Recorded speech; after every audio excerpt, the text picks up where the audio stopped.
Prologue. He stirs.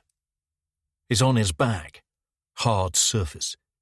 He opens his eyes, but the darkness is complete, smothering. He wants to move, to find a light source. He wills his arm to raise and fumble to the side, to search for a switch, a lamp, anything. But his arm only twitches.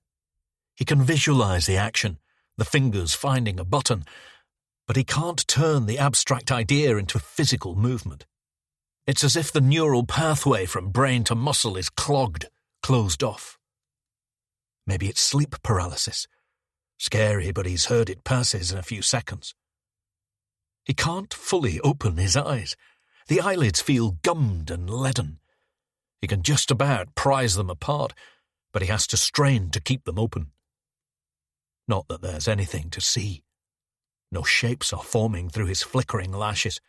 The blackness is encloaking, empty and abysmal. His breathing is tight, clipped. He struggles to expand his diaphragm beyond a short catch of oxygen before it contracts again. If he could move his neck, if he could glance down, he wouldn't be surprised to see a boa constrictor coiled tight around his chest, reflexively reacting to his attempts to breathe, squeezing and restricting the range of his lungs. When he does manage to take in air, it's dense, with an earthy essence. The paralysis isn't passing, and now the panic begins to trickle into his veins. He tries to ball his fists, wiggle his toes, raise his eyebrows. Nothing. Movement. His body slides over to the right, stopped by a solid surface. A wall? And then over to the left. Another surface. He slips backwards, the top of his head clunking into another upright surface just behind. And with a terrible epiphany, the panic rears up. He is not dreaming. He is not still half asleep. He is awake and aware, and he is inside some kind of box. His head is pressed against the top side, taking the weight of the rest of his body, crumpling his neck. But he feels nothing. The box is dragged along for a few seconds, then lowered level.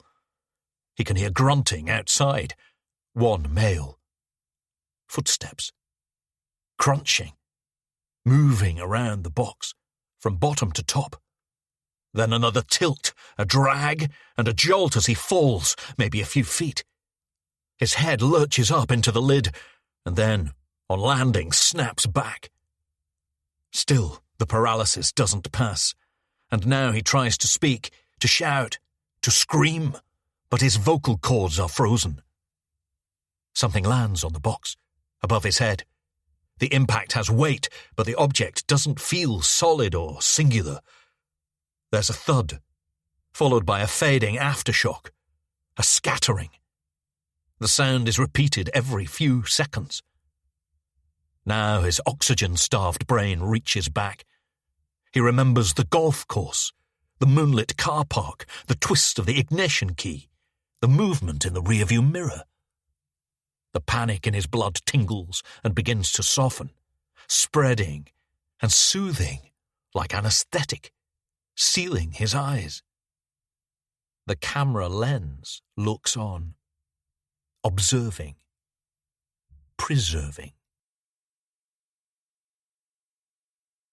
Part 1.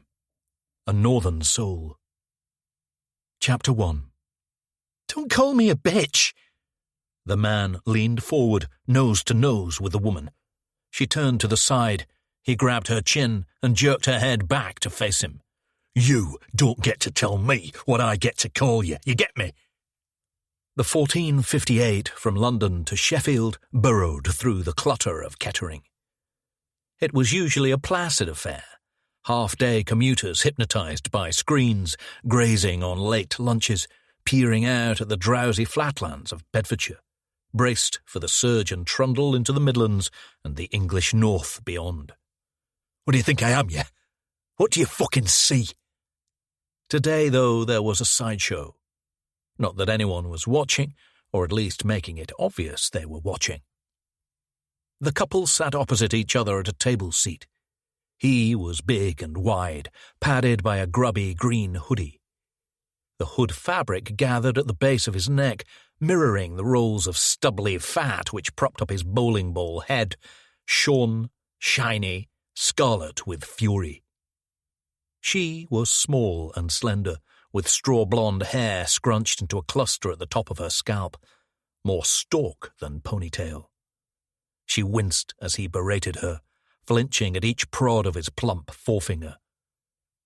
The mismatch was jarring. He was an ogre, vast and primal, semi-evolved. She was a tainted jewel, smeared and mishandled, but somehow still shining. While he roared and ranted, her silence was eloquent. As he forced her to face him, she dropped her gaze. "Look at me when I'm talking to you." He jammed a meaty fist under her jaw and jerked her head up. She squeezed her eyes shut. Mascara-streaked tears stained her cheeks. "You think I'm a mug? Do I look like a fucking mug to you? Is that it?" The fields scrolled faster past the windows, and the passengers bedded deeper into their distractions. An elderly woman slipped out of her seat and hobbled down the aisle away from the couple. She passed through the adjoining doors and disappeared into the next carriage. "Open your fucking eyes and take a look." He spread his arms low and wide. "What you see, eh? What you see?" "I see a bully." The voice was male, deep, steady, lightly accented Southern English, but with a languid Northern edge to the vowels. The big man turned towards its source. The speaker was seated a few rows down, by the window at a table, opposite another passenger in the aisle seat, who now sunk further behind his telegraph. He had his back to the big man, with his head tilted towards the window, as if in reverie, admiring the view. His scruffy black hair tickled the collar of a dark orange padded jacket. The telegraph passengers section of the table was clear, but his side was scattered with items. iPad, smartphone, headphones, a packet of shortbread biscuits split open as if to share, Starbucks takeaway cup, a couple of paperbacks, notepad and pen, a copy of Viz. He was slouched with his legs stretched underneath the table. A sharp observer would have noticed a small albino patch of hair at the crown of his head. The big man wriggled out of the table seat. "What did you just say?" He strutted over to the man in the orange jacket and loomed in the aisle, shoulders heaving in outrage. Out in the open he seemed freakishly tall, built like a cruiserweight, with long, worked-out arms. He gripped the edge of the table with both mitts and leaned down. "I'm talking to you." The man in the orange jacket didn't turn. "I said, I see a bully. I see a bully who thinks that abusing a woman in public makes him look tough and big, but actually it makes him look weak and small." Now he turned. He was mid-30s, with glinting green eyes set beneath defined brows. As he looked up at his aggressor, he curled one side of his mouth into a smile, activating a deep dimple in his right cheek. He lifted his eyebrows for emphasis, drew in a deep breath through his nose. "So you should stop now, while you just look like a bully, because the more you keep talking, the more you look like a coward." The big man squinted and glanced round at the nearby passengers, perhaps to check their reaction, to confirm this was really happening. No takers. He shifted his arms around behind his back and clasped his hands together. The orange-jacketed man held his smile. The big man leaned down to the side of his head, inches from the dimple. "And what happens after that? After I stop talking?" The smile faded. The green eyes shifted a little, reflecting more steel. They fixed on the center of the big man's glare. "You'll probably take a swing at me or something, and that will complete your journey from bully to coward to idiot." The big man scoffed, an instinctive splutter of confusion. He styled it into an ugly laugh. "So, you think I'm an idiot, yeah? Is that right?" "Not yet, perhaps, but you're getting there." The smile was history now, replaced with a calm, uneven stare that seemed to bore through the big man's skull. The big man ramped up the laugh. It sounded glazed and phony, an amdram approximation of a supervillain. "Well, let's say that's right, yeah. Let's say I'm a bully, and a coward and an idiot. But you know what you are, eh?" The green eyes didn't flicker. "A dead man?" "Yeah." Too quick.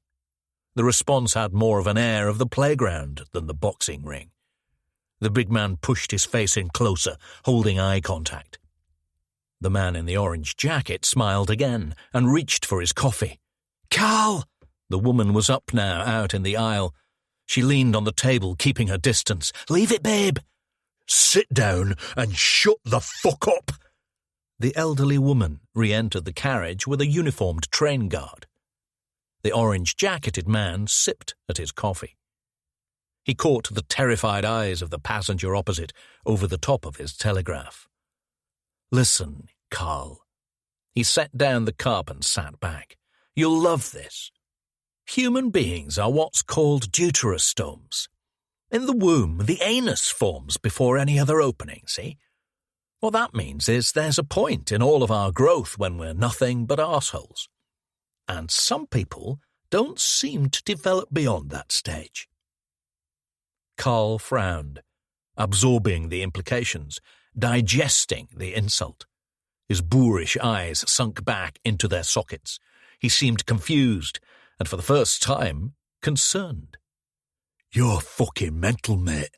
There's something wrong with you." "Excuse me." The guard reached them. He was short but sturdy. He clocked the standoff, caught the imploring looks of the surrounding passengers. "I've had a complaint about conduct in this carriage. Is there a problem here?" The man in the orange jacket shuffled out of his seat and stood in the aisle next to Carl but facing the guard. He was surprisingly tall, with a broad chest and shoulders. "No problem at all. Apologies if there's been any misunderstanding." The guard looked doubtful. He tilted back his head and caught Carl's eye. "Everything okay with you, sir?" Carl offered a slow nod and a grunted, "Uh-huh." He quivered with barely suppressed rage and couldn't resist turning his eyes back to the man in the orange jacket. A silence hung heavy. "There is a problem, actually."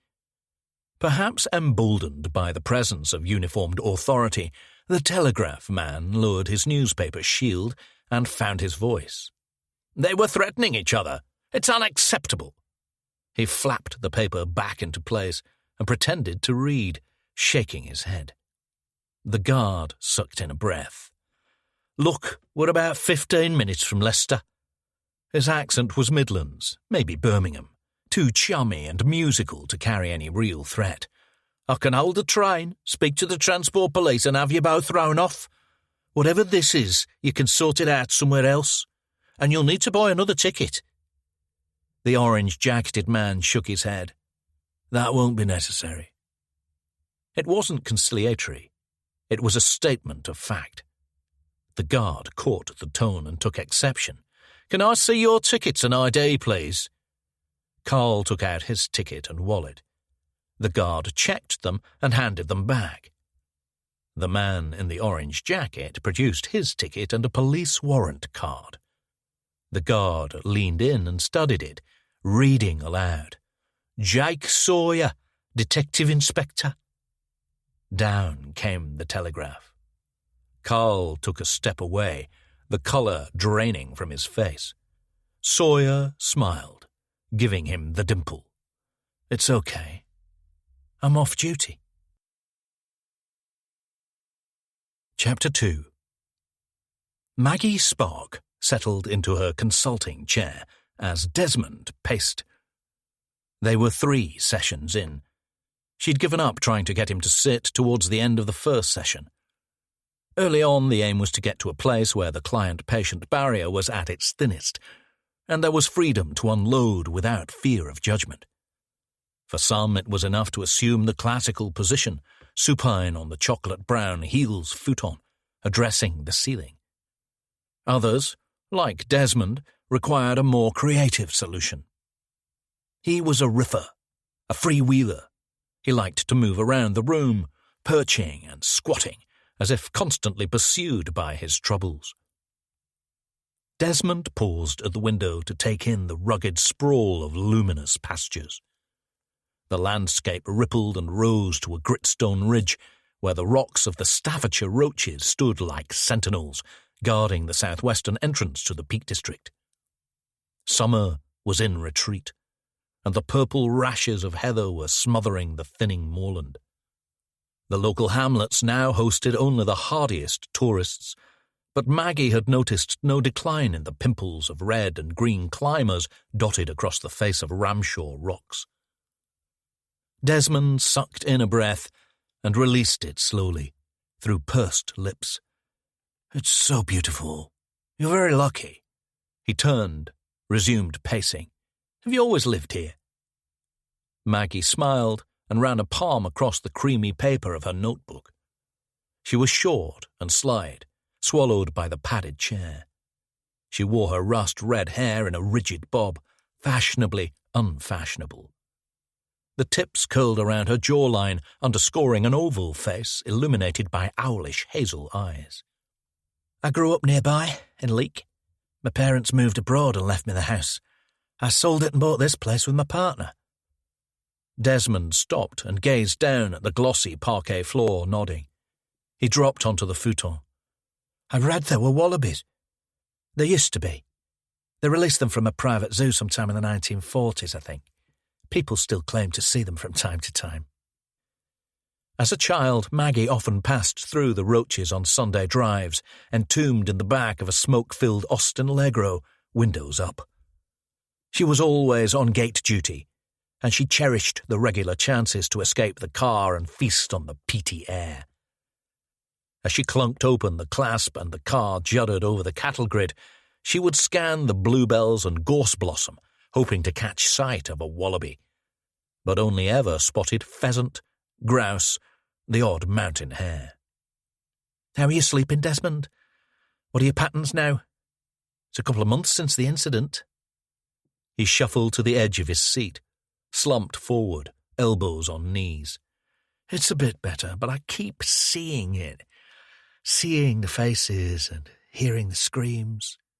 It replays like a film in my head, over and over. When the panic comes, it feels like it's there in front of me, happening all over again." Maggie scratched out a note. She looked up, hoping to coax Desmond into meeting her gaze. "It's helpful to demystify trauma, to see it as a natural biological process. When traumatic events occur, the body's coping mechanisms can be overwhelmed, and so the memory is inadequately processed and stored in an isolated part of the brain. The reason the memory feels as real as the event is because your brain still needs to digest it. Think of it as a blockage in the system. We're going to develop a unique coping mechanism to address the past, present, and future of the stored memory. I'm going to ask you to complete a few exercises in time for our session next week." Desmond looked up, catching her eye for the first time since the session began half an hour earlier. "I read this thing online. A therapist's 5 most hated words." She braced. "It said that there are plenty of ways to change the script, that people establish the future of an action in their minds, and if you can disrupt it, you can derail them, make them rethink what they're doing. Maybe it's the same with traumatic memories?" Maggie sat back. "Potentially.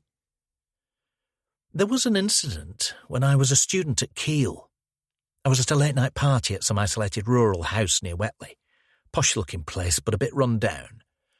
There was a gatecrasher, a small, stocky guy with wild eyes.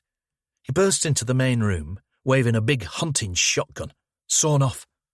The place went quiet. He turned off the music and dropped an open sports bag on the floor, told everyone to fill it with their valuables." Desmond scoffed. "Smart guy, stealing from students." A student, male, walked out of the adjoining kitchen, holding a plate of cheese and crackers and a glass of red wine. He started to talk to the man with the shotgun as if he was just another student, enthusing about the cheese and the wine, how it was delicious, and he needed to try some. The man looked at him confused. He raised the gun and aimed it at the student's head. Everyone shuffled to the sides of the room, terrified, cringing, waiting for the shot. He just calmly told the man again to try the cheese and wine.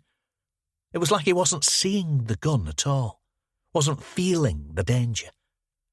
And the guy lowered the gun and set it down carefully on top of the bag. He took a chunk of cheese from the plate and nibbled at the edge. The student smiled and handed him the wine. He sipped it, then slurped back the whole glass. He looked around the room and it was like he'd woken from a trance. He said, "Sorry, I'm in the wrong place." And he turned and walked away. He got to the door and came back for the gun and bag. Then he left. Not another word. Desmond laughed. He angled his head, studying Maggie. Maggie took a sip of water. The point is, the script can be compelling, but you always have a choice. To comply or not. You can affect behaviour change by not enabling the behaviour. Desmond stood, resumed pacing. Pretty smooth. Some might call it stupid, though. On another day it could have gone the other way. Do you know if the cheese guy is still alive? Maggie nodded. He's a good friend, yes. He's a survivor. Chapter 3. Jake Sawyer slotted his rented Corsair into the one remaining space and stepped out into a mush of auburn leaves. He had kept the car's heating up high for most of the drive from Sheffield, and the autumnal breeze pinched at his flushed cheeks. He shouldered his backpack and hauled the white Samsonite pull-along out of the boot. Ignoring the extendable handle and wheels, he gripped the side holder and carried it across the courtyard horizontally, suitcase style. According to TripAdvisor, the Reading Room was the third best boutique guest house in Ashbourne. It was a mid-size Victorian, whitewashed brick, manicured creepers set in private grounds behind an imperious ash tree. As Sawyer approached the entrance, he sighed at the sight of a Union Jack flying on a pole which jutted, semi-erect, from the top of the porch.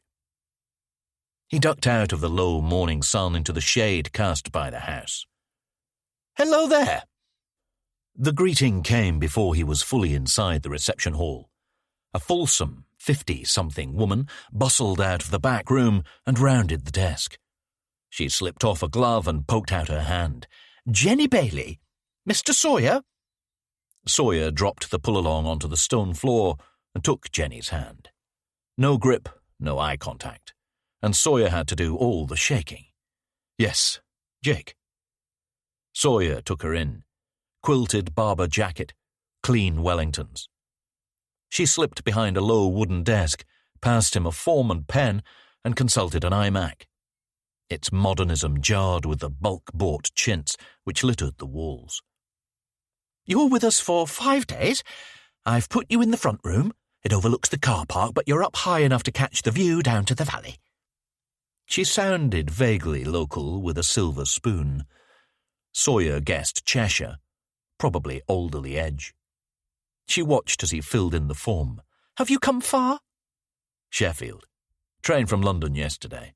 Stayed at a friend's place last night." "I can't place your accent. I'm normally good with accents." Sawyer paused and looked up. "I was born in Wardlow." "Ah, the High Peak."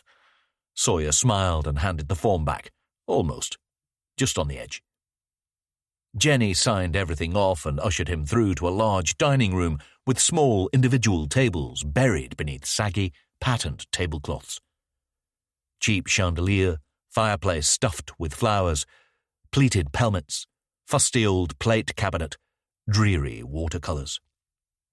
The place was around 20 years overdue for an upgrade, but it didn't need to change.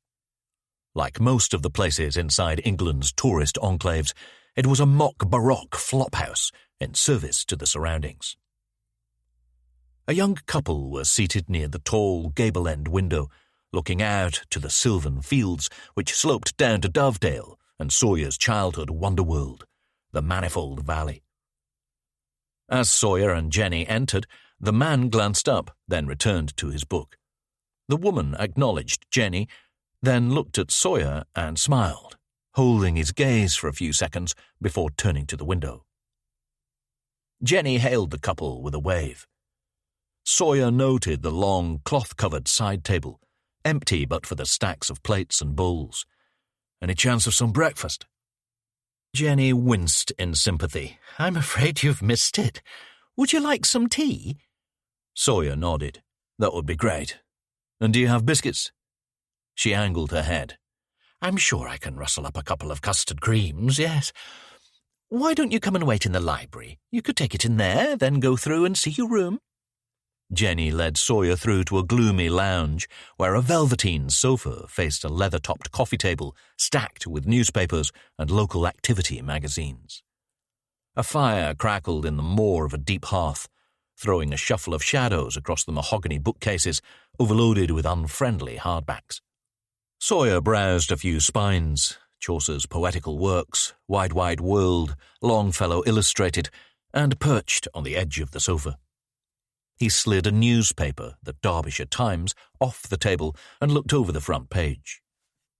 Padley body, police appeal for witnesses. The discovery of a body in woodland at Derbyshire's Padley Gorge has prompted police to ask for help. The body of local teenager Toby Manning was discovered by a runner in the early hours of Wednesday morning. The cause of death has not been disclosed, but Derbyshire police say they are treating the circumstances as suspicious. Detective Sergeant Ed Shepherd said Padley Gorge is a popular local beauty spot, and we are keen to speak to anyone who might have seen someone acting suspiciously, particularly in the area near to the Longshore Estate car park and Burbage Brook. A serious crime has been committed, and it's vital that we understand what happened to Mr. Manning and why. If you have any information, however... Sawyer stared at the story's accompanying photograph. A young man, late teens, standing on the green of a golf course, kissing a small trophy. How are you finding the reading room? Jenny breezed in and set a bright yellow tea tray down on the table. He looked up. Huh? She squatted by the table and fussed with the teapot. The guest house is the reading room, but that's what we call the library too. Bit confusing. I'm not sure what came first. Sawyer stole a look at her Wellingtons. She noticed. Sorry about the get-up. We're building a new coop. He nodded, forced a smile. Jenny stood upright. We keep chickens. Sawyer nodded and let his eyes drift up to the high bookshelves, which, given the lack of ladder, were practically cosmetic. It's a nice room. It reminds me of a place I stayed at in the lakes a few years ago. Smaller on the inside than it looks on the outside. He smiled, like a TARDIS in reverse. Jenny nodded, doubtful. A what? Doctor Who? He sat down and transferred 2 sugar lumps into the ornate teacup. Ah, she floundered. So you wrote police in the occupation section of the form? What brings you back to the peaks? Sawyer poured, holding the silence. He looked up at her, a twinkle in his eye. That's classified, I'm afraid. Jenny's mouth dropped open. Sawyer smiled. Joking. Transferring back to my old nick in Buxton soon. Visiting family for now, though. Bit of time off. Excellent. You've pretty much got the place to yourself. Just one other couple staying at the moment. Now the children are back at school. So how come the car park is so busy? He crunched into a biscuit. We let non-residents use it to park, using some new app or something. Sawyer stirred his tea. You synchronize space availability with occupied data. So I'm told. My husband handles the back end, as he calls it. I'm all about the guests. The young woman from the dining room entered and examined a side table containing local maps and guides. She was tall, perky, dressed in a beguiling mix of hiking gear and gym wear, stripy tea-cozy hat, bright blue North Face jacket, lycra leggings. Sawyer's gaze lingered as she stretched up on tiptoes to reach a book on a high shelf. She turned and spoke to Jenny. Do you have any maps of walks around Arborough? I have a terrific area guide for Arborough and the Eastern Peaks. Bakewell, Matlock. I'll go and get it. Won't be a sec. Jenny strode out, leaving the woman browsing a book named Peak District Secret Gems. Sawyer sipped his tea and flipped the newspaper over to the sports page. He chanced to look over at the woman, who awkwardly chose the same moment to do likewise. She shifted her eyes back to her book, but Sawyer held on. "Cup of tea?" She looked up, smiled, went back to the book. "No, thank you, just had breakfast." "Lucky you. I missed the cut. I'd kill for some locally sourced egg and bacon." She chuckled. "Hyper-local. Have you seen the chickens out back?" "No, just got here. I'm from round these parts originally, been exiled down south." "You?" "Solihull." "Very nice. Bit boring, maybe." She looked up, amused. "Sorry." He smiled and dunked a biscuit. "Don't they call it Solidull?" "And who is they, exactly?" Sawyer took a bite, spoke with his mouth full. "Internet." "Actually, it was voted the best place to live in the UK a few years ago." "By Saga magazine, yeah." That got a smile. "No, I think it was some standard of living website." "Well, if some standard of living website says so, then it must be true." She put the book down and studied him. "I'm Jake, by the way." He held up a hand. "Don't tell me. It's either Annabelle or something strange like Delilah or Araminta." "Not even close. It's Beth." He nodded. "No kids, then?" She walked over and settled into a padded chair at the other side of the table. "What?" "Walking holiday with boyfriend. Booked out of season to avoid the families, which means you don't have one yourself yet. You've stayed close to home because you spent a lot of money on an overseas holiday recently." Beth reached over and took a biscuit. "And where did we go?"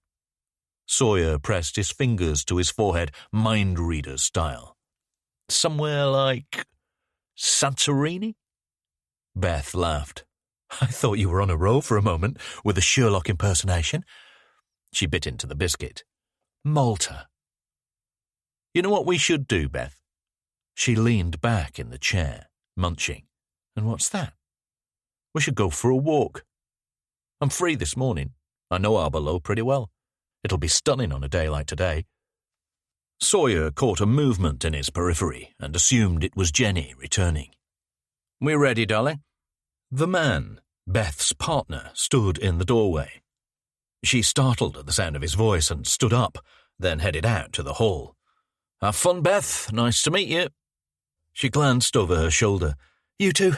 Hope you find your egg and bacon." Sawyer listened as Jenny greeted her in the hall and handed over the walking book. Although it was Beth who had asked for the book, the man did most of the talking. He finished his tea and poked through a couple of the local magazines. The inside back cover of Peak District Life had been taken over by a full-page advert, an enormous banner headline with a photograph of 5 riders on the front seat of a suspended roller coaster, mouths open in terror and exhilaration, legs outstretched, hands gripping the shoulder barriers. Escape to Alton Towers. Chapter 4. Professor Donald Ainsworth browsed the open refrigerator. He selected a cellophaned plate with an egg sandwich and slid it onto his tray, then added a bottle of still water, a banana, and a Kit Kat for his afternoon tea break. As he queued to pay, he glanced over to the wall of windows overlooking the sports fields and saw that Thomas Lamont, the head of school, was bedded in at a corner table, sawing through a large steak. He caught sight of Ainsworth and waved him over. It was Friday, late for a lunch meeting, and Lamont's early arrival and loaded plate carried an ominous signal. Despite the pleasurable setting, he meant business. "Splendid to see you, Donald. Have a seat." Lamont was a rounded, roomy figure, only recently north of 60. He hid his jowls behind a trimmed grey-black beard and wore a suspiciously dense mane of swept-back silver hair. His style was sharp, if a little fussy, and salon-groomed. Dark suit, grey waistcoat, complementing tie and pocket square. The formal look was a uniform for his manner, brisk and entitled, with the accent of a cricket commentator. "Shoulders back, Professor, it's really not that bad." Ainsworth set down the tray and slid in opposite his boss. Lamont abandoned the struggle with his steak and took a sip from a half-pint of beer. Sorry for the short notice, old man. I was keen to cover off a few affairs before the weekend break. Despite the affectation, Ainsworth was the younger of the two, although Lamont had weathered his 50s well. Ainsworth was sunken and awkward, an archetypal academic, nebbish with a glazed ball patch shining through a nest of uncombed hair. Lamont's dark-framed spectacles seemed bespoke and integrated, while Ainsworth's wire frames clung to his worried face with little enthusiasm, dramatizing his wizened air. Lamont pushed his plate aside and watched in silence for a few seconds as Ainsworth picked at the edge of the cellophane covering his sandwich. "Is that your lunch?" Ainsworth nodded. "Ever the sybarite." Ainsworth obliged him with a chuckle, but didn't look up.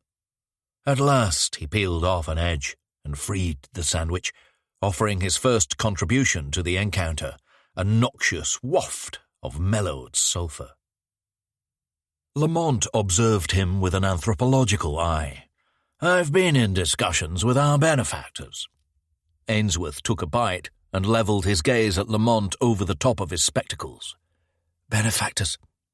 Lamont leaned in to catch Ainsworth's watery whisper.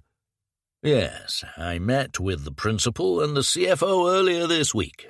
Don't worry, the Persinger unit is unassailable. Interest in parapsychology has never been higher, and you've integrated the unit's work seamlessly." Ainsworth nodded and moved in for another bite. He ate like a tortoise, slow, circular gnawing. Lamont lowered his voice. "I'm told that our psychology faculty is the envy of many of the hard scientists in the Golden Triangle." Ainsworth prized open the remains of his sandwich and squinted at the contents. "They used to laugh at us, the loonies by the lock." Lamont barked out a laugh. "Well, Strathclyde itself used to be seen as parochial, even to Edinburgh. It might as well be in Shetland for the Oxford Dons.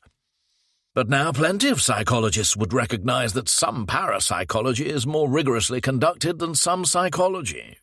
It sometimes seems as if the psychology department is playing second fiddle to the unit. The parasite has become the host, if you'll forgive the analogy." Ainsworth's scowl was hardly tolerant. He took a slurp of water. "So why the meeting?"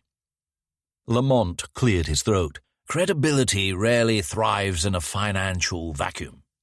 And since reports of the death of capitalism have proven premature, we feel the time might have come to revisit the challenge." Ainsworth raised his eyebrows. "Revisit?" "Perhaps rethink would be a better word.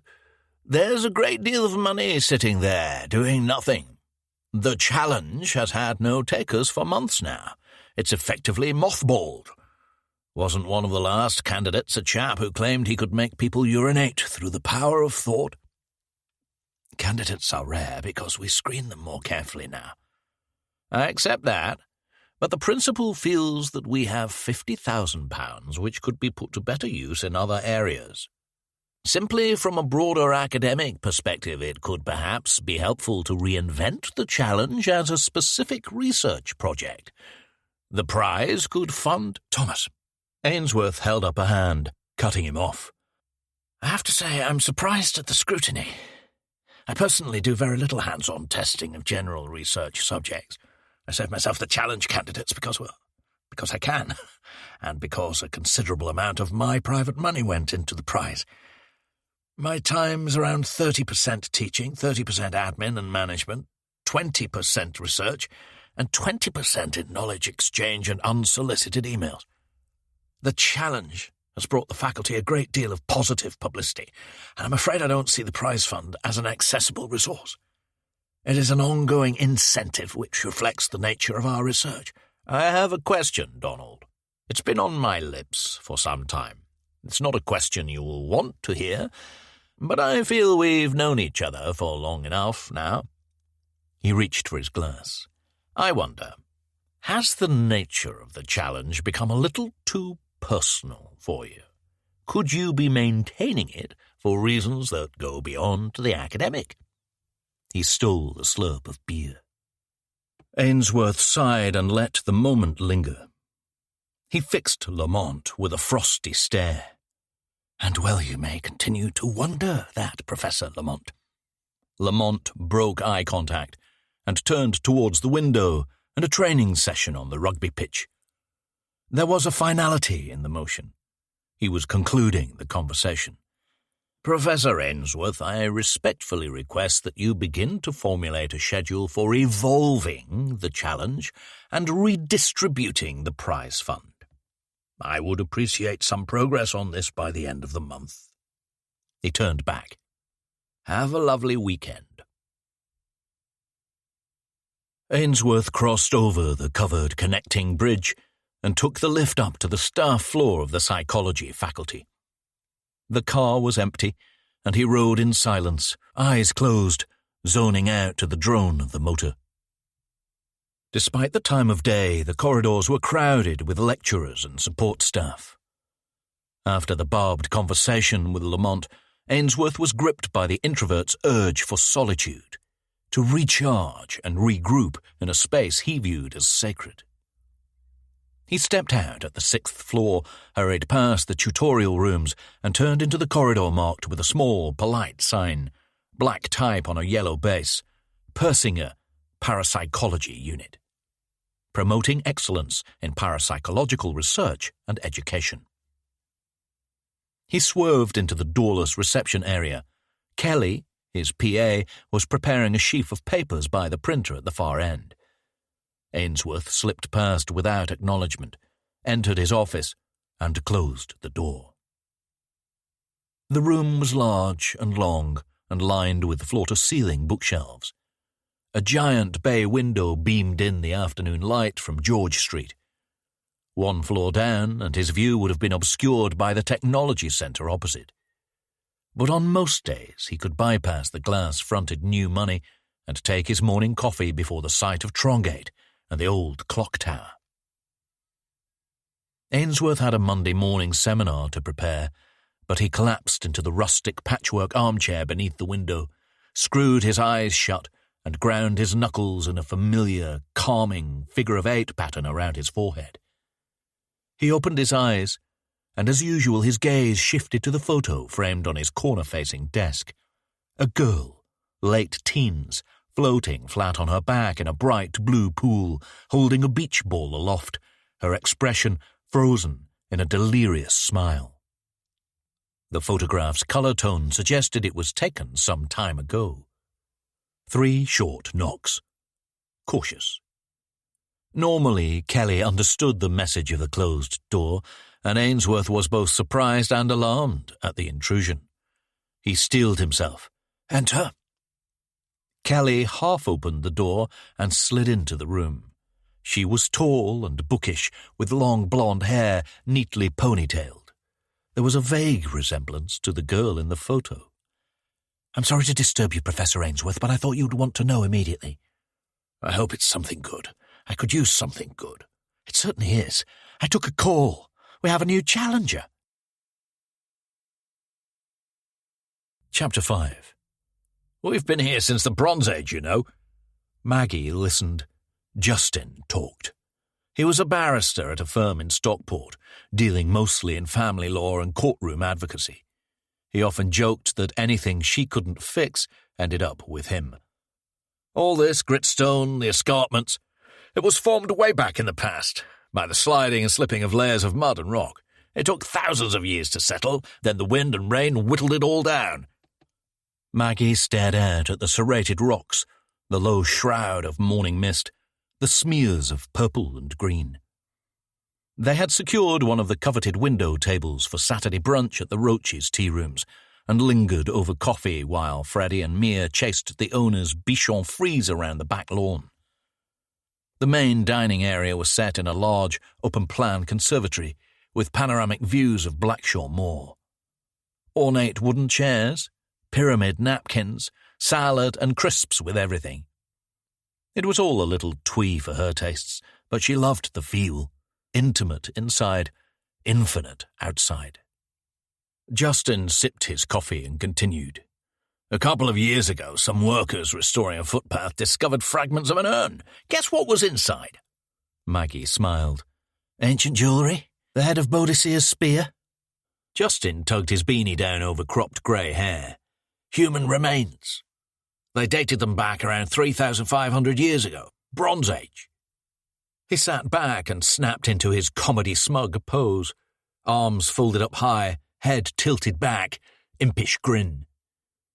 He wasn't much older than Maggie, but in that light, on that morning, he looked positively fatherly. All creases and crinkles, his good breeding cheapened by the sensible headwear. Maggie shook her head and gave him a shove. So are you an authority on archaeology now, or is this all coming from Wikipedia? Been listening to a history podcast in the car. Britain, region by region. It's fascinating. We think we're so progressive, but there's more that we don't know than what we do know. Amazing to think what else might be buried out there. Maggie's phone buzzed with a call. She didn't recognize the number. I'll take this outside. Reception's bad in here. She walked out to the patio and answered. This is Maggie. Hey. There was a rumbling and roaring noise at the other end. The speaker was having to shout to be heard. How's things? Maggie held the phone further from her ear. You never say that. What? You never say how's things. A rattling sound. A whoosh of wind. What would you like me to say? How about, sorry I haven't called you all summer? Had a busy time. I literally couldn't spare the 2 minutes I would have spent calling you. A chorus of screams. Maggie winced. Where are you? Right now I'm upside down. Right way up again. Upside down again. She sighed. A roller coaster. The tumbler. Maggie turned towards the field and shielded her eyes. Rudyard Lake glistened in the distance. You're at Alton Towers? Yeah. Transfer came through. Back to Buxton. Another round of whoops and screams. Taking a bit of time off first, though. Family stuff. Everything's in storage. Jake, couldn't you have waited until you got off the roller coaster before calling me? Fancied a chat. Forgot it would be so noisy, sorry. The hiss of hydraulics announced the end of the ride. Maggie peeked round the corner of the dining room conservatory. Freddie and Mia were teasing the dog by throwing its ball back and forth between them. Freddie dropped it and the dog snatched it up. Justin emerged with a pair of top-heavy ice cream cones, and the game was history. Sawyer's end was suddenly quiet. I'm out by the ride photo shop. Why do they bother with these things? Everyone takes selfies or sets up their own pics these days. He paused. Maggie? Still there? Where are you staying? Near Manifold Valley. Childhood memories. The good ones. The room's a delight, commanding outstanding views of the car park. Are you in for the Badley case? Due in Sheffield tomorrow. Keating's MIT. Briefing, then coordinating FLO. What's cause of death? They didn't say. Just that Keating wants me on call at Buxton to run the FLO show. It's a relief, to be honest. Gets me out of the house. Out of the office. Not much FLO work lately. Spate of school stabbings a few months back. Chomping at the other end. Bored teenagers, failing to appreciate the majesty of the moors. What are you eating? Spun sugar. She laughed. Candy floss? So how's the head shrinking? Who's on the couch at the moment? There's an interesting guy. Ex-military. He saw a close friend step on an IED in Afghanistan. He recently got himself stranded when he ran out of petrol and had a panic attack when he tried to fill up. Smell of diesel reminded him of... Isn't it strange that they won't tell you cause of death? A bit, but you know Keating. He likes his support staff to get on board at the same station. More chomping. Maggie waited. She knew the pause was a portent. I'm thinking of leaving, Mags. So, why are you transferring? London. Tired of it. I know. Swapping the smog for the country air. Might buy a place. Set up on my own. Monetize my skills. Maggie laughed. It sounded more mocking than she'd intended. You mean a PI? They're all retired, Jake. They've done their time. 12 years not enough. She sat on the table of a spare wooden picnic bench, facing the view. You know what PIs do, don't you? It isn't Philip Marlowe. They serve papers. They're glorified postmen. Maybe a bit of computer forensics. Trace and locate on a good day. Sawyer clicked his tongue. That's the old model. I'll update it. Do it my way. Please don't break into song. He laughed. Maggie warmed at the sound. Sawyer's laugh wasn't the kind of braying bark you found on most men. It was infectious, conspiratorial. Only if you say yes to coffee. You sure coming back is a good idea? I'll be fine. I've done the healing. Maggie got up and walked to the makeshift smoking area by the side of the main gate. How's Sheena? Didn't pan out. Sounded like she was good for you. The reverse wasn't true. Mags, coffee. She looked over to the dining room, through the side windows. Freddie and Mia sat with their father, engaged in the serious business of ice cream eating. I promised Justin, Jake. He didn't miss a beat. Is this what you do now? Let men define your boundaries? Doesn't sound like you. That's not what I'm doing. That's in your head. He sighed, nice and loud for her benefit. It's just coffee. No, it isn't. That's in your head. You always had a dirty mind. She laughed. Call me when you've completed your tour of the theme parks of Northern Britain. Sawyer blew out a long sigh. Meet me tomorrow, after the briefing. Then you won't need to pretend you don't know anything. Chapter 6. Sawyer drove to an industrial estate on the edge of Buxton and handed over the Corsa to the granite-faced clerk at Enterprise Rentals. The man checked it over, completed some paperwork, and led him to a car park round the back. You're taking this one for a week, is that correct? That's right, yes. No extended cover, no upsell. The clerk eyed him. Right. Something a bit sportier for those twisty country roads, eh? A tag on his lapel identified him as Howard. He sounded South African. I like minis. My mum used to drive one. Howard balanced the paperwork on the boot of the orange and black Mini convertible. Sawyer signed, and Howard handed over the fob. Diesel, 2 litre. Bring her back with a full tank. Sawyer opened the boot and threw in his backpack. Your basic protection is just that, you know. Basic. It doesn't really cover a lot. Sawyer ducked into the driver's seat and started the engine. Without looking at Howard, he smiled. No extended cover, no upsell. He closed the door. Howard bent forward and tapped on the window. Sawyer opened it a few inches. It's not an upsell, just a way to reduce your financial liability. Sawyer looked up, his emerald eyes sparkling. I'll be careful. The 14th century church of St. John the Baptist was Grade 1 listed and dubbed the Cathedral of the Peak by, presumably, local cathedral enthusiasts. It was the Gothic centrepiece of Tideswell, a placid village in the limestone uplands where a teenage Sawyer had first struck out with his friends from his nearby neighbourhood. They were hardly intrepid excursions, but the dislocation was symbolic. Tideswell as a stepping stone between the enclosing bosom of Wardlow and the badlands of Buxton. He parked up and took a moment, gulping back a few breaths. He opened his wallet and slipped out the crumpled Polaroid of his mother. So beautiful and unruined, posing at the garden gate on a biting Christmas morning, 1987. There she stood, in her burnt orange bathrobe, stranded in the scattering snow. Her glossy black hair was bundled into the raised hood, but it was still long enough to escape and coil over her shoulders. She was smiling, indulging her 5-year-old son and his new toy, and although her radiance ignited the sunless morning, there was a frailty to the smile, something unsteady in those wild but welcoming eyes. Was it the cold, or were they glassy, on the verge of tears?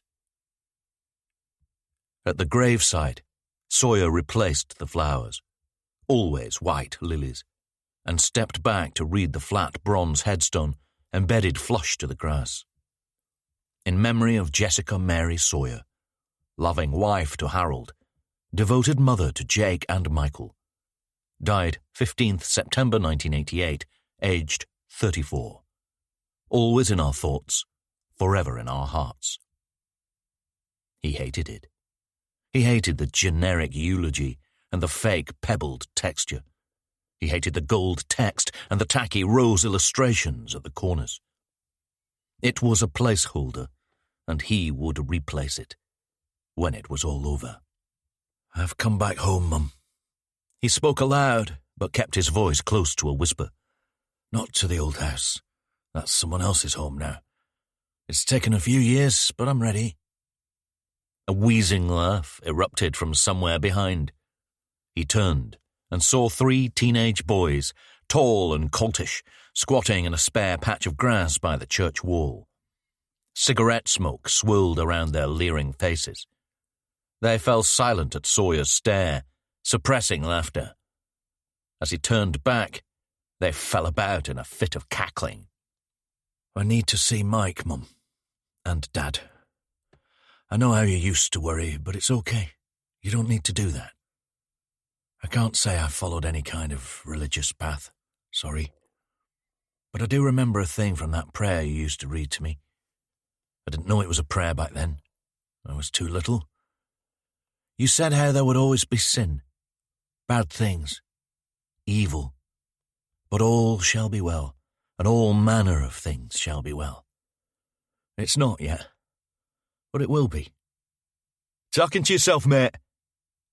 Sawyer crouched and arranged the flowers in the shallow vase at the foot of the stone, before turning and walking towards the teenagers. They rose to their full height, but stayed close to the wall like cornered rats.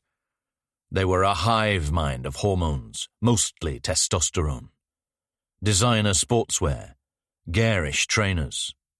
The tallest dropped his cigarette and ground it into the grass. He was bulkier than the other two, a little overweight, but with worked-out arms and shoulders. Sawyer avoided eye contact but monitored their hands, checking for twitches, for fists. "No, it's a coping strategy, sort of a debrief with someone I care about. Unfortunately, she's not around anymore." He smiled. "Do you have anyone you care about, lads? Is there love in your hearts?" The 2 sidekicks looked up at their leader. He scowled and kept his eyes on Sawyer. "You a queer, mate?" Heavy local accent. The other 2 laughed. "No, I'm heterosexual, although it's all fluid, isn't it?" The laughter fell away. Sawyer stepped closer, in striking range.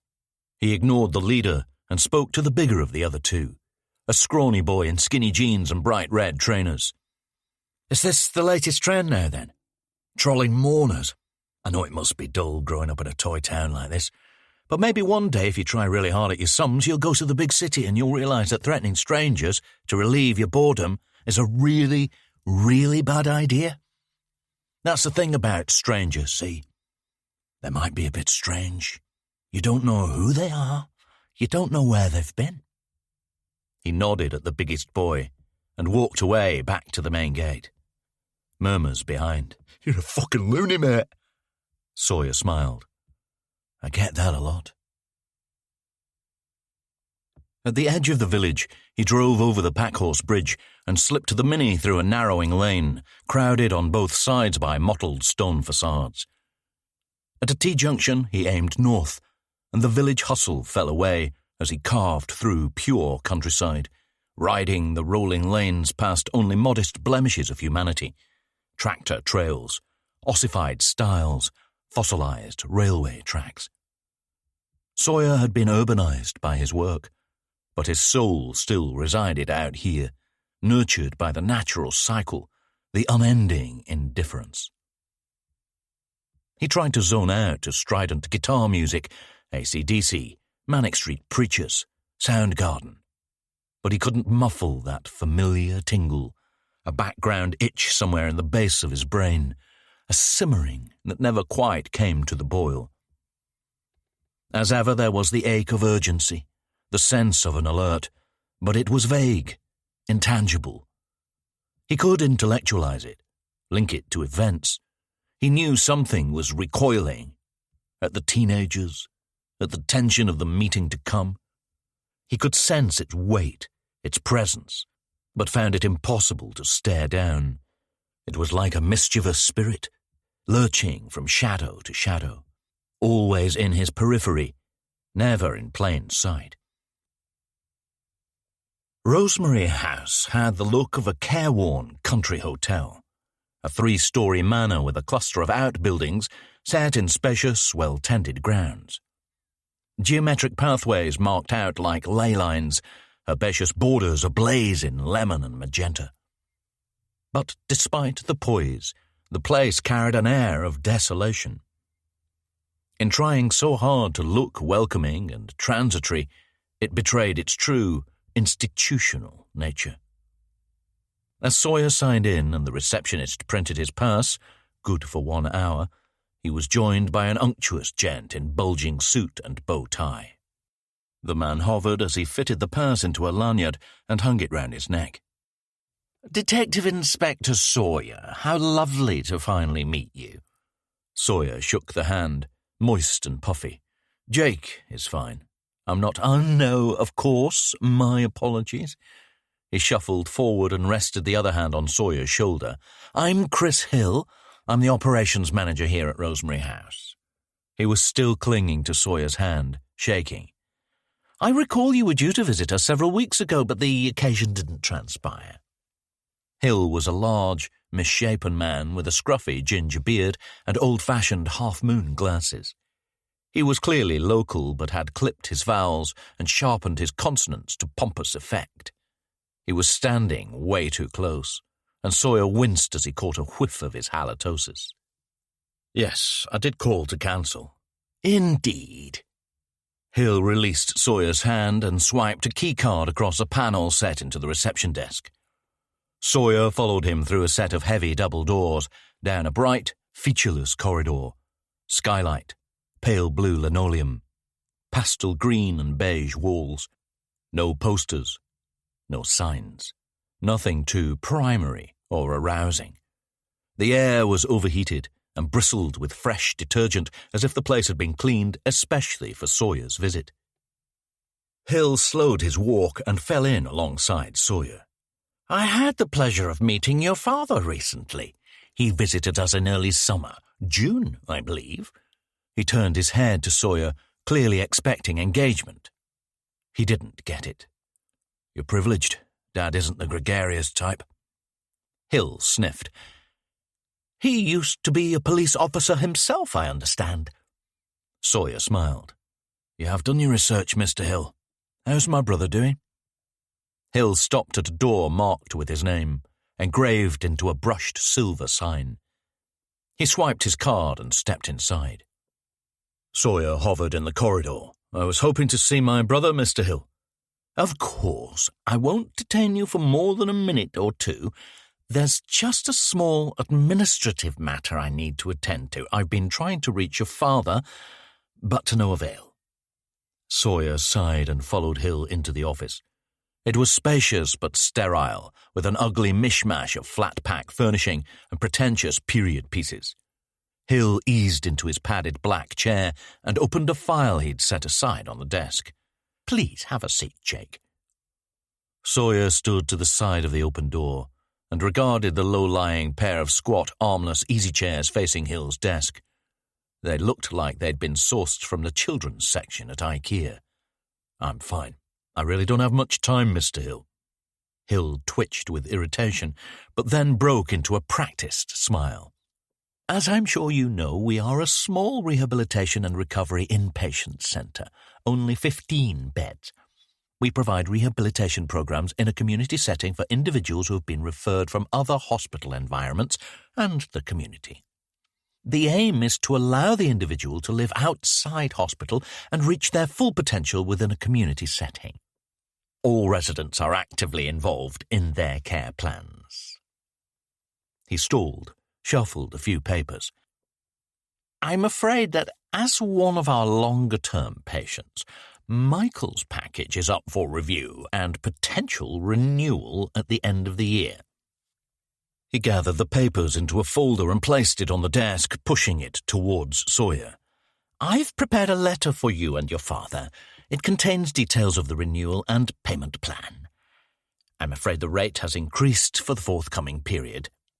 Sawyer glanced down at the folder, then scowled at Hill, withering his smile. How's my brother doing? Hill sat back. We have good days and bad days. Lately, I'm sorry to say, mostly bad. We seem to have dips at weekends.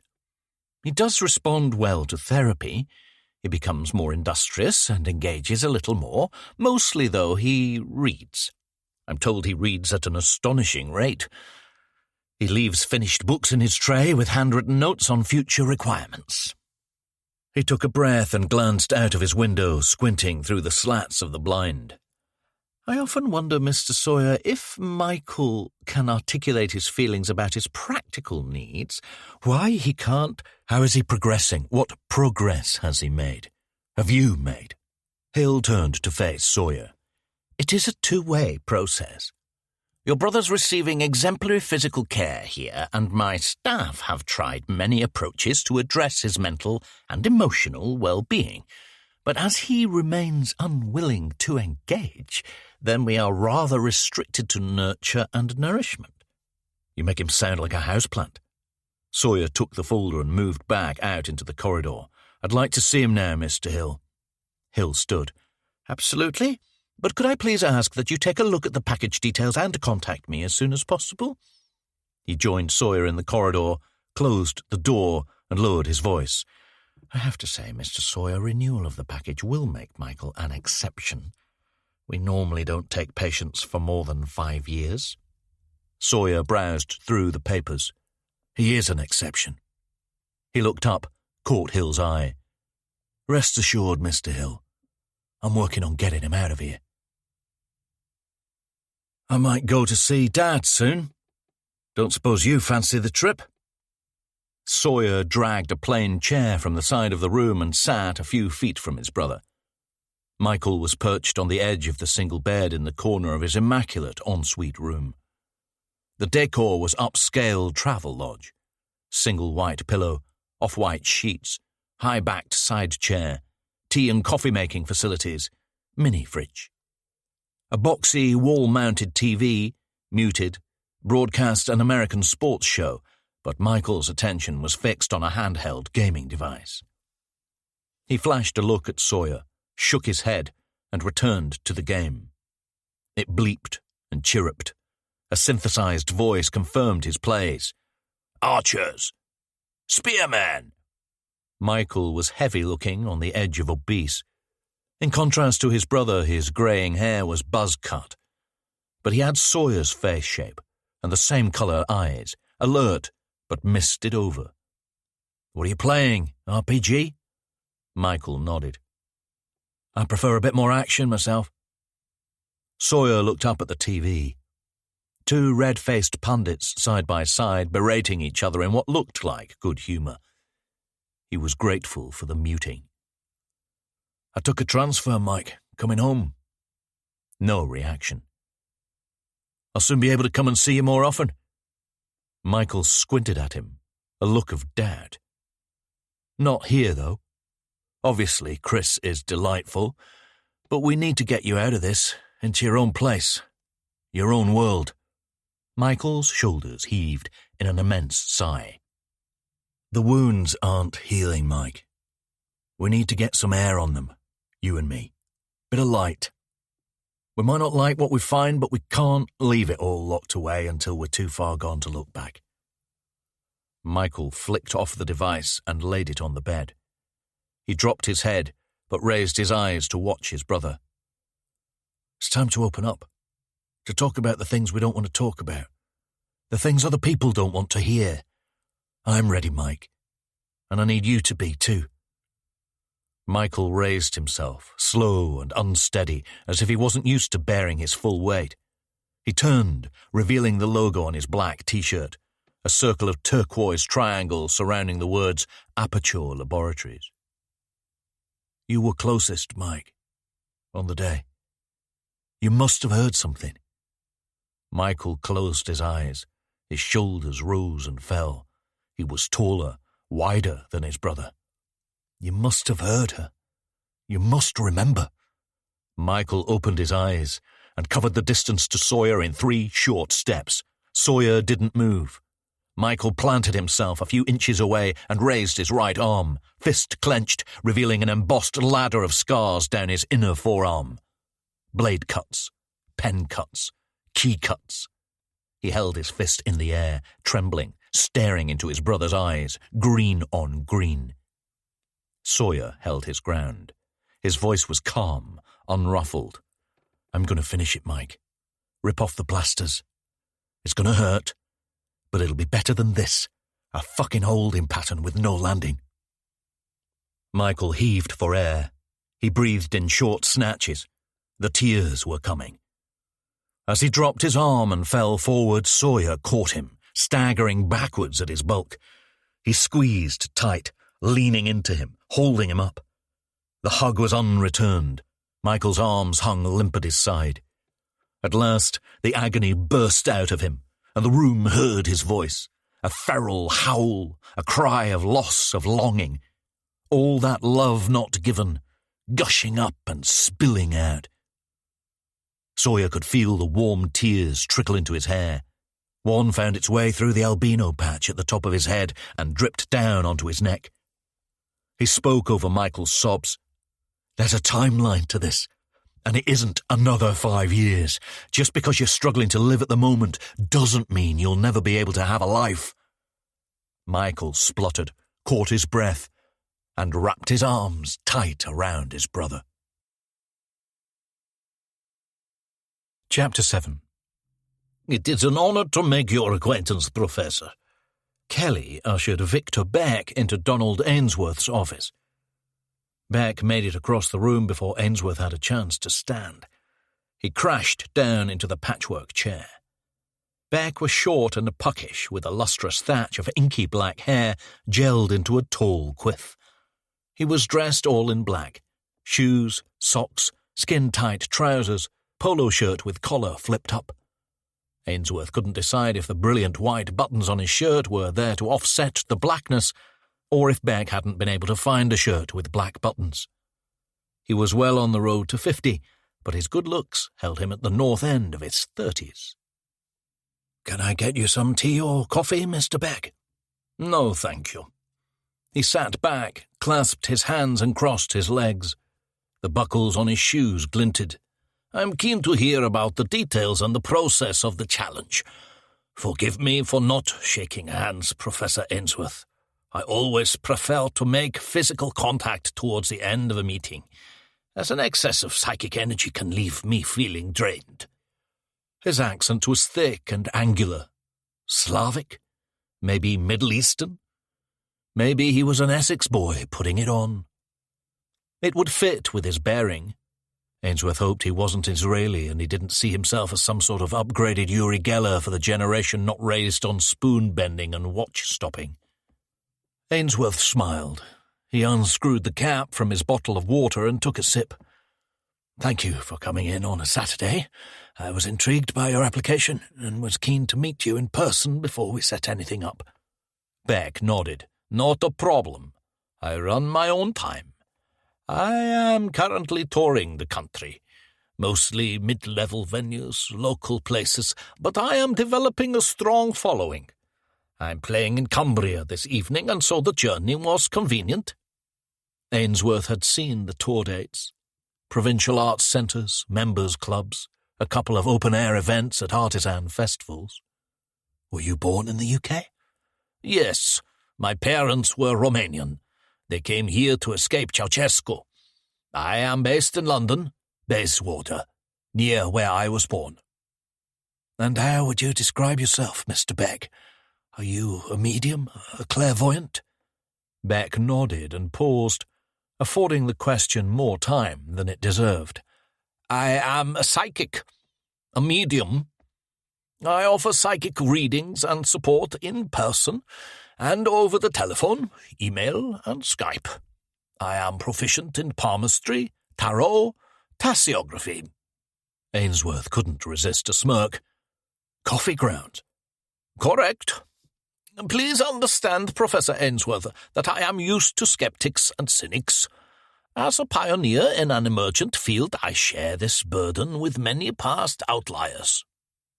Ainsworth took out a notepad. Darwin? Newton?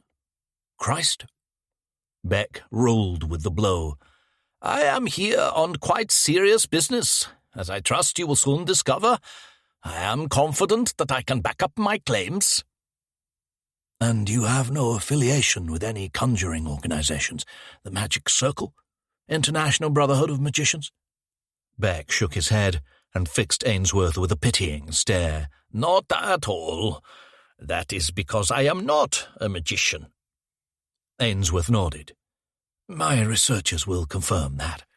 Beck smiled. Indeed they will. Ainsworth took another sip of water, holding the moment. Let me tell you a little bit about the challenge, Mr. Beck. We've found that clairvoyants, mediums, psychics, they have been reluctant to come forward because of the threat to their credibility and livelihood. Beck leaned forward, elbows on knees. I would not be here if I wasn't confident that I can back up my claims without threat to my reputation. Ainsworth studied him. The challenge is really very simple. My unit offers £50,000 to anyone who can demonstrate paranormal abilities under strictly monitored conditions. I understand you're claiming to be a remote viewer. Beck scratched his cheek. Ainsworth noted it as a potential tell. If I come into contact with an item that has been imprinted with the energy of a specific person, I can determine the location of that person. In some circumstances, this is a quick process. Other times, it can take a few days. Ainsworth scribbled something. We will not be able to test your claim over a period of days, Mr. Beck. I will set up a carefully controlled experiment that will be conducted in a few hours within the department here. You will have no input into the setup or process. Beck sat back. I accept that. You will also not be informed about the nature of the experiment until you've been searched and screened, and we are ready to go. Beck sniffed. He seemed bored now. Yes, as I said, I am confident that I can back up my claims. Ainsworth watched as Beck uncrossed and crossed his legs. For a character with such outward confidence, he was displaying a lot of anxiety. Tell me a little about how the remote viewing manifests itself. Beck looked around the room, his eyes pausing on Ainsworth's photograph of the young girl.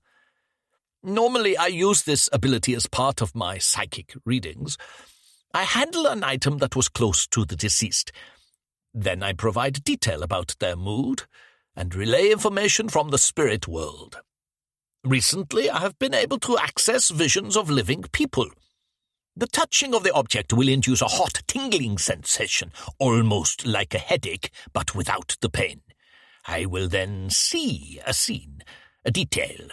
It is like I am observing, a distant watcher. I do not witness the person in question, just a detail about their location or situation. Ainsworth frowned and looked down at the notebook, doodling. With deceased subjects, are you able to relay emotion? Specific messages? Oh, yes. I feel the spirit's energy as if the person is in the room next to me. Sometimes, if there is an urgent message to pass on, I have to fight back a terrible nausea, a desire to wrench myself away and plunge back onto the corporeal plane. Ainsworth looked up. The real world. Indeed. Ainsworth nodded. They sat there for a few seconds in silence, staring each other down. Mr. Beck, it's possible that you believe what you're saying, but my job with the challenge is to test your claim using scientific rigor. Some subjects have taken exception to this judgmental atmosphere. I have no concerns about your attitude towards me. Your science will demonstrate my veracity. Veracity. Corporeal. Ainsworth was starting to wonder if Beck was just an overgrown student who had styled up a persona, or if he was the perpetrator of some sort of hoax or sting. He stood up. Beck did likewise and approached the desk. "Mr. Beck, it's been a pleasure." Up close his eyes were sly but tired-looking. They clasped hands. Beck offered only a slight squeeze, and he didn't move his hand up and down. "Kelly will be in touch about the details. I hope to see you again very soon." Beck had lowered his head, as if in shame. He slipped his hand free and let it drop. He was taking slow, deep breaths. He stumbled back to the chair and sat down. "Professor, please forgive me. I do not wish to embarrass you." "What is it?" Beck looked up. He was trembling. "I feel you are not at peace, Professor Ainsworth. The loss, the sadness within you, it is so black. It is like you have fallen into a deep, dark pit and you can't find your way out."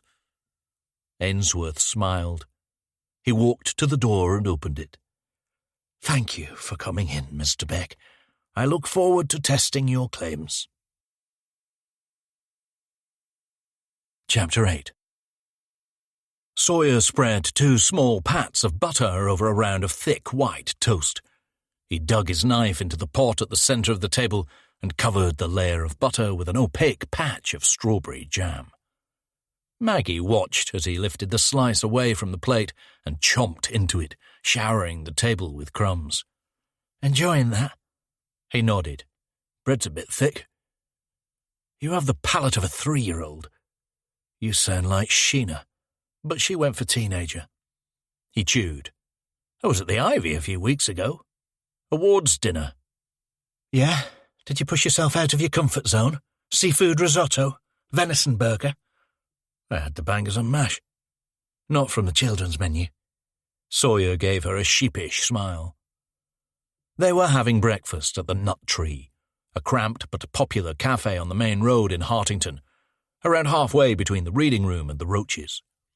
It was a 1-story grey brick building extended from an L-shaped patch of detached houses. The multi-paned front window gave it the feel of a sweet shop, but inside it was all dark wood and low ceilings, more like a refitted pub. Maggie sipped her herbal tea and took in the Monday morning tourists, mostly middle-aged ramblers, a few younger couples in fashionable but flimsy high-vis jackets. It was warm out, but Maggie knew the risks of underestimating the peak's meteorological mood swings. She squeezed the tea bag against the side of the cup. "Is this the kind of place you'd meet for an affair?" Sawyer looked up. "I didn't realize we were having an affair." She gave him a shove. "In theory. Plenty of dark little corners and hidden tables. Maybe too obvious." He took a slurp of tea. "It's a middle-class greasy spoon. Use sourdough for your beans on toast and double the price." "Don't see you complaining about your toddler's breakfast." "I'm not saying that wouldn't be delicious. Just a bit tarted up." Fresh from her early morning home clients, Maggie was looking formal for the surroundings. Grey pencil skirt, criss-crossed black blouse, low heels. Sawyer was blatantly a man of leisure. Bruce Lee t-shirt poking up from behind a slate-grey hoodie, jeans, classic black-and-white Vans. Maggie dropped her voice. There was nothing confidential in what she was about to say, but she was conditioned to avoid unnecessary leakage. "So Keating wants me on call for the Padley case. He's still setting up the Sheffield MIT, so he's basing the inquiry on the first floor of Buxton. Brought in a few DCs. There's a DS, Shepherd.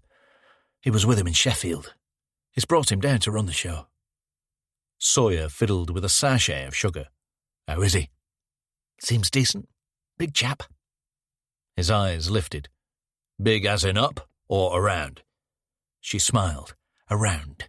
Probably got his eye on the top brass track. Not so much active police work." Sawyer returned to the sugar. "Body shamer?" He glanced up. Maggie angled her head. "So what happened at the briefing? Visiting the Vic's parents tomorrow, Hathersage. They were away when the body was found last week. 18-year-old Toby Manning. They found him in a shallow grave in a dense patch of woodland near a brook. I know it. Used to have a girlfriend who lived up there. Kissing practice in the trees. Couple of years ago. He laughed. COD. Asphyxiation. Probably strangled. He was in a box, Jake. Like a cardboard coffin. Why not just dump him in the ground? Sawyer shrugged. Anal retentive type. Sex game gone wrong. Unintentional killing. Feels like there's regret there, reflected in how he treats the body. Keating wants to focus on Toby's recent associates. Any enemies? We'll have to speak to the parents, but they're obviously in bits. She sighed. Toby was about to go to university, start his life. We? Sawyer added another spoonful of sugar to his tea and stirred. Going with Shepherd. Can I come? Maggie eyed him. Was he serious? Of course not. It's Keating's case and you don't work for him. Yet? How did they find the body? Date of death? How was it found? She bristled. I don't know, Jake. O'Callaghan was at the briefing. FLOs all left and she spoke with Keating and Shepherd privately. Need to know, eh? Sawyer stared down at his warped reflection in the polished dark wood. Where's the body now? With Drummond. If that's not a sign to stay out of it, I don't know what is. O'Callaghan said the autopsy was already done. Sawyer looked up. Is he still in his cave up in Sheffield? All the unexplains go up there. You know that. Hardly frequent, though. Her hand went to him, rested on the end of his fingers. You're not in London anymore. How's the guest house? You getting out? He finished his tea, eyes fixed on the inside of the mug. Why would you strangle someone? Put them in a box, then bury them in a shallow grave? You're hardly likely to have makeshift coffins lying around in case of a crime of passion. And as you say, if you're going to bury someone, you just dig the hole and toss them in. He clunked the mug down on the desk, too hard. It feels ritualized, ceremonial. Maggie cut her scone in two, waiting for him to run out of steam. The guest house is okay. Lots of doilies, you know the type. I need somewhere permanent. Might look by the old place. Near the lane? Is that healthy? No. She took a bite, held the moment, watched as one of the older couples loaded up their backpacks. Have you read the book yet? I will, once I've worked through the local attractions. I lived here for the best part of 20 years, but I hardly know it. Have you been to see your brother? He squeezed his eyes shut, opened them again. Of course. I'm not sure if it made things better or worse. A raisin escaped from Maggie's scone. Sawyer snatched it up and popped it in his mouth. You know what R.D. Lang said? Sawyer smiled. Go on.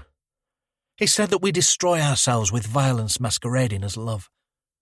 He nodded.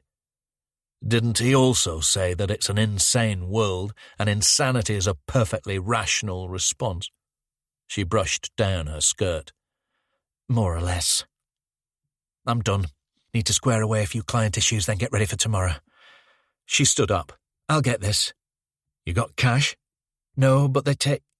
She burrowed in her purse for a few seconds, then stopped and looked back at Sawyer. He was holding up her bank card. She snatched it back. That is still a really annoying habit. Sawyer grinned. I think the speed of the autopsy means cause of death is unclear. Or there are other unexplained elements. And I think the secrecy means the body was fresh, so it must have been easy to find. He stood up. I think the killer wanted us to find it. Chapter 9. Ava Gregory scaled the stairs to the paediatric ward at Buxton's Cavendish Hospital. The stone steps were tall, and her legs dragged as she hauled herself upward. It was the first time since the accident 3 days earlier that she had spent the night at her own home, and on top of the exhaustion and personal guilt, she carried an extra burden of professional anxiety. The bosses at her accountancy firm had been understanding, but there was a sense that the goodwill around her absence was fading. She greeted the nurses at their station and entered the overheated side room where her 9-year-old son lay on his back in a short but wide bed, eyelids flickering. He moaned and cast aside the sheets, revealing a crumpled figure in blue and yellow Minions pajamas, clutching a stripy plush cat. Luca was small for his age, an overgrown toddler with a bony frame and a wayward swish of light blonde hair. But Ava had worked hard to bolster his frailty with confidence, and his voice always rang loudest among the chatter of his peers. The car had hit him as he scurried to a traffic island on the main road outside his school. The driver had braked, but couldn't avoid clipping Luca, spinning him into the bollard and, luckily given the rush-hour traffic, down onto the safety of the bubbled concrete. He had clunked his head on the bollard's raised paving and lost consciousness. Luca's friend Adam had told Ava that Luca had developed the habit of being the first to the island, taunting the others as they waited by the roadside, berating them for being too scared to make the dash. "Hello, my darling." She took a seat on the side bed, her fitful resting place for the last couple of nights. Ava was tall and conspicuous, with lustrous black hair gathered into a flawless ponytail. She crossed her legs, took off her dark brown Tom Ford glasses, and rubbed at her eyes. "Mum!" He crawled over for a hug. She wondered where Mummy had gone. He would be 10 in a couple of months. Karen, the lead nurse, followed her in. "We've been a little bit sick in the night, but nothing to worry about." She was Irish, old-school matronly. "The doctor's happy with the results, but he wants to do another couple of scans, just to be sure." She spoke to Luca. "You're going to be fine, my poppet." She picked up the cat, waved it in the air. "If you were one of these, though, you'd have used up a life." On arrival, Luca had shown signs of brain swelling and had been put into a medically induced coma. He was recovering well, but one of the neurologists had told Ava he was unhappy about Luke's tiredness and short-term memory loss, and wanted to keep him in for observation and deeper tests. Luca sat up. "My head hurts, Mum. It's really bad." He put on his glasses. Earlier that year, when his short-sightedness had been confirmed, he had insisted on the cherry-red frames, telling Ava he wanted it to look like he wasn't ashamed of them. Karen checked him over and made a note on his clipboard. "Your headache is because of your medication, my lovely. We'll get you something for the pain." Luca's eyes teared up, and Ava held him, snuggling his head into her neck. "I know it's not nice, but you won't be here for much longer now." He spoke into her shoulder. "Can I go for a walk around soon?" Karen smiled. "Not yet. Maybe in another day or so. You might feel better in your mind, but we can't let you loose until your body's fully recovered." Ava rummaged through her shoulder bag. "I've brought you some books, and you can take my iPad. I'll buy you a couple of new games if you like." Karen gave Luca a glass of water. "Open your hand." He complied, used to the routine by now. She pressed a small white pill into his palm. He threw it into his mouth and gulped down some water. "Thank you." "You're very welcome, my lovely. Now I just need to borrow your mum for a second. I'll bring you some breakfast, and the doctor will be round soon." "Will it be Dr. Fisher?" "Yes, he's nice, isn't he?" Luke nodded. "Now if you take a look at these brilliant new books, we'll be back in a minute or two." Karen led Ava to a small break room at the back of the nurse's station. She closed the door, and her sunny demeanour dimmed. "Miss Gregory, Luca's father, Dale, telephoned yesterday." Ava's stomach lurched. "What did he say?" Karen shook her head. "I didn't speak to him myself, but apparently he was rather aggressive. Abusive, even. He said he'd been informed about Luca and demanded to speak to him. That wasn't possible, and the duty nurse told him we would talk to you today." "I'm so sorry about that." "We're not social workers, Miss Gregory. Luca's care is paramount, but my staff need to be able to conduct themselves without—" "Okay." Ava waved a hand. Her voice was louder than she'd intended. "I'm sorry. Just Karen rested a hand on her shoulder and squeezed. Of course. A stressful time. He'll be fine. He's in the best possible hands. I'll fix it. I'll go to see Dale tomorrow. Karen nodded. Are you separated, my dear? No. Well, as good as. He's in prison. Chapter 10. Sawyer took the rickety lift down to the pathology lab in the basement of the teaching hospital at Sheffield's Northern General. Most of the main building had been refitted since his last visit, an unexplained death at a youth club in Sheldon, but as he stepped out into the muted light of the main corridor, it was like slipping back in time. While the rest of the hospital was in motion, busy with the business of preserving and prolonging life, this was the other side, a place of stillness, where there was nothing more to be done but bring down the bodies and prepare them for whatever ritualized farewell their culture demanded. It was a place of abandoned hope, dug deep beyond public view, and in no need of artwork, natural light, or redesigned signage. He flashed his warrant card and followed the familiar route, as if on rails, right at the first junction, past chemical storage, through a small lobby to a suite of offices which adjoined the mortuary and autopsy room. He peeked through a glass window in a large door marked F. Drummond and walked in without knocking. A gigantic man in a short-sleeved brown shirt stood with his back to the door, slotting a folder into a filing cabinet. "Hello, Fraser." The man tilted his head. "Jake Sawyer." He turned. Thick grey beard, shiny bald on top. He was a frightful presence, pushing 7 feet, bred for bear wrestling. His pale blue eyes narrowed behind semi-rimless glasses. "What's dislodged you from under your rock?" His voice was level, cautious, with a tang of Glaswegian. Sawyer smiled. "The chance to spend some time basking in your effervescence." Drummond studied him for a second, then turned and finished his filing. "I heard you were quitting." "Not yet. One last case, eh?" Sawyer took in the room. It hadn't changed in 6 years. Functional desk with 1 chair, stacked wire document tray, shelves straining with colossal ring binders. No pictures, no photographs. A windowed side door led through to the autopsy room. Drummond could sit at his desk and gaze through at the gurney, the body drawers, the unflinching light. "You know how it is. Cases choose you. How's Sophia?" Drummond slammed the cabinet shut and moved over to his desk chair. A tea tray on a side table rattled as he walked. "What's the matter? Lost her number?" Sawyer snorted. Drummond slumped into the chair and gazed up at him, far from amused. "Sophia is well. Emma's learning the piano, getting good grades. Ben likes his new school. Bit of a personality clash with his computing teacher, but otherwise fine. Good little footballer." He tilted his head forward and surveyed Sawyer over the top of his glasses. "So despite your best efforts, we're happy. Now, what do you want? I'm busy."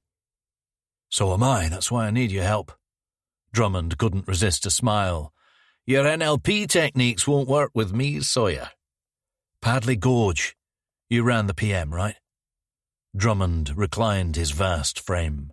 The chair creaked in outrage. "Who wants to know?" "I do." "Incorrect answer. The work was ordered by Keating's MIT. You'll have to bounce it off him." Sawyer smiled, flashing his dimple. Keating's MIT is still a work in progress. He's setting up at Buxton Nick for now. I'm technically on the books there. Drummond looked away, fiddled with a pen. "What happened to this boy, Fraser?" "Hard of hearing in your old age." Sawyer took out a boiled sweet, half unwrapped it, and squeezed it into his mouth. "We're on the same side." Drummond laughed. "You think? The angels gave up on you a long time ago, Sawyer." "I'll find out another way if I have to. I wanted to come to you first." "Fuck! You figured this was the path of least resistance. Probably a good job you're thinking of joining the civilians with that kind of deductive perception. Sawyer laid his hands flat on the desk and leaned forward. Listen, this is what we do. This young lad was only just getting started. He's been robbed of his future. We can't change that, but we can make sure it doesn't happen to someone else. Drummond sighed. His gaze wandered to the side door, to the body drawers. Asphyxiation. Don't pretend you don't already know that. Strangled. Drummond shook his head. No ligature. No prints. No bruises. Smothered. No cyanosis, no scratches, nail marks, lacerations. No defensive wounds. Nothing. This kid was 18, Sawyer. Fit, healthy, sporty. He didn't even put up a fight. Sawyer pushed off the desk. Plastic bag? Tongue not bitten.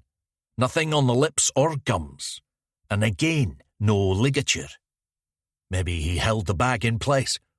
Drummond kneaded his brow with both hands. Get off the bag thing. It didn't happen that way. Okay then, drowning. Internal organs congested. Some hemorrhaging. No water, though. Sawyer rolled the sweet around his mouth. I give up. Drummond slid a folder from the document tray.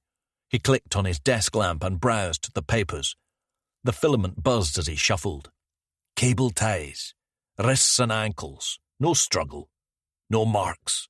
No attempt to break the ties. He looked up. Body was fresh. Waiting on toxicology, but I've got a theory that might keep normal people awake at night. The two most interesting things for me are the fresh needle prick on the Vic's left shoulder and the bruising round the back of the skull. Killer hit him from behind. Drummond swiped off his glasses in mock shock. You're sure your name isn't Sherlock, Sawyer? Sawyer smiled.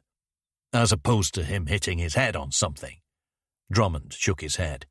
Bruise is neat. Semicircular depression.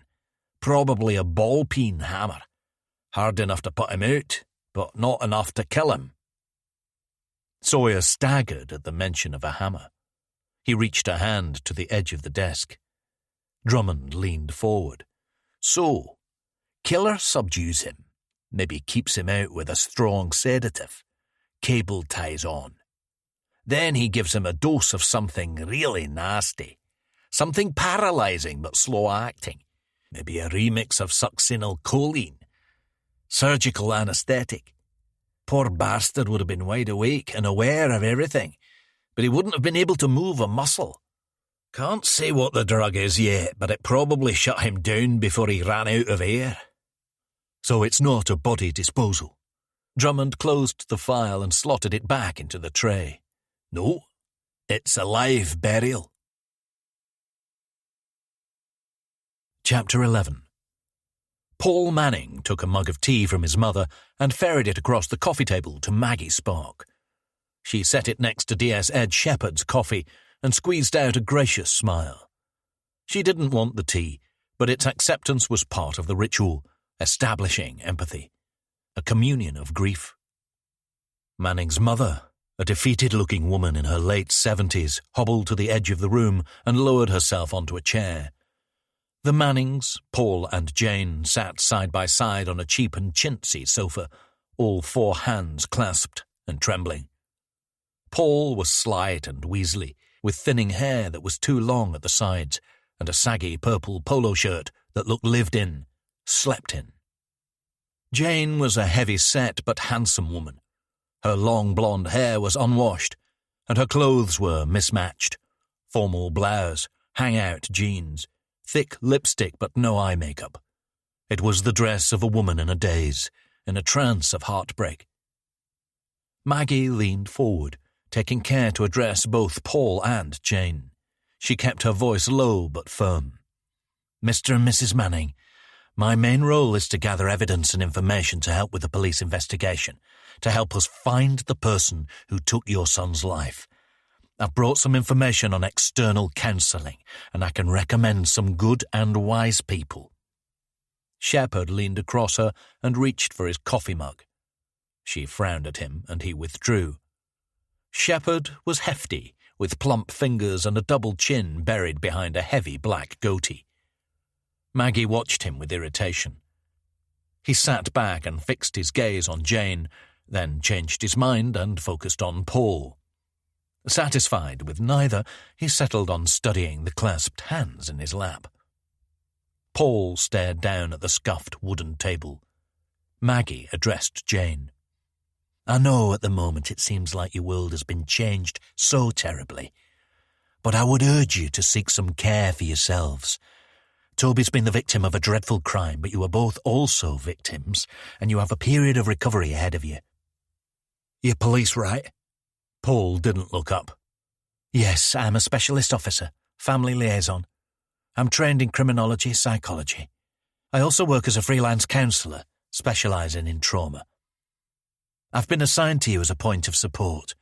Alongside DS Shepherd, I'll keep you updated on the progress of the investigation, and if there's anything you need or want to know, please contact me at any time.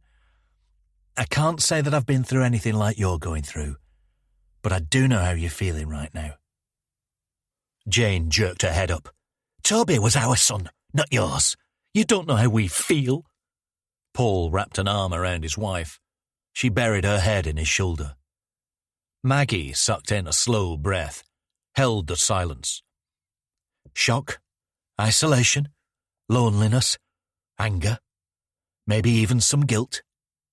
You're running it all over in your heads. The last time you spoke to Toby, what you said, what you didn't say, what you wish you'd said.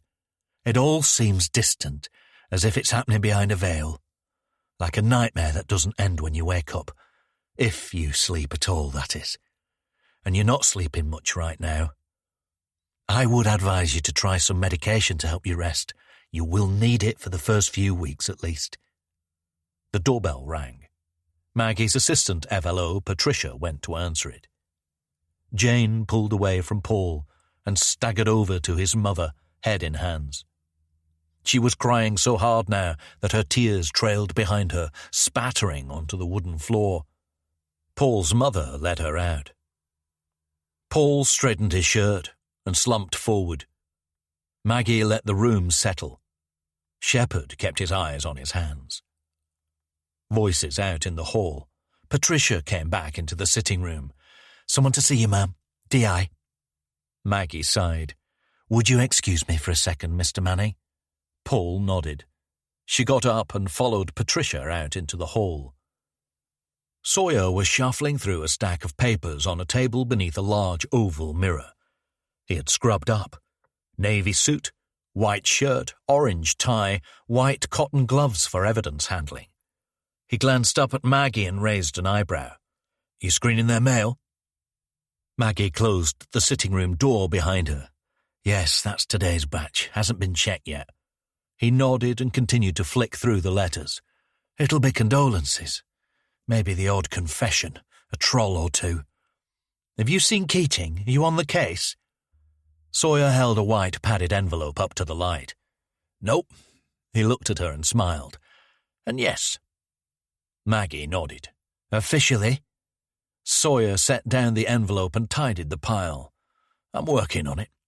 I saw Drummond. Did you tell him I was quitting?" Her eyes flicked to the side. She folded her arms. "D.I. Sawyer, I appreciate you. Let me talk to them. I'll be good. It's not my call, Jake. Do you know how this lad died, Maggie?" "I've heard the initial assessment." He stepped closer. "Just a few minutes. I won't be any trouble. I couldn't get hold of Keating today. I tried. Really. It'll be official as soon as I can." "You're supposed to be relaxing." "I tried that. It stressed me out." She leaned in and lowered her voice. "And this is your idea of a distraction?" Sawyer turned. He smelled exquisite, sweet and woody. Shaved, haircut. The signs were good, although the tie was a concern. He took off his gloves and walked past her into the sitting room. "Mr. Manning, my name is Jake Sawyer, Detective Inspector. I'm so sorry this has happened to you." Paul looked up and nodded. He blinked his eyes, clearing the tears. On hearing Sawyer's rank, Shepherd sprang to his feet. "Sir?" You must be exhausted, but do you mind if I ask a couple of questions? I want to find out who did this to Toby. I realise that we can't bring him back, but you can help us to find the person responsible and make sure we don't have to visit another parent in the same situation." Paul nodded and wiped the moisture from his cheeks. Sawyer walked round the sofa and sat next to Shepherd. "Mr. Manning, is there anyone you can think of who might have wanted to harm Toby?" Paul peered up at Sawyer through eyes bruised by rubbing. "Nobody I know of. I sort of lost track of his social life in the last couple of years." Sawyer smiled. "That's understandable. He had his mates, yeah? The relationship changes. It gets deeper, more complex, in a good way. Like a wine." Maggie flashed a look at Shepherd and took a seat next to Sawyer. "Did you meet Toby's friends, Paul?" "A few. I used to know a lot of them. Changes, though, like you say." Shepherd spoke up. He had his own life. His voice was deep but quiet, with a soft Scouse accent. "Yeah, he never came to me with any worries about people.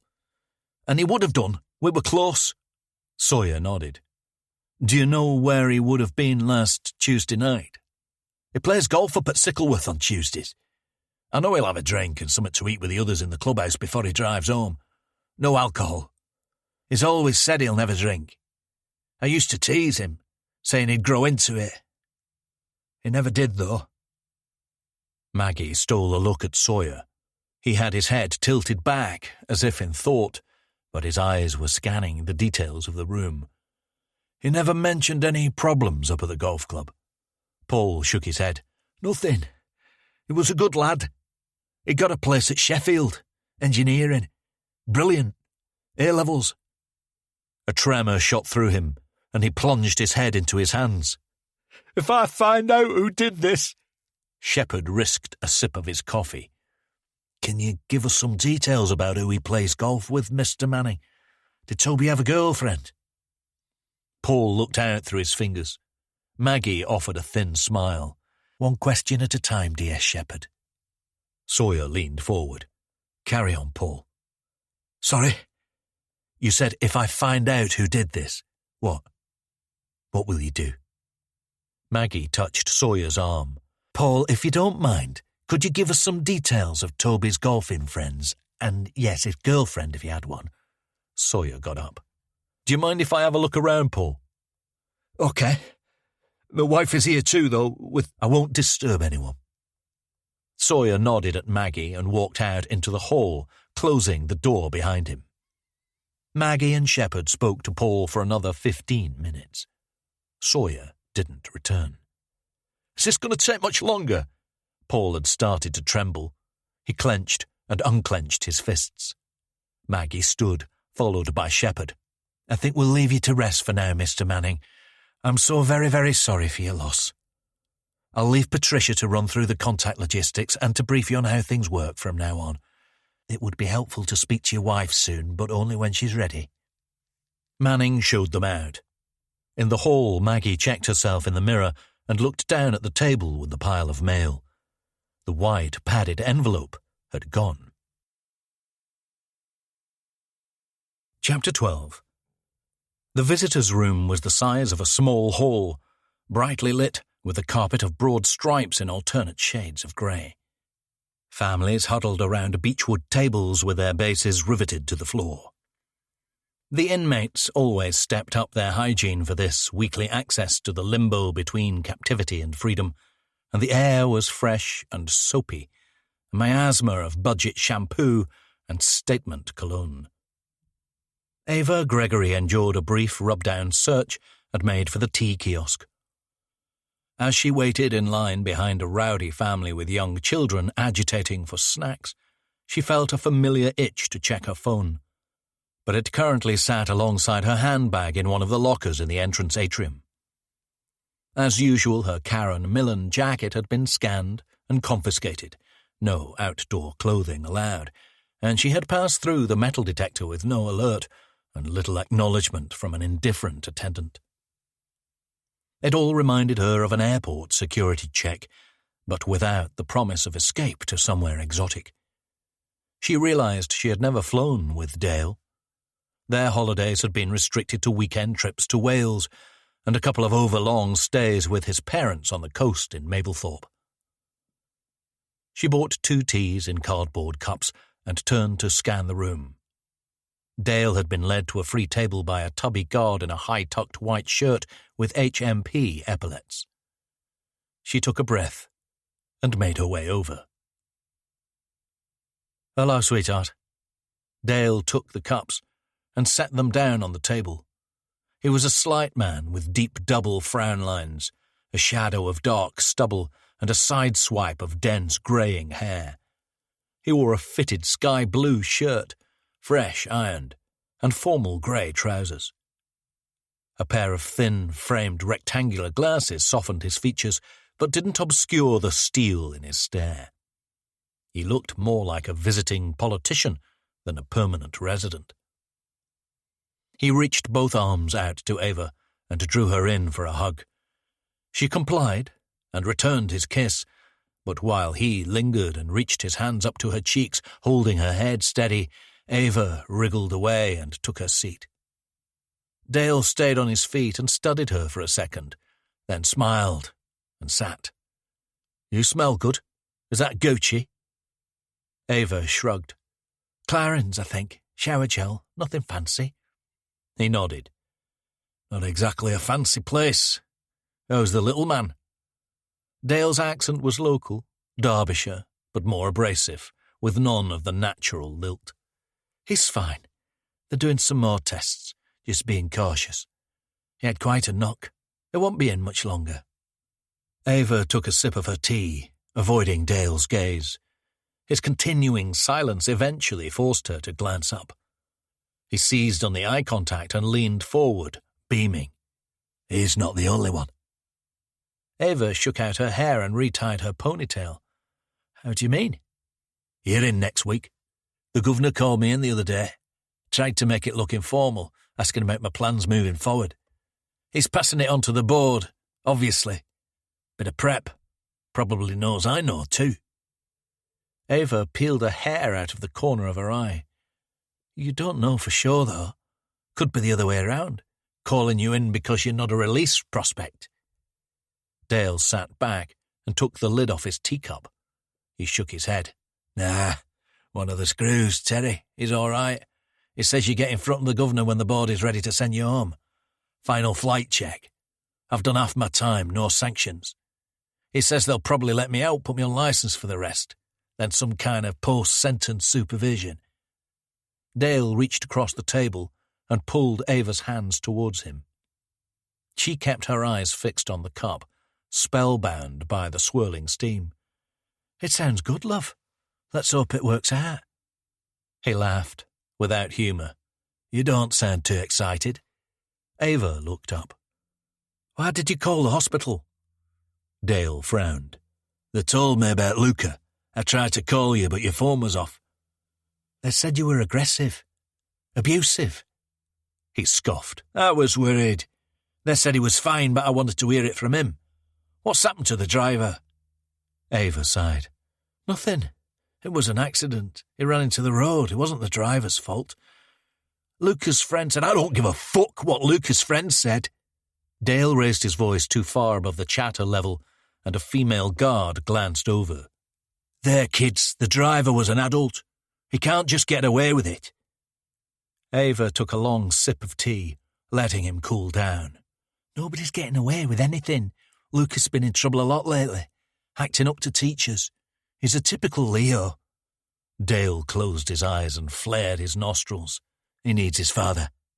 "He needs a father who won't get out of prison and fall in with the same old mates, slip back into bad habits, end up back in here." Dale opened his eyes and dropped his head. For a moment, he almost looked humble. He pulled Ava closer, reached over to her chin and tilted her head up, trying to draw her gaze. "Sweetheart, Luca is everything to me, and I realise I'm going to have to earn back his respect. Listen, I made a mistake. Never again. I'm getting out of here soon, and we can move on. We can be a family again, yeah?" Ava looked him in the eye, and with a monumental force of will, pulled out a broad smile. "Yeah." Chapter 13. In the evening, Sawyer faced the full-length mirror at the end of his bed and prepared himself. Eyes closed, 5 slow and even breaths. He was topless and barefoot, in light jogging trousers. In through the nose, out through the mouth. His physique was taut, with little excess and modest muscle definition. Pretty much optimum for a 35-year-old. In and out. He rested his hands at his sides, palms placed on thighs.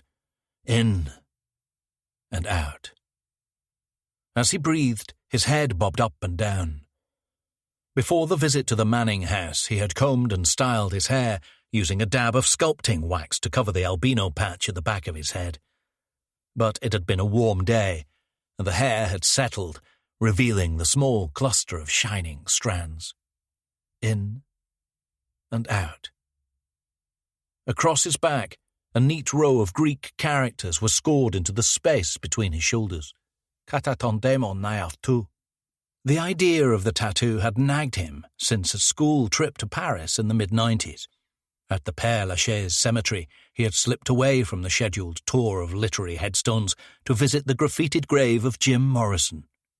It was one of his few clear early childhood memories. His mother's passion for the darker shades of 60s music, The Doors, Hendrix, Cream, and the way it seemed so urgent and volatile compared to the aloof classical music that drifted from his father's study. He had copied the inscription on Morrison's grave into his notebook, researched the meaning, true to his own spirit, and on his 18th birthday flattened the sketch over the workbench of a Greek-Australian tattoo artist in Amsterdam's Old Town. In and out. Behind him, Sawyer's aging laptop sat open on the bed, a small black flash drive protruding from the USB socket. The white padded envelope from the Manning house lay opened on the bedside table. In and out. He opened his eyes, assumed the training stance, and began to work through the first Wing Chun Kung Fu form. Si Lum Tao. Little idea. The form was a series of prescribed, sequential movements intended to strengthen legs and arms and to embed the core principles of the system. Absolute economy of movement, and the idea of an imaginary, vertical centerline around which the practitioner focuses defense and attack. Always efficient, always direct. Nothing classical or traditional. Nothing for show. As a teenager and 20-something, Sawyer had trained in Wing Chun, and its contemporary spin-off, Jeet Kune Do. He had found the study both empowering and soothing, and although the self-defense benefits were obvious, he now used the Wing Chun forms as a dynamic meditation, fanning away the mental fog. He executed the 108 movements with fluidity and precision, and toweled down his hair. After a few warm-down stretches, he sat on the bed next to the laptop, sipped a glass of water, and clicked on the video's play icon for the 3rd time. The footage was dark, but had clearly been captured by a static camera with good light-enhancing ability. It showed the head and shoulders of a young man, Toby Manning, lying prone in a confined space. As he writhed, Toby's head jerked from side to side. He bucked and nodded, wobbling the camera as he clunked his head on the roof of the space. Sawyer leaned closer to the screen. Toby's eyes were wide and glistening, shining through the gloom. The pupils twitched and fluttered. Was he still sighted? Capable of seeing anything? Toby moaned and wailed, but with little volume. Had his throat been constricted? Damaged? His lips quivered, but he formed no discernible words. At the 1-minute mark, Toby's eyelids flickered and his struggle abated. He lay still, an outline, no longer lit by his petrified stare. Sawyer closed down the video window and gulped back his water. He had dealt in death for most of his time as a detective. He'd seen the sickening aftermath, the corpses, the decay, the clean-up. But Toby Manning was only the second person he had observed in the act of dying. Chapter 14. Maggie tapped on the glass and eased around the open door into the office of Detective Chief Inspector Ivan Keating. "Nice to see you, Maggie. Take a seat. I'm just practicing my signature on a few bits and pieces." Maggie settled into one of the two chairs opposite Keating. The morning was muggy, but he was in full uniform, with his police hat resting on the desk beside a stack of papers. He took a sheet off the top of the pile, studied it for a few seconds, scratched something into it with a chunky ballpoint, and transferred it to a separate pile on the other side. Keating was a curious cocktail for Brass. Celtic genes, Irish mother, Welsh father, with a hide-rendered Hardy on South Pennines farmland.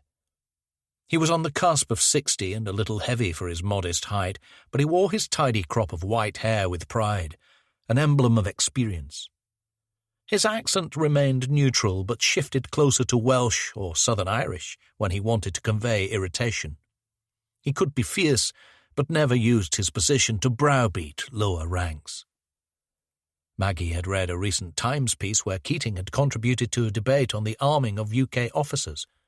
His argument was eloquent, insisting that guns enhance officers' sense of safety, but not necessarily their actual safety.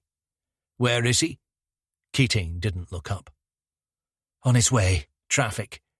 He gave her a look, returned to his paperwork. Maggie had hoped to catch Sawyer before the meeting, to ambush him about the padded envelope. She gazed around the office. It was a large, high-status room that Keating kept in obsessive order. He had positioned himself in the corner between a detached front desk for meetings and paperwork and a two-level corner workstation in darker wood which housed his computer terminal, stacked paper tray, and overhanging bookshelf. On the far wall he kept his legendary notice board, layered with booklets from murder victims' funeral services.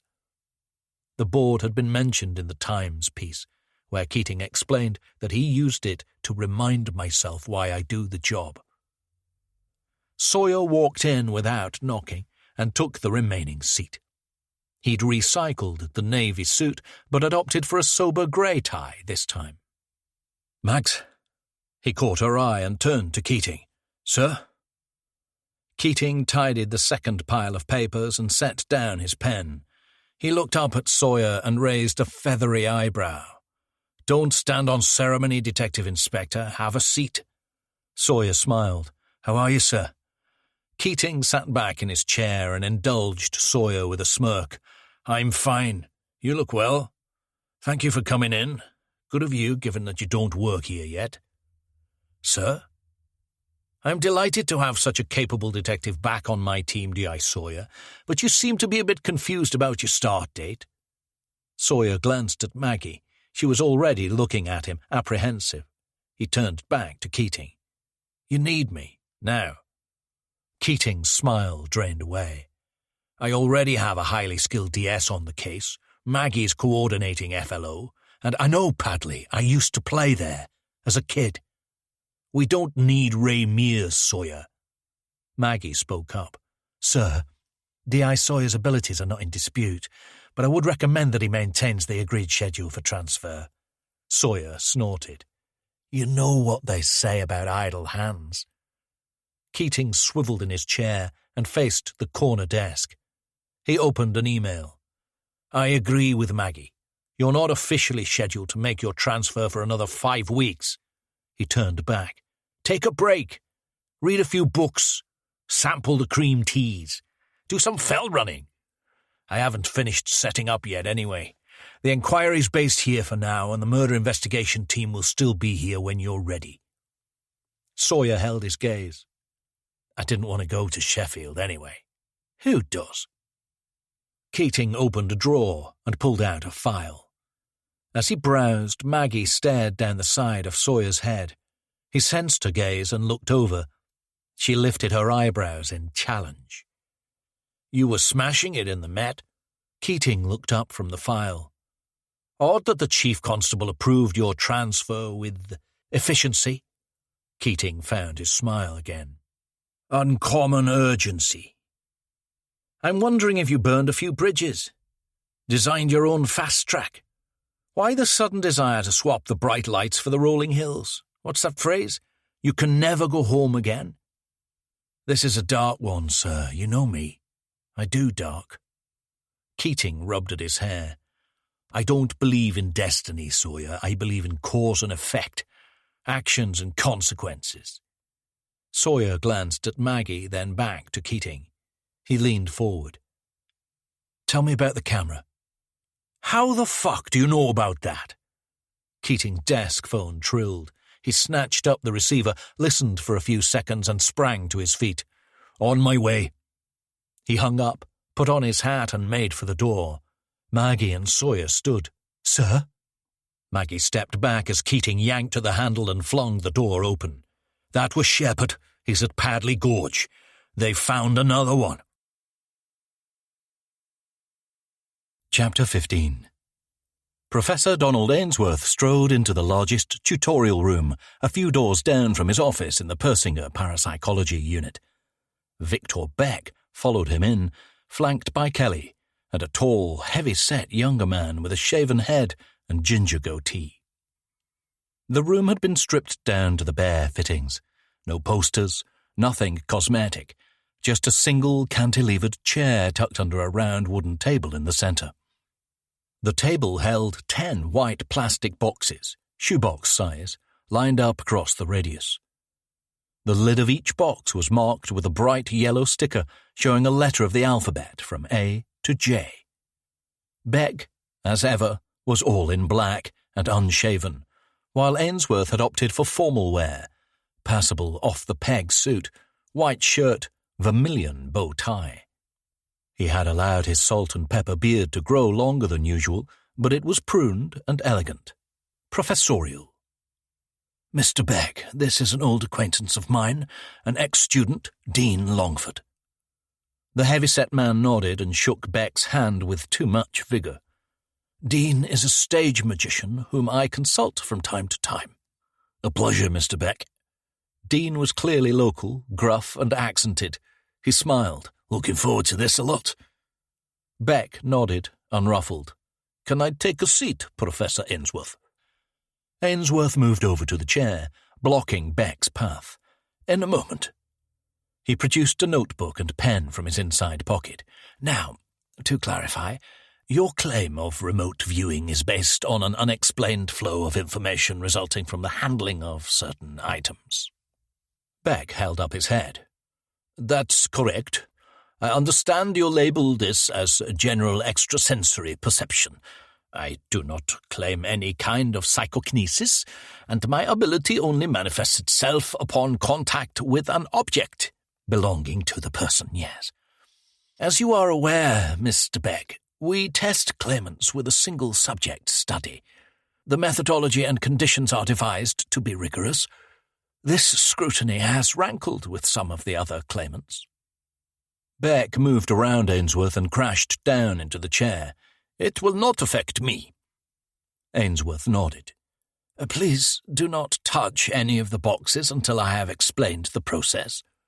Beck clasped his hands and laid them on the table like a chided schoolboy on his best behavior.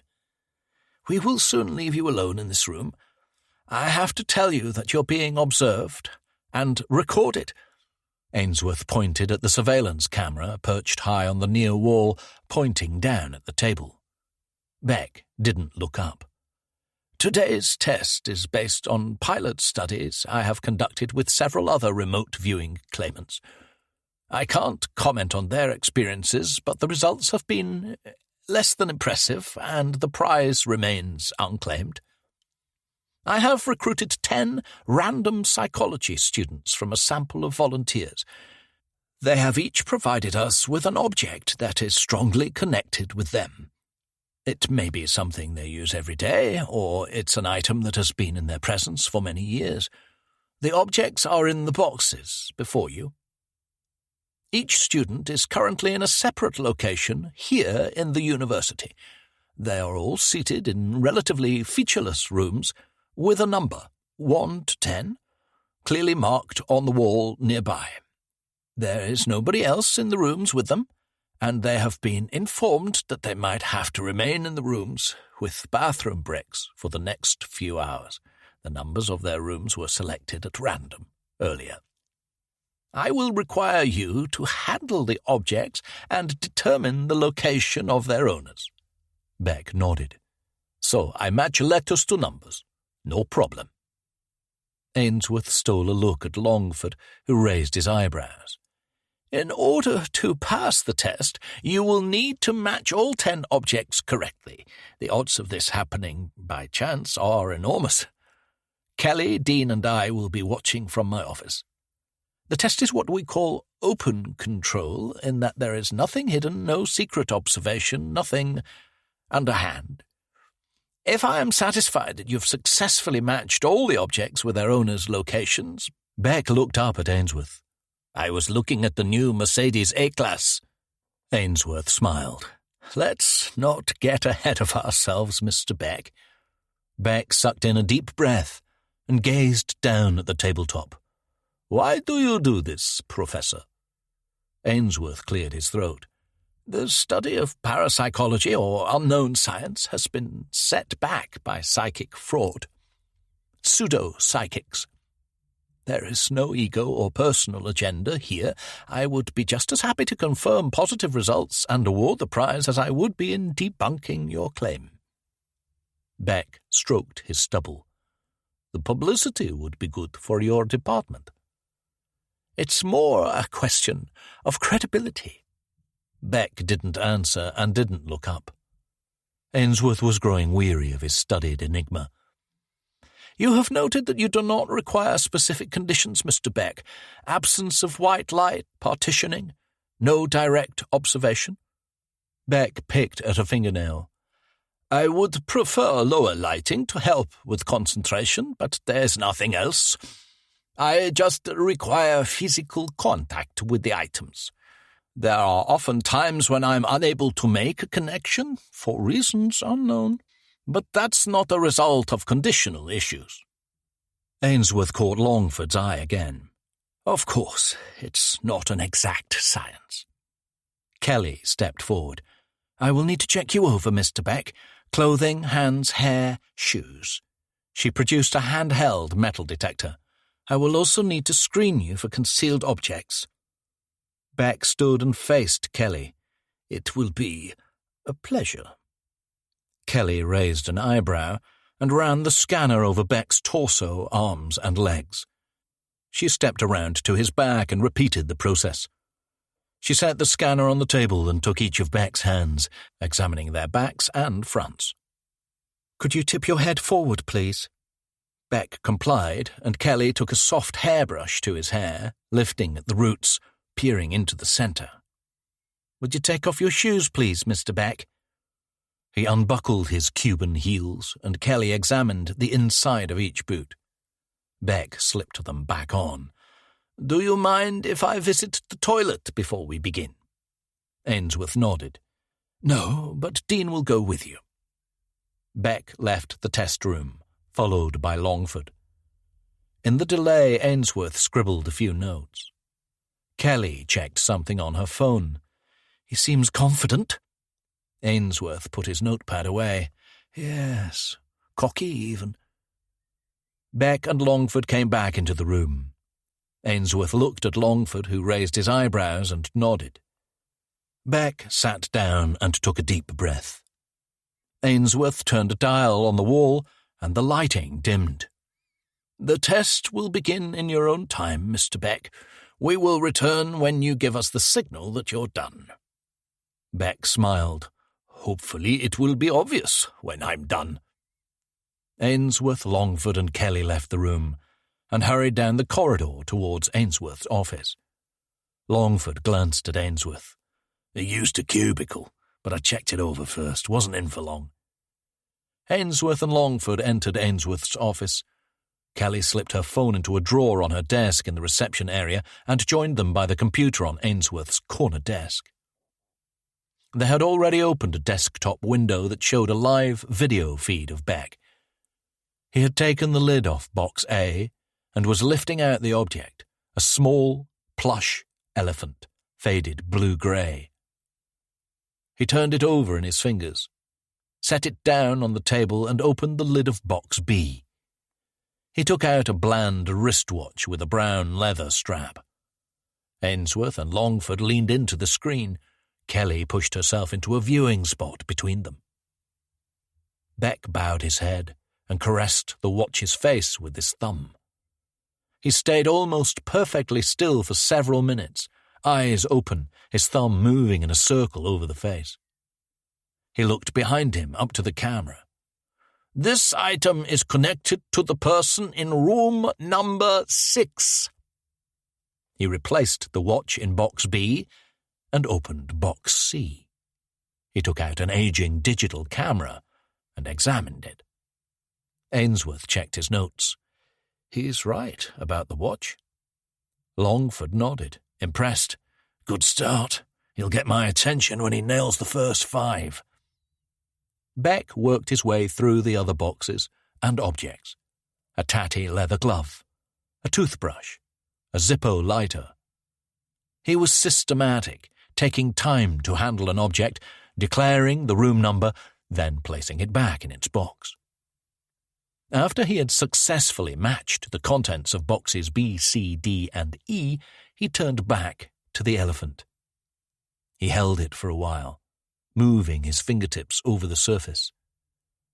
Ainsworth leaned in so close that Longford and Kelly had to shift position to keep sight of the screen. Again he set down the elephant and opened Box F. Longford backed away and sat down on the patchwork armchair. Kelly took his place next to Ainsworth, fixated on the screen. Could he have had any prior knowledge of the items or locations? Ainsworth shook his head. "Impossible. We had 30 subjects and 30 objects this morning. The 10 were selected randomly along with their room numbers. I placed the items in the boxes personally." It took Beck less than an hour to match the objects in boxes F to J with their owners' room numbers. Ainsworth looked down at his notes. He was pale, trembling. "Are you okay, Professor?" Kelly laid a hand on his arm. He shrugged her off and turned to Longford. "I've checked and rechecked. He has matched every object bar 1 to the location of its owner, Dean. How is he doing this?" Longford massaged his beard. "I don't know, Professor. We checked him thoroughly. He's clean. No trickery. We can rule out prior knowledge. The bastard is on to something." Ainsworth turned back to the screen and loosened his bow tie. "I won't accept the result until I get 100%. Longford nodded. He stood up and eased back in front of the screen, next to Kelly and Ainsworth. "He's on 90. The table in front of Beck now held 9 closed boxes, B to J. Box A was still open. Beck took up the plush elephant and turned it round and round in his fingers. He bowed his head again. This time he closed his eyes and stayed in the position, perfectly still, for almost 5 minutes. They could hear his breathing over the camera microphone. Longford looked at Ainsworth. "Is he asleep?" Beck's voice, loud and confident, burst into Ainsworth's office, making everyone jump. "I think you have not been completely honest with me, Professor Ainsworth. You said there would be no subterfuge, and that I would have all the information I required." Ainsworth stepped back, away from the screen. Kelly and Longford stayed fixed on Beck's image as he turned and looked into the camera. He held up the plush elephant. "Professor, I am unable to make a connection with the owner of this object because the person is not in any of the numbered rooms. The person is deceased." Kelly and Longford heard Ainsworth slump onto the armchair. They turned. He was bent double, sobbing, inconsolable. Chapter 16.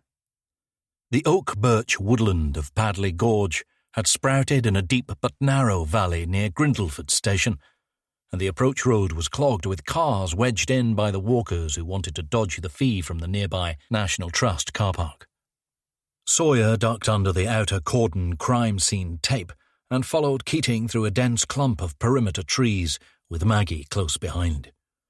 They emerged into a clearing, squinting at the dazzle of portable tripod lighting set in a wide surround at the borders of the inner cordon. It was a bright morning, but the canopy cast a patch of dappled gloom over the scene. Sawyer cast his eyes around. There was something stagey about the setting, as if the location had been selected for its natural aversion to sunlight. A group of FSIs in Tyvek suits worked the area, gathering, scrutinizing, and consulting with Principal Socko Sally O'Callaghan, a tall, mid-50s woman with cropped peroxide blonde hair who had treated herself to fetching turquoise overalls and face mask, in contrast to the ghostly whites of her underlings. Sawyer counted 4 DCs he didn't recognize, ducking in and out of the yellow and white forensic tent. He turned to Maggie. "First one wasn't too far from here, up by Burbage Brook." Maggie nodded. "Pretty bold. Gotta be local. Going with what he knows. Vicious but vulnerable. He wants us to think he's sure of himself, but I'm not buying it. I'd say these are his first 2. Keating stopped before a burly figure with a black goatee. "Dear Shepherd, you know D.I. Sawyer?" Shepherd caught Sawyer's eye and nodded. Sawyer didn't return the gesture. "Who have we got, Detective?" Shepherd swallowed. "Young girl this time, sir." Keating sighed. "Girl?" "Woman, sorry, sir. ID in her pocket. Georgina Stoll." Sally joined them. She stripped off her face mask. Sawyer tilted his head. She looked like she had barely aged a few months in the 4 years since they had last worked together. "Hello there, Sawyer. D.I. now, I hear." She was high-born, plummy, with a Marlborough husk. Sawyer flashed back to a drunken conversation at the end of a Christmas party at Buxton Nick. He had asked why Sally hadn't followed the money. Surgeon, consultant, specialist, something medical and prestigious. She had cracked a slow-motion smile and pinned him with her cobalt eyes. "It's all that fucking hope, Jake. Bloody prognoses, prolonging, fetishing longevity. You know where you are with a corpse.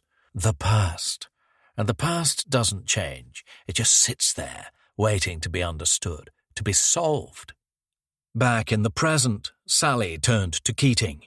"Sir, same MO as the Manning boy. No obvious wounds. I'd say asphyxiation. Shallow grave clearly marked. Couple of walkers called it in." Sawyer took out a notepad. "Shepherd, do you have a pen?" "Sorry, no." Maggie gave him a look. He could tell she thought Sawyer was trying to see if Shepherd would call him sir in front of Keating. She was wrong. Sawyer put the pad away. "Did he leave us anything?" Sally glanced at Keating, then back at Sawyer. "No, we're working on it. Nothing obvious. Certainly no fingerprints." "Finger marks?" Sally smiled at Shepherd's correction. "Indeed. As opposed to prints. Prints are known origin. Marks are unknown." She jerked her head towards Shepherd, addressing Keating. "Just back from a course." Shepherd looked to Keating for support. He didn't get it. Keating headed towards the forensic tent. The others followed. "What's inside the box?" Sally shrugged. "Same cheap cardboard coffin. This fucker does not like spending money, or he blew it all on the mini camera." Sawyer and Keating shared a look. "It's the same type of camera." "Filming it for himself?" Shepherd looked uneasy as they all stepped inside the forensic tent. "Probably. You can only kill someone once." Sally slowed and leaned in close to Shepherd. "But get it on film, and it's the gift that keeps on giving." Maggie groaned. "You missed your calling in victim support, Sally." Inside, the grave had been emptied of earth to reveal the open cardboard coffin. It was grimy but relatively fresh. The lid had been placed on the ground beside it, upturned. A mini digital camera was gaffer-taped up at one end of the lid, near the rim. Georgina Stoll lay flat on her back, with her head tilted to the side, her hands laid across her chest, fists balled, as if ready to fight. Her wrists and ankles had been bound with cable ties. She was fully dressed, t-shirt, cut-off jeans, white trainers. Her features were pinched, frozen in a contorted scowl, as if she had reacted to an unpleasant smell and stuck that way. Sally stood over the body. The grimace isn't anything significant. It's just the facial muscles contracting due to ATP drainage. She glanced at Shepard. Adenosine triphosphate? Sawyer moved to the top end of the grave. He crouched and looked around to the back of Georgina's head. There was an angry red contusion towards the base of the skull. Its colour contrasted with the pallid skin around her face and neck. TOD, 10 to 12 hours. He studied the bruising. Nobody's touched the body? Sally raised an eyebrow. And risk the wrath of Drummond. Sawyer stood and turned in time to see Shepard hurrying out of the tent. Maggie followed him. Sawyer flashed a look at Keating, and they both ducked outside. They found Shepard crouched by a tree around the back of the tent, head down, eyes squeezed shut, gulping back shallow, snatched breaths. Maggie stood beside him with her hand on his shoulder. "I need you to slow that breathing down for me, Ed," she said, her voice low. "I'm sure you know how this goes. It'll pass. You know that. You know it's not rational. There's nothing to fear." Sawyer stepped closer.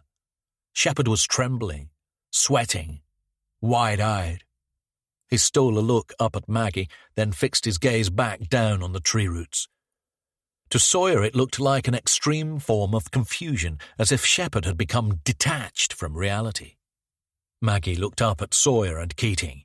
She forced a sympathetic smile and nodded.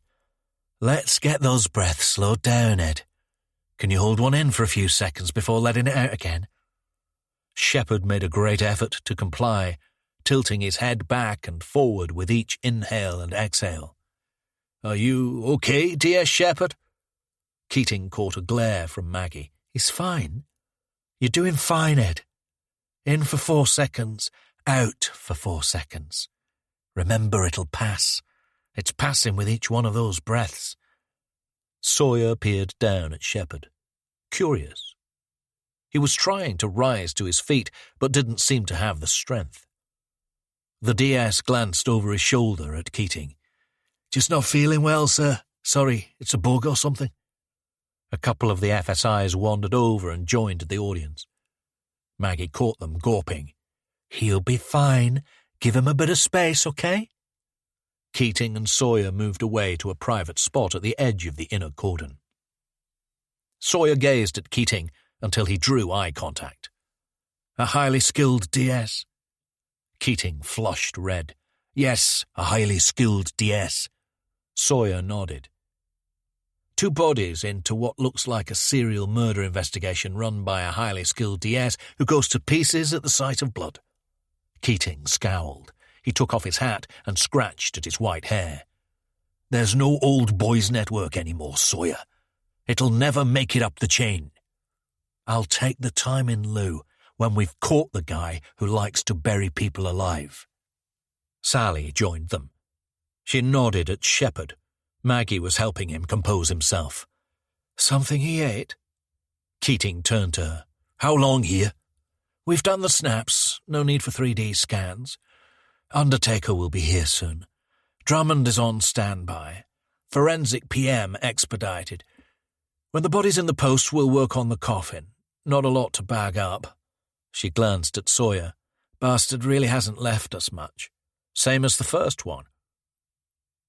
"Sorry about that, sir." Shepard came over with Maggie. "Won't happen again." He was bleary-eyed and pale but alert again. Sally smiled. "Looking a bit sheepish, Shepard." Keating spoke to Maggie. "Coordinate family liaison, next of kin. We don't have an official MIT yet, but we'll need to operate like one.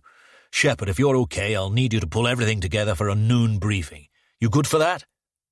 Shepard blinked and nodded, both rapid and desperate. "Of course, sir." You'll probably need this. Sawyer held up a rugged metal pen with a textured grip. You should take better care of it. Shepard snatched up the pen and marched away, joining a small group of DCs. Sally and Maggie headed back inside the forensic tent. Keating drew in a deep, slow breath and puffed it out through pursed lips. You didn't answer my question from before. Sawyer nodded and stared down at a scattering of burnt orange leaves prematurely displaced. How did I know about the camera? That's the one. Sawyer could feel Keating's eyes on him, but he didn't look up. Let's get back. I've got something to show you. Chapter 17. Keating had based the interim murder investigation team in a walled-off, open-plan section on the first floor of Buxton Police Station. The group consisted of hand-picked DCs working from a central office with support staff in small adjoining meeting rooms customized to fit their discipline. Victimology, media analysis, a couple of intel cells fitted with Holmes terminals connected to the police national computer system. His office overlooked the grey outbuildings of the tarmac Silverlands Stadium, home to Buxton FC. It was a modest facility reflecting the status of the team, mid-table in the Evo Stick Premier Division. But on match days, the station occasionally shuddered with a goal celebration. Keating insisted that the team conduct the main police work in the office area and that the side room doors were kept open at all times. No cliques, no silos. And so there were a few side glances when the boss came back from the crime scene with the unknown man who had visited earlier and the two hid away in one of the intel cells, door closed. After half an hour, they emerged and headed for Keating's office. As Keating and Sawyer strode, grim-faced, past the main bank of desks, Stephen Bloom, the gangly, blonde media relations officer, stood up and stepped forward, almost barring their path. "Dear Shepard on his way, sir." Keating nodded to Bloom but didn't stop. "Be here soon. Briefing in an hour." Inside, Sawyer closed the office door. Keating sat at his corner desk and browsed his email. He answered a couple of messages, head forward, staring down at the keyboard, jabbing at the keys in irritation. Keating's typing style hadn't changed. It had always reminded Sawyer of an amateur drummer improvising a solo. Sawyer sauntered to the window and peered through the half-open blind at the tips of the floodlights, just visible over the top of the main stand. "Shame you can't see the pitch. Or maybe that's a blessing. I don't imagine the standard. You work with Shepard." Keating swiveled his chair to face Sawyer with almost comic timing. "He doesn't work for you." Sawyer nodded. "And I work for you, right?" Keating took off his hat and placed it back in position beside the pile of papers. "You always were a quick one, Sawyer." Sawyer slumped into one of the facing chairs. "How will you sell it?" A knock at the door. Advisory. No Holmes access. Not until your official start date. Shepard entered. He looked harried, but had regained most of his composure. "Take a seat, dear Shepard." Shepard trudged past Sawyer and took the other chair. He pulled out a handkerchief and dabbed it across his forehead. Keating leaned back. There was no arrogance in the gesture. It was purely practical. He was broadening his angle on the two men, addressing them equally. "Detective Sergeant Shepard. Detective Inspector Sawyer will be working with you on this case. Chain of command is simple. You work it out like good soldiers. Last word from me. D.I. Sawyer is due to officially join the MIT in 5 weeks, but I'm bringing it forward. You can bond in your own time, but for now all you need to know is that Sawyer is a highly experienced detective who used to work for me in this very building and has been at the Met for the last 2 years. Shepard turned to look at Sawyer. He narrowed his eyes, then focused back on Keating. "Sir, Detective Inspector Sawyer took it upon himself to remove an item from the home of the first victim's family without informing myself or the FLO in attendance." His low voice took on a shrill undertone as he struggled with the usual suppression of his Scouse accent. "Technically, sir, that's theft." Sawyer stared down at the floor, following the jagged stripe in Keating's carpet. "He's proud of his work. He wants to capture it for posterity. He wants the world to see it. He wants the family to see it first. He looked up to catch Shepard's eye. You call it theft. Feels like more of an intervention to me. Wants the world to see what? Shepard glanced from Keating to Sawyer. Keating sighed. The cameras inside the coffins. He's recording the victims at the moment of death. Sawyer dragged his hand down his face. He sent Toby's family a flash drive containing the footage. We're looking for someone who wants his victims to die in one of the worst possible ways, and he wants them to know that it's happening. To draw a performance for the camera. A close-up. And he's prolific. 2 dead in a week. Sawyer treated Shepard to a dimpled smile. This isn't a dope dealer tiff in Toxteth, Shepard. I'm here to hold your hand. Sawyer. Keating crouched forward as if ready to stand. Shepard turned to him. You say working with me, sir? Yes, Sawyer is local. He knows the area where the bodies were found. Shepard took his time, indulged in a couple of big breaths. With respect, sir, there's no language barrier here, no local friction. I've worked in the peaks for many years now. Keating nodded. Get happy with it. I don't want a pissing contest. Shepard, let's hear what you've got. Then we can brief the others and get to work. This case was already going nowhere and we've just doubled the body count. Shepard stepped up to the front of the open plan office and turned towards the team. The faces were open and expectant, with a few suspicious squints. Keating stood off to the side by a large whiteboard covered with notes and documents related to the Toby Manning murder. Sawyer parked himself in a neutral position, near to Keating, but off stage. Earlier this morning, a couple out walking in Padley Gorge Woods came across a freshly dug shallow grave marked with a large wooden cross. The grave contained the body of 24-year-old local woman Georgina Stoll. Socko estimates time of death at 0100 hours, but we'll have something accurate after the PM. Expedited. As with Toby Manning, Georgina was buried in a cheap cardboard coffin, and her wrists and ankles had been secured with cable ties. Her purse with ID was in her pocket. A mini digital camera had been attached to the inside of the lid, with a view of the upper half of the body.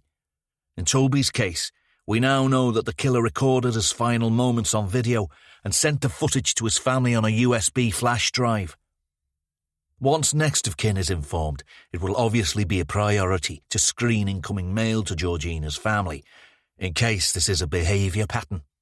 There was a rustling noise that sounded like a sweet wrapper being untwisted. Shepard ignored it.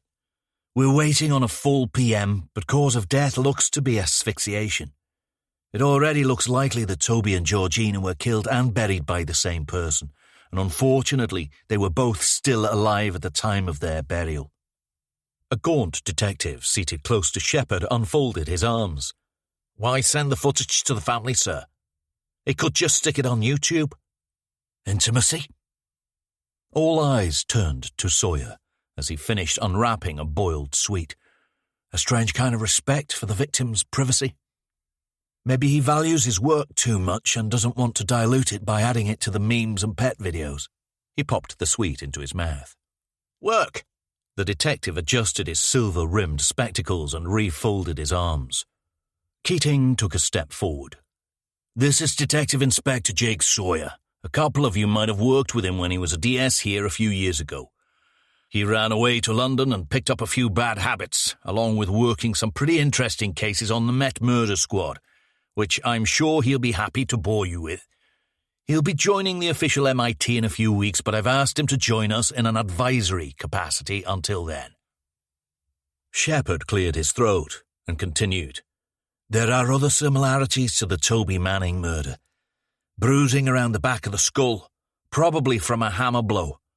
It's my considered view that we're dealing with a systematic, highly motivated and extremely dangerous multiple murderer. Mutters from the back. No shit. Shepard pointed to a couple of detectives sitting near to Sawyer. Intel, get on to PNC and Crime Link. See what comes up. Check the multi-agency public protection arrangements. I want to know if anyone has suffered an attempted abduction or been accused of similar offences? Has anyone just got out of prison for something similar? As we know, Toby Manning had traces of a drug in his system. We'll know soon if the same is true for Georgina, but I would expect it. The room was still for a second. A large detective with tall, slicked-back hair and rolled-up sleeves pivoted in his squeaky chair, breaking the silence. Is there a significance in both bodies being found in similar locations? Shepherd nodded. Well volunteered, DC Myers. Focus on local connections. Why that spot? DC Walker, dig a bit deeper with the coffins. A murmur of laughter. Sorry, bad choice of words. Look deeper into the coffins. Where is he getting them from? Look into likely online sites, delivery details. He's probably used more than one source and had them delivered to more than one address. So work from, say, a 20-mile catchment area with the burial location as the centre. Walker nodded and made a note. He was short, fresh-faced. He barely looked old enough to be the work-experienced guy. He probably got it all online, but it's worth checking local hardware stores for cable-tie purchases. Shepherd motioned to a small group of male and female detectives clustered around a desk near the window. Let's get busy on passive data. CCTV. Mobile numbers pinging off local masts, and he must have used a car to get the bodies to the woods.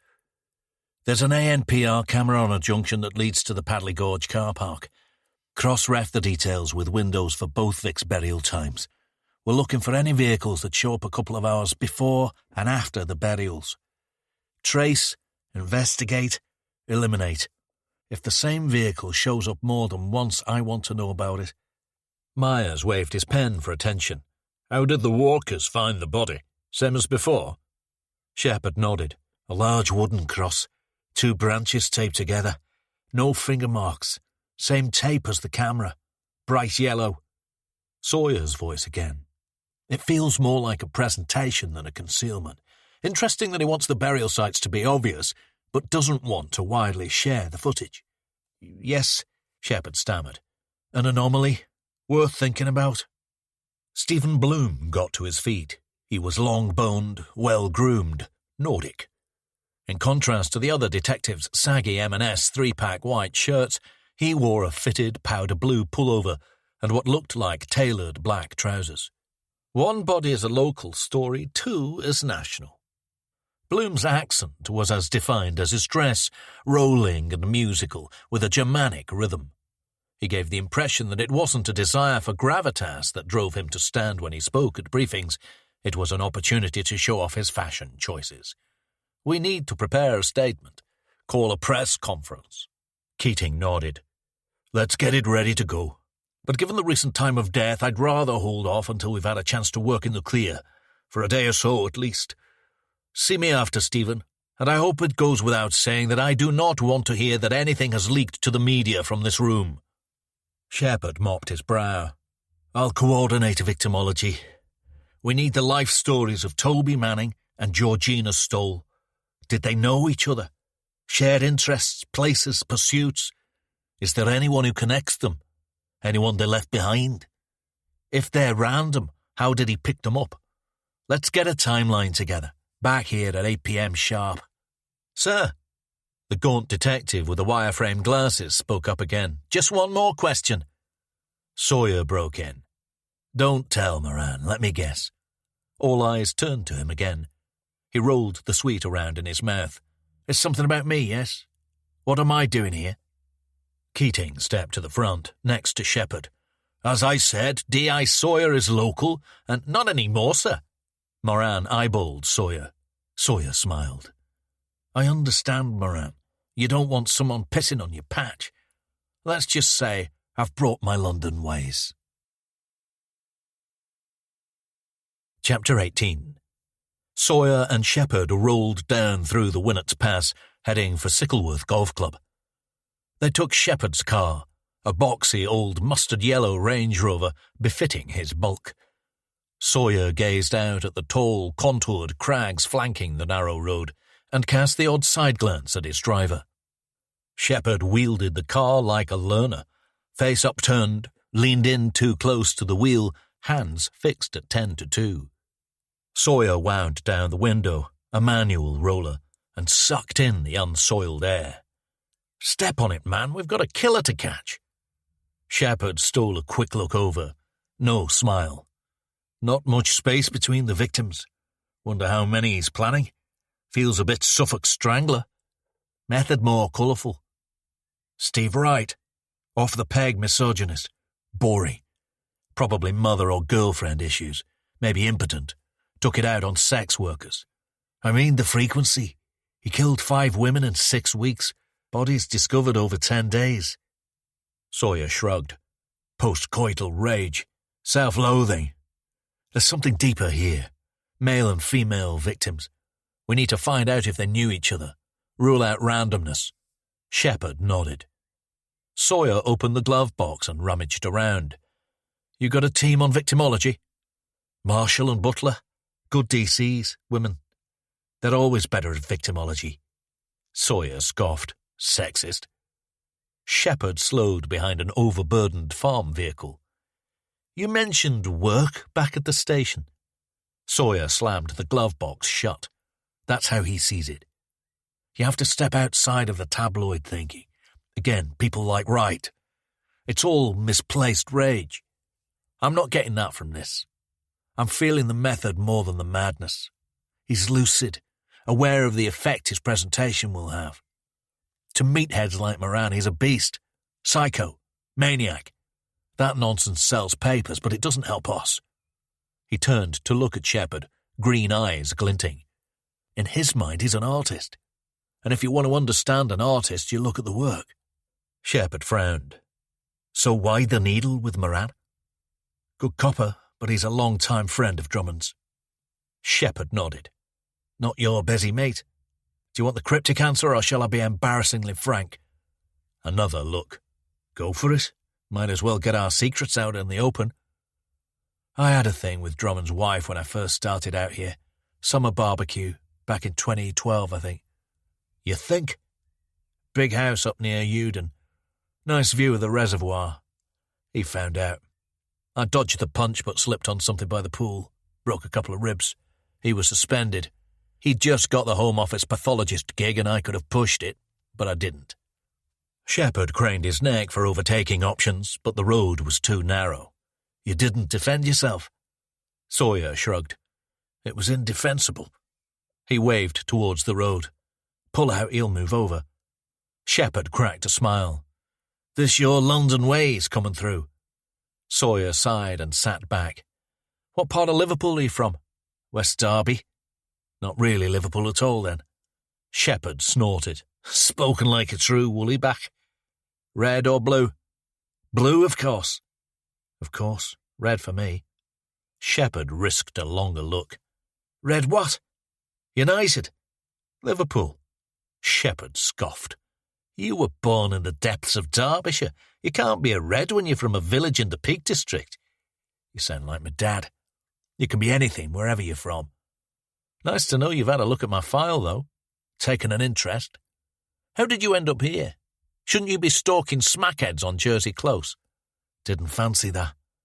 I prefer the great outdoors, hiking, climbing. Sawyer nodded. What's wrong with the lakes? Bit nearer your end. Too much fudge. And I like the landscape, more rugged. The farm truck eased into a rest stop near the car park at Speedwell Cavern, and Shepard squeezed the Rover through, accelerating into the dip at the edge of Castleton. The two were silent for a minute or so.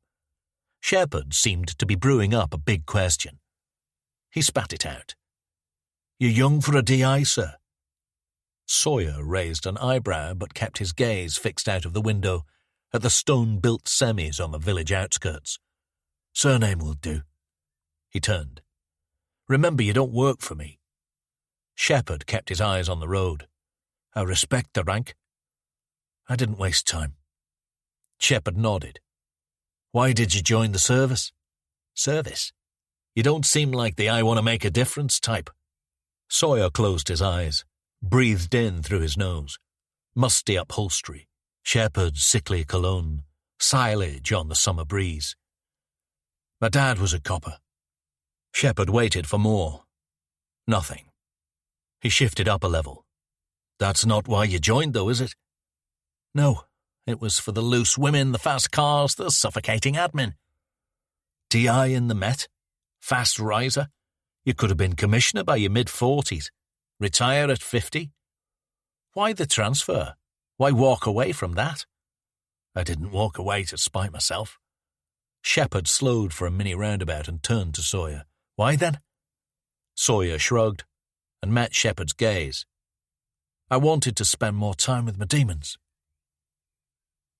They walked into the golf club bar, shoe heels squeaking on the polished walnut-brown floor. An elderly barman in a red polo shirt stood behind a terracotta bar set beneath a row of hanging pendant lights, their dim bulbs encased in copper cages.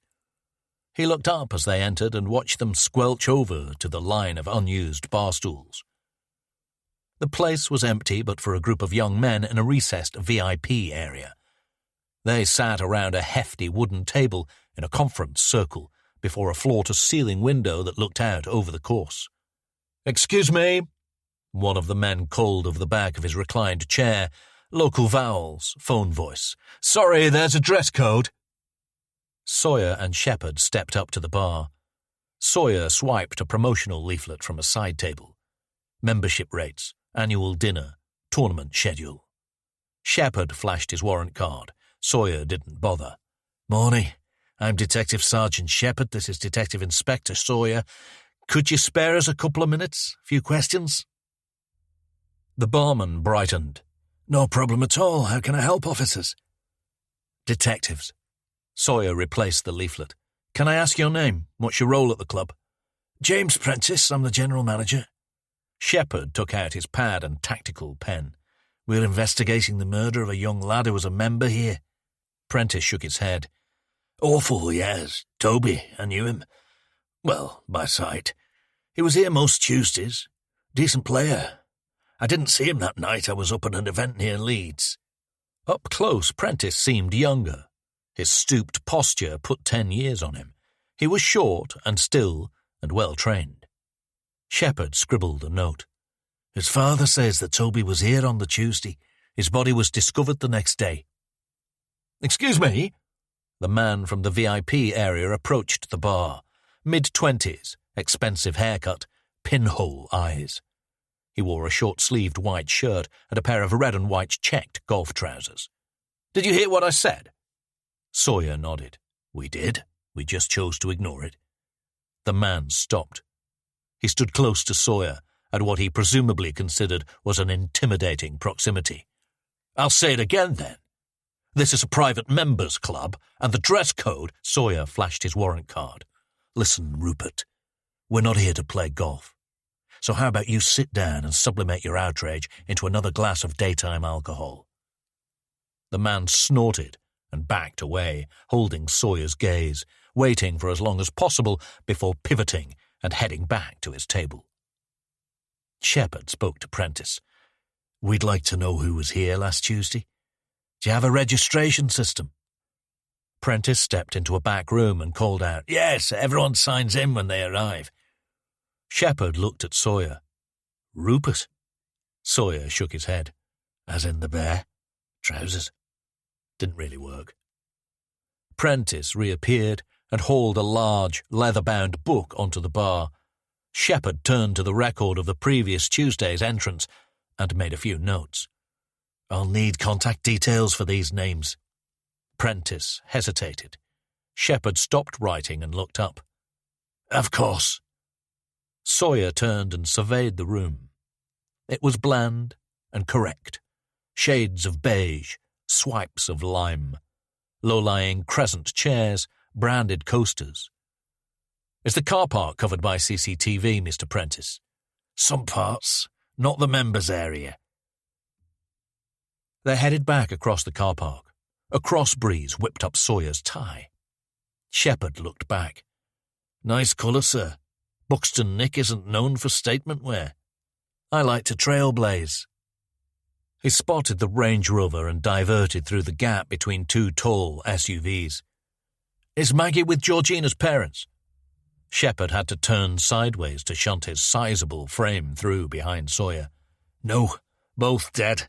She's going to see her husband later today when he's back from a business trip. They only got married 2 months ago. Jesus Christ. Why don't you go with her? We can catch up before the briefing later. I'll work on connections. See what your two come up with.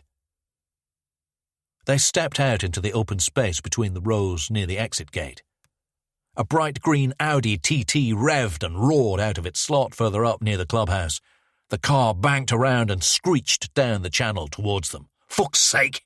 Shepard almost dashed for the row ahead, but went for the safer option and stepped back between the SUVs. Sawyer stopped in the centre of the channel. He turned to face the Audi and beamed at the driver, the man who had confronted them about dress code. The car squealed to a halt, its front bumper a couple of feet from Sawyer. He moved round to the open driver's window. The man pulled the brim of his Burberry baseball cap down low over his face and turned his head away. Sawyer leaned down. You might want to get yourself a less powerful car. Looks like you're having trouble controlling that one. Chapter 19. After Shepard dropped him at the reading room, Sawyer took the Mini up to Sheffield. It was an hour of splendid isolation, pushing up past the Eam tourist traps, swerving northeast across the unclad moorland of the Stony Ridge cut-through, all to the soundtrack of his favourite album, Relentless, by My Bloody Valentine. The music functioned in a similar way to his Wing Chun forms. The swirling guitar squall always seemed to rinse out his mind, sluicing away the unwanted muttering to leave a gleaming surface where he could lay out the detail with clarity. The killings appeared theatrical, cinematic, but there was something oddly detached about them, with the bodies marked to be discovered. Was that pride? A cat leaving its kill in the centre of the sitting room? They were looking for someone who was probably local, who knew the rhythms of walkers and cyclists around the burial area. The MO pointed to the killer being smart, confident, a fastidious planner. Although the camera suggested an element of sadism, the forensics and mixed gender of the victims implied it was oddly non-sexual.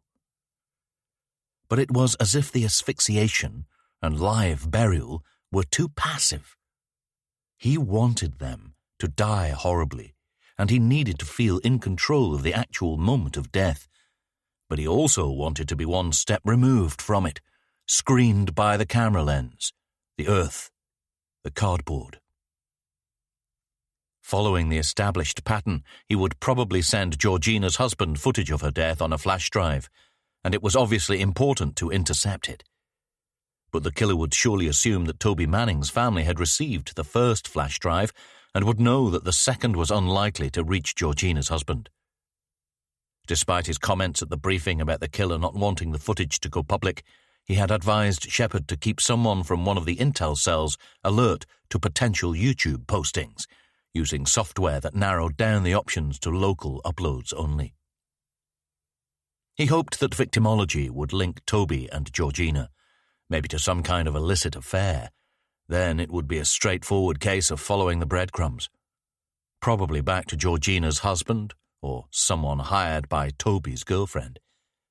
In that case, the filming could be an attempt at misdirection. But it would also imply that the killer's hunger had been sated, with both parties punished, and so there was a chance the killings may be over. He hitched his phone into the ventilation grill with a portable cradle and called Keating on speaker. Keating? Always a question inflection, braced for something he wasn't going to like. It's your SIO in waiting. Any word on vehicles? Keating paused. Is Shepard with you? He's with Maggie, gone to see Georgina's husband. Who's babysitting who? Sawyer smiled. Well, it's his car. Maggie's steering. ANPR has found only 2 vehicles consistent with the timings, and both belong to the victims.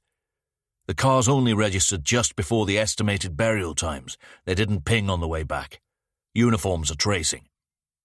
Sawyer looked out at the bustling cotton grass, infinite on either side and bordered near the stone walls by bottle green bracken. You'll find them in car parks near to the burial sites. A moment of silence from Keating. You mean he walks away after the burials? I think he goes to the car, watches the camera footage in private, then walks away. Why not drive it away? He'd have to abandon it somewhere. Less risky to leave it. That's why it feels like he's local. Uniform should start with that assumption at least. We need to track the route from the golf club to the wood for CCTV and find out more about Georgina's last movements so we can work out where she was picked up. Map that route too. He's calm, well-planned, meticulous, and he's probably thought of the CCTV. But we might get lucky and pick him up on a private building camera. Another pause. Hard to tell if Keating was making notes or brooding. Any other orders, D.I. Sawyer? Sawyer snorted, then wished he'd kept his amusement silent. All this is purely advisory, of course. Chief Super's not happy with the improv. When we're done with this bastard, I'd like to hear more about your jolly old time in the Met. I'm scenting a bit of efficiency with the truth. Sawyer slowed for a junction. A Winchat hopped onto a fence post. Its orange breast drew his eye. I want to look at the Klein file again. He expected a pushback, but Keating lowered his voice, calm, almost conspiratorial. And what are you hoping to find? He's up for parole soon. I know he was your colour, but we all make mistakes. Keating cleared his throat. It was a terrible, terrible crime, Jake, but we got him. Prints on the weapon. Means, motive, opportunity. A flush of anger. Are you going to tell me he's served his time? As your boss, I'm telling you to focus on the here and now, on this case. As a friend, I'm telling you to look to the future. Klein was brought to justice. He's been through the system. It's not perfect, but it's the only one we've got.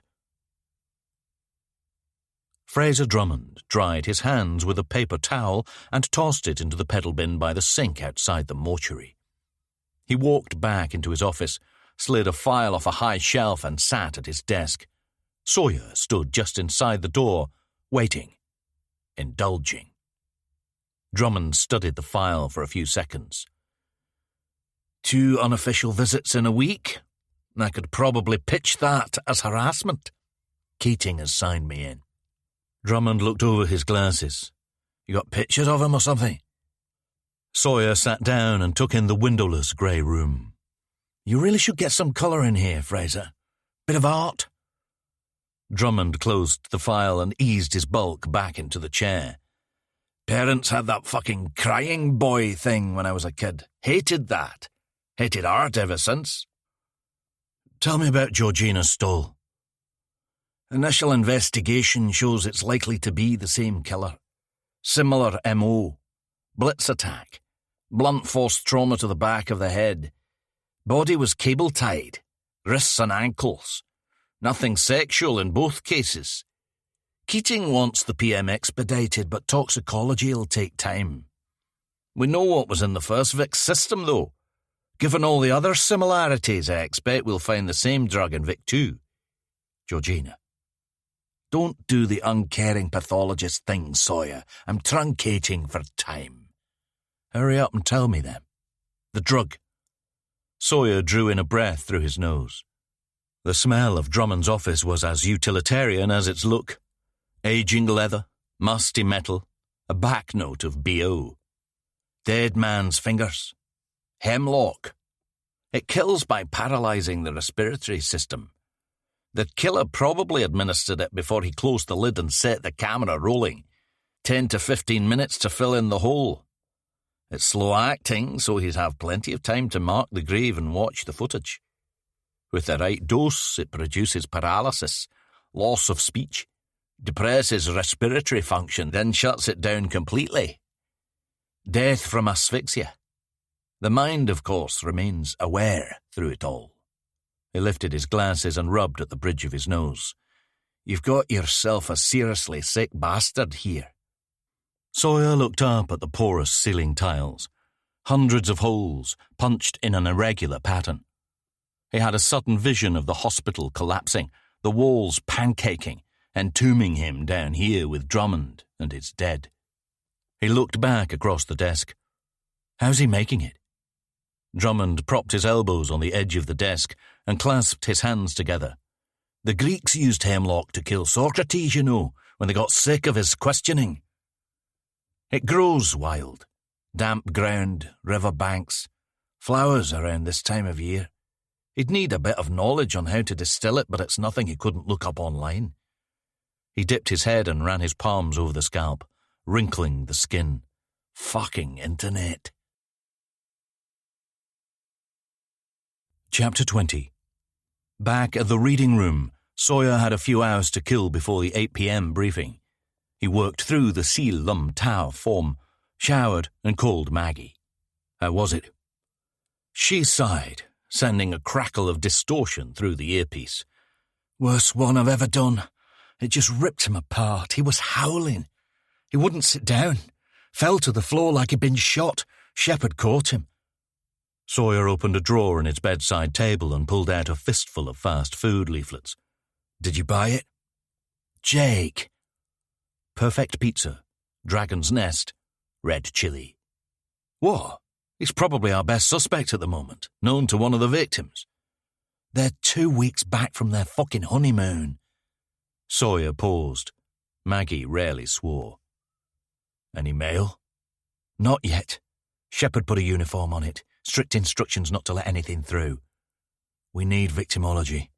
I hope the poor bastard hasn't got another shock in store when we dig up a link between Toby and Georgina. If we do, then we most definitely have a prime suspect. Anything else about him? Seemed decent enough. Sawyer stuffed the leaflets back into the drawer. Not the burying alive type. Not a young guy. Georgina must have been nearly half his age. If it's an affair thing, she didn't hang around. Where did they go on the honeymoon? Maggie's eye roll was almost audible. We didn't get round to discussing it. He was too busy being devastated. So that's your theory? They got married, went away together, he finds out about her affair and thinks I'll show them, I'll bury them alive? I know, doesn't make sense. If it were me, I'd bury them together. Silence at the other end. Sawyer pressed the phone to his ear. He could just about hear her breathing. Mags? I'll see you at the briefing, Jake. She hung up. Sawyer threw on a jacket and walking boots and hurried down the stairs.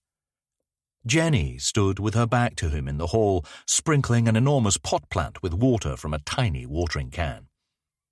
As Sawyer reached the bottom, she turned and pulled out her white earphones. Hello, just doing a bit of botany. Not really a natural gardener. It's an excuse to listen to a bit of music. Do you like Coldplay? Sawyer smiled. They leave me cold. She looked disappointed. Well, different strokes.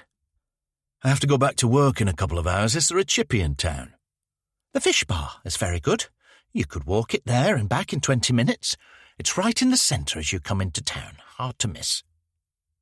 The door to the lounge was open. He leaned over to see inside. Beth was sitting on the sofa, reading a book. Perfect.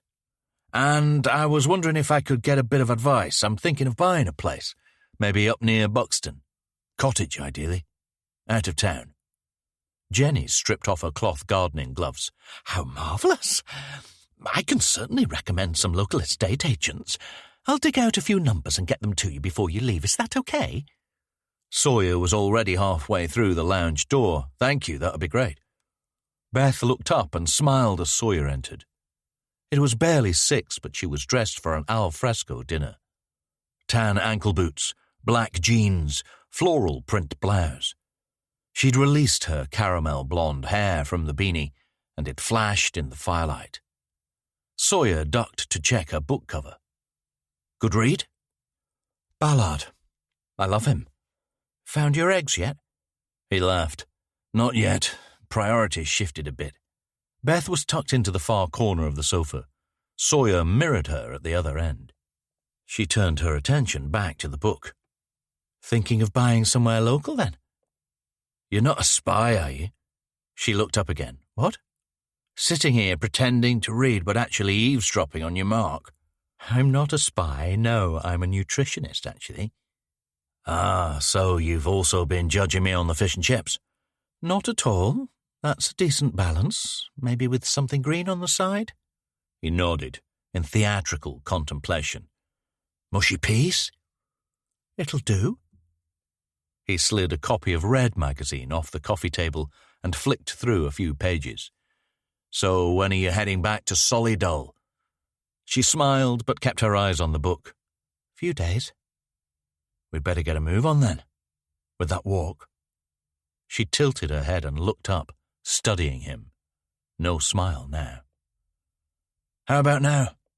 Balmy evening? I promised to have you back within the hour. Beth closed the book and looked up at a spot over Sawyer's shoulder. Go on, last chance. If you're really good, I might let you share my chips.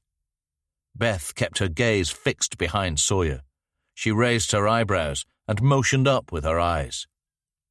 Sawyer winced. My spidey sense is tingling. Do you make a habit of hitting on other men's girlfriends? Sawyer held on to Beth's gaze for a second and did his best to look rueful before turning. Beth's partner stood halfway between the door and the sofa. Blazer, bootcuts, arms folded. He had a couple of years on Sawyer. Short but strong-looking, like a rugby fly half gone to seed. I'm sorry you see it that way. I'm just talking to Beth, seeing if she fancies a walk. Sawyer stood up. I didn't really consider you as a part of that. The man took a step closer. Evidently not. Home counties.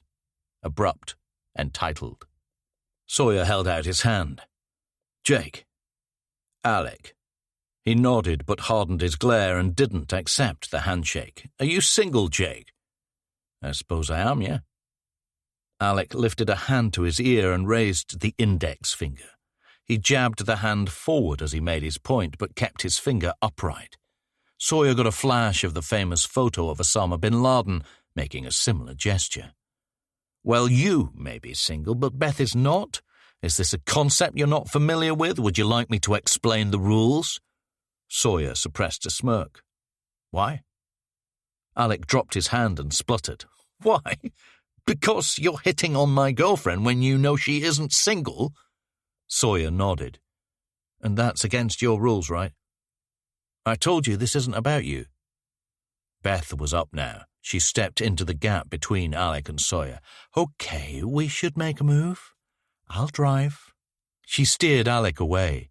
He backed off, holding eye contact with Sawyer. At the door he shook his head, and at last turned to follow Beth out of the front door to the car park. She had left her book, Cocaine Nights, on the coffee table. Sawyer stared at the shiny silver cover.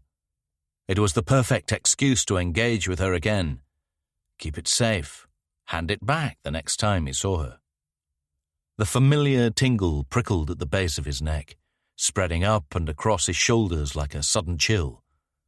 Before he could examine it, listen to it, the feeling was overridden by something he understood, a rumble in his stomach. He left the book and headed out to the hall. Needs a refill? Jenny shook the watering can at him as she slipped behind the reception desk. I'll get those estate agent numbers for you later. You're leaving on Friday, right? She caught his eye. Her exuberance had dimmed. Sawyer smiled. Actually, I was hoping to stay on a bit longer. He ate his fish supper in the empty breakfast room, browsing a property brochure he'd picked up from an estate agent in town. He marked out a farmhouse and barn nestled in attractive gardens just outside Edale. It was in striking distance of Buxton, and the kind of place he could easily sell on, depending how things panned out, depending on how long it took for all manner of things to be well. Upstairs he dressed for the briefing. Royal blue worksuit, fresh white shirt, tangerine tie, and lay flat on the bed. The room was warm, and he tuned in to the sounds wafting in through the open window, the hiss of the wind through the ash tree leaves, squabbling birds, the swish and rumble of distant traffic. Jake! His mother's voice, thick with panic. Jake! Run, my darling, don't look back! He didn't run. He looked back. Angry, jagged barking, his Jack Russell Terrier, Henry.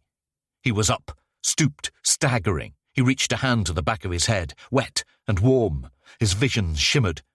Across the lane his mother lay somewhere in the shade of the trees, in a whirl of green and orange. He blinked. Her shape coalesced for a second, the green of the grass, the orange of her walking jacket. The shimmer swooped over him again. He blinked and shook his head, but this time it settled, blackened. Michael was there somewhere, over the lane, beside her, not moving. Henry barked and barked and barked. The sound slashed through him, rousing him, clearing his vision.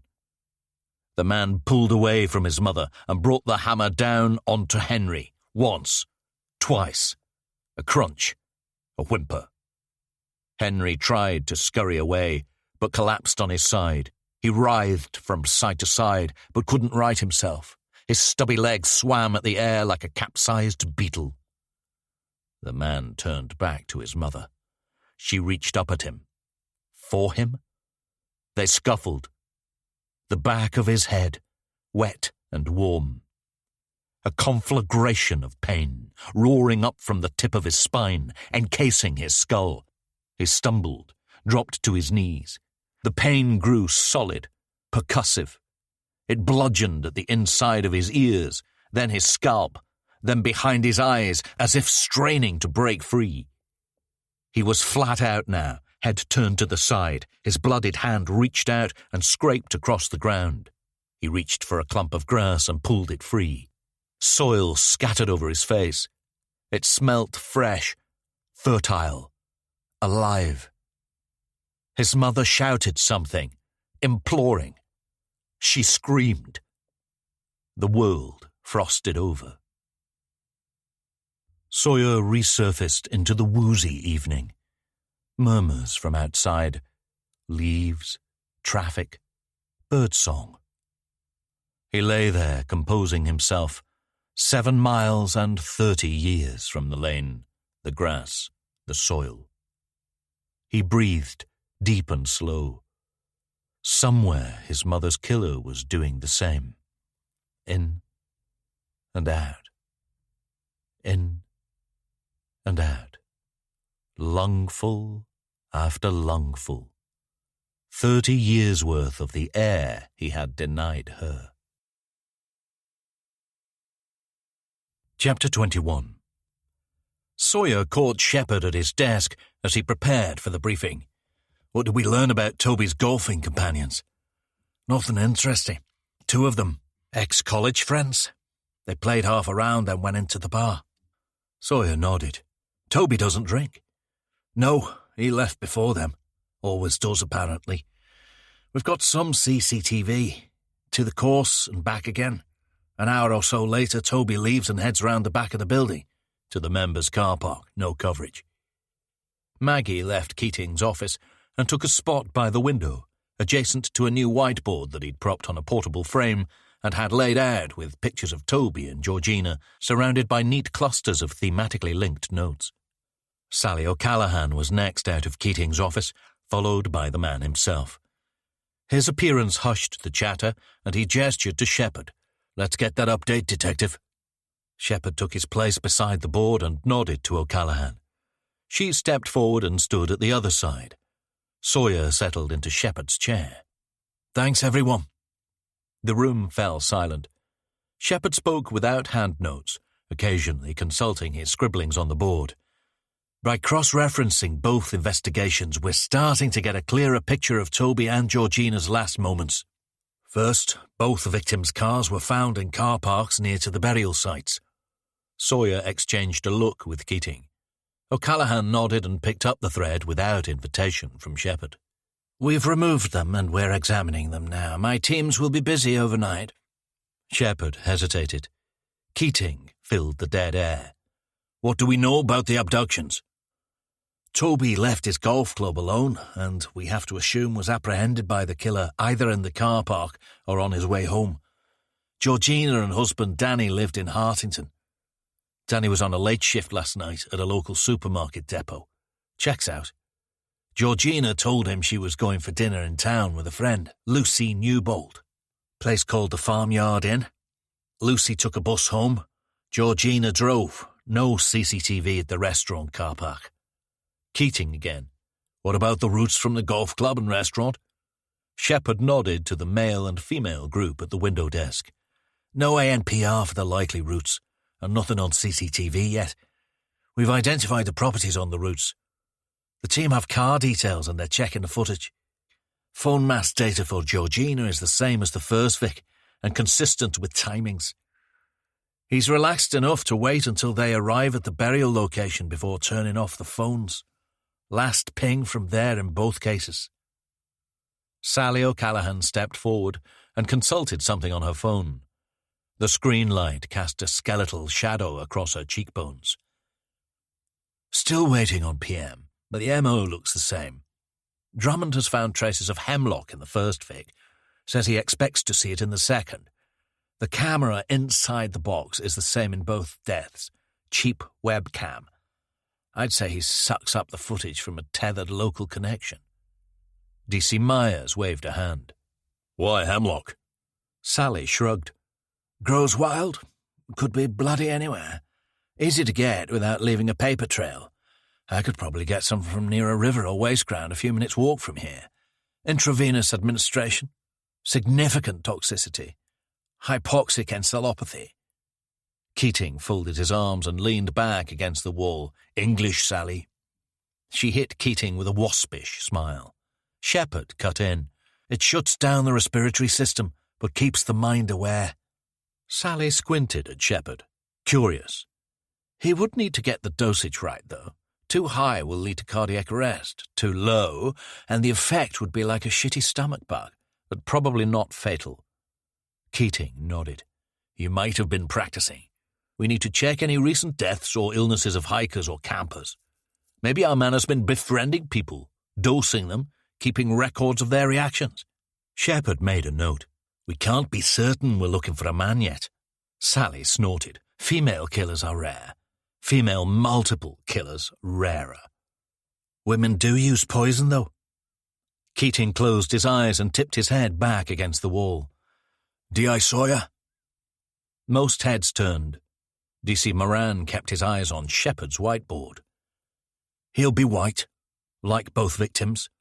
Mid-30s, early 40s. Intelligent, meticulous. He'll be tidy, organised. This isn't the work of a chaotic mind, although there will be a history of mental illness and trauma. He shot a glance at Maggie. He'll be strong. He has to get those bodies from the cars to the grave sites. He's almost certainly local. He's familiar with the burial sites and is confident enough to come and go as he pleases at the times he knows is unlikely to be spotted. Maybe the location means something to him. Shepherd scribbled another note on the board. No sexual violence. So what's motivating him? Sawyer walked between the desks and joined Shepherd at the front. It's all about the staging. Like I said before, to understand him, we need to look at his work. Moran shuffled in his seat as he sketched in the margins of a notebook. You keep going on about this work thing. This isn't what I'd see as work. Me neither, but he does. And if we're going to stop this happening again, we need to stop projecting our morality onto him and get a sense of what he sees through his eyes. Why these people? Is there even a why, or is it just random and opportunistic? Why the elaborate staging? He's careful and clever, but there's still a lot of risk and complexity. If he wants the thrill of killing, he could just get it done and dump the bodies. Maggie spoke up. There's a great deal of mental suffering for them. It seems he wants them to be aware of what's happening from beginning to end. And control. Eyes shifted to D.C. Walker, perched on the edge of his desk, looking up at Sawyer. He wants them to die in a specific way, apart from the initial attack to subdue them. He's removed himself from their moment of death, put it out of his hands. Sawyer nodded. Good, yes. Why would he want to separate himself like that? Does he feel guilty about it? If he does, why? The camera tells us a lot. Walker gazed at the whiteboard. About his M.O.? Shepherd shook his head. Signature. Sawyer shuffled over, still shoulder to shoulder with Shepherd, but closer to the board. The way he acquires the victims, transports them, cleans the scene, leaves the scene, That's MO, logistics, the how. But what he's personally getting out of the crime, the why, that's the signature. Perhaps the camera, the filming of the death, is key to that. There's no direct sexual violence, but he may be getting a sexual kick from the live observation of his victim's final moments, the shared knowledge of their loss of hope. He wants that private connection. Only he and the victim know what's happening in that moment. Moran glanced up from his sketch. So why send the footage to the families? Doesn't that kill the privacy? Why open it up to others? He could just stream it live for himself. Maybe he has a strange sense of pride about his work. Or he wants to show the families how they died because that also gives him something sexual. Again, there's intimacy. He doesn't see these people as meat. He cares about something. Maggie caught Sawyer's eye. Is it need-driven behaviour?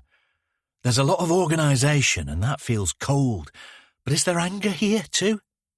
Hard to tell. It's not really a clean signature, not black and white. There's a lot to analyse. As DC Walker points out, there's a disconnect between the hands-off nature of the death moment and the intimacy of the observation, the camera. And the presentation, the marking of the grave sites. Maybe he wants to share in the victim's suffering, but doesn't want the families to be left not knowing. It's a mess. There may be an element of sadism in sending the death footage to the families. But if that's true, it will be an odd choice of death. The victim's suffering is internal, not cinematic.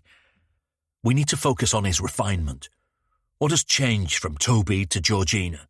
Has he improved anything? Done anything differently? And ask yourselves a simple question. What sort of person could have done something like this? A psychotic. Moran sat back in his chair. And that's not tabloid speak. It's a recognised psychological type. Shepard cringed. He's not psychotic. The crimes are way too organised and systematic. He might be a psychopath, though. The energy in the room stalled for a couple of seconds. Sawyer gave Shepard an almost imperceptible nod and smile. Shepard stammered, struggling to regain his gravitas. Myers, check for anything recent involving possible poisonings, hospital admissions, local news. How did we get on with the coffins, Walker? I scraped the records of the top 5 cardboard coffin suppliers. No significant purchases to local addresses. I checked out the origins, and they're all part of standard funeral arrangements. Some for families who can't afford the standard type, some for unclaimed. I found a few private orders locally, and they all check out for pets. Big dogs. One bloke had to bury 3 dogs in one go. House fire. Sawyer glanced down at Shepard's hand. Trembling. His grip on the board marker was so tight it had whitened his knuckles. Are the boxes branded?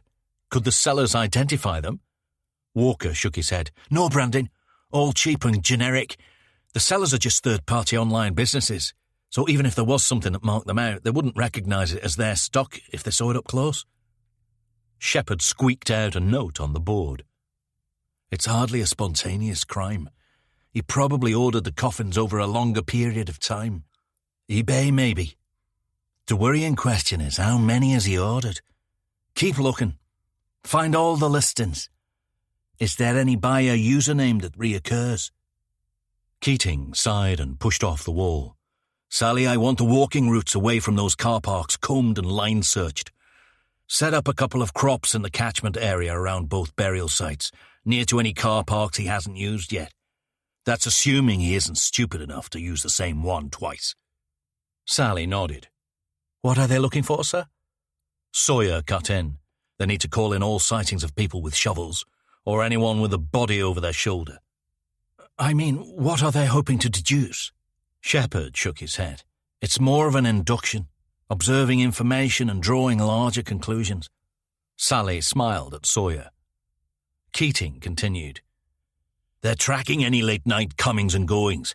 Some of the car parks will close, but a lot of them are just marked out open spaces with no gate. He moved off towards his office. Sawyer, work with the intel cell on victimology. Look into everything you can think of. Did Georgina and Toby secretly know each other? Any previous relationship connections? Jealous exes. He hasn't just killed these poor people, he's made them suffer as much as possible, and he wants their loved ones to see their suffering. You're right, there's a lot of depth here, emotion. It's more than just killing for kicks. Look into that sexual element too. As Keating reached the door of his office, Stephen Bloom stood and blocked his way. "Press conference, sir. Good idea to get some public help, particularly if the killer is local." Keating sighed. "It's arranged for 3 p.m. tomorrow. I'll get you an approved script first thing." He raised his voice for the rest of the room. "We need to work hard and fast on this. It's a rare case for the area, and there will be a lot of media glare. No loose comments. Everything through D.S. Shepherd and myself. Briefing at 9 a.m. Sawyer followed Keating into his office. Maggie and Shepherd joined them. "A suggestion." Sawyer closed the door. "If we're going public, we could try to bait him. Say we have a reliable witness who thinks he saw someone near the scene and can give a good description. It might spook him.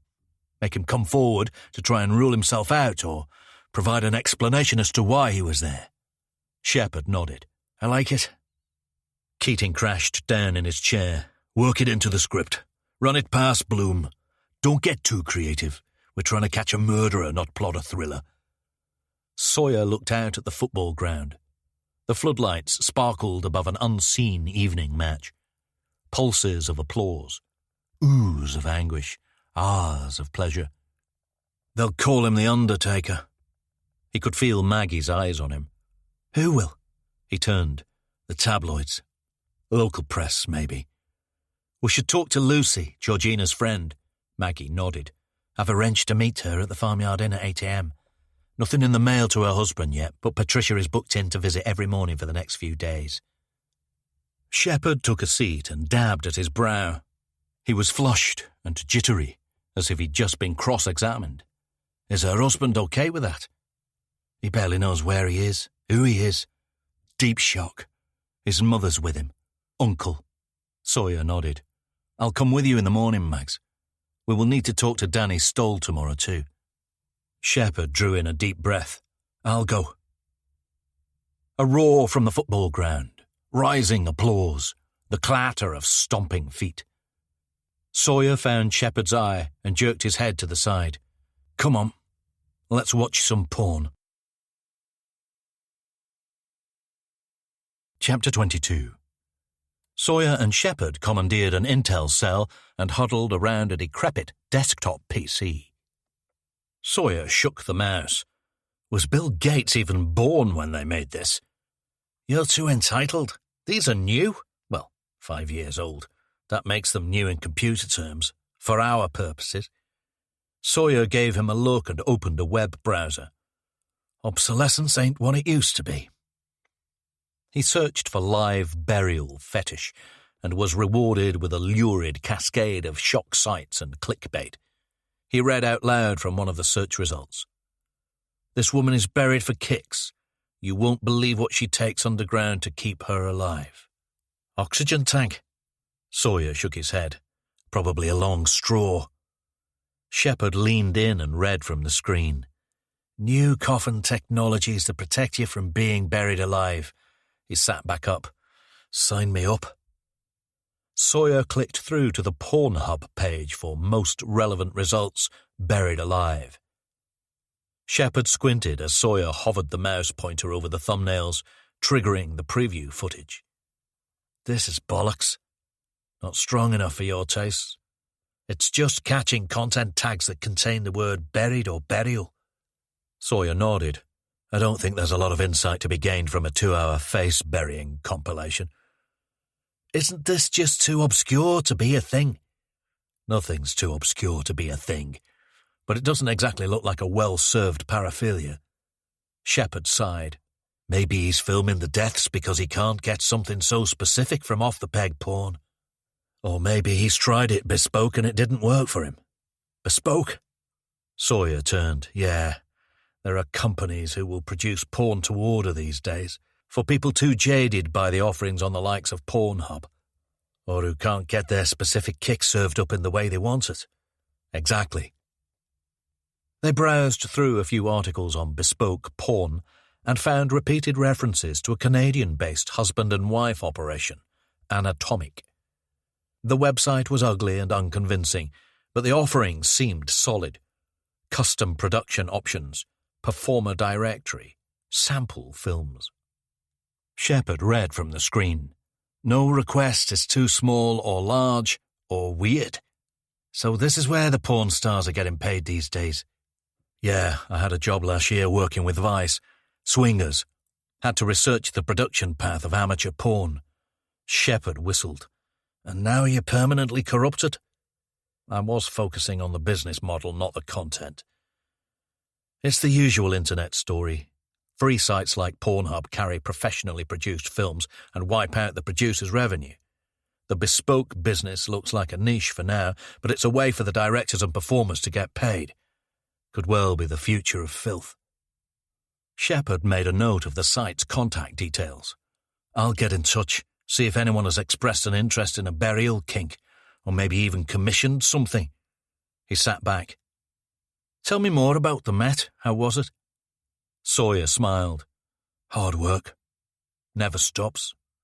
Keeps you distracted. I learned more in 2 months there than I would in 2 years here. Screwed up my relationship, though. I couldn't switch it off. I remember one night my missus was chopping vegetables and the knife slipped.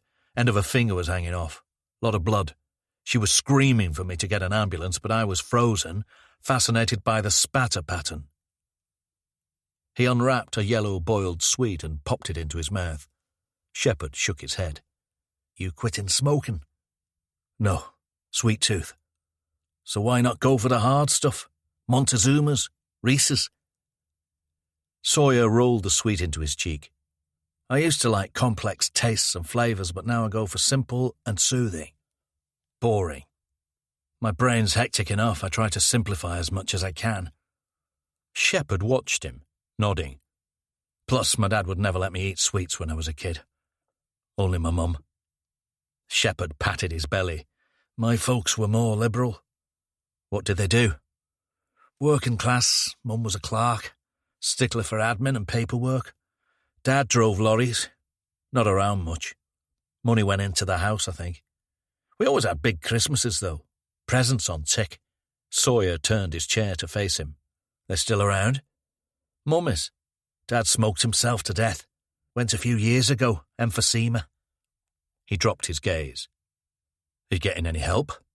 Shepard looked up. With what? The anxiety. He flinched. It's not an issue. Bit overworked at the moment. Maybe I need a holiday. I can recommend Lanzarote, said Sawyer, his stare unwavering. Gets a bad press, but it's one of my favourite places. Barren, but beautiful. He looked away. Sometimes, though, you need to tackle the root cause. I know, it's just... There was something about the body, the look on her face. It hit me. How she used to be a living thing. Complicated and loving. A big mess of potential. But there she was, just... meat. Shepard nodded. Sawyer got up. It is an issue. It's a warning sign. You should pay attention. He drove through the dark, the Mini's wipers set at low frequency, swiping away the drizzle. He drove to New Order's Substance, the B-sides, In a Lonely Place, Procession, Cries and Whispers. He preferred them to the A-sides. It was the orchestral heft, the gauzy melancholy, the link with their Joy Division past. At the outer cordon to the Padley Gorge crime scene, he showed his warrant card to the luckless duty officer and clambered up to a ridge which overlooked the clearing.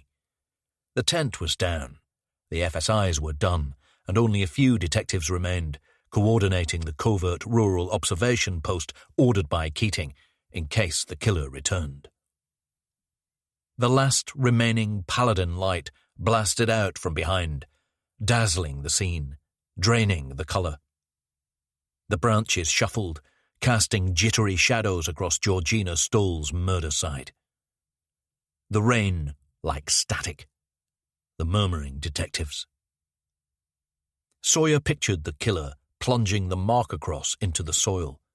Systematic, not rushed, No panic. Planned. When did his planning begin? And why? He knew that nobody woke up one morning after years of living a stable life and decided to kill for kicks. There would be horror in his past, abuse, tragedy, trauma, and love withheld or withdrawn or snatched away. Again he sensed a stage, theatre, something presented for the benefit of observers. Was there an authentic signature here, or was the killer's true motivation buried behind a melodrama? A raindrop slid down his nose and formed a drip that didn't drop. He brushed it away and ran his fingers through his hair, clotted with water. He wasn't the umbrella type. He drove to the lane, parked in a lay-by, and walked across a soggy field into the trees. The agony rose inside him, a whisper to a roar. Time had healed nothing.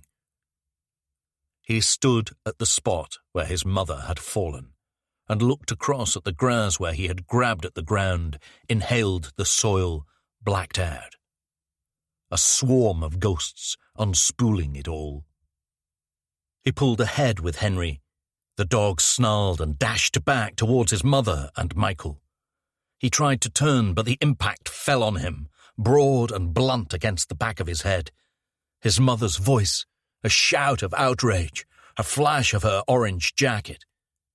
He squinted into the memory, and for the first time heard her tone, questioning, not scared, confused. He saw the sequence. The man had hit him first, probably because he was the bigger of the two boys, despite being the youngest. Michael would catch up in their teens. Then he had attacked Michael. Then their mother. The dog had reacted, but he had subdued and killed it with ease. Executed it. And then his mother's tone had changed. Pleading. Desperate, but still the note of confusion. Further impacts. Screaming. He could see the figures, the images, the movement. He could smell the terror. He could hear his mother telling him to run, telling him not to look back. But the rest of her words withered in the air. However hard he flexed, he could not will them to take form, to shine through the decay of the decades. Chapter 23. Professor Ainsworth, is it fair to say that the results of this experiment could signify a new frontier in science? Ainsworth glanced at Thomas Lamont, perched on the edge of the patchwork armchair off to the side of the interview. Opposite, the Times journalist Marcia Murphy tilted back her head, waiting for an answer. She was a steely young woman with a permanent smirk and an arch, asymmetrical haircut. He reclined in his desk chair. That really is the nature of science itself. It is always pushing for new frontiers. Anything new or radical or controversial is often dismissed as spurious or even dangerous. Marcia leaned forward and pushed her digital recorder further into the centre of Ainsworth's desk. It's certainly controversial. Some commentators have questioned the rigour of the methodology and the fact that the challenge has become something of an embarrassment for the university. Ainsworth shook his head. Speculation. I would argue that the challenge has set the standard for claimant testing, and the length of time it's held this benchmark status speaks volumes about its rigour. He couldn't quite settle into the groove between credible and cocky. Would she write about his pomposity or his uncertainty? But you must accept that the publicity is good for the university's profile. Lamont spoke up. We're hardly struggling for admissions. The department is one of the most oversubscribed in the country. Marcia looked to Ainsworth for a comment, but he stayed silent. Kelly entered and set a cup of coffee down on the desk, taking care not to rattle the saucer. Marcia smiled and gave her a thumbs up. She reached over and took a cautious sip. When will Mr. Beck receive the prize money? Lamont took that one. Within the next few days. There's no fund to raise. The money has been ring-fenced for some time now. Marcia nodded. And are there any plans to repeat the experiment, to confirm Mr. Beck's abilities? Lamont shrugged. That isn't part of the proposition. Ainsworth picked up. We're satisfied that he has met the standard of the challenge. Marcia squinted at Lamont, then Ainsworth. Can I just be absolutely clear?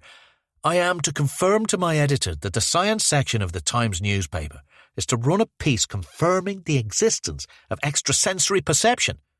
Lamont smiled. I would suggest that the story is more about the university's paranormal challenge and its successful claimant. Marcia took another sip of coffee. Are you aware of the Stargate project, Professor Ainsworth? He smiled and nodded. A $20 million US military research project. Its focus was the ability claimed by Mr. Beck and confirmed by yourself. Remote viewing. After almost 20 years, the project was wound up with no hard evidence of paranormal phenomena and not a scrap of actionable intelligence. How long has the challenge been running? Ainsworth shifted in his seat. Almost 4 years. So in a quarter of the time, and at a tiny fraction of the cost, in this modest section of a British university, you have succeeded where the entire US government failed. Ainsworth sighed and held the moment. I would never be so bold as to tell you your job, Miss Murphy, but yes, you do appear to have quite a story on your hands. Marcia nodded and produced a notebook from her handbag. I apologize, Professor, but I need to ask you about a rather sensitive issue. I believe you've endured a degree of personal tragedy in recent years. Lamont darkened. Is this relevant? Why do we need to focus on Donald so much? Marcia took a breath. Colour, context. A personal angle will give the story crossover appeal. Readers will want to know a bit of backstory about the man who might, conceivably, have turned everything we know about physics upside down. Donald lowered his gaze down to the desk. Miss Murphy, by colour, I assume you're referring to my wife, Judith, and daughter, Lena. Now Marcia let her eyes drift away into the notebook. Yes, I understand that Lena took her own life during a family holiday 10 years ago. She was a beautiful, beautiful girl, 19 years of age. His knuckles found his forehead. Figure of 8. Figure of 8. He looked at the photograph. Lena in the pool with the beach ball. My wife was... She found it impossible to recover. Our marriage ended soon after. Marcia closed the notebook and slipped it back into her handbag. I'm so sorry, Professor. Ainsworth nodded and forced his hand back to the desk. Is there a lot more, Miss Murphy? I had rather a restless sleep last night. It was a dramatic day. Just one final thing. How do you respond to the commentators who say that the challenge has been informed by your own difficulties, rather than the advancement of parapsychology or science? Lamont jumped to his feet. I'm sorry, Miss Murphy. I have to insist that Professor Ainsworth gets some rest now. This is simply... Ainsworth raised his voice to cut in. I remember my last conversation with Lena, almost word for word. We were, side by side, sitting at the edge of the pool, dangling our toes in the warm water. She wanted to know if I thought death was the end of everything. I said that she should stop worrying about what might come after death and focus on the moment. She laughed and said how it's impossible to live in the moment, because by the time the brain has processed it, the present has become the past. And so we talked about how all the big, broad, meaning of life stuff is all just distraction. A way of coping with our smallness in a vast, unfathomable world. We spend an eternity not existing. We exist for a short time, and then we return to eternity. We distract ourselves with what came before and what might come after. But the only thing that truly matters is the bit in the middle, the brief existence, the loves we share, the connections we make. And it's also the bit in the middle that concerns science, the measurables, the certainties, I just wanted to honour my daughter's memory by investigating the immeasurables, the uncertainties. The challenge is a reflection of her curiosity, Miss Murphy. And Mr. Beck represents more than just a successful claimant. He has given me a way back to my daughter. Chapter 24. The Farmyard Inn was a rustic mainstay on the edge of Bakewell, around 20 minutes' drive from Padley Gorge. Sawyer and Maggie had to duck under the doorframe and stoop into the gloomy bar past a chalkboard which announced the following week's pie night. Sawyer nodded towards it. Fancy an evening of pastry worship? Maggie forced a smile. I doubt they do gluten-free. A few tables had been sectioned off to the side by a bay window, with a buffet breakfast laid out for residents only. Sawyer nodded at the spread. How many rooms here? 4, I think. Surely they can spare us a croissant. Lucy? Maggie headed for the far corner table where a petite, pale young woman in a pink baseball cap stirred the cream into a mug of hot chocolate. She leapt to her feet, eyes wide. Hello, are you Maggie? Yes, this is Detective Inspector Jake Sawyer. Sawyer nodded. I'm so sorry about Georgina, Lucy. We appreciate you making the effort at such an awful time. Lucy bobbed her head up and down. Maggie realised she was nodding and rested a hand on her shoulder. They sat. Lucy took off her baseball cap. Her uncombed shoulder-length hair was dyed chalk-white. A few strands stood upright, propped on the static from the cap. She smoothed them down. Her fingernails peeked through cracked, glittery varnish. Thank you. Sorry, it's a bit early for me. I don't really know. She was loud with a strong local accent. Maggie smiled. Don't worry, we'll be quick. We just need to know as much as possible about Georgina's movements on the night you had dinner together, Tuesday. She sipped at her drink, hand trembling. We met about 8. Had a bit of food in here. Lasagna. I've known Georgie since college, you know. We did teacher training, but ended up going different ways.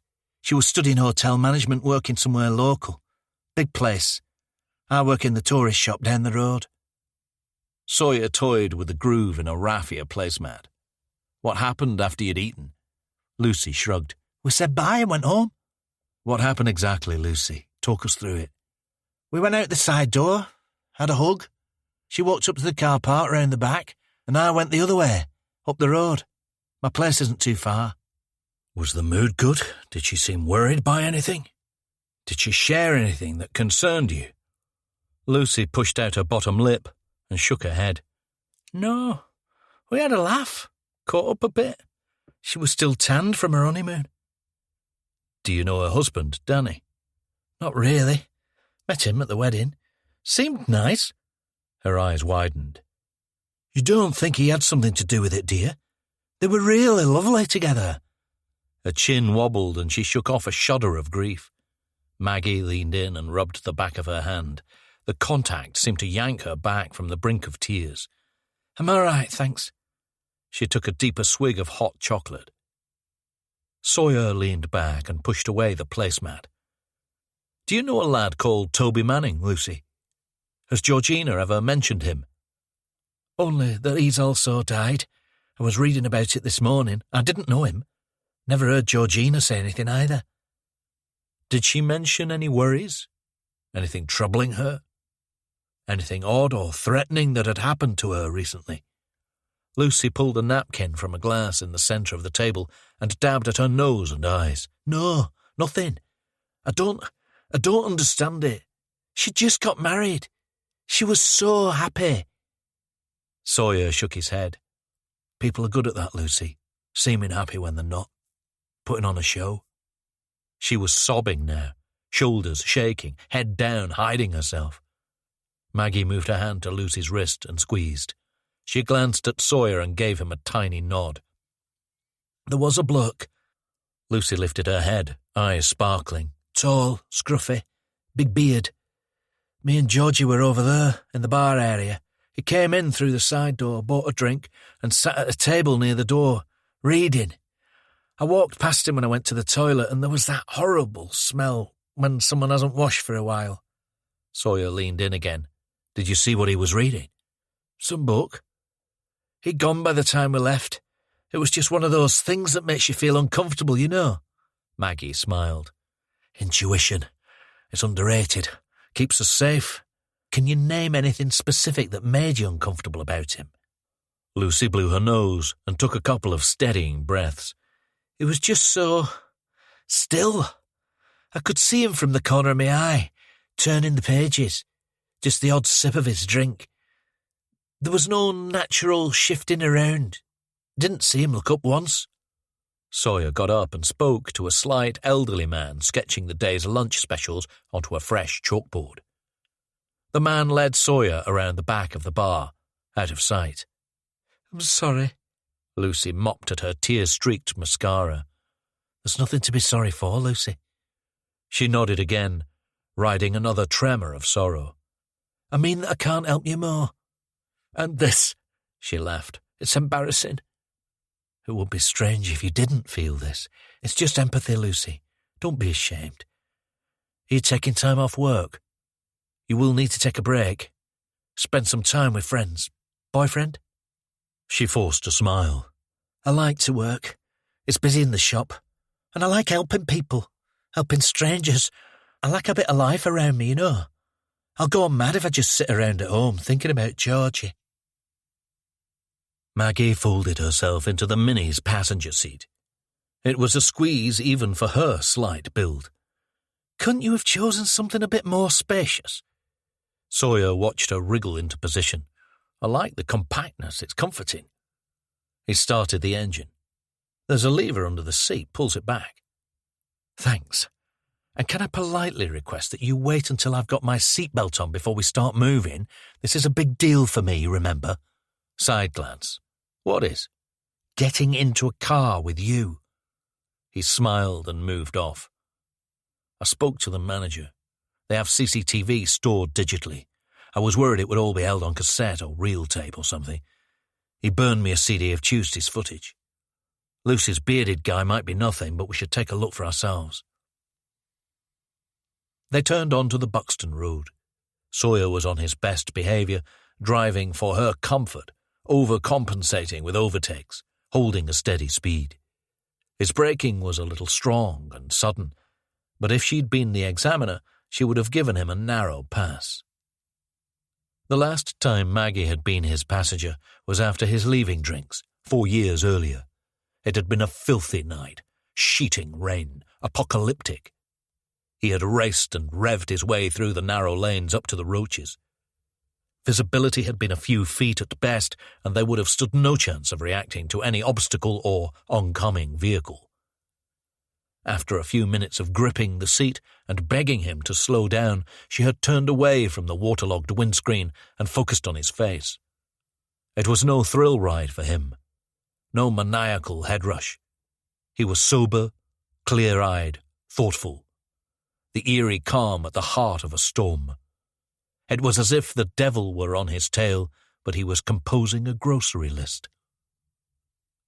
When he had stopped the car outside her house, they had exchanged a smile, hugged. Take care of yourself, Jake. I'll try. Maggie had ducked out of the car and rushed to shelter under the porch, the rain masking her tears. Chapter 25. In the basement at Buxton, Carl Rhodes, the station's digital media advisor, slid Sawyer's CD out of its slipcase. Rhodes was skinny and square-headed, with a moustache that looked like it had come from a disguise kit. He had a broad, pock-marked nose that propped up a pair of crooked, rimless glasses. He glanced from Shepherd to Sawyer and back again. Is it urgent? Sawyer sighed. Just the 2 dead bodies. Maybe kick it down the road a few days. Wait until we got a few more. Rhodes turned to Shepherd. Is he new? He was nasal, Mancunian. He worked here before, a few years ago. Then he sought his fortune in London. Came back a DI. Rhodes whistled. Fucking hell. So I should be breaking out the knee pads. I'm not that easy. Sawyer stepped around him and hovered at the side of his computer terminal, 2 monitors, monolithic desktop PC, a stack of external media drives. Shepard stepped forward. "Carl, I've got to present a briefing in half an hour. I'd really appreciate it if—" All right. Rhodes turned to his screens and slotted in the CD. "A DI and a DS to strong-arm a lowly sort like me. If I'd dug my heels in, I take it you would have got your dad on me. Sent Keating down." He opened the video file and rendered it in full screen on his second monitor. The image showed a broad view of the Farmyard Inn's bar area and restaurant. It was grainy, but legible. "So what we're looking at?" Sawyer took a seat and wheeled in close. "Place in Bakewell. Tuesday's footage from the bar area. A witness has mentioned someone suspicious. Tall, scruffy, big beard. Hoping we can find him and get a clear image. Started around 7 p.m. Rhodes ran the video in fast forward to the point where the time signature read 1900. He slowed the speed to double time. At 20:05, Lucy entered and was shown to a seat in the restaurant area, decked out for dinner. A woman Sawyer recognized as Georgina came in 5 minutes later, and they took their table. Sawyer twirled his finger in a circle in front of the screen. "Can we go a bit quicker?" Rhodes gave him a look and shifted up to 4 times playback speed. The video showed a steady flow of accelerated customers, scurrying in and out, starting and finishing drinks at the bar, balancing trays of glasses. Nobody appeared who matched Lucy's description. At 21:15, Lucy and Georgina moved out of the restaurant and crossed to the bar area. They took a seat that kept them both just visible at the edge of the screen. "Switch it back to double time," said Sawyer. Rhodes sighed. "Please?" Sawyer looked back at Shepard, who was still standing. "How was Danny Stoll?" Shepard shrugged. "In a state. He's completely mystified. Says he has no idea if Georgina knew Toby Manning. No idea why anyone would want to hurt her. And there was a new flash drive in his mail. Haven't watched it yet." Sawyer closed his eyes. "There's a treat for later." "The Kraken awakes." Rhodes tapped at Sawyer's sleeve. He turned back to the screen and leaned in close. "Could you put it into real time?" A large, lumbering man had entered the bar, backpack hitched over one shoulder. He wore a fitted grey beanie hat and a dark bomber jacket with the woolly lapels upturned.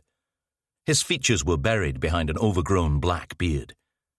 He bought a drink, a spirit, and took a table by the door, keeping his hat and coat on. He took a book out of the backpack and rested it flat and open on the table. As Lucy had said, he sat perfectly still, eyes trained down on the book, turning the page every few minutes and taking a sip of his drink. Rhodes looked round at Sawyer and Shepard. "This your man? Bit of a party animal, eh?" Sawyer squinted. "Can you get the image any cleaner?" Rhodes accessed a couple of drop-down menus and the visual switched to a zoomed-in view. The new perspective degraded the image quality. "I can enhance it a bit more, but it'll take a while to render. And there's not much to work with." The man turned a page. Something twinkled as his hand rested back on the table. Sawyer pointed. "What's that?" Rhodes shifted the image's focal point and zoomed in. "Ring? Can you enhance that?" Rhodes nodded. "I'm wondering what he's reading." "Good call," said Shepard. "Print out a likeness for the briefing. Then get us the best aspect on the face, the ring and the book." They watched the rest of the footage. Lucy and Georgina spent half an hour in the bar, then left by the side door. A few seconds later, the bearded man packed away his book and followed. "I've seen him somewhere before," said Rhodes. "Might be the hat." Sawyer turned to Shepard. "We need to know who he is and what he's got against Toby and Georgina. This wasn't a random killing or a crime of opportunity. There's an agenda. If we're lucky, he might be done and we just have to ID him and catch him. If we're unlucky, he might just be getting started." Shepard tacked the printout to the whiteboard. It showed the best unenhanced view of the bearded man, standing, setting his drink down on the table. "Looks like a fucking scarecrow." D.C. Myers looked over his shoulder, mugging for a laugh. Not many takers. Shepard turned and addressed the room. Sawyer stood off to the side. "This is an image of a man we need to speak to. We already know that on the night of her disappearance, Georgina Stoll met her friend Lucy Newbold for dinner at the Farmyard Inn near Bakewell. This man arrived at around 9:30 p.m. He bought a drink and sat by himself reading a book. When Georgina and Lucy left, he followed them out. Rhodes is enhancing the image to see if we can get any detail on the book he's reading. He also seems to have a ring on his finger. Might help with ID. DC Walker moved to the front and leaned in close to the printout. I'm not having it. Sawyer stood and joined him by the whiteboard. Not having what? You said he'd be smart, meticulous. This bloke looks a mess. Sawyer nodded. It's worth considering. Appearances can be deceptive, I suppose. Walker took a seat nearer the front. Sawyer tipped his head at the detective with rolled-up sleeves and slicked-back hair. Myers, how did you get on with the poisonings? Myers sat up in his seat. Nothing suspicious, and no attempted abductions. Best I could find was a bunch of hipster campsters who didn't have a great time after they made a curry with hemlock, thinking it was water parsnip. They survived, after most of their insides ended up on the outside. One of them had to have a tracheotomy. Groans. Sally O'Callaghan spoke up from the back. Shows the danger of getting the dosage wrong. Keating silenced the murmurs. How are we doing on victimology? Company in Canada, said Shepherd. They produce bespoke porn, niche, fetish stuff. I asked if anyone had commissioned anything related to live burial, and the owner has pulled out one request that apparently ended up in a dispute. I'm speaking to the client later today. We also have a new flash drive, said Sawyer, sent to Georgina's husband. He glanced at Shepherd. I'll have a look later. Moran sniffed. Sounds like you're looking forward to it. The comment fell flat, and Sawyer refused the bait. Shepherd craned his neck and found Sally. PM, toxicology. Expedited. Full reports on both Vics later this morning. I'm expecting a definitive match-up on toxicology. What about the walking routes from the car parks? Said Keating. Line searches yielded nothing. The cars are clean apart from some of the Vic's blood. You could eat your fucking dinner off the coffins. The crop team reports no suspicious activity around the burial sites or car parks. Bit of dogging in one yesterday. 2 men keeping a respectful distance, all very civilized. Keating sighed. Keep the posts active until I stand them down. Daily reports. Stephen, press conference prep. As usual, Bloom stood. He was clad in business battle dress, petrol blue suit, gleaming white shirt and pocket square, pink paisley tie. Good to go. Conference room booked for 3. Mostly locals, but a couple of nationals. Local TV news? You presenting, sir? Yes, with Shepherd. Bloom nodded at Shepherd. Sawyer thought he saw a slight flinch. Sir, I would suggest we present the suspect image as the focal point. It seems our other lines of enquiry are limited. Leaves us looking less exposed. Sawyer stepped in front of the whiteboard, in front of Shepherd. So let's boil it down. What, why, who? What took place? Why did it happen the way it did? Who would have done this for these reasons? Starting with the what. In the lead-up to the 2 murders, the killer ordered at least 2 cardboard coffins, probably from different sources. He also gathered some hemlock and prepared an intravenous solution containing a dosage that would be sufficient to shut down the victim's respiratory system soon after their burial. We know he probably rehearsed or tested that, but we don't know how. He bought cable ties, syringes, and probably a ball-peen hammer. Rhodes entered the room and stood at the back. He nodded at Shepherd. Sawyer continued. In the early hours of last Tuesday, he connected a portable video camera to the lid of a cardboard coffin and buried the coffin in a shallow grave at Padley Gorge. He concealed the grave, and in the evening he followed Toby Manning to Sickleworth Golf Club. He attacked him as he left and drove Toby's car to a car park near Padley Gorge. He secured Toby's wrists and ankles with cable ties and carried his unconscious body to the gravesite. He administered a precise dose of hemlock, uncovered the grave, and placed the body inside the coffin. He watched, probably from Toby's car, as he died. He took 2 thick sections of tree branch and tied them into the shape of a cross using yellow duct tape. He drove the cross into the ground over the coffin and took an unknown walking route away from the scene. He transferred the footage of the death onto a flash drive and posted it to Toby's parents. A week later, he made similar preparations before following Georgina Stoll to the Farmyard Inn, where she left at around 9:50 p.m. He attacked her and drove her car to a different car park near the gorge. He tied her, moved the body to the coffin, watched her die, and marked the grave. He posted the flash drive with footage of her death to her husband Danny. "So the what is clear now," said Shepherd. Sawyer nodded. "But we have a lot of work to do on the why and who, and we're pretty much nowhere on the reasons." "Let's wrap up," said Keating. "Shepherd, make sure Holmes is up to date and coordinate with Bloom on the conference.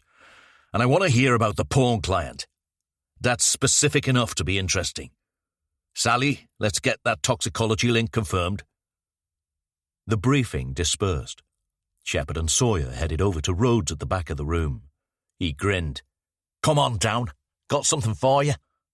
They took the lift to the ground floor and followed Rhodes down a musty stairwell to the basement. As they entered, he looked over his shoulder. "We call this the back cave, you know. Well, I do. Everyone thinks the glamour's up there. But this is where the breakthroughs happen." Shepherd's mood matched the gloom of the room. "What have you got, Rhodes? The suspense is killing me." Rhodes sat down at his terminal. "Long may it last, eh?" Sawyer glanced at Shepherd, Oscar Wilde. Rhodes raised his eyebrows. "He's good." "What's the story?" said Sawyer. "Did you enhance the imagery?" "Not yet, no. It'll take a while to isolate the frames, enhance and render. I wanted to have a look around first. I knew I'd seen the fella somewhere before, so I checked over the footage I was looking at last week, from the night the lad was murdered. The road's up near the golf club." He opened a window with a still image of a rural road near dusk. "This is Saltergate Lane, one of the roads on the edge of the club." Rhodes advanced a few frames. The bearded man appeared at the far side, in front of a manicured hedge and the course's boundary fields beyond. He walked, head down, left to right, until he disappeared off screen. "Lighting is mostly just leakage from nearby houses, but I can punch it up if you like." The time signature read 9:15. Rhodes rewound the video and set it to play on a loop from the man's entrance to exit. Sawyer leaned in. "We now have him near to both scenes at the right times." He turned to Shepherd. "Ask Sally to check the Farmyard Inn seat and table for DNA or prints, and get a good quality of this new still to Keating. Update the imagery for the press conference, and take it to the Mannings and Danny Stoll. See if they recognize this guy." He headed for the door. "You focus on the living for now. I'm going to see what the dead have to say." Chapter 26. Donald Ainsworth sat at the kitchen table in his one-bedroom flat in Glasgow's Townhead district. He was approaching the 8th anniversary of solo living, only a few days behind the date he had labelled in his mind as the terrible 10th, a decade since Lena's departure. The sense of fishtailing, of constant oversteer and correction, had lately been replaced by something more dire, a decaying orbit, an impending stasis. His 60th birthday had arrived and departed in the dead of last winter to little fanfare. He had bowed his balding head and plodded through the January gloaming, crunching over the frosted grass of Woodhead Park. He had stopped at a familiar tree to gaze at the old family home on Monkland Road. An ugly yellow SUV was parked in the drive. Someone else was playing out their life where he used to live, used to laugh. He had been shaken by a terrible epiphany, that none of it belonged to him anymore, the house, the street, the city, the world. It was all for the pleasure of others. He had strayed beyond the boundary of relevance. At first he had tried to fill the void with pets, an elderly dog from an upscale rescue centre in Langside. He had found it slumped on the rug one Sunday morning. The death was merciful. His work at the university meant he had to leave it alone for most of the day, and the guilt of the days had neutralized the companionship of the nights. A cat, a handsome tortoiseshell Maine Coon. After a few months it had mopped up its breakfast and squirmed out of the undersized cat flap, never to return. He ground his knuckles into his forehead. Figure of 8. Figure of 8. He stared down at the plate of eggs and bacon. In another time, in another life, breakfast had been vivid and social. Judith, a politics lecturer, fulminating on some social injustice, leaner, loud and fiery and funny and certain of everything, so very present and impossibly correct. He thought of Larkin's line about the strength and pain of being young. It had, of course, been written for Lena, and she would ultimately be overtaken by the pain, unable to summon any more strength. In the first few years after her leaving, he had been savaged by the twin demons of regret and remorse, but had assumed the disturbances would recede over time. To his terror, they had grown steadily larger and more hateful, their talons slashing at him as he endured night after night of fetal insomnia. Nothing could soothe him. No relaxant was calm enough, no distraction loud enough. Nothing on earth could silence the crossfire of babbling voices. He gazed into the gelatinous yolks. A great ocean of grief churned in his stomach, shutting down his appetite. Lena had hated eggs. She had turned vegetarian at 17 and vegan at 18. He remembered the Christmas lunch conversation when Judith had asked why she didn't want turkey. The sigh, the look. You're seriously asking why I don't want to swallow bits of dead animal and let it rot inside me? The diet refinement had toxified into a lethal eating disorder, and the frenzy for control, for purity, had consumed her. If only he could talk to her again, reassure her, reminisce, walk the happy highways, revisit the bottomless bliss of her childhood. Ainsworth took out his phone and called the number. Victor Beck answered almost immediately, as if he had been coiled to pounce. "Professor Ainsworth, what a pleasure to speak to you. How can I help?" Chapter 27. We must stop meeting like this. Fraser Drummond set down his coffee mug and lifted his gaze from the mound of papers. "I agree. It's getting close to restraining order territory." Sawyer took the seat opposite. The Macclesfield College refectory was quiet, but Drummond had opted for a corner near the fire exit, away from the windows, like a nervous cat intent on an efficient observation spot. "Keating told me you were here today, inspiring future generations." "It's a day-in-the-life talk to the science faculty." Sawyer looked around and scowled at the IKEA chic.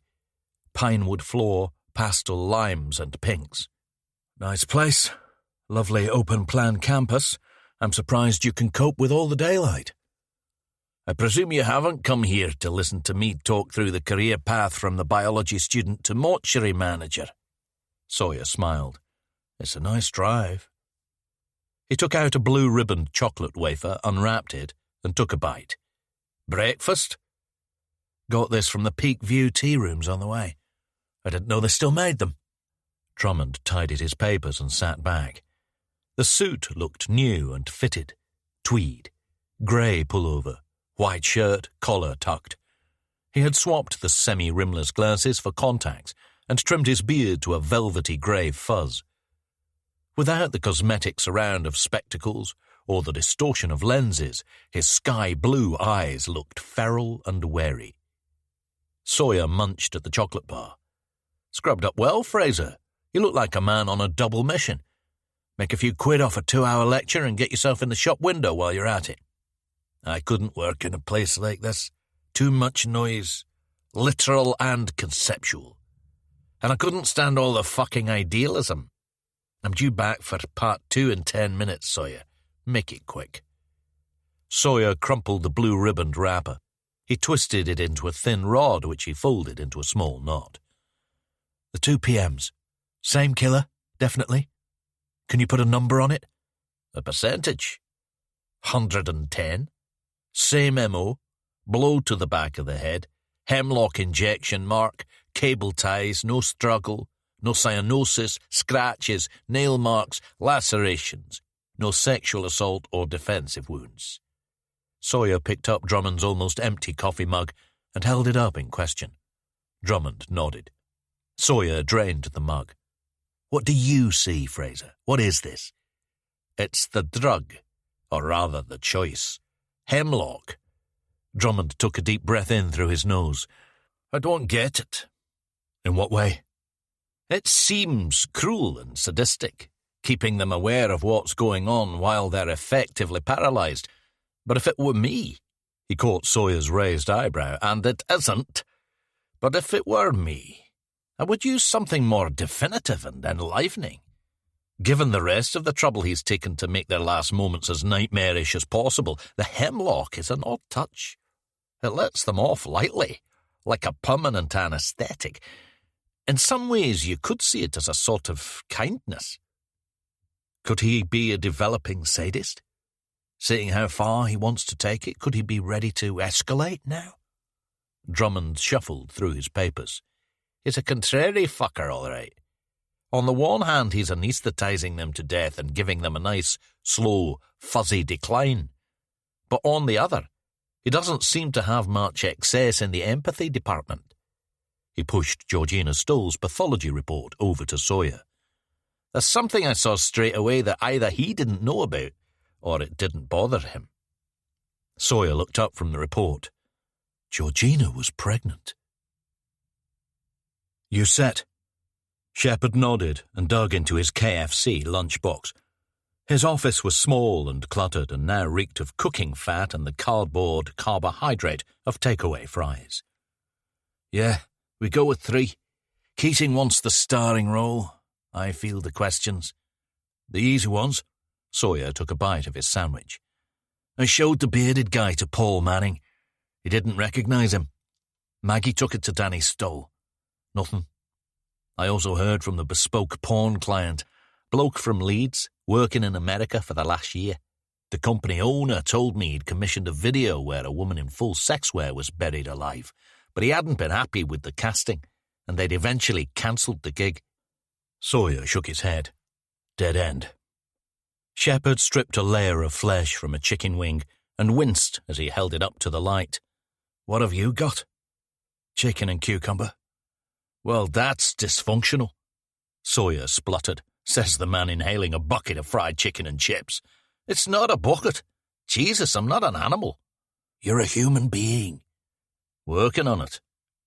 Sawyer leaned over and picked up the metal pen he had pickpocketed from Shepard at Padley Gorge. What is this thing? Tactical pen.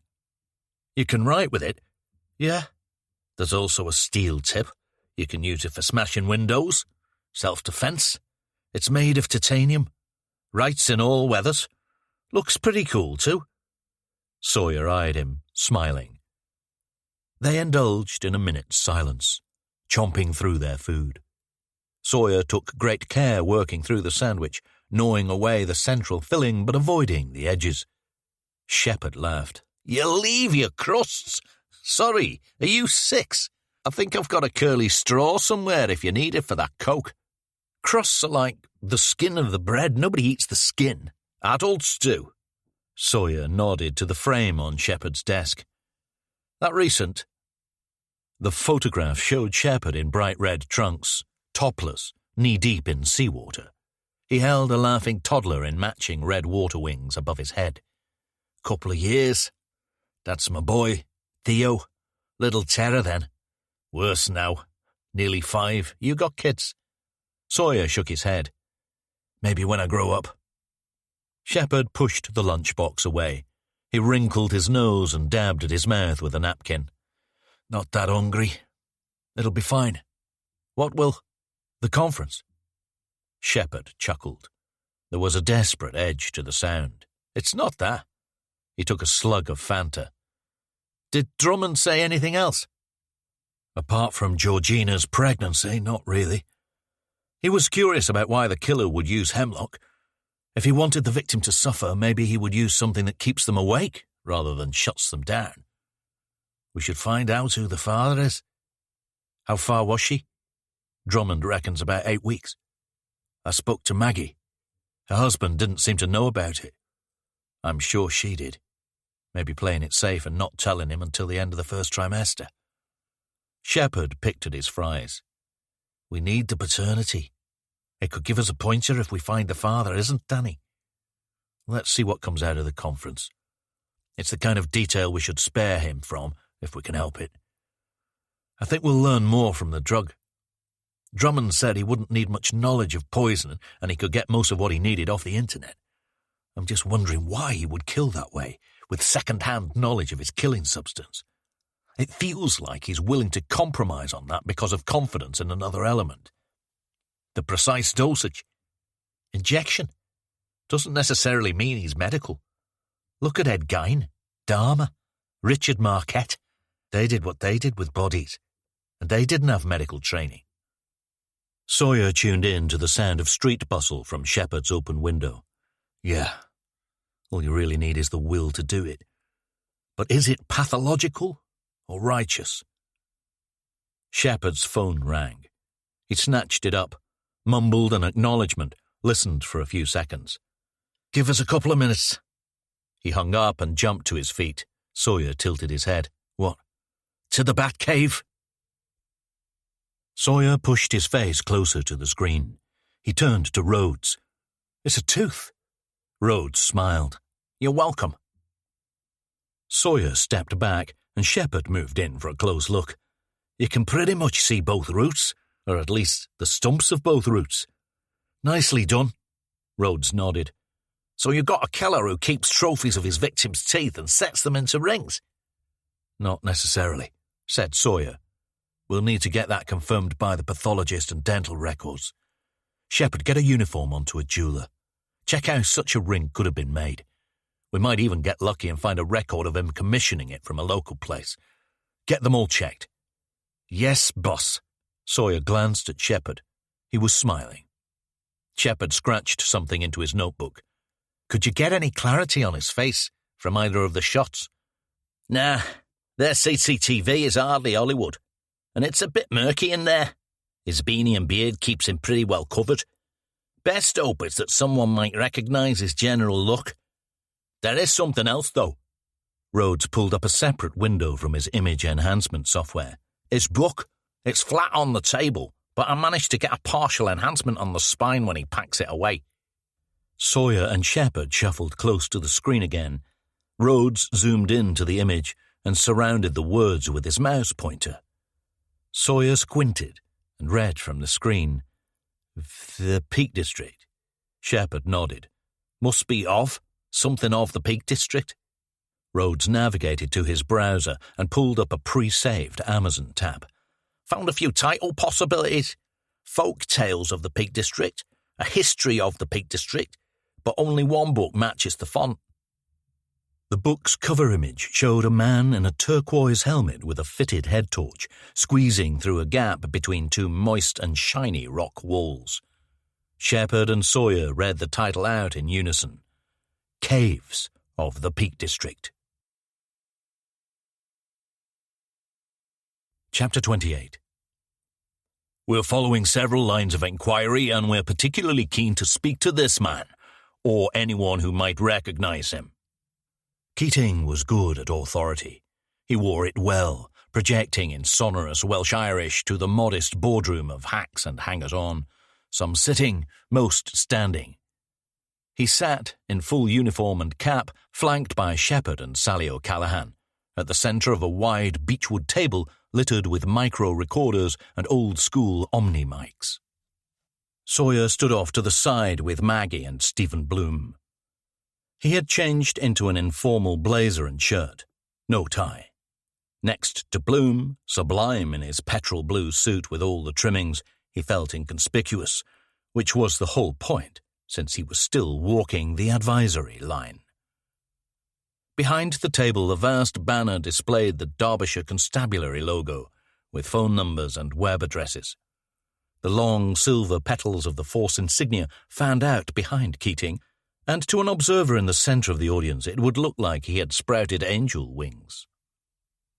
On the desk in front of Shepherd, 2 large upright frames displayed blown-up CCTV images of the bearded suspect, the stand-up shot from inside the Farmyard Inn, and the picture that captured him walking towards Sickleworth Golf Club. We're aware that this man was present at locations near to where Toby and Georgina were last seen, and so we need to speak to him with the utmost urgency. The left image was captured at the Farmyard Inn near Bakewell on the night of Georgina's murder. The image on the right was taken from the roads around Sickleworth Golf Club on the night of Toby's murder. These are the places where Georgina and Toby were last seen alive. We also have a reliable witness who can place this individual near certain other locations at times that tally with the events leading up to the crimes. If anyone recognizes this man, please contact us on one of the numbers behind me. Keating glanced at Sawyer. We're hopeful this information will lead to identification and arrest. Camera flashes. A journalist near the back called out, "What are the other locations?" Keating sniffed. "I'd rather not divulge that at the moment. We are appealing to the public to inform us about any other sightings of this man in these locations on the nights in question. We are also asking anyone who might have seen any unusual activity in the rural areas in and around Padley Gorge over the last 7 to 10 days to come forward. Anyone digging or behaving oddly or furtively? Has anyone been approached by someone resembling this man and felt uncomfortable? We're particularly keen to speak to anyone who has felt unwell or perhaps been hospitalized after an encounter with someone resembling this man. We believe he is familiar with certain naturally available toxic substances." Sawyer kept his eyes on Shepherd. He seemed fixated on something in front of him on the desk. He willed him to look up and engage, to look less like a spare part. Keating continued, "Both victims were taken from their own cars, and so we urge the public to park in an area where vehicles cannot easily be tampered with. When you return to your vehicle, check that there's nothing unusual before you get back in. If this man is indeed the perpetrator of these horrendous crimes, then we are dealing with a motivated and dangerous individual, and I urge members of the public not to approach him, but instead to contact your nearest police station or, again, call one of the numbers behind me. All contact will be treated in the strictest confidence." He fielded a few logistical questions, and after a beat of silence, pointed to Dean Logan, a widely known local news reporter sitting on the front row. Logan, scruffy and pompous, indulged in a second of contemplation before squeezing out his question. "DCI Keating, both these murders have happened in a short period of time. How close are you to catching this man, if he is the perp?" Sawyer narrowed his eyes at the pretentious truncation. Shepherd leaned towards Keating into the central cluster of microphones. The action looked amateurish. "We're working extremely hard, and as DCI Keating says, following several lines of inquiry. This is— Sorry, who is this?" Logan spoke to Keating. Keating started to speak, but Shepherd cut across him. "Detective Sergeant Ed Shepherd. I'm overseeing day-to-day inquiries. Mr. Logan, I'm confident that we will apprehend this man I don't dispute your hard work. I'm just wondering—" Logan looked away from Shepherd and smiled. "It seems strange that you say you're confident and you're following several lines of inquiry, but here you are, asking the public for help. These are shocking crimes, and the public want to hear concrete evidence of progress, not some warning about being careful where they park their cars." Keating got in first this time. "Dean, I share the concern, which is why I want to open up every possible avenue of investigation.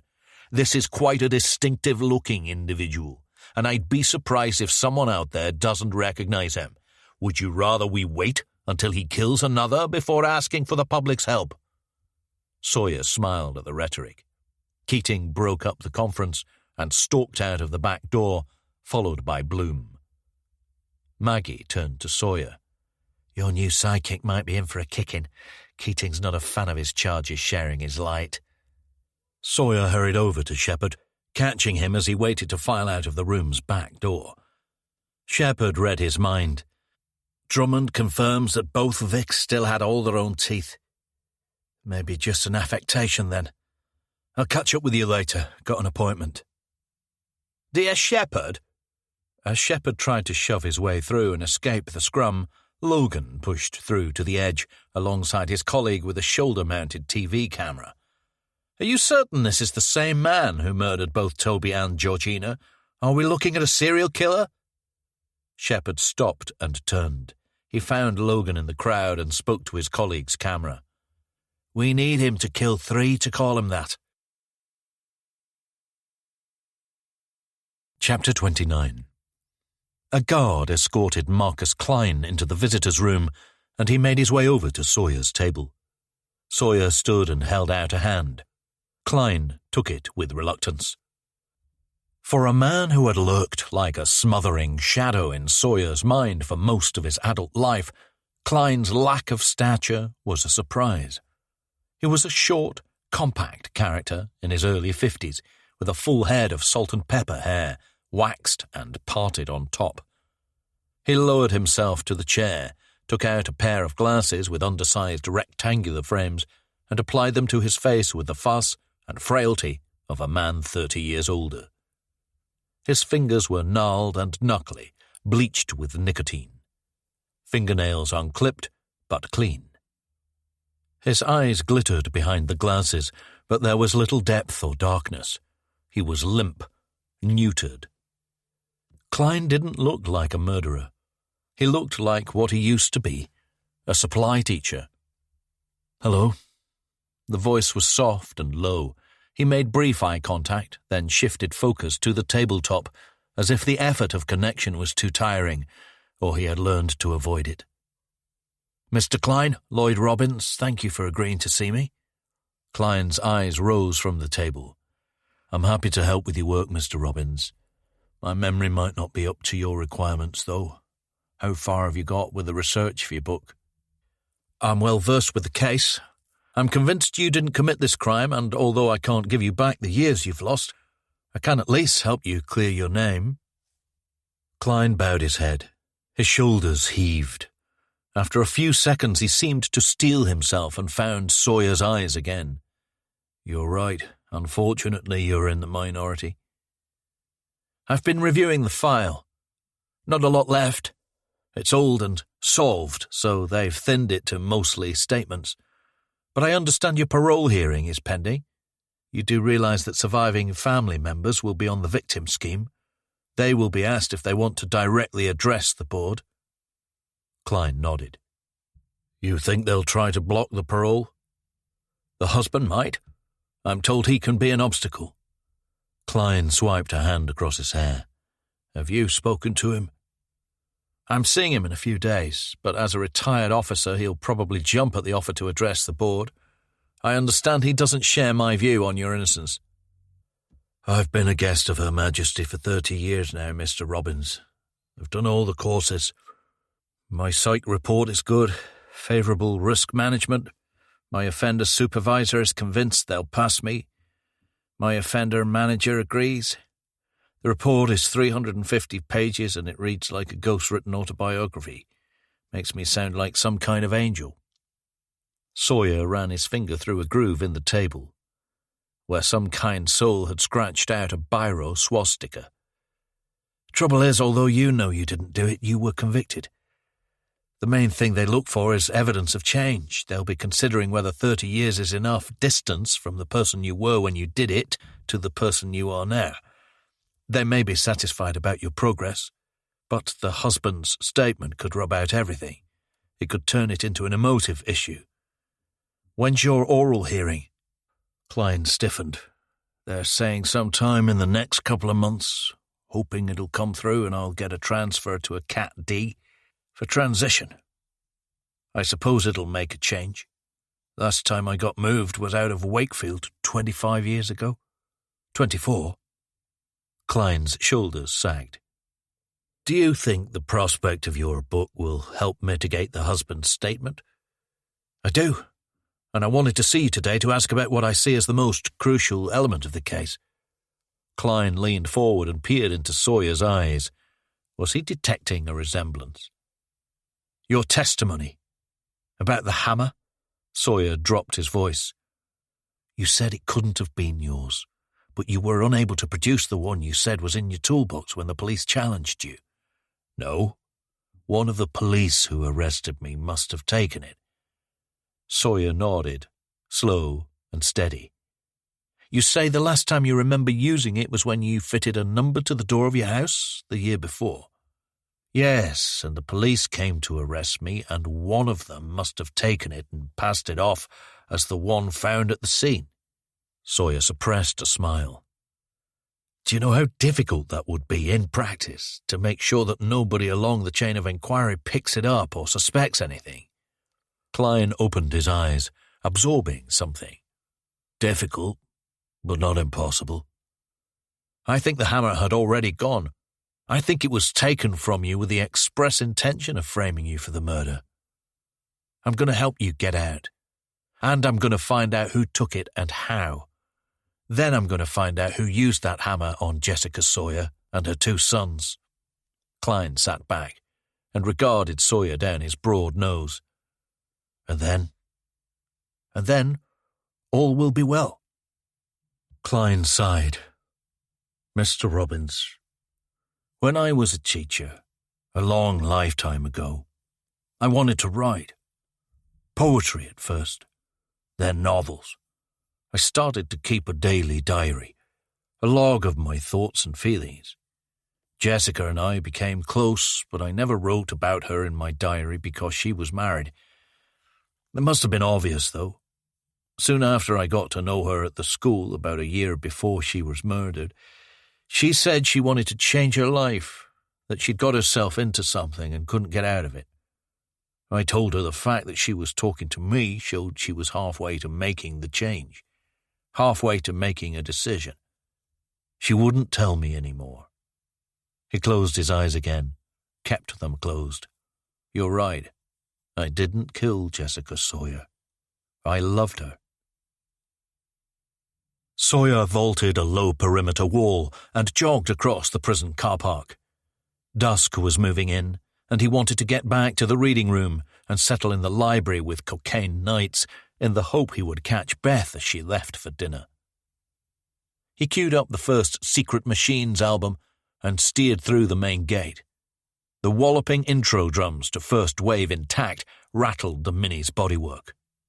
As Sawyer merged onto the private boundary road and turned towards the road back up to Ashbourne, a burgundy BMW eased away from the curb and fell in a few cars behind. Chapter 30. Sawyer faced the mirror and worked through the second Wing Chun form, Chum Kyu, searching for the bridge. Its focus was stability while in motion, synchronizing the body's movements to work as one unit. After completing the 152 components, he flopped back onto the bed and reached down to the pile of books on the floor. He shifted Cocaine Nights from the top and took out Maggie's book, The Gift of Fear, by Gavin de Becker. He read the introductory anecdote about Kelly, a woman who had almost lost her life after failing to read the danger signs displayed by a man who had charmed his way into her apartment. Sawyer still thought of intuition as an intellectual force, something that was more based on experience and observation than anything physiological. He opened the laptop and accessed the flash drive sent to Georgina's husband. The image was murkier than Toby's video, but it was clearly a young woman lying prone, eyes frantic, thrashing her head from side to side. Again, the killer had restricted the footage to the final minute of his victim's life. Sawyer leaned in close, watching Georgina's eyes as they darted around, casting into the blackness.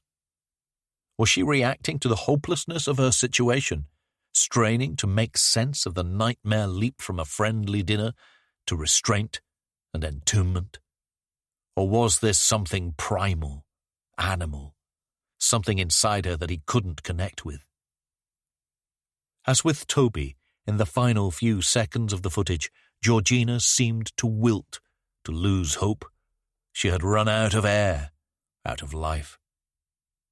But it was her reaction at the start of the footage that interested him, that panic for survival, a hardwired rally against oblivion. He had a memory of once feeling it himself, as a child, on the verge, on his knees, grasping at the grass, soil on his face. "Jake, run! Don't look back!" His phone rang. Shepard. He closed the laptop and answered. "Mr. Popular."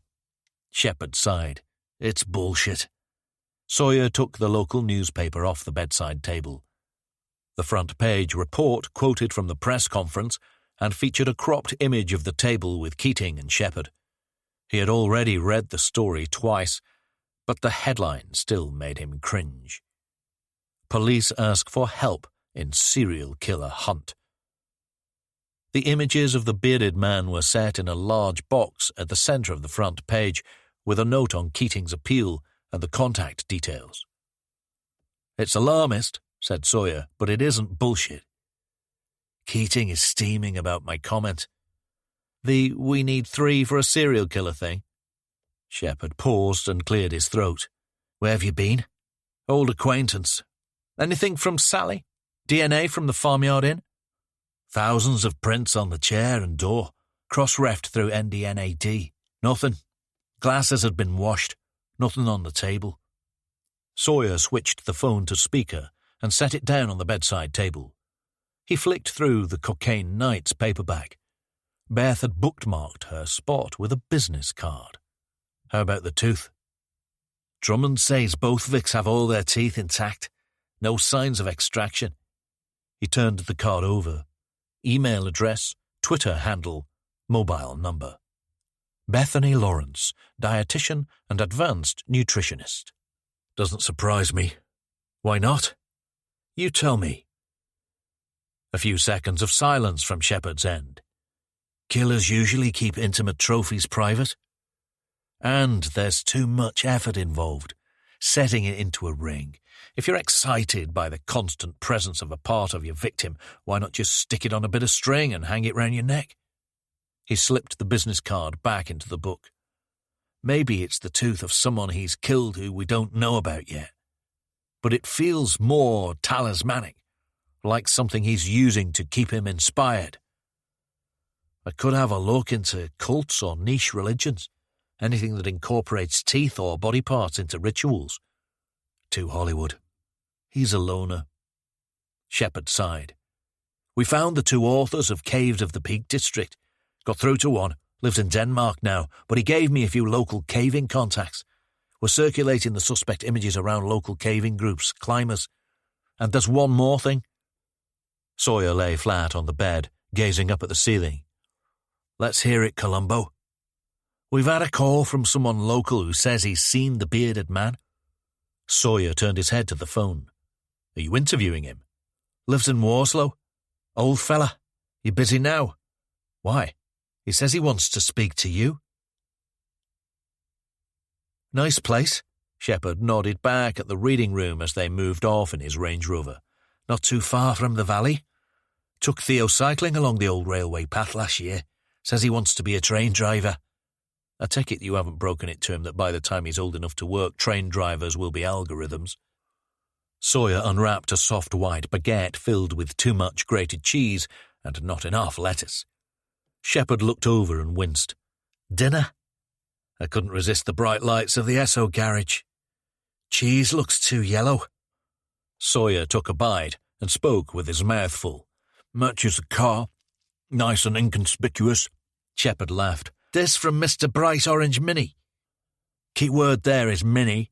Small and perfectly formed." "Who are we seeing?" "Did he ask for me specifically?" "He did. Morris Bowen. Retired landlord. Says he saw you at the conference on local telly. And he wants to get to know me better. Maybe he knows you from your pre-London days. Hopefully it's not a grudge thing. Someone you put away." Sawyer opened the baguette and plucked out the lettuce. "Don't recognize the name." "I've been meaning to ask, Shepard. When Keating married us off and you had a quick stalk, how deep did you go?" Shepard kept his eyes on the road. "Had a look at your file. Just wanted to know about who I'd be working with." Nothing wrong with that. I'd do the same. Shepherd glanced over. And I know what happened with your mother. I'm sorry. So am I. Was your dad a copper when it happened? They crossed into the national park. Sawyer stared out at the towering, tightly packed beech trees, blocking his view of Dovedale. He worked at the station, yeah. Keating was a sergeant. He made the arrest. I don't know how my dad kept going. Tough fella. Sawyer rewrapped the half-eaten baguette. On the outside, yeah. That's men, though, isn't it? Hard outside, soft centre. Needs to be reversed, that, don't you think? We should be less about the front, focus on the back. Shepherd's eyes flickered towards Sawyer again. I will talk to someone. A silence. The trees thinned as they passed through Milldale, with the River Dove running parallel to the road like a phantom lane, shimmering in the headlights.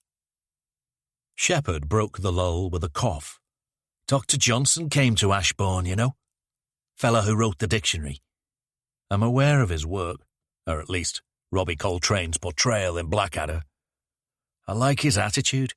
He said, "Let not the barren name of the peak terrify you. I have never wanted strawberries and cream." Something he said never wanted 4 strawberries and cream, as if it was a pleasant English fantasy land, built for tourists, but I liked the idea he was celebrating the rougher side, the jagged edges. You said you liked climbing and hiking. You got out much lately? Shepherd scoffed. No chance, no time. Best I can manage these days is cycling, very slowly, with Theo. Did you get a bollocking from Keating for the serial killer comment? Sort of. He doesn't really do bollockings. It's more parental. A dark little chat about disappointment. I got the impression it was a verbal warning, though. Sawyer moved in for a second crack at the baguette. Whatever you think of it round here, tourist trap or wild and wonderful landscape, it's never been a hotbed for serial killers. Can't really blame the press for pouncing on it. I was reading about repeat killers the other day. It said that they've probably been around for longer than we think, and that werewolf and vampire folklore might have been an interpretation of horrible human acts in close-knit areas. People couldn't accept that horrific murders could have been committed by normal human beings, so they created these aberrant monsters. The idea stuck and it got tabloidized. Sawyer lowered the Range Rover's window and leaned out into the evening, his words smothered by the roar of rubber on asphalt. We're going to need more than a silver bullet with this one. They passed through Worslow village centre and turned into a side road barely wide enough for the Rover. It tapered to a short lane with a modest grouping of grey stone semis with overgrown gardens. Shepherd parked on a slanting verge and led the way through a freshly painted white gate into the garden of the second house along. When they were halfway up the path, the front door opened and an elderly man hobbled into the frame. He was short and plump, with a smooth scalp shining beneath a halo of feathery white hair. "Hello there." "Mr. Bowen?" Shepherd reached the door first. "I'm Detective Sergeant Ed Shepherd. This is Detective Inspector—" "Oh, I know who he is." Bowen nodded, delighted. He was plummier than Sawyer had anticipated. "Mr. Sawyer, so lovely to see you. Please, come in, both of you." Sawyer and Shepherd moved into the cramped hallway, shaking Bowen's hand as they passed. "Please have a seat in the front room. Would you like some tea?" Sawyer shook his head. "We're fine, Mr. Bowen. What did you want to talk to me about?" Bowen ushered them into the first room off the hall. It smelt of sweet tobacco and unwashed dog. A royal blue sofa and matching armchair faced a TV at least 10 inches too small for the room. Flames crackled at the centre of a faux classical fireplace, beneath a shelf crowded with mismatched knickknacks. A hefty black Labrador lay in a makeshift pet bed in front of the fire. It raised an ear at their entrance. "Don't mind Shane. His postman-chasing days are over." Bowen took the armchair. Sawyer and Shepherd squeezed onto the sofa together. "Now," Bowen clapped his hands together, "I saw you, Mr. Sawyer, at the press conference, and you, of course, Mr. Shepherd. And it all came back to me. It must have been 10 years ago. My lad was beaten up, rather badly, at a ghastly little dive in Matlock. The Saracen's Head. It closed down a couple of years ago." He faltered and seemed to struggle for a memory.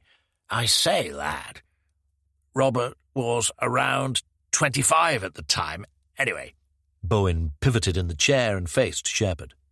"The other coppers, they wouldn't go near the place. I was the landlord of the Green Man up in the village. We knew what went on in the Head. Drug dealers from Manchester. Rumours of guns. They were looking for a place to base themselves so they could start selling round the peaks. They wanted somewhere inconspicuous, you see. They practically owned that pub. My lad was a vet, and he saw a group of these frightful people mistreating their dog outside, teasing it, kicking it around. He confronted them and received a beating for his troubles.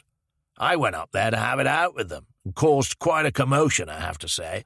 And then, Mr. Sawyer, you arrived, and you just walked in there despite the danger and the rumours, and you dragged out two of the top boys, I remember they call themselves, and they were coming out with the most appalling abuse, threats.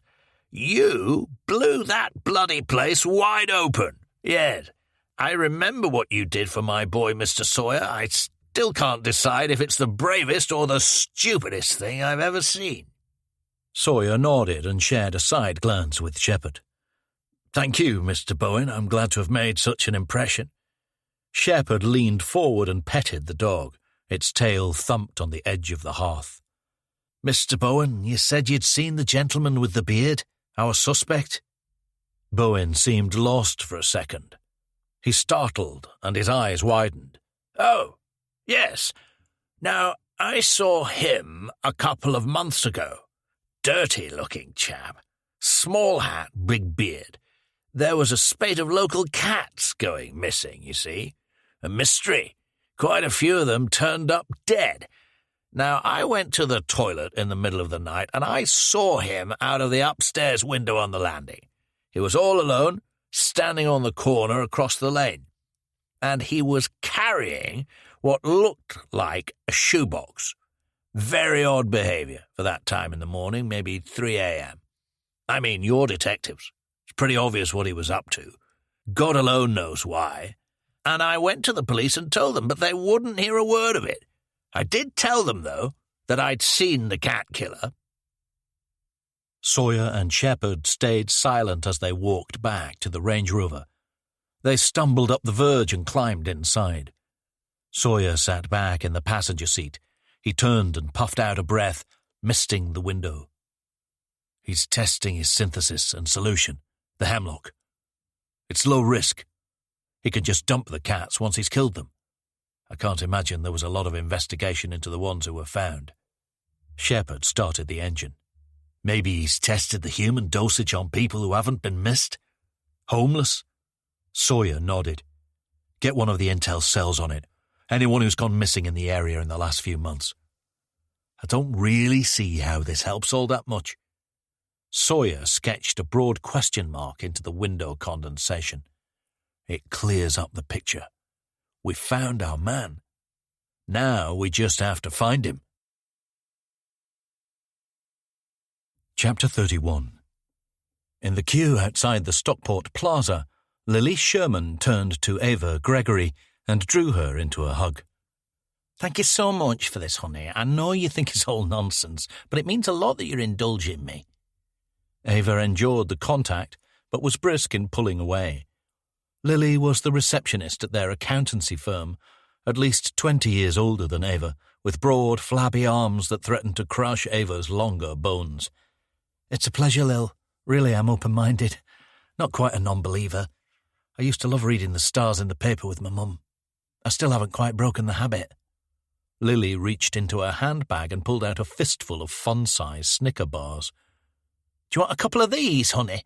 Nibbles for the show?" "I'm fine, Lil, thanks." She pushed the chocolate into Ava's leather shoulder bag. "Take a couple for Luca. How is he?" "He's had dizzy spells, a couple of blackouts. They want to keep him in for another week at least. He's weirdly happy, though. The staff are lovely. My mum's with him tonight. I feel a bit guilty about coming here, actually. Lily backhanded her across the shoulder. Don't be daft. You need to get yourself out and see some life. They shuffled through to the steps and paused in a bottleneck outside the box office beneath a billboard for the evening's event.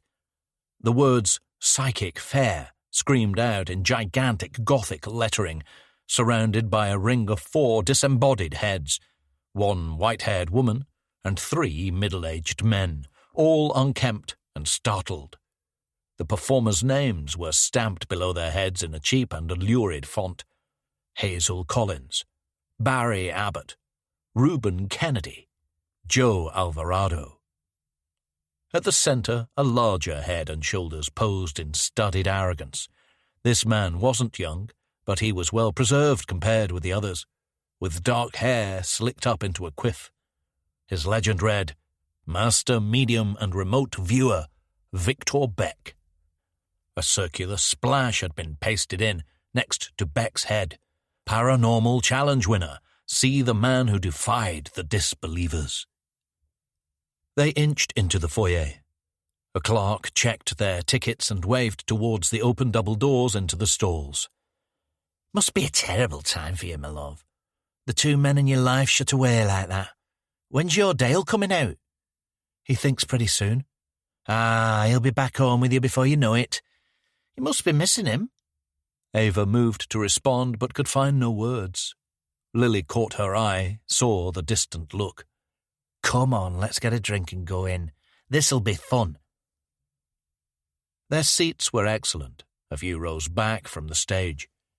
Ava looked around.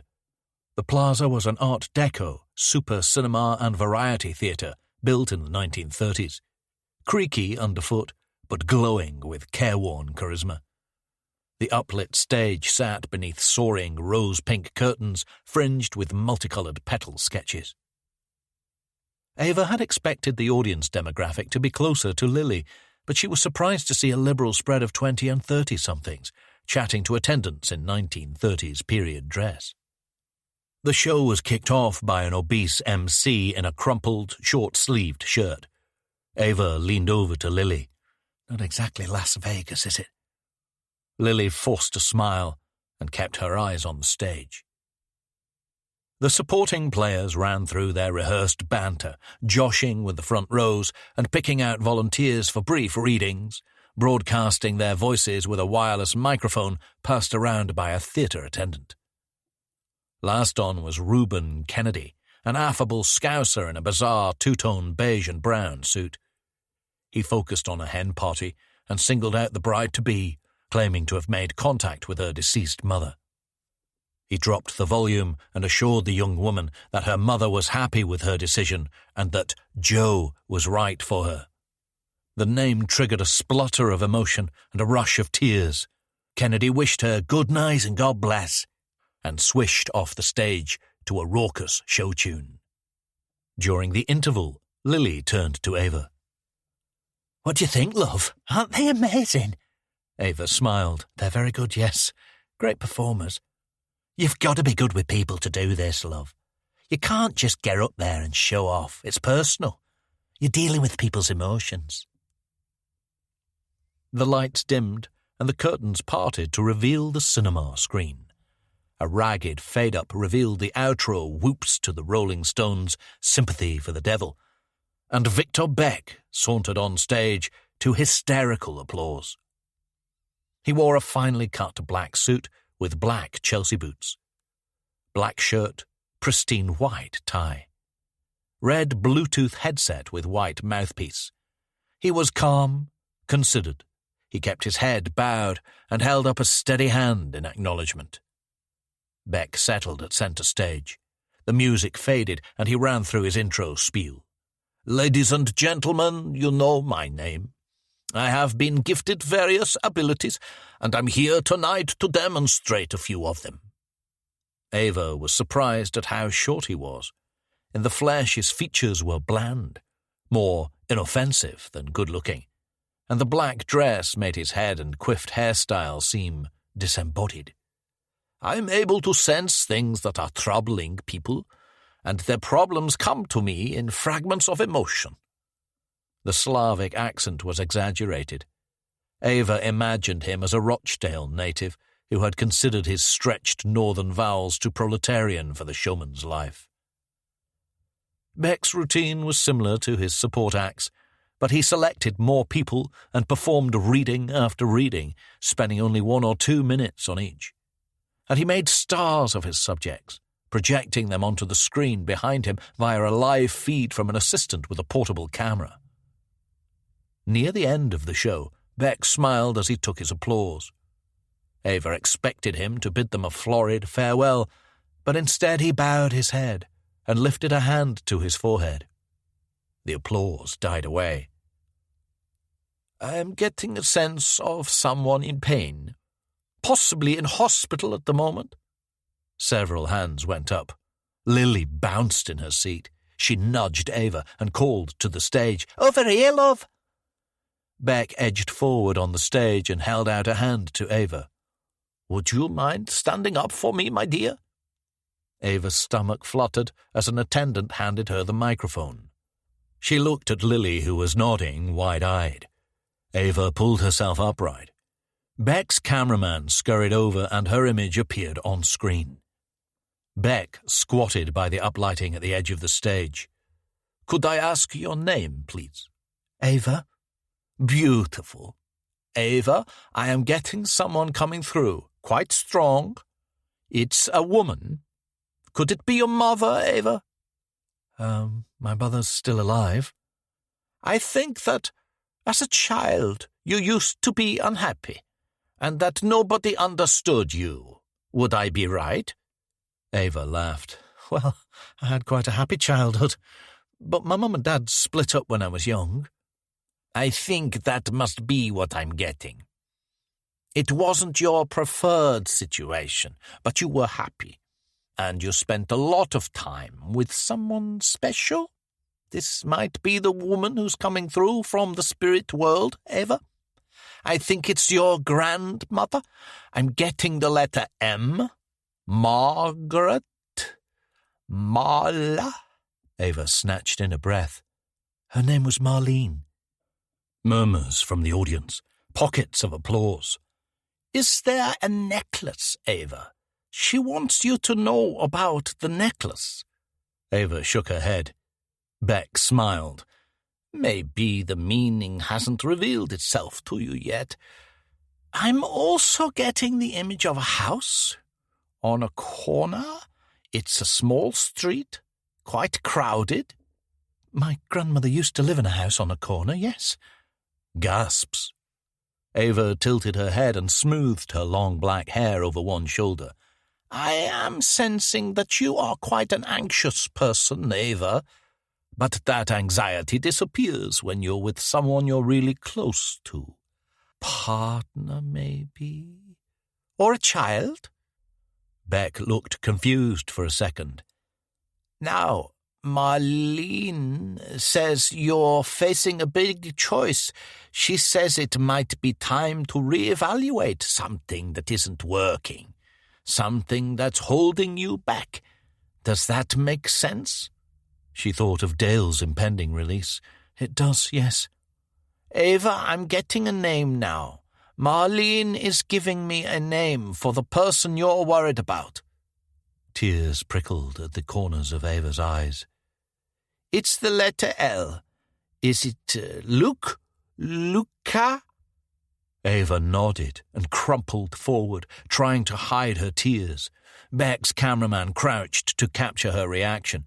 Lily wrapped a beefy arm around Ava's shoulders. Beck stood upright.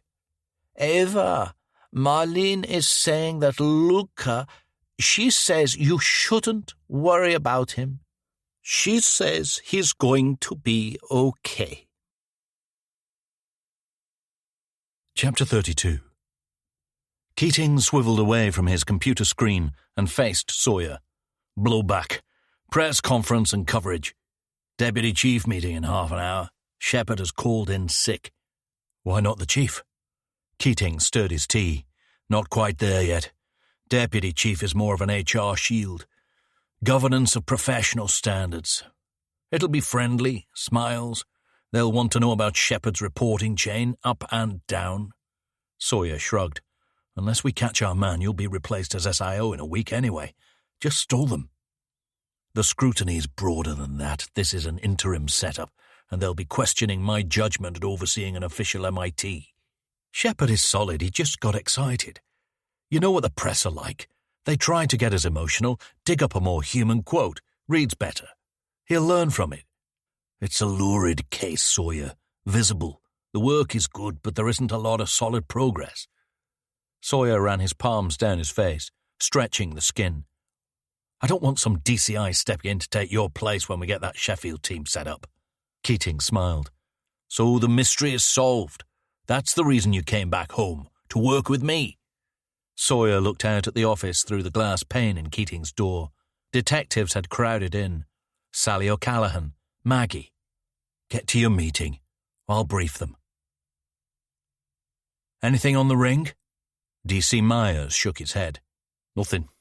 We've tried every place we can find in a sane catchment area. Place in Longner did a child's tooth recently, but says bespoke requests are rare. Probably did it himself. Sawyer turned his back on the audience and pored over Shepard's whiteboard. Victim pictures. Rhodes's images of the bearded man. Times, places, connecting lines, question marks. Victimology still uncertain. Walker? D.C. Walker had secured a spot near the front, as usual. There's absolutely nothing to indicate that Toby and Georgina knew each other. No evidence of a connection, direct or indirect. Different social circles. No overlaps in their work or family. Moran spoke up. So we stalking people at random? Sawyer turned. We spoke to someone. Morris Bowen. He told us he'd seen our man a few months ago, in the street in the middle of the night, holding a shoebox. Spate of cat killings around his area. Practicing the hemlock dosage, said Sally. He must have escalated, though. Sawyer nodded and held the room in silence for a few seconds. Walker, look into MISPAs for the last year. Unexplained deaths. How, boss? Sorry? How would I do that? Moran sniggered. Just Google it. Local deaths not tested for toxicology. Walker blushed and kept his gaze on the whiteboard. Sawyer sighed. Coroner. Walker made a note. Let's get a team together. In the pub he was reading a book, Caves of the Peak District. Look into local caving groups. Do they recognise him? Has anyone been acting strangely lately or been kicked out? Any caving connection with Toby or Georgina? I'll take that, sir, said Myers. Work with Moran. It'll be a big job round here. Sally, are both scenes still open? She nodded. Keating said he wants to shift resource soon, though. Keep them open. Look at them again. Broaden the line search area. Look at other walking routes. He must have left us something. Sally slumped into a sulk. Sawyer stepped forward. D.S. Shepard can't be with us today, so I'll channel him. Get back to your principles. What, where, when, who, why, how. Apply them to both victims, and try to answer with as many factual responses as possible. Form your hypothesis based on your answers. Moran, these are not random killings. He wants us to find the bodies quickly. He wants us to know who they are. This is systematic and carefully planned. It's a project. He's a man on a mission, and we need to figure out his philosophy. Chapter 33. It was time. He'd done the prep. He'd spoken to Klein. Now for the hard bit. He hurried out of a side door into the car park and unlocked the Mini. Boss! It was Walker, calling from the station entrance. Visitor for D.S. Shepard. Sawyer sighed and headed back into the reception area. A young woman, 20s, short black hair, heavy makeup, sat on the bench by the main desk. She glanced around at the posters and notice boards. Walker leaned in close to Sawyer and whispered, Cassie Crawford, that's Shepard's missus. Sawyer smiled. Don't know. Doesn't look like his type. He stepped towards the bench. Cassie? She stood. She wore pin-heel boots that drew her eye to eye with Sawyer. Mr. Shepard? He shook her hand. Off sick. I'm the next best thing. Detective Inspector Jake, Sawyer. How can I help? Cassie glanced at Walker, still watching from the doorway. "Can we talk in private, Mr. Sawyer?" They took a first-floor meeting room. "What's brought you here today, Miss Crawford?" "Cassie will be okay." The accent was further north, maybe Leeds. Her perfume was cheap and fruity, and her voice had a gauzy texture, corroded by nicotine. "It's about your press conference, on the telly. You asked if anyone had been sick after an encounter with someone like the man you're after." Walker brought in 2 coffees. After he left, Cassie cradled her mug and closed her eyes. "Are we confidential in here?" "Of course. We're trying to catch a killer. I'm not interested in collaring you for soliciting." Sawyer pulled out a mini pack of custard creams. "Biscuit?" Cassie smiled. "I'm all right, thanks." "You don't miss much, do you?" "Listen, I work hard, Mr. Sawyer. Not everyone agrees with what I do, but it's a living, right?" Sawyer dunked his biscuit and took a bite. "Oldest profession. No moral outrage from me." "I work in Sheffield, Kelham Island, Attercliffe Road. It's no secret what goes on round there. I try to avoid street work. There's a couple of brothels run by women. You usually get clients online and book the rooms there. A few months ago I did some street work near one of the local bars, picked up a client, and we went back to one of the brothels. Big lad. Not bearded like your pictures, but let me just tell you what happened. Now, I didn't have a good feeling about him, but sometimes you just have to turn that off, balance the risk and reward. That's what it's all about, really. You get an instinct for it. So, we had a drink, glass of Coke each. Turns out he couldn't get it up, but he did pay in advance. He said it happened a lot and he was sorry, and that he would pay a bit more if we could just talk. You get those from time to time, blokes who can't quite go through with it. Guilt about who's at home or whatever. Was he wearing a ring? Do you remember? Cassie thought for a few seconds. "I don't. I'm really sorry. But here's the thing. I started to feel really weird, like my head was all heavy." "Roofie?" "No, I've had that done to me before. That's like a total shutdown, like you have to sleep. You wake up with a big headache and lots of little half-memories. This was more than that. It was like a sickness. I was struggling for breath, but he didn't take advantage. It was really odd. He looked after me. He had one of those ear thermometer things." "Did he feel like a doctor? Did he have that manner?" "Not really. He just made sure I was okay. It was a hot night and he kept the room cool by getting a fan from downstairs. I was there for a few hours, and then I started to feel up to leaving. He drove me back to my flat. Total gentleman, really." Sawyer leaned back and tilted his chair onto 2 legs. "And you'd been feeling fine before that?" "Yeah, really good. No problems at all. I mean, he must have slipped me something. But why? You know, it was on and everything. I was hardly playing hard to get." He smiled. "Do you think you could remember his features? Our sketch artist is in tomorrow." Cassie nodded. She reached over and took a custard cream. "Bring it on. My memory for details is rubbish, but I never forget a face." Chapter 34. Sawyer dropped in on Howard and renewed the mini rental for another week. He propped his phone in the air grill and set the sat-nav for Upper Midhope. He queued up a lengthy ambient playlist, Eno, Global Communication, Biosphere, and drove north along the western boundary of the national park. At Glossop he pivoted east, dipping through the Arcadian idyll of the Long Dendale Valley. He crossed the Woodhead Reservoir and pushed on through the desolate tracts of moorland top that drew him into the dark peak. His father's house squatted, castle-like, on a high point outside the village of Upper Midhope, surrounded by a virtual moat of cotton-grass bogland.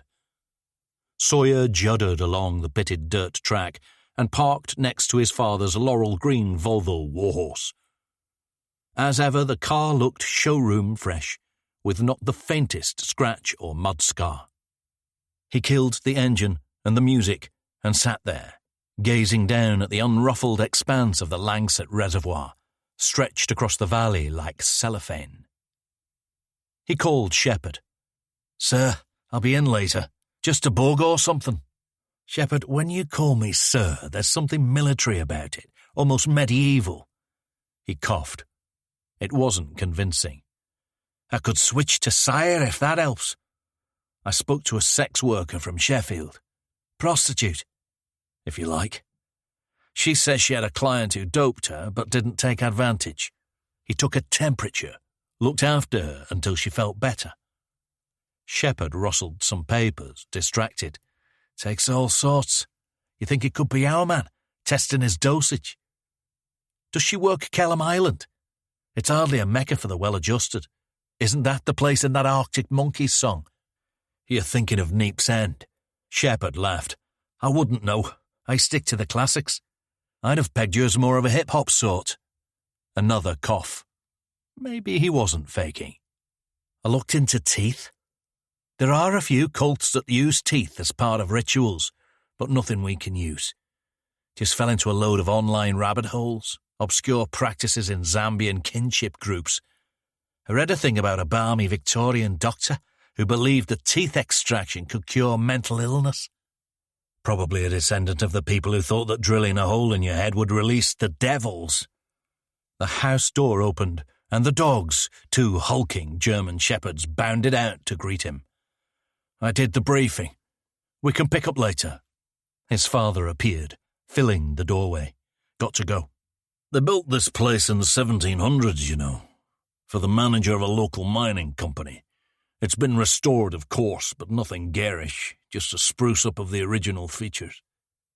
Harold Sawyer led his son through into his studio, a converted outhouse at the back of the cottage.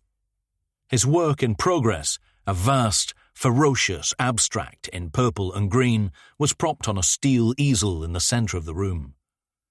In the far corner, Harold's blank canvases were stacked with geometrical precision, and his accessories had been categorized and stored on colour-coded shelving. Yellow for paint, blue for tools, red for filing and admin. He had layered the floor with brushed white parquet tiles, arranged in chevron-style zigzags. Sawyer took a seat on Harold's corner sofa, vermilion, designer, and browsed the small stack of novels on the round glass coffee table. Roth, Bellow, Hemingway. He stomped a shoe heel into the floor. Pretty slick. Harold nodded. Sturdy, too. The Romans used herringbone patterns for their roads. He walked to a silver mini-fridge tucked underneath the shelving.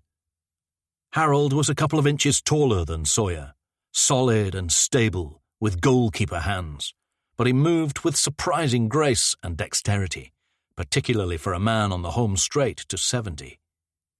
He had a long, almost gaunt face and a permanently furrowed brow set low above narrow, flashing eyes.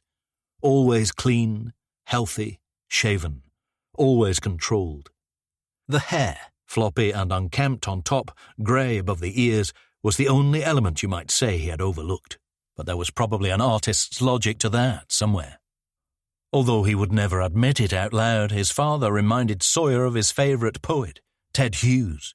Formidable, English, eclectic. He could cut an intellectual dash, hold his own at some community philosophy group, but he was also happy to haul on his wellies and talk silage with the farmers. Harold opened the fridge to reveal its well-stocked interior. Beer? Coke? Coke. How was the drive? Isn't it strange to be back at Buxton? This was a long-standing habit, asking 2 questions at once. Drive was fine. Buxton hasn't changed. Harold set down the drinks and took a seat at the opposite end of the sofa.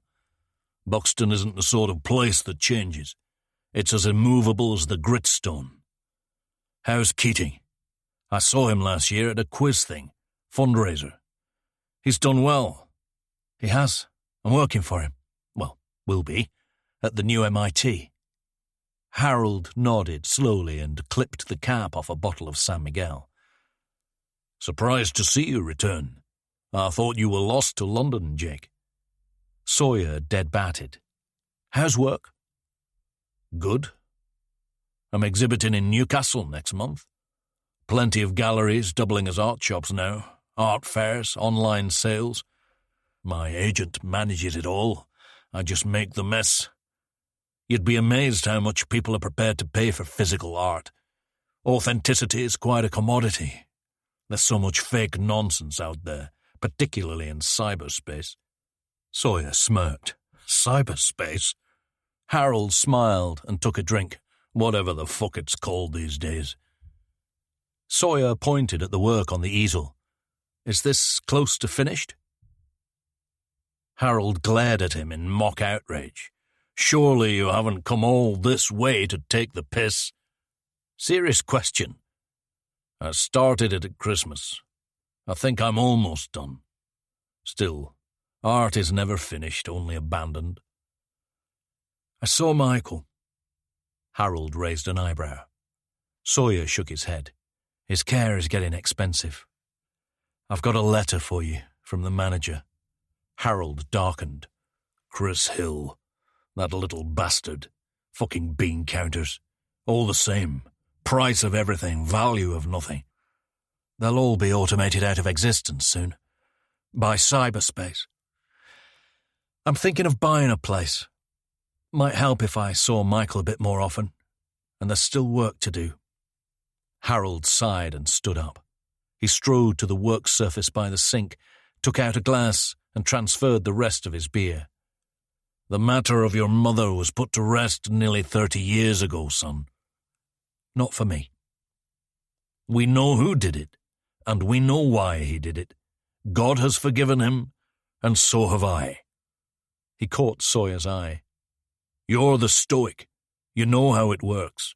Our lives were altered and we couldn't control that, but we can control whether the alteration was an ending or a new beginning. It's all one big rebirth for you now, isn't it? You and your resurrection. Sawyer broke eye contact, gazed into the painting. God will forgive them and let them into heaven. You might be able to live with that, but I can't. And neither can Michael. Harold bought some time with a long drink from his glass. Michael is in a lot of pain, but he's had every opportunity to help himself. Dad, the thing about tough love? There has to be some love?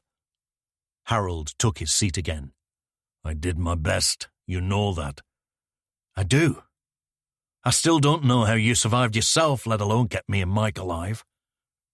Harold paused, clinging to his composure. He turned and looked Sawyer in the eye. Remember the dog, Jake? You must have been 8 or 9. Michael had just started at Rookheath. I was walking you home from school. It was a huge thing. Mastiff. I stopped to talk to someone and you ran ahead. It broke free from its owner and charged at you. Christ, the sound of it. Every bark was like a little roar. I've never heard such violence in a dog.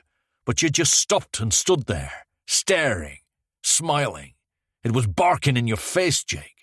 The owner got to it, but it had hardly started to retreat, whimpering. It was like the owner rescued the dog, not you. I remember its breath. Nasty, slimy saliva. Harold leaned forward, elbows on knees. You can't just go head first into everything. Your condition makes you think you can, but you can't. You start lifting old rocks, you don't know what's going to crawl out. You know me, Dad. I don't scare easily. Son, just because you don't feel fear, it doesn't mean you shouldn't be afraid. Sawyer closed his eyes. There's no condition. You were examined. Once when you were 9, again when you were 16. I still have the scans, CT and MRI. Jake, you've been damaged. And denial won't help. Sawyer sprang to his feet and paced around the back of the purple and green painting, edge to edge. So how the fuck am I supposed to know when to be afraid if I don't even know what it feels like? Harold kept his voice low. You have to learn. I remember my first day at Buxton. I was terrified of the tiniest things, and day by day I got used to them all. They reduced in number but broadened in scale. It was like I developed an immunity. It's what I needed to stay alive, stay sane. They call it hedonic adaptation. Harold smiled.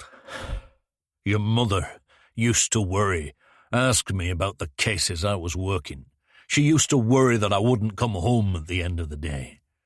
I had to remind her that I was working in Wardlow in Derbyshire and not South Central Los Angeles. But she was always so anxious.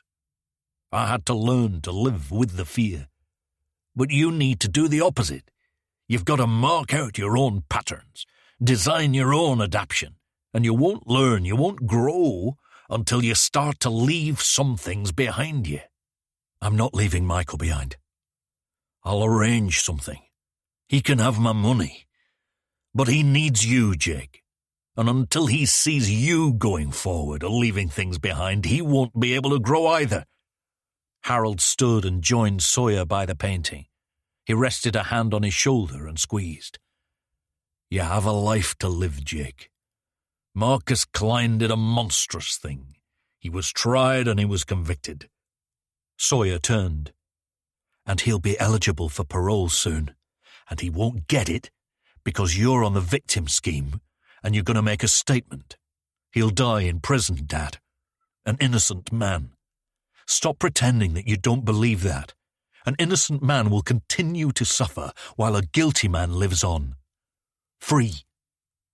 I admire you for finding the strength to move on, and I've tried to do it. You know what Maggie said? She said the worst thing you can say to someone who doesn't understand the way you feel is, you don't know what it was like. You weren't there. Are you saying you're angry with me because I wasn't around to help? Sawyer pulled away. No. But that is true, isn't it? You weren't there. I was. He killed her, and he tried to kill me and Michael, and he is still out there, walking and talking and breathing the same air. Do you want to know why you feel this way, Jake? Depends. Is it a Jesus thing? Harold turned away. It's because you're not allowing yourself to forgive. Forgiveness is not a weakness, it's a powerful force. What's the alternative? Violence ruined our lives, Jake. What are you proposing? More violence? One of the dogs nosed its way around the door. Sawyer crouched and let it lick his fingers. Dad, Marcus Klein did not kill my mother. I'm going to find out who did. On the drive back to Buxton, Sawyer was horrified to feel his eyes drooping and the powerful urge to close them and keep them closed. He pulled off the road and slipped into the car park of a one-story rest stop and B&B. He dropped his chin to his chest and let the tiredness pull him down. The nap was dreamless, and he was dragged back to consciousness by his phone ringing in the dashboard mount. Shepard. The time display told him only 10 minutes had passed, but the shutdown was worrying. Out of character. He rarely slept for more than 6 hours at night and never needed to catch up in the day. He answered the call and switched to speaker. Where are you? Been to see my dad. About half an hour out of Buxton now. What's up? Shepard paused. Do you want the good news or the bad news? Sawyer sat up straight and rubbed his eyes. Good news. That's the wrong answer. What? Nobody takes the good news first? Sawyer took a sip from his water bottle. Fine, bad news then. We've got another one. Fuck. With ID. Missing person from a few years ago. Same MO. Cable ties. Cardboard coffin. Shallow grave. And what's the good news? He's alive. Part 2. Unfinished Sympathy. Chapter 35. How did he get here? Flagged down a car on Bolter Lane near Brushfield. Driver brought him straight here, nearest hospital. Nurse called us because of his condition. ID in his pocket, like the others. Gary followed. Sawyer followed Shepard through the Cavendish Hospital reception and into one of the vast lifts, budging aside to make room for a porter with a wheeled bed. And Sally's at the site. Shepard nodded. A mile or so in from the road. Patch of woodland, dense in places. She says it all fits. Cardboard coffin, shallow grave. Not shallow enough. How old is this guy? How did he get out? Early 40s. Looked like he snapped the cable ties, and the coffin lid was bashed up and torn. The porter raised an eyebrow, but kept his gaze on the lift doors. Big bloke. Strong looking, yeah. Got through the lid and scratched himself out of there. The doors opened. They squeezed round the bed and hurried out into the corridor. "That's the flaw with putting people in shallow graves when they're not quite dead," said Sawyer. "They might get out." "What about the poison? The hemlock?" Shepherd shrugged. "Well, he's alive. Maybe he messed up the dosage. Didn't scale it for size and strength. Toby and Georgina were both pretty slight." They cantered around a corner and joined Maggie, D.C. Walker, and D.C. Myers gathered outside a private room with a large glass window partly obscured by half-open blind slats. "And how's the man flu?" "Oh, it's better, yeah." Sawyer gave him a look. Shepherd avoided eye contact. They stopped outside the room. Inside, Gary Follett lay on his back, eyes closed, blankets tucking him in to shoulder height. Sawyer leaned into the glass. Follett's head was large and rounded, shaven with a few days' growth. He was sunk deep into his pillow, and the crinkles in the fabric surrounded his head like long, jagged rays. Maggie squeezed Sawyer's shoulder. "He was pretty grubby and dehydrated. I saw them cleaning him up. They've got him on saline, and they're monitoring, but he's otherwise okay.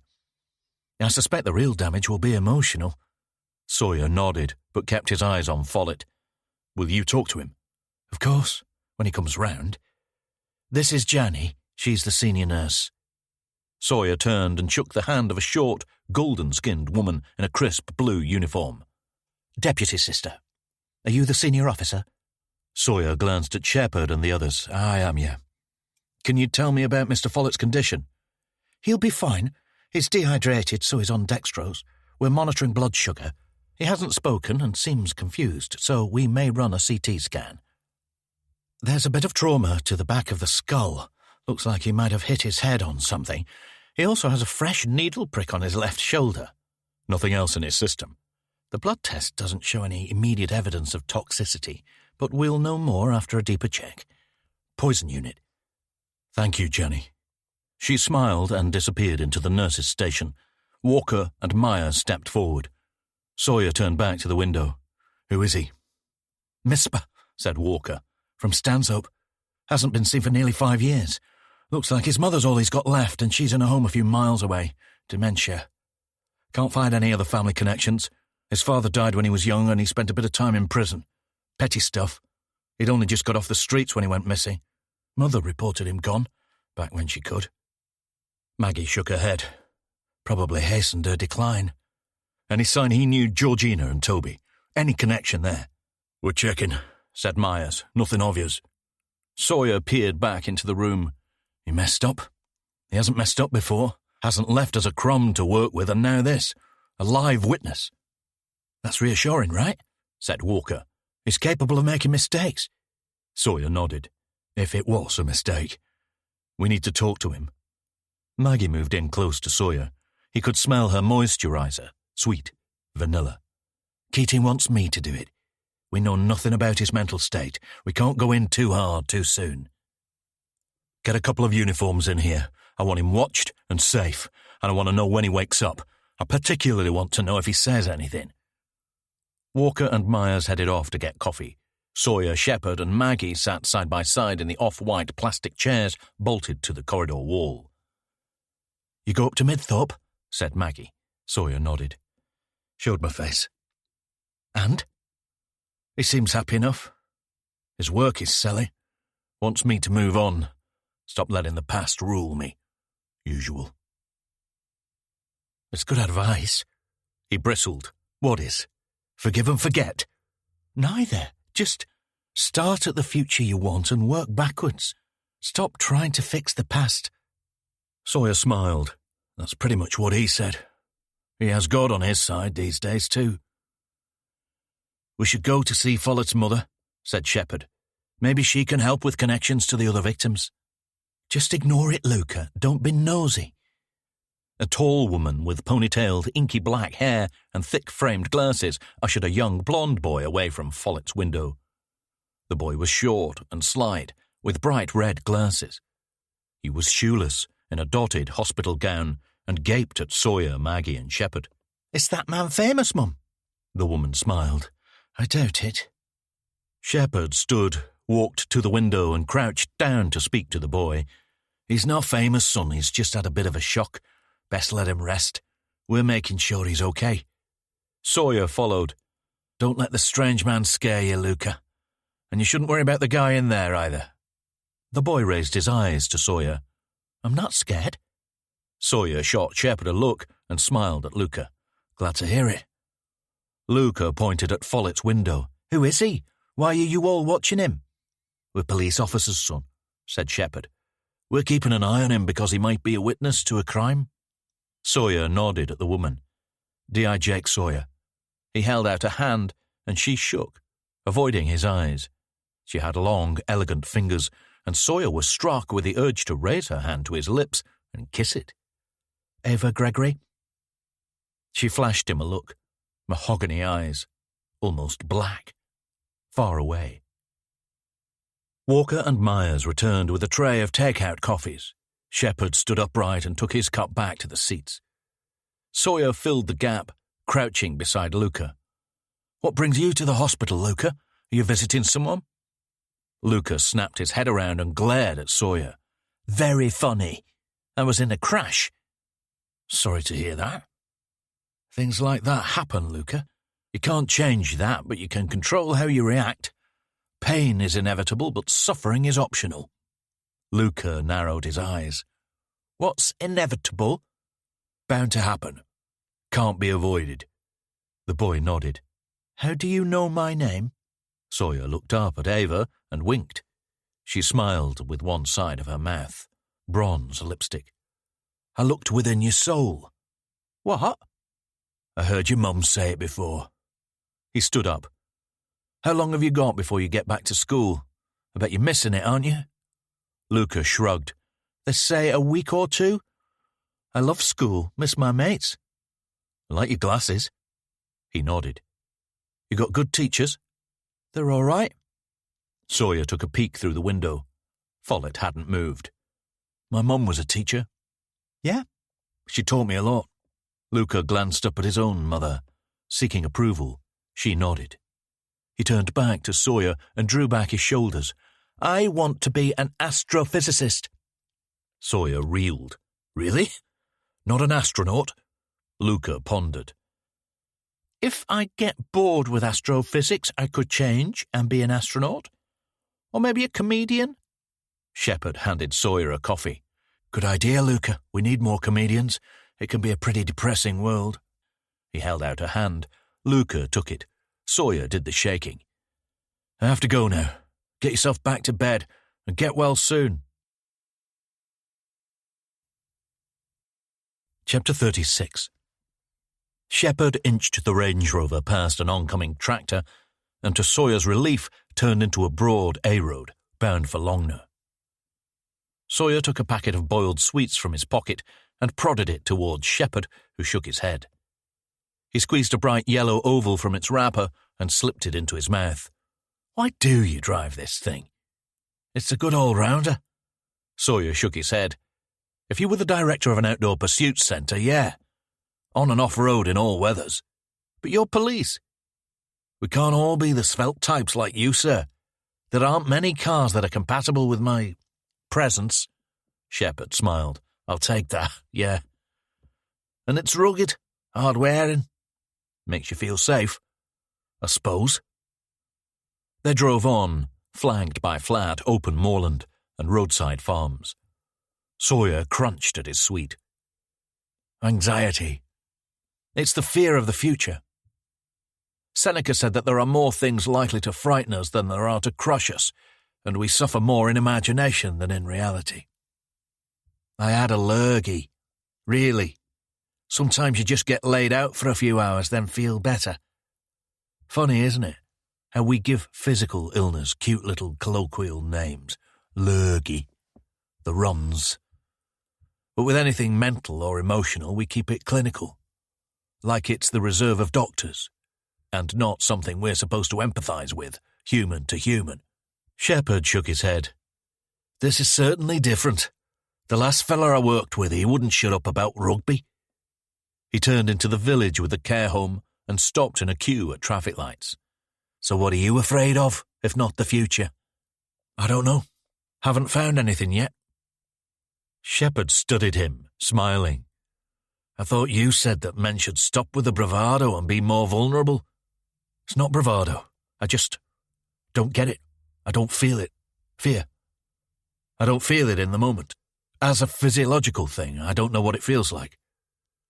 Shepherd moved off. That's weird. Maybe you just haven't encountered anything that scares you yet.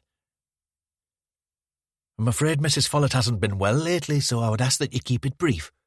Marilyn Holland, the manager of the Sunrise Retirement Community, led Sawyer and Shepherd through the day room. The residents were arranged in cliques, huddled into lavender chairs with tall, curved backs. Most sat before wheeled walking frames. Some were slumped alone, pointed towards two large windows. Others had gathered around cheap beechwood side tables, chatting, knitting, sleeping, peering into magazines, staring into space. A few sat around a small dining table scattered with brightly coloured children's play blocks. That's our dementia-friendly activity. Normally Judy would be involved, but she wasn't keen today. Holland was 30-odd, short and slim and dressed in an immaculate nurse's uniform, royal blue with white trim. The material flashed in the light as she walked ahead. It looked vinyl, waterproof, fluid-proof.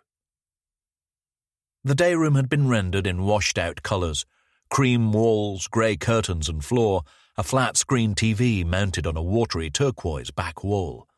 As with Rosemary House, there was nothing primary, presumably to keep emotion dampened down. Sawyer shuddered at the institutionalized obsolescence. Life boiled down to its barest essence, to a schedule of predefined waypoints. Medication at 9, activity at 10, board games and television in the evening, cocoa at bedtime. Rigid mealtimes, nutritionally precise, optimum tranquility, an uneventful glide towards the grave. One half of him found it appealing, the absolute surrender. No alarms or surprises. Waited on, doted on, propped and tucked, wiped and watered, sustained, like an unloved but familiar pet. The other half raged against it, against the dying light. They passed a trembling woman, drooped and skeletal inside a sagging blouse, head lolled to the side, eyes half open. Sawyer thought of Larkin, the old fools, thin, continuous dreaming, baffled absence. Judy's room is back this way. Holland unlocked a pair of double doors and stepped aside to usher Sawyer and Shepherd into a beige corridor with a stale miasma of musk and mould. The walls were obscured by insipid landscapes, and the floor and ceiling maintained the anti-colour scheme, stony grey, sandy white. Holland tapped on a laurel green door, opened it wide, and walked in. An ash-haired woman was perched upright in a single bed, sunken into a backrest of pink pillows. Her toad skin hands lowered a copy of The People's Friend as they entered. "Hello, Judy. Are you feeling any better?" Judy looked up, startled, as if hearing Holland's voice for the first time. Holland bustled over to the curtains and opened them wider. Judy squinted at the movement. Holland dropped her voice and spoke to Sawyer and Shepherd. "She exaggerates the eyesight thing. She can see fine. Deaf as a post, though." She raised the volume and turned to Judy. "This is Mr. Sawyer and Mr. Shepherd, Judy. They're from the police." "Who?" The voice was tiny, wavering. "Hello, Judy." Sawyer pulled a chair to the side of the bed and sat down.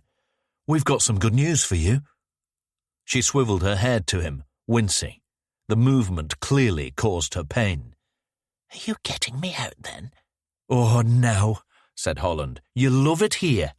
She whispered to Sawyer. "I'll leave you for a few minutes. Call me if you need anything. I'll leave the door open if you don't mind." She swished past and entered another door halfway down the corridor. Sawyer shuffled his chair closer to the bed.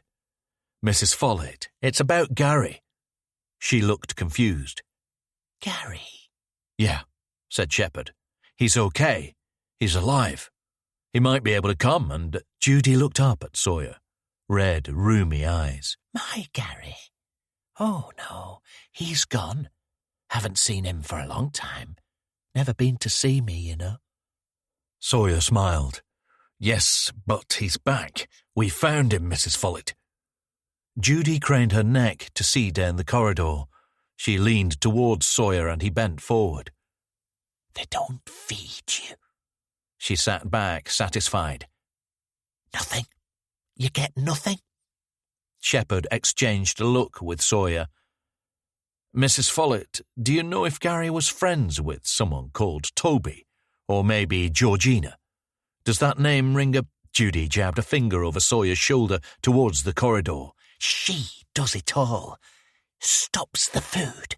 She puts things in it, you know. Drugs." Judy was flushed, angry. Sawyer angled his head and Shepherd closed the door. "Judy, we need to talk about your son, about Gary. Someone tried to hurt him." And Judy screwed her eyes closed. A tear trickled down her cheek and blotted into the edge of her blanket. She opened her eyes again. My Gary is a good boy. He was always big, you know. Biggest in all his classes. But he never hurt anyone. She waved a hand.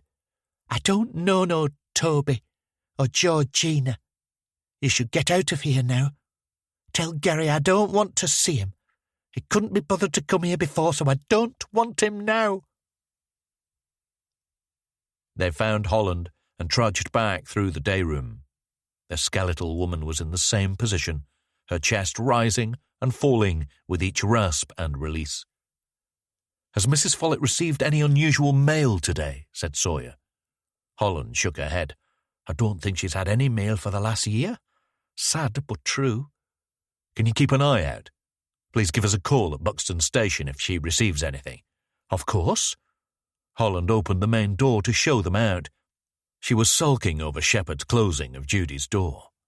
They walked across the car park, shoulder to shoulder, and stopped at the Range Rover. "Now that," said Shepherd, "is what you call an unreliable witness. The killer must know he got out. We need to talk to Follett, find out how he got to the grave, if he saw the killer." Sawyer's phone vibrated in his pocket. "Get someone looking into Follett, Toby Manning and Georgina Stoll. We have 3 elements now. There must be a connection somewhere. And we need to know why he messed up Follett's dosage. Was he disturbed? Is his MO changing?" He took out the phone, checked the screen. He connected the call. "Mags, he's awake. Follett. Has he said anything?" Silence at the other end. "Maggie?" "Sort of. You need to get back here." Chapter 37. Sawyer burst out of the lift and hurried along the corridor, leaving Shepherd puffing behind. Keating had joined Myers and Walker outside Follett's room. The blinds had been fully closed. "Well?" He looked from face to face, all sombre. "Maggie's in with him," said Keating. Sawyer walked into Follett's room, followed by Shepherd. Maggie sat at the side of the bed, resting a hand on the rail. She stood as Sawyer entered. Follett sat upright, eyes open, shaven head dipped slightly. His gaze didn't shift to Sawyer. He seemed fixated on a wall-mounted cupboard at the foot of the bed. Maggie patted the back of Follett's hand. "Gary, this is Detective Inspector Jake Sawyer and Detective Sergeant Ed Shepherd. They're here to help you." Sawyer pulled up a chair. "How are you feeling, Gary?" Follett paused for a second, took a breath. "Creepy crawly." The voice was deep and resonant. Sawyer caught Maggie's eye. "What's that, Gary?" "Creepy crawly." This one raised in pitch near the end. It almost sounded like a question. Sawyer turned to look at Shepherd. He nodded. "Is that a film you like, Gary?" "Creepy crawly." Follett blinked for the first time since Sawyer had entered, but he kept staring straight ahead. Maggie gave Follett's hand an encouraging squeeze. He submitted but didn't return any movement. "Can you tell us what happened to you, Gary? You're perfectly safe now. Follett turned his head towards Maggie and squinted, as if he were trying to discern something through darkness. Creepy crawly. He spoke the words with a barbed confidence. Keating had moved to the doorway with Myers and Walker behind, watching. Sawyer sat back. Who put you in the box, Gary? Did you see the man? What did he look like? Did he say anything? Follett's crystal blue eyes shifted to Sawyer's. Creepy crawly. Now the words were insistent, as if he was impatient at the lack of understanding, frustrated by having to repeat himself. Shepherd tried. Is that something the man said to you, Gary? Did he inject you with something? Put you in a box? Do you remember? Creepy crawly. Sawyer lifted his hand and passed it before Follett's gaze. No blink. Can you nod or shake your head yes or no, Gary? Was the man tall? Nothing. Was he white? Black? Nothing. Sawyer reached into his inside pocket and produced a printout of Rhodes's 2 CCTV images of the bearded man. Did he look like this, Gary? Follett's eyes drifted to the paper, then found their way back to the cupboard. Yeah, said Sawyer. Creepy crawly, we get that. Gary, listen, I'll give you a clue. 2 words. 6-6. Maggie sighed. Jake. Slang term for insect or bug. Creepy crawly. Yes! Progress. Sawyer took out a pen and turned over the printout to the blank side. He placed pen and paper on the bed, onto Follett's knees. Can you draw me something, Gary? Can you write your name for me? Can you draw me a picture of the man who put you in the box? Follett reached a hand out from underneath the blanket. His hands were large and pitted with scars and grooves. He reached out to the paper and hovered a hand over it. There was soil beneath his fingertips, fresh-looking bruises around his wrists. He pulled back the hand and stuffed it back under the blanket. They found a table seat in the coffee shop. The men sat in a line on one sofa. Maggie took the other. She stirred her tea. We need to go easy. He's in a semi-catatonic state, probably brought on by the trauma. If we push too hard, he might shut down completely. Sawyer toyed with a sachet of sugar, pinching it, feeling the grains shift and regather. He might be trying to tell us something about the killer. What is this, Maggie? Said Keating. Catatonic state or PTSD? A bit of both. PTSD usually develops over time, but it can sometimes be immediate. She flashed a look at Sawyer. And it's not helpful to see the behaviour as willful. This is pathological. It's a chemical response in the brain. An opioid overload. We can barely imagine the horror he's been through. Plus, we don't know anything about him. No mental health history. And he's been missing for 5 years, said Shepherd. That's a big gap in our knowledge. Keating sat back, hands on head. What if he's been threatened and told only to say those 2 words? Shepherd pointed at Sawyer. The Manson family had a thing they called creepy crawling. They would break into houses while the residents were sleeping and rearrange furniture, steal small items, get into their heads. It was more about the violation than material gain. Sawyer tore open the sachet and tipped it into his coffee. Is there medication? Anything that could unlock him? Maggie sighed. Potentially, but that could also make it worse. I spoke to Sally, said Keating. Scene is clean. Everything consistent with the other burials. Coffin lid has been bashed open from the inside. Same camera. They found blooded cable ties on the route from the scene to the roadside. He's not a live messenger, said Sawyer. That's too risky. Our man screwed up his dose, or he has some kind of immunity. Our priority is to find a connection between Gary Follett and the others. And we need toxicology. Keating shook his head. We have a live witness, someone who survived a murder attempt.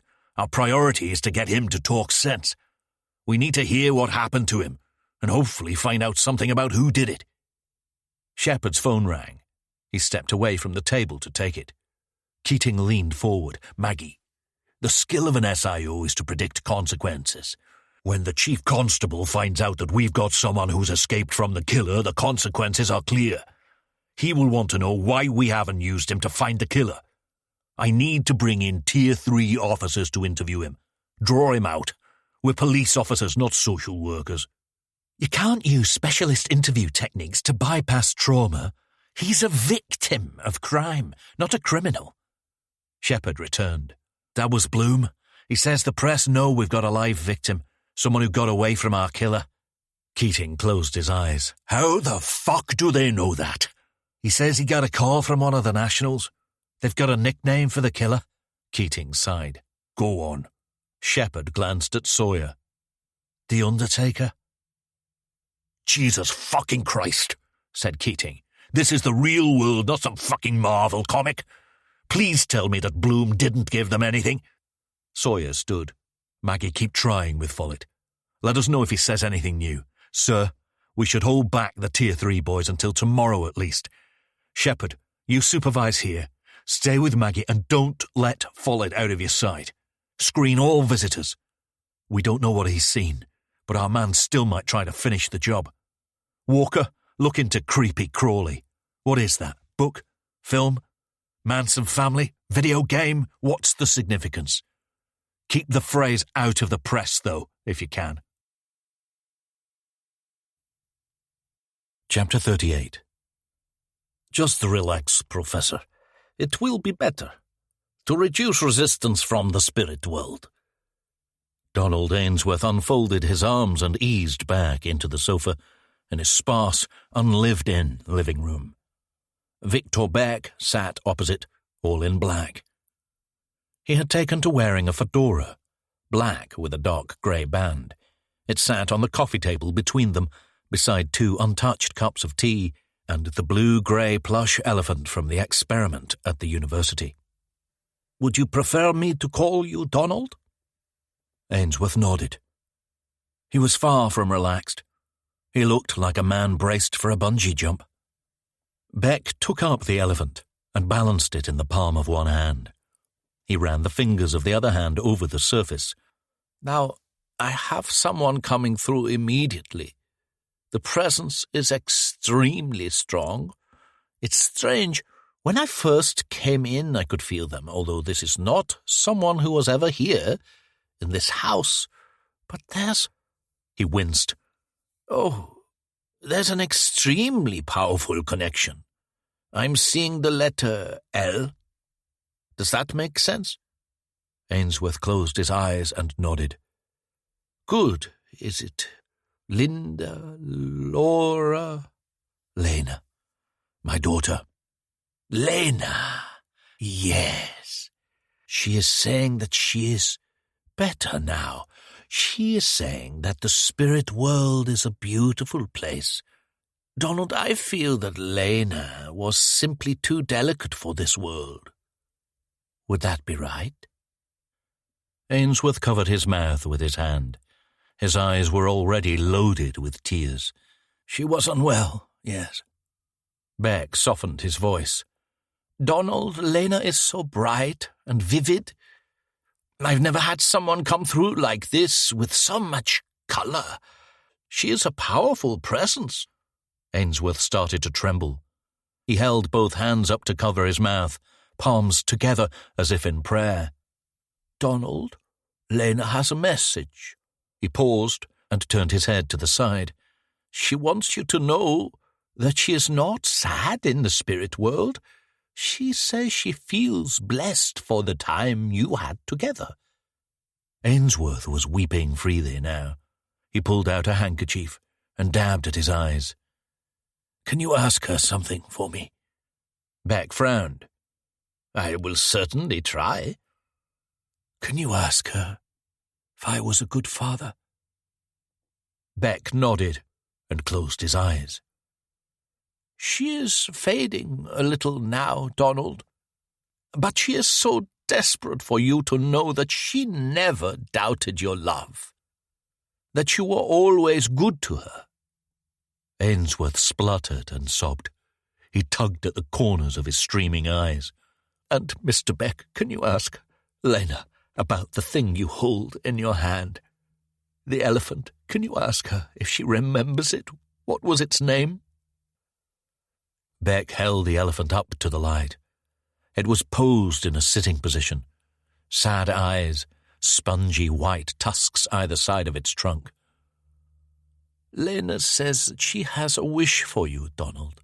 She senses your sadness, but she hopes that you might move forward with your life and seek out a new happiness." Ainsworth stared at Beck, unblinking, shivering with grief. For the first time in the session, Beck looked Ainsworth in the eye.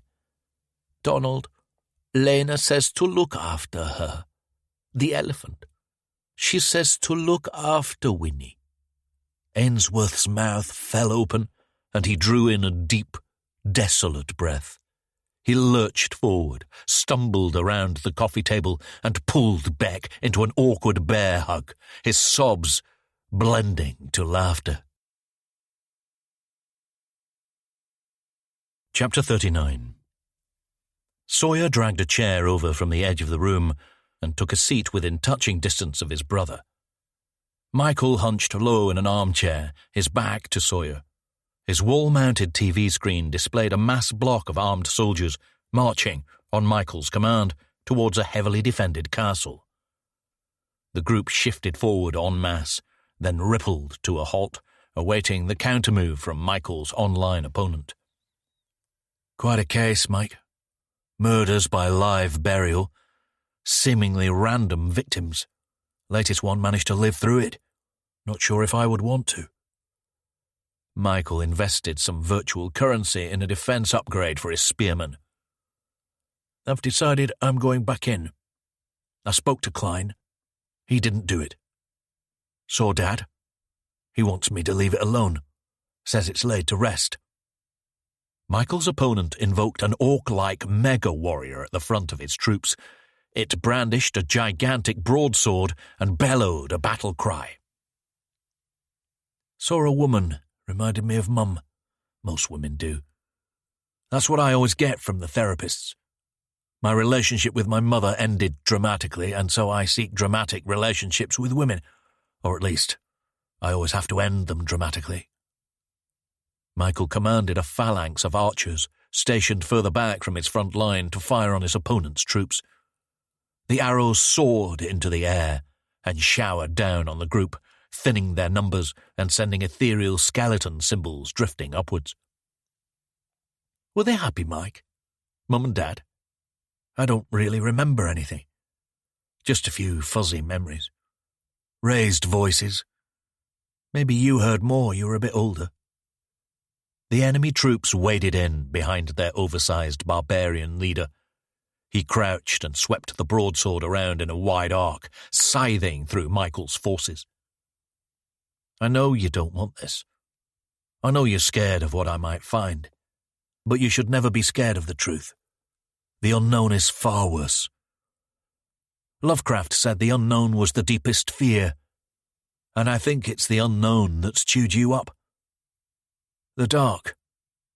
The hidden. Well, I'm going to throw some light on it all. You know how it goes. Better to light a candle than curse the darkness. I'm hoping you can help me. I'm hoping there's still something inside you that can help me balance this out and get some justice for Mum. And for a man who's spent most of his adult life in prison for something he didn't do." Sawyer stood. He edged to the side of Michael's chair and stooped down, embracing his brother. Michael didn't reciprocate. He stretched his neck to the side, looking around Sawyer's head, keeping sight of the screen. Sawyer squeezed. His brother felt bulky and doughy, but his smell, somewhere between wet clay and freshly dried laundry, was soothing. It reminded him of the days after, the hollow, unholy days of denial, of love and pain, of delirious adults, weeping, ranting, reassuring. They had moved into the same room, slept in Michael's bunk bed. sometimes huddled together in the same bunk, as if their two bodies could merge and expand and fill the void.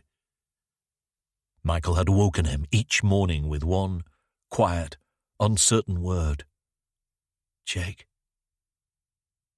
Nothing more. And then, nothing at all. Sawyer stood upright and turned to the door. Nice to see you, Mike. I do enjoy our little chats. Chapter 40. In the early evening, Maggie drove Sawyer back to the Sunrise retirement home. As they parked, Sawyer took out his phone and brought up Maggie's picture of Gary Follett. I know, said Maggie, it's not his best side, but it'll have to do. You're weirdly defensive about your photography. It's a good shot. The image showed Follett in bed at the Cavendish Hospital. Maggie had taken it from the front and had managed to capture the moment when Follett had moved his empty eyes over to the lens. The effect was unsettling, as if he were looking straight through the photographer, at something behind. I wouldn't advise him to use it as a profile picture for any dating websites, but it'll do for us. You didn't get anything else out of him? Maggie shook her head. Just creepy crawly. I tried being cold, warm, lateral, stimulating answers by being open about myself. Nothing. Then he kicked into a rage and started to repeat it over and over again. Creepy crawly, creepy crawly, creepy crawly. Janny asked me to let him rest. Shepherd is on guard. Let's show her the picture. It might jog her memory, wake things up. She might give us a bit more. Come up with a connection to Georgina and Toby. Maggie killed the engine. Dementia doesn't work like that, you know. Yes, but once you've seen the photo, the names might come into focus. I need your help, though. I'll be too eager. Judy Follett took a long, long time to dig her special glasses out of her dresser drawer. They were thick-framed and far too large for her face. She lifted them to her eyes and hooked an arm over her left ear, took them off again, re-aimed, and at last settled them onto her nose. Behind the lenses, her eyes expanded to twice normal size. She peered into Sawyer's phone. Her eyeballs swam and bounced as she studied the image of Gary Follett. She pondered for a few seconds and jerked her head away. He may have changed a bit, said Maggie, since you last saw him. Judy flapped her hand through the air. I know what you're doing. Don't think just because I'm in here I've lost my marbles. Sawyer looked at Maggie. What do you mean, Mrs. Follett? She hissed. It's her, isn't it? This is a psychology test or something. See how long I've got before I go properly round the bend. Maggie took a seat and moved around near to where Sawyer was standing, by Judy's dresser. How do you mean, Judy? What kind of test? We're with the police. We found your son and we wanted to see if Judy turned to Maggie and pulled off the glasses. You must think I fell off a bloody Christmas tree. She jabbed a finger at Sawyer's phone. That is not my Gary. He looks a bit like him, same kind of face, but my Gary had more hair. And he's a miserable-looking bugger. Gary was a happy soul. Mrs. Follett. Maggie moved her chair closer. I know it might be a little distressing, as he looks quite unwell, but he's in excellent hands. He's being looked after in the hospital. Sawyer looked down at his phone screen, blinking. The reception toolbar read, No service. He turned and crashed out of Judy's door. He ran down the beige corridor and rapped on the glass of the locked double doors. An orderly let him out, and he sprinted through the day room out to the car park. The phone screen now showed 2 bars. He called Shepherd. The phone rang, and rang, and rang. Sawyer felt Maggie's hand on his arm as she drew up behind him, panting. At last, the call connected. Shepherd, listen, call Keating. Get some backup there now. Sir, listen to me, Shepherd. Follett isn't a victim. He's the killer. Shepherd coughed. He got me, sir. Hit me from behind. He got away. And he's taken the boy. What boy? The young lad? Luca? He's taken him, sir. Chapter 41. Keating stalked out of his office, trailed by Sawyer and Shepherd. He stopped at the whiteboard and turned to face the team. We now have a crime in action. The man we thought was an escaped victim has abducted a young boy, Luca Strickland, from the Cavendish Hospital. 9 years old. We can't be certain, but it's likely he's been taken by the man responsible for the murders of Toby Manning and Georgina Stoll. Not only is this an appalling turn of events, it's a gross embarrassment for everyone in this room. Shepherd answered the obvious first question before anyone asked. I was guarding the offender at the hospital. He jumped me from behind. Sawyer thought he saw a smirk from Moran sitting up front. Moran waved a hand. So this guy's not Gary Follett? Gary Follett is probably dead, said Sawyer, similar build to the bearded man. He will have found him on a missing person list, faked an ID. We showed his mother a photograph of our escapee. She's not in a good way, but it was obvious she didn't recognize him. It's all been carefully planned, possibly over years. Keating continued. Hospital cameras show the offender carrying Luca out through a back staircase. He goes down to basement level where there's no coverage. Probably got him out through utility doors at the side of the hospital. Shepherd sighed. I wasn't out for that long. No, said Sawyer, but he would have been long gone into the surrounding lanes by the time you raised the alarm. Shepherd stared down at his shoes, stung by the implication of negligence. We need to work hard and fast, said Keating. Get a vehicle team on recent stolen cars. Cross-ref with ANPR from roads near the hospital. Keating issued his orders to Shepherd, but he avoided eye contact. He must have parked up somewhere over the last few days. I doubt he's planned to carry the boy far, and he's not stupid. He may well dump the car and take another. Sawyer stepped forward. We know this isn't Gary Follett, so who is he? And we now have an extra element for victimology, Luca Strickland. What is Luca's connection to Toby and Georgina? And why would he go to so much trouble? Walker added. Why not just take the boy from school? Sawyer nodded. Maybe his routine made it difficult to find an opportunity. The accident gave him an option. What's disturbing is the theatricality. We've seen it in the burials, the video footage. This is a big escalation. Getting inside the hospital to get the boy out. It's starting to feel like a bit of a thrill to him. It's a challenge and a display of boldness. It also explains why he wasn't worried about CCTV outside the golf club and the Farmyard Inn. The room fell silent. Keating closed his eyes. The unkempt look was a disguise. It placed him in our mind as bearded, hairy. It's also made it easier for him to escape with the boy. Forensics! Keating barked the word too loud. Sally O'Callaghan jumped to attention. Nothing from the Farmyard Inn. All the DNA has been traced and eliminated. I doubled the resource on the line searches over all possible routes from both scenes. We should get something from surfaces at the hospital and the blood test. I took a picture of him, said Sawyer, the unhairy version. Let's get that circulated. Myers, Moran? Anything on the caving connection? Myers shook his head. Nobody recognised the picture. I'll try again with a new shot, though. Nothing on Mispers or unexplained Misper deaths, said Walker. Keating turned away. Jesus wept. Have we got anything on anything? Facial composite from your prosy, Sawyer. Moran held up a colour printout. Came through a couple of hours ago. Sawyer snatched up the paper. The likeness wasn't conclusive, but the eyes and facial shape bore some resemblance to the shaven-headed man. He stared into the eyes. Walker, any ideas about the phrase creepy crawly yet? Nothing jumping out, sir. I have an old mate from Hendon, good officer. He's a real word nerd. I'll see if he can suggest something. Keating jerked away from Sawyer's side and barged through a group of detectives headed for his office.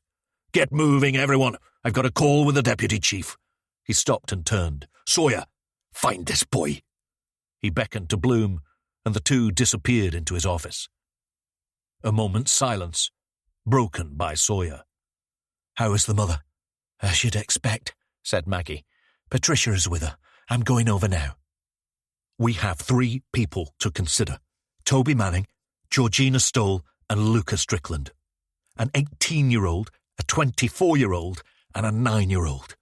So far we haven't found any connection between Georgina and Toby. But now we have Luca in the mix, I want all resources devoted to victimology. If we can't track him from the hospital, then everything depends on us making that connection and working out where he's taken Luca and what he might be planning next. I want Georgina and Toby's life histories, their social media feeds, troubles at school, medical histories. I want to know where they went on holiday 5 years ago, 10 years ago. I want to know about boyfriends, girlfriends, distant uncles. Get the picture of our shaven man to Danny Stoll. Maggie, show it to Luca's mother. Find me a connection or die trying.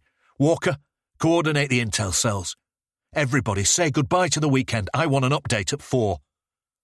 The detectives returned to their desks and gathered into groups. D.I. Sawyer. D.C. Moran. Moran smiled. Just a little confused about the chain of command? We need to be clear, yeah? There's a lot at stake. Sawyer nodded. He walked over to Moran's desk, laid a hand flat on the edge, and leaned forward, skewering Moran with a steady gaze. Who just gave you orders? You did? Well then, where's the confusion? Chapter 42. They took the Rover to the Manning house at Hathersage. Sawyer at the wheel. Shepherd slumped in the passenger seat, glaring out at the blackened moors. How's the head? Shepherd startled at Sawyer's voice and looked across over his shoulder. Not too bad, thick skull. Stubborn. Shepherd snorted and turned back to the fields and the huddles of collapsed sheep. It's not your fault. Sawyer accelerated past a delivery van and swerved back into lane at the brow of a hill, seconds away from meeting a wobbling farm lorry loaded with haystacks. The driver gave him an angry blast of his reedy horn. We need to get back to our ABCs. Accept nothing, believe nobody, check everything. Shepherd turned. We? Yes, we. Keating hates poor judgment, but he won't ditch you for being surprised by a guy we thought was a basket case. And if I didn't think you were capable, I'd be pushing to take over officially. As if you haven't already. Sawyer smiled. Not officially. They crawled through a bottleneck outside Castleton. Shepherd rummaged in the glove box and pulled out a tracker bar. Sawyer glanced over. What's that?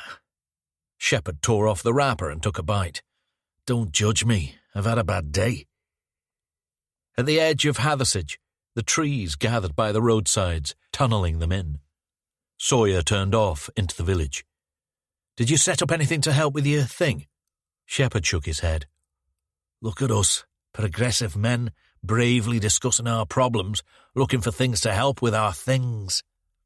Okay, have you booked in any therapy to address your issues with anxiety? Shepherd bristled. It's not a big enough problem for therapy. If it has you faking physical sickness, it's a big enough problem. Shepherd turned away. Talk to Maggie. Let's get through this first. Sawyer nodded, one dragon at a time. They parked outside the Manning house, a bland semi with checkered brickwork. It's late, said Shepherd. They won't appreciate this. No, but Luca Strickland might.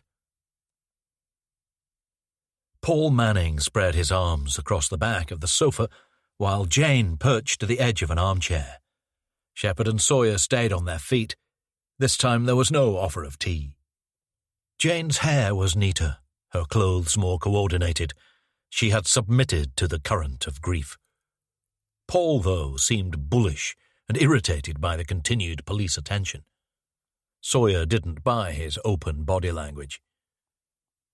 Sawyer settled by a tall sideboard crowded with sympathy cards and photos of Toby. We have an extremely dangerous situation. We believe that the man responsible for Toby's death has also murdered a young woman, and he's now abducted a 9-year-old boy. My God. Jane Manning jerked her head to the side. Do either of you recognize the name Gary Follett? Did Toby mention him at all? Both shook their heads. Paul Manning had still not spoken. Jane lit a cigarette. Paul shot her a glare. Who's the young boy? His name is Luca Strickland, said Shepherd. I can't imagine he and Toby would move in similar circles, but does the name ring a bell? Have you heard it mentioned? Paul closed his eyes for a second. When he opened them again, his irritation had turned to anger. Why wouldn't you let us grieve for our boy? Isn't all this your job? Haven't you got specialists in finding missing kids? Why are you harassing us? Sawyer studied him.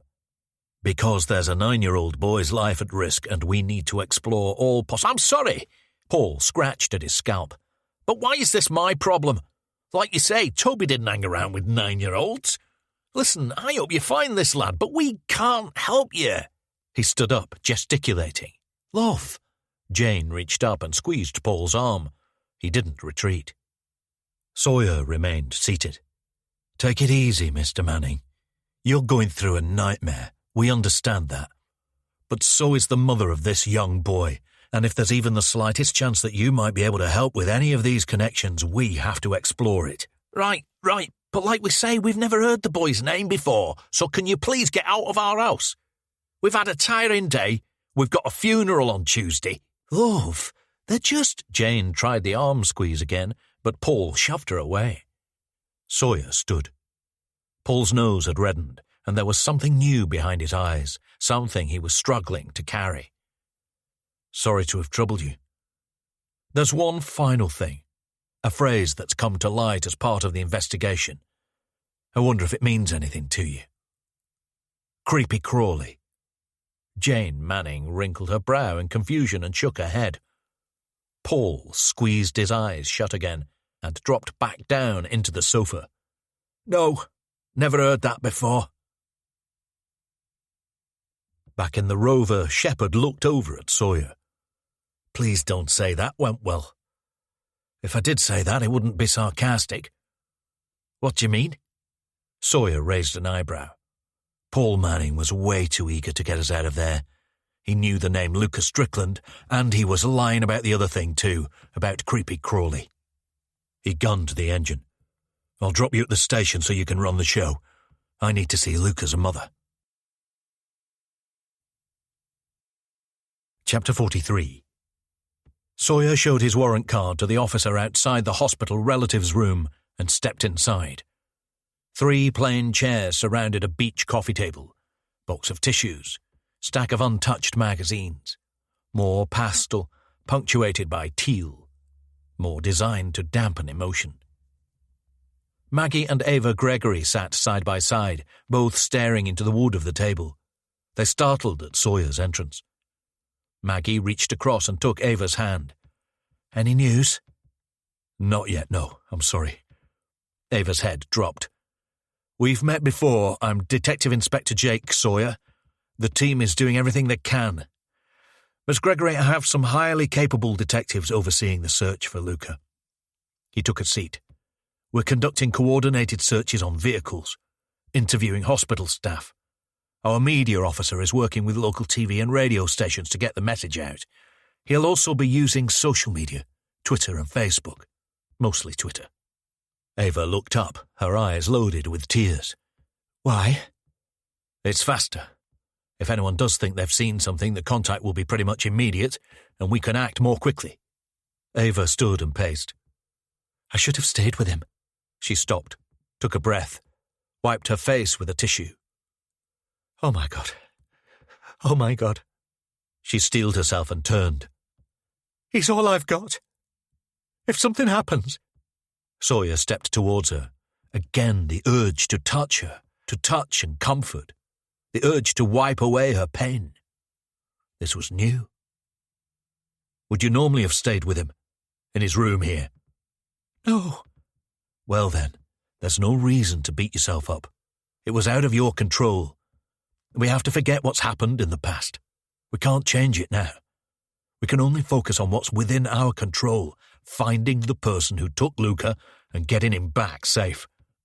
Maggie got up and guided Ava back to her seat. Ava rebundled her hair into a ponytail. She took off her glasses and cleaned the lenses with a fresh tissue. I remember you. Sawyer angled his head. Me? Yes, you spoke to Luca. About the man in the room. He nodded. At the time, we thought he was the victim of a crime. Now we think he was probably the perpetrator. Maggie flashed Sawyer a look. He pulled up the image of the shaven-headed man on his phone. Do you recognize him at all? Does he look like anyone connected to Luca? Teacher? Sports coach? Family? Ava squinted into the screen, then recoiled. No? Ava, does Luca have any special needs? Medication? Allergies? She shook her head. He's short-sighted, that's all. Needs his glasses. And there's the crash. He's had dizzy spells, blackouts. The phone buzzed with a call. Please excuse me for a second. Sawyer stepped out into the corridor and connected. We've got him on CCTV. Shepherd sounded hoarse. He'd been shouting, probably at the others. He gets the boy into a car parked on Corbar Woods Lane. Black Honda. ANPR tags him 10 minutes later on Long Hill. Traffic has already found it abandoned off Elna Lane. Single track. No ANPR or CCTV. He switched cars like we said. It's the sticks up there. He could be in the Peaks or halfway to Manchester by now. Sawyer stepped away from the door to the relative's room. He traced a finger along the edge of a windowsill, pecked at the flaking paint. Anything from Sally? Nothing from facial recognition databases. Some DNA from the hospital. Saliva from glasses. The bed, his drip, blood test. Nothing in the database. Prints, but not in database either. So, a guy in his 40s, totally clean. He devises a finely tuned abduction strategy, sets up horrendous deaths for his victims, makes himself an expert in administering a poison that will shut down his victims but leave them aware of their situation at the moment of death, so he can film their panic. Sawyer nodded.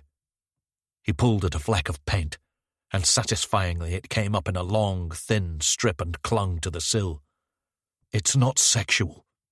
If he's killed Gary Follett and assumed his identity, why not bury him in the same way, if that's his M.O.? Feels like it's more about signature. Why does he feel the need to do it this way? And we're still stuck on victim selection. Why these people? Why Georgina, Toby, Luca? And why not Gary? The paint broke away. Luca is the interesting one. It's as if he wants us to know how much trouble he's gone to. We've spoken to Danny Stoll. He doesn't recognise the guy, doesn't know Luca. You still think the Manning father is hiding something?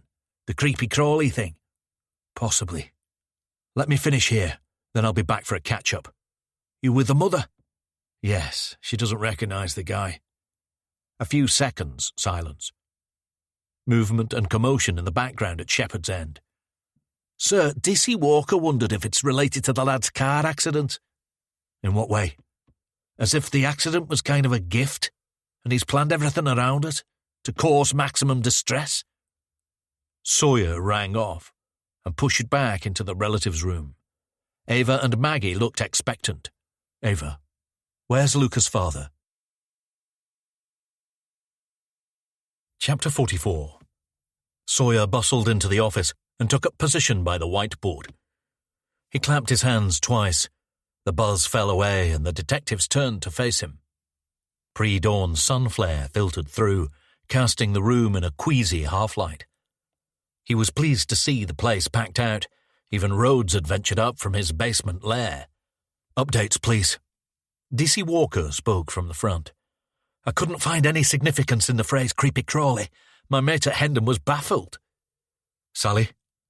Sally O'Callaghan inhaled through her nose. She was notoriously nocturnal, but her eyes were reddened and sunken. Abandoned car is clean. There's some saliva on the back seat. Probably the boys. I'll get officers line searching the route from the hospital to the lane and possible movements from the abandoned car.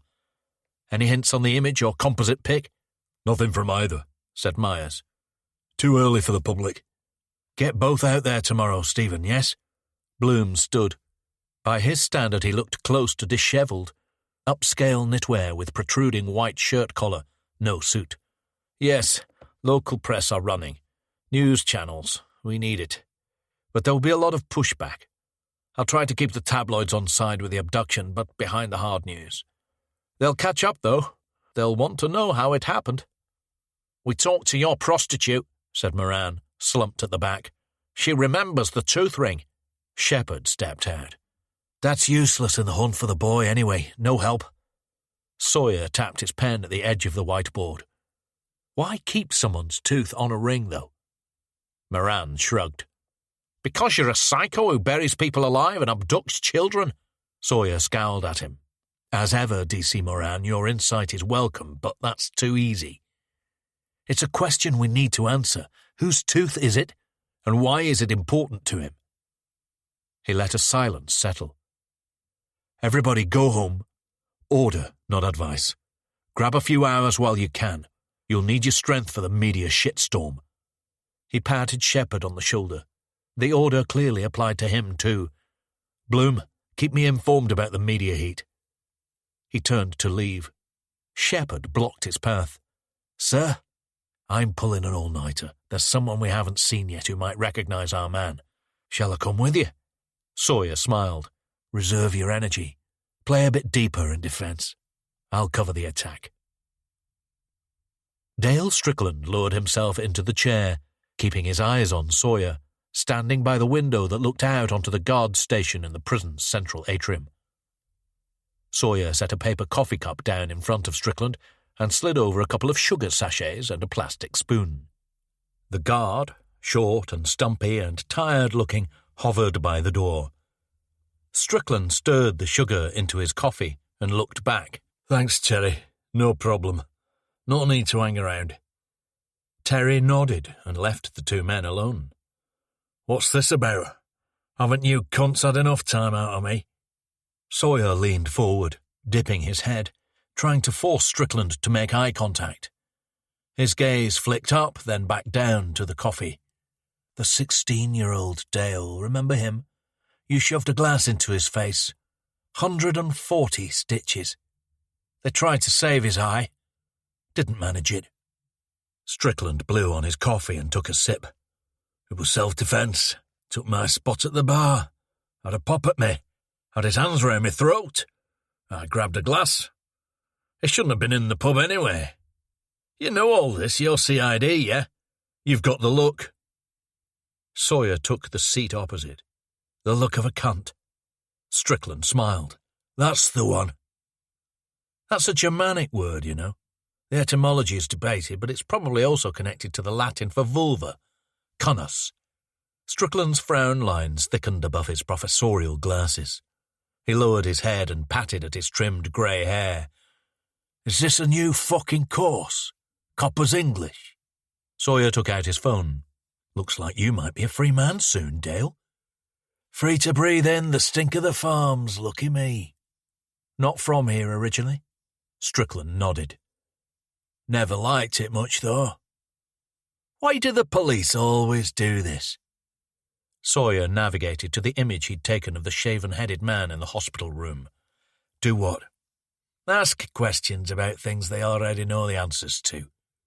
Sawyer shrugged. It gets the suspect talking. From that you can observe and monitor the cadence of their voice. Loudness, for instance. Body language. You basically sit back and watch them incriminate themselves. Makes your job a bit easier. Have you seen this man before, Dale?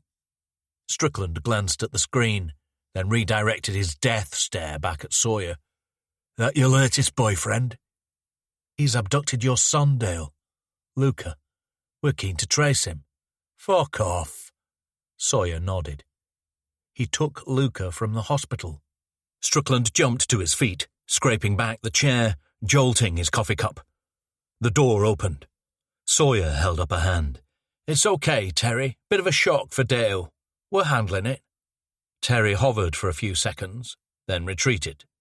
Dale? Please sit down. I need your help if I'm going to find Luca. Strickland took his seat again. You're fucking lying. Nobody's abducted my Luca. They wouldn't dare, eh? What's happened to him? Where is he? What the fuck are you lot doing about it? I want to speak to Ava. He flushed red and looked like he was wrestling with the urge to throw a punch. Sawyer unwrapped a purple boiled sweet and slipped it into his mouth. Let me take those one at a time. Luca was taken from the hospital and driven away in a car parked nearby, we believe, by this man. Where is he? We don't know that. If we did, I wouldn't be here at this time in the morning. A team of well-trained detectives are doing everything conceivable to find him. It's only just recovered from an accident. I know. I met him at the hospital. Lovely lad. Smart and charming. Chip off the old block, eh? Strickland fixed Sawyer with what he presumably thought was an intimidating stare. "Where's Ava? Does she know?" "She's being cared for. Now, once more, do you recognize this man? Have a really good look." Strickland leaned in close to Sawyer's screen. "Never seen him before." "Has Luca ever had any problems at school? A teacher he's complained about, or a football coach or similar? Someone you fired?" Strickland tipped back in his chair and stared up at the ceiling. "Do I look like a man who employs staff?" "Not officially, no." Strickland lunged forward, forearms on the table. "Look, if you know who's taken him, it can't be hard to find him." "It's a bit more complicated than that." "For you, maybe." Sawyer raised an eyebrow. "Going to call on your own investigation team?" Strickland leaned forward. "This is what you fuckers don't get, isn't it? You're good at putting innocent men inside for defending themselves, but you get a real crime and you haven't got a clue. If I waited for you lot to work it all out, I'd never see my son again." Chapter 45. The weekend was a sleepless flurry of troll phone calls and horror headlines. Luca's abduction was a stake thrown to the Nationals, and they savaged it without mercy. Cops let killer walk. Crash boy snatched by Undertaker killer. Peaks police, no leads in burial killings. Keating and Sawyer shuttled around TV studios and radio cars, treading the same furrow. They were dealing with a dangerous, highly intelligent individual whom they had underestimated. The inquiry into procedural failings could wait. The priority now was to find Luca and apprehend his kidnapper. Stephen Bloom hijacked the media fury to maximize exposure of the CCTV images of the bearded man, and Sawyer's shot of him shaven at the hospital. He also circulated a cropped image of Luca Strickland at a birthday party, red-framed glasses peering over his shoulder at a pizza-feeding frenzy. Imperious, but vulnerable. Ava Gregory gave a tearful press conference, inspiring a group of local parents into a mass search of Padley Gorge and the woodland between Buxton and Cavendish Hospital. They found nothing. Despite the media glare and public action, there were no reliable sightings of the kidnapper or Luca, together or apart. Keating's competence was called into question by the chief constable, and there was talk of the Sheffield murder investigation team being reviewed or his command revoked. Sawyer arrived at Buxton close to dawn on Monday morning. The place was empty, apart from D.C. Walker at his desk in the far corner and Keating alone in his office. Keating saw Sawyer through his window and waved him in.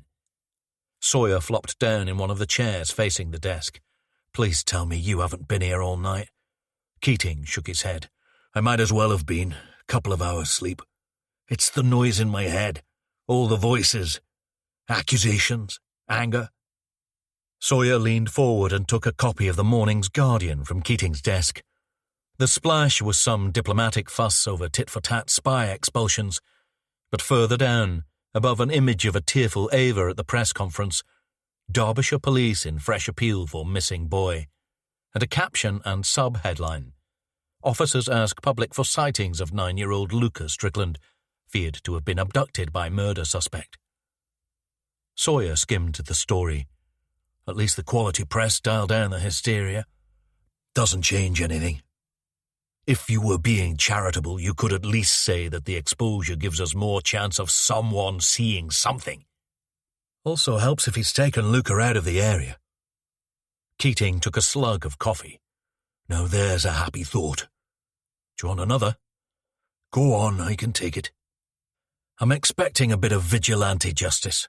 From the boy's father. Nasty bastard. Dale Strickland. Gets out of Buckley Hall next week. GBH. Keating finished his coffee, grimaced. "You'll have to find him first." "We should tail him, or recruit him." Keating managed to smile. "Myers has circulated the suspect photos to caving groups. He's meeting someone today who thinks they recognize the guy in the bearded image." Sawyer tossed the newspaper back onto Keating's desk.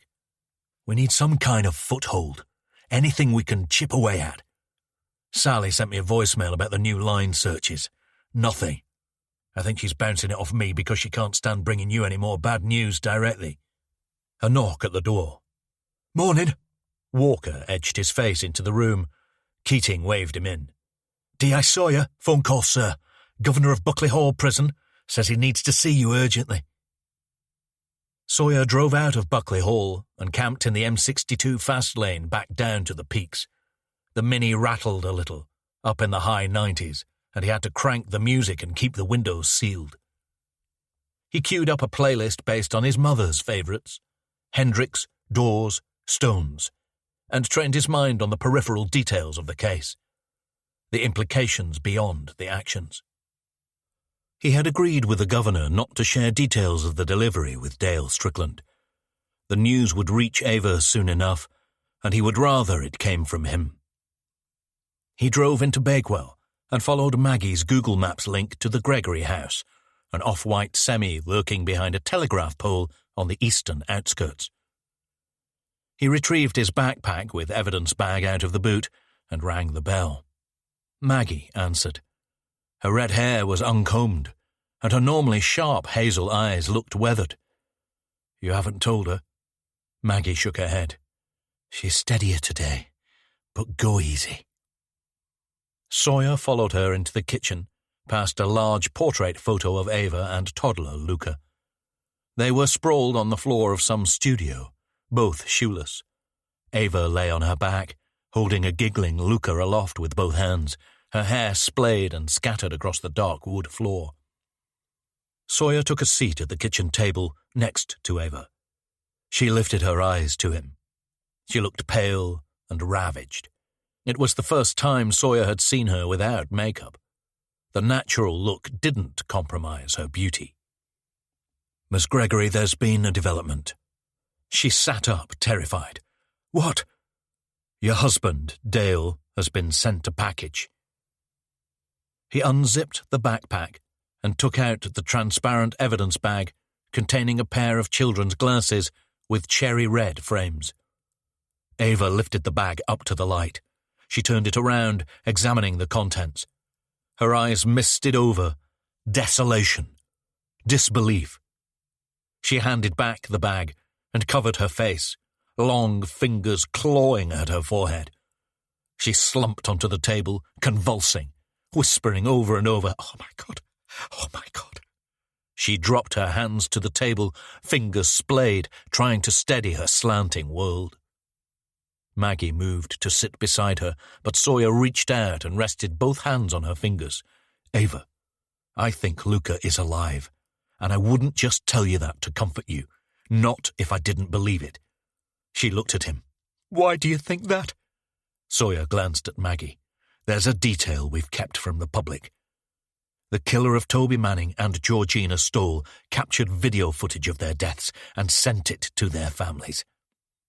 Ava took in a sharp breath, as if she'd just been plunged into freezing water. Sawyer kept hold of her fingers and moved closer. Ava, the glasses are a message. They tell us that Luca is alive, but under the suspect's control. We are trained to look for behavioral change. It's always significant. This is radical behavioral change. He's moved from a demonstration of his cruelty to a straight-up power play. He's reminding us who is in charge. Why not me? Sawyer withdrew his hands. How do you mean? Why send Luca's glasses to Dale? Why not send them straight to the police? We don't know yet. Maybe he liked the thrill of sending them into a prison. We'll watch your mail over the next few days. We will need to screen it in case he sends something else. I have the prison governor on call too. Ava wiped her face and picked up the evidence bag. He's so short-sighted, Mr. Sawyer. He needs these glasses. We have to check them for forensic evidence. She slumped back in the chair and turned away. How will that help? Sawyer leaned over the table, trying to catch her eye. We're doing everything possible to find him, Ava. I promise you. Ava snapped her head round. Have you found him yet? Have you? No. Well then, it doesn't matter how much you're doing, does it? Because it's not enough. She drooped, exhausted by the outburst. I'm sorry. She reached out and grabbed him, squeezing his hand. She just about managed to push out her words between the tremors and the tears. Please, Mr. Sawyer, oh my God, please, bring me back my boy. It's only a child, a young boy. He needs his mother. Don't just promise me that you're doing everything to bring him back. Promise me you'll bring him back. Sawyer looked up to Maggie. She deflected his gaze and turned to the kitchen window. I promise. Sawyer strolled into Shepard's office and placed the KFC lunchbox onto the desk with great ceremony. He sat down and dug his own lunch out of a paper bag. Tuna sweet corn on white baguette, Walker's cheese and onion crisps, orange Fanta Zero. Shepard shut down his email window and turned to face Sawyer. What's this? Lunch? That's very kind, but he held up a transparent tub and white plastic fork. That's a lot of green. Shepard unpeeled the lid and dug in. Green is good. Thanks, though. Diet? Shepard nodded. Doctor not pleased with my cholesterol. Need to lose a bit of weight, too. You are what you eat. What have you got? Garage meal deal. He forked in a mound of foliage. How's the mother? Bad. Worse than ever. I've just been to see Sally. He sent Luca's glasses to his father's prison. Shepard was caught mid-forklift. Definitely the boys. Not another fucking troll. Ava confirmed. Sally's going to test them. I doubt she'll find anything. Sawyer's phone buzzed in his pocket. Shepard mashed and prodded at his lunch. Jesus Christ, I know how Keating feels. Do we have anything to work with? Sawyer took out the phone. Keating. Myers is working the caving route. Says he's following up with someone who thinks they recognize our man. He took the call. Sir? Had a call come through to me a few minutes ago. Guy called the station asking for you. They put him through to me because you weren't around. I don't work for you yet officially, sir, remember? He took a bite of the baguette. A sigh at Keating's end. Sawyer, luncheon can wait. Call him back. I'll text you the number. Name is Donald Ainsworth. Chapter 46. Mr. Sawyer, good of you to respond so quickly. Faint Scottish accent. Sawyer guessed at 60-something. He ducked into a spare intel cell and closed the door. No problem. How can I help? You are a detective, is that right? Detective Inspector? How do I address you? I like to get these things right. Sawyer sat at the desk and jiggled the mouse of the hulking PC. The screen lit up with the green homepage of the Holmes Evidence Management System. Well, Mr. Ainsworth, my civilian name is Jake, but go with D.I. Sawyer if you like. My boss simplifies it to Sawyer. I've been called many things, but those are my three favourites. Follow your heart. Ainsworth chuckled. Quite. Let's dispense with the veneer, Jake. Do call me Donald. Sawyer typed Ed Shepard as user. Okay, Donald? You wanted to speak to me? What about? A young woman contacted me, Ava Gregory. Sawyer closed his eyes. I know Miss Gregory. Yes, she was highly distressed. She explained her appalling situation. I understand you're leading the inquiry into her son's disappearance. It looks that way, yes. I'm sorry? Sawyer typed Theo 2013 into the Holmes password box. No joy. Nothing. Please carry on. I'm a professor of psychology, Jake. I run a specialist subfaculty up here in Strathclyde University, the Persinger Parapsychology Unit. Sawyer tried Ed Shepard as user and Theo as password. Nothing. Parapsychology. Ghost hunting. Supernatural investigation. That's the broad view of our work, yes. More formally, we view it as the study of unknown science. More things in heaven and earth.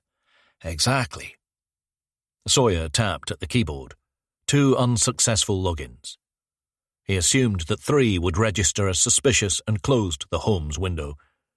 He sat back in the chair and turned away from the screen. Professor, If a phenomenon can't be explained, how can you call it science, whether it's unknown or not? An intelligent question. It's more about the academic rigor we apply in studying the phenomena. Are you aware of the recent conclusion to our paranormal challenge contest? We awarded a cash prize of £50,000 to a remarkable individual called Victor Beck. He was able to demonstrate a unique ability under tightly arranged conditions. Ability?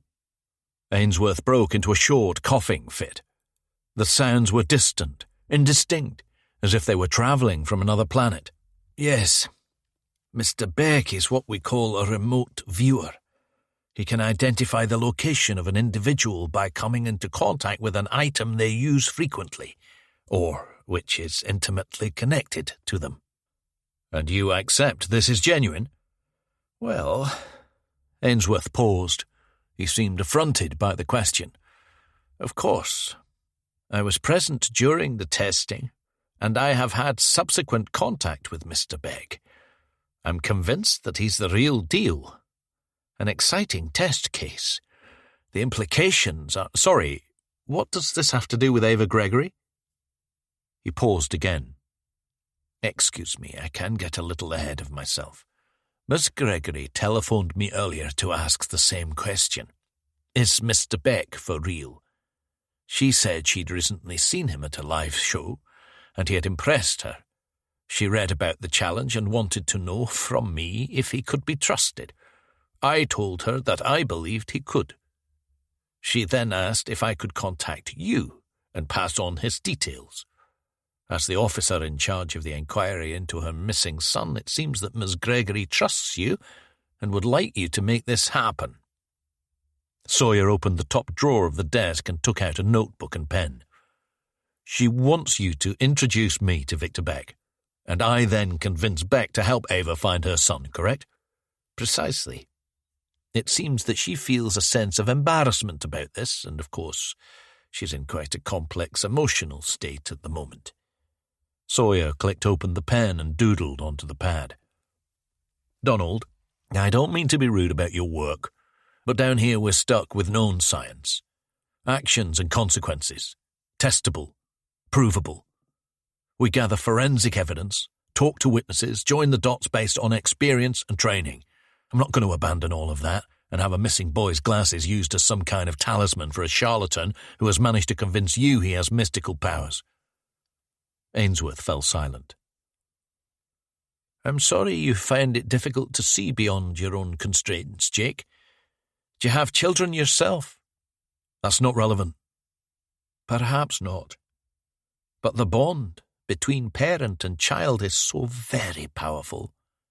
One of nature's most formidable forces. A marvel of biology. That is one of your known sciences. You would be astonished at the extraordinary lengths we are prepared to go to in the name of the people we love. Chapter 47. Sawyer paced Keating's office. Shepherd hovered by the window, staring out at the football ground. Keating massaged his forehead. D.I. Sawyer, please, have a seat. You'll wear out the carpet. Sawyer turned. DCI Keating, we can't set this kind of precedent. The press are laughing at us now. Imagine their headlines when they find out we're trying this. Keystone cops use mind reader to find killer. Shepherd edged away from the window. He looked, sounded, and moved like a man still in the doghouse. Sir, it might feel like a kind of victim support, belt and braces, but it's actually done harm in the past. In the States in 2004, a so-called psychic, Sylvia Brown, told the mother of a kidnapping victim that her daughter was dead. The poor woman never recovered, died a couple of years after. Her daughter was found alive 10 years later. I'm not expecting miracles, said Keating, but this man, Beck, however he does what he does, it must involve some kind of sensitivity to subtle reactions. Maybe he can detect something we can use in the mother's responses. And we don't have to believe in his abilities. If the mother believes, then he might help us to unlock something. A piece of information or a memory, something that might lead us to the boy. Sawyer leaned on Keating's desk and loomed over him. There are two possibilities behind this. Either Beck has magical supernatural powers, or there's more under the surface that we don't yet know about, a more rational explanation. Shepard nodded. Occam's razor. Keating frowned at him. He bribed this professor. They agreed to split the money. Sir, nobody has psychic powers. Nobody can talk to the dead. The dead have gone. They're just memories. They exist only in the brains of the people who once knew them. You can't communicate with them, as if they're still here in the present. Keating stood, rising eye to eye with Sawyer. Tell that to the people he's done readings for. Shepard stepped closer to the desk. Only 1 in 6 people who've seen a psychic believe the reading was accurate. Sawyer turned and walked to the window, leaving Shepard hanging in the centre of the room. It's a cheap trick. Manipulation. Psychology dressed up as something special and supernatural. It's what Derren Brown does. It's what all magicians do. The difference is they're honest. They admit to being entertainers. They don't claim to have powers. There's no precedent, sir. Shepard took a seat, keeping his eyes on Keating. The outcome of police engagement with psychics is always inconclusive.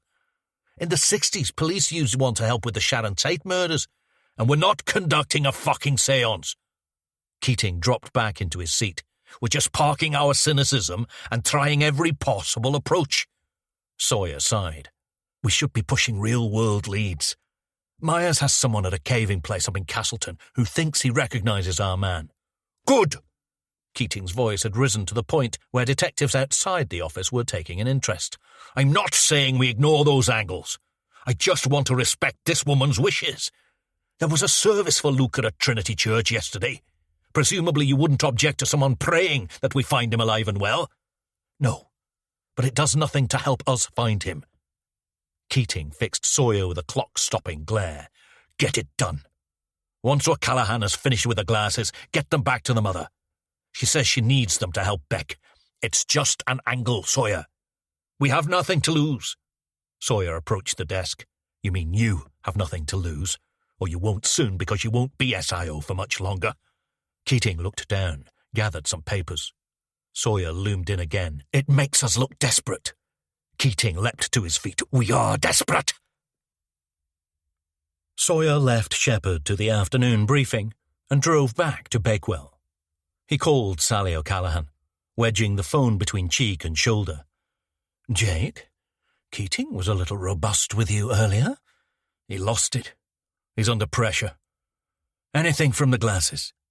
She blew a sigh down the phone. Lab is working through the tests. I can get them back to you this evening.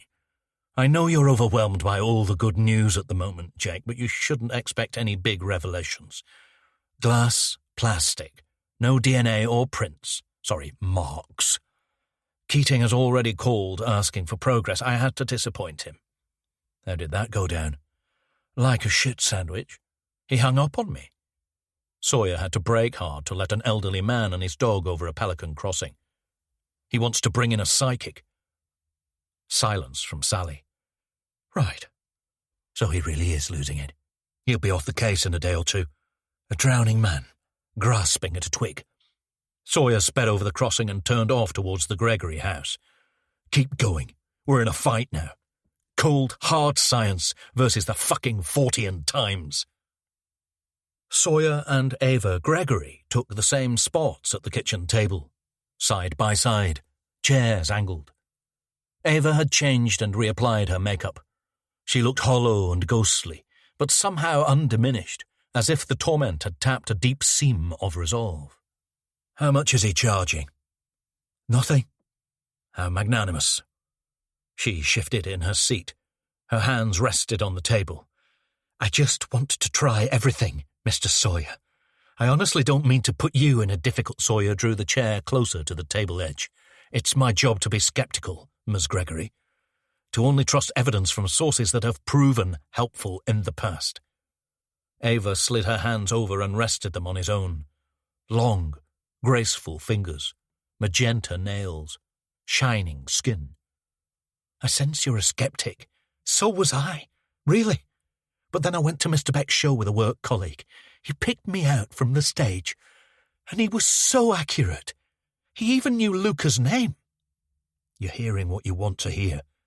You were worried about Luca. He was recovering in hospital. He must have known that. She withdrew her hands. How? Sawyer shrugged. Research. He would have had the ticket details, acquaintances in the queue, mingling, listening. Did you mention Luca's name to your friend? He leaned forward. This is how they do it, Ava. They research everyone and they pick out susceptible candidates, vulnerable people. Beck's assistants knew who you were and where you were sitting. He just has to find a way to access the information during the show. It's all trickery, and you're way too smart to be taken in. You should let the police focus their resources on the real work. She dropped her head. I've always read my horoscope, but I never saw myself. She looked up. Oh, Mr. Ainsworth told me a story. He said that Beck did a reading for him. Sawyer nodded. When? After he'd won the prize. He said that Beck told him the name of his late daughter's pet elephant, the toy she had as a little girl. She named it Winnie, after Winifred from the Jungle Book. How could he possibly know that? I don't know, but he won't have found out by talking to the dead. Ava stood and walked to the sink. Mr. Sawyer, regardless of what you personally believe, I would like my son's glasses returned as soon as possible. Of course. I should have them early tomorrow. Sawyer stood. He spun his jacket over his head, twisting it and slotting in his arms in one motion, then shrugging it up over his shoulders, a trick he'd seen Martin Sheen perform on the West Wing. I saw your husband. I think he's also planning to take a practical interest in finding Luca. When he gets out. She turned. How is he? Are you asking after his health, or looking for my opinion? He does seem a bit below your grade, if I may be so bold. She kept a steady face. No, you may not. Dale has many faults, but he loves his son. Miss Gregory, I understand your frustration. You're welcome to try psychics and let your husband marshal his contacts. But earlier today I sat at this table and I promised you I would find Luca. And I will. At the reading room, Sawyer stood before the mirror and worked through the second form, slower this time. He sat down on the bed, navigated to the contact list on his phone, and made the call. It was late, close to 10, but he doubted Jensen had changed his rhythm since their time at Kiel. The call connected. Mr. Sawyer, what a delight. Hi, Rich. I was worried it would be past your bedtime. Jensen laughed. Still a night crawler, Sawyer? As you know, all the best fun happens in the dark. Richard Jensen was a sharp and sensible home counties boy who had studied psychology with Sawyer and had almost followed him into police training. But his thesis, supernaturalism, which equated paranormal phenomena with simple psychological quirks, had been published as a pop science paperback, and he'd built a decent career with follow-ups and occasional live shows. Have you got a minute? I can do you 3 or 4, but then I really must get the hot water bottle filled. Sawyer turned to the gig listings pages of Derbyshire Life magazine. Have you heard of a character called Victor Beck? Oh yes, the paranormal prize winner. Impressive stuff. I read the Times piece. I'd love to test him myself. I've spoken to Ainsworth before. The guy at the Persinger unit. He's one of the good guys. Strange that he was duped like this. Beck has a gig tomorrow night in Sheffield. He's been doing a bunch of ensemble shows, but this is his first big headliner. Jensen snorted. Never underestimate the public appetite for a plausible charlatan. Our political system was founded on the principle. Can you have a look at him? YouTube, whatever. I want you to come with me to the show tomorrow. Chapter 48. Sawyer came round from his Temazepam haze and hauled himself out of bed. He washed, brushed his teeth, and threw on a hoodie, grubby jeans, and a pair of old Timberlands. The sun was barely up, but Jenny had stocked the breakfast room with the basics, and he shoveled down a bowl of chewy cornflakes. He drove too fast, with the top down, hosed awake by the stinging air. He dipped and swerved beneath the yellowing canopies down into the manifold valley. He slowed for the single-track road to Wetton Mill and parked unofficially by one of the limestone outhouses. He walked back in time along the tarmac track, into the trees and across the brook where his howling 5-year-old self had been fished out by his mother after a fall. At the base of the muddy steps that led up to Thor's cave, Sawyer paused. There was music drifting down from above, close harmony singing and drumming. As he climbed to the cave, the sounds grew louder and more distinct. The style sounded African, tight, disciplined, glissandos and whistles, swoops and yodels, rasping, buzzing, call and response. It lifted his soul to discover such natural beauty by chance in a place of ancestral splendor, a place already imbued with such private portent. He clambered up the dewy stone into the vast entrance. The singers had gathered in the central chamber around a modest campfire. There were 10 of them, all wearing identical blue and yellow shawls, all smiling as they sang. He raised a hand and settled in his usual spot by the slit in the stone which overlooked the valley. For Sawyer, the cave had always been a place for lone contemplation, a sanctuary of private peace, but the singing seeped into him and broadened his thinking. He let the threads and details of the case gather, visualizing and color-coding. The sounds receded, and he sank into a state of bliss, of quiet clarity, a limbo between real world and dream world. He gathered all the players in his mind, the living and the dead, and he interrogated them all as they filed past. Toby Manning, so young and cloaked in potential, forever interrupted. Georgina Stoll, a life so loaded, never to be fired. She regarded him with a withering disappointment, and he shuddered as she peeled away. Luca Strickland, invincible, invisible. He implored him for answers. Luca registered the questions, but could only shake his head. Sawyer sensed a judgment, a disbelief at his reckless pledge to Ava. He walked back to Wetton the hard way, wading through wild fields, up and over the steep crag that folded away from the river. As he climbed down onto the track, he saw 2 figures, vaguely familiar, pushing bicycles down the steep decline to the disused railway trail. Beth and Alec from the reading room. He waved and wandered over. Alec's shoulders slumped into a sulk. Sawyer nodded to him but spoke to Beth. "Strange to see you in the wild." "We wanted to get out early," said Alec. "It's so nice when it's quiet, when there's nobody else around." Sawyer smiled and kept focus on Beth. "You're a dark horse, you know." "Why's that?" "You didn't tell me you were an advanced nutritionist, Miss Lawrence." She angled her head. "How do you know that? And my name?" Sawyer shrugged. "I did a bit of checking up on you." "Don't worry, I didn't go too deep." He leaned in and whispered, "You do have some odd habits, you know." She squinted. "What odd habits?" "You left your book behind.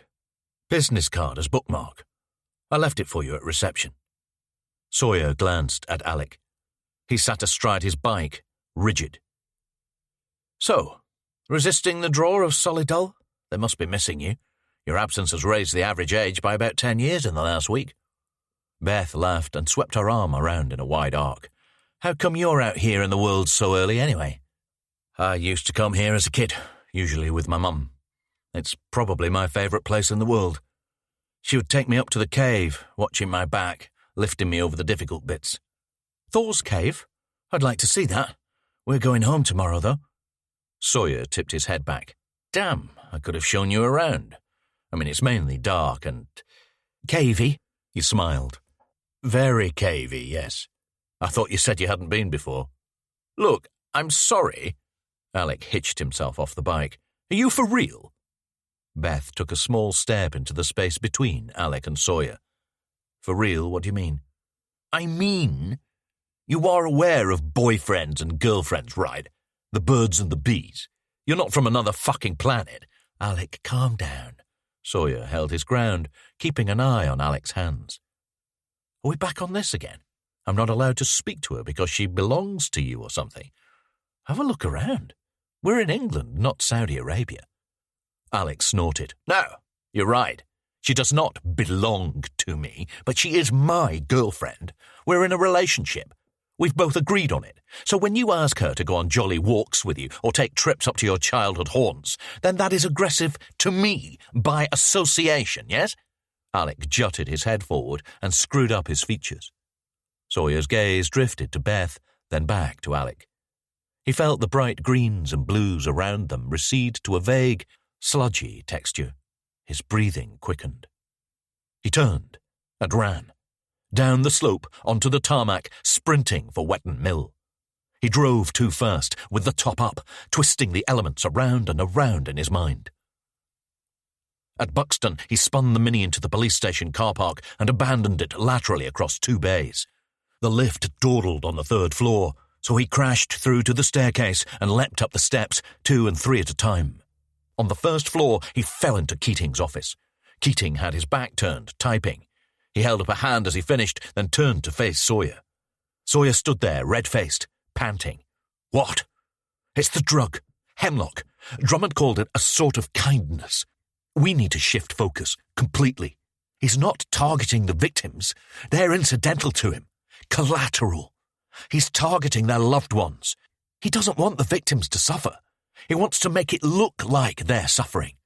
It's a distraction. That's why he uses the hemlock, to anesthetize them. On one level, it looks diabolical, but for the victims, it's a brief panic and then sleep. That's why he spent so long refining the dose.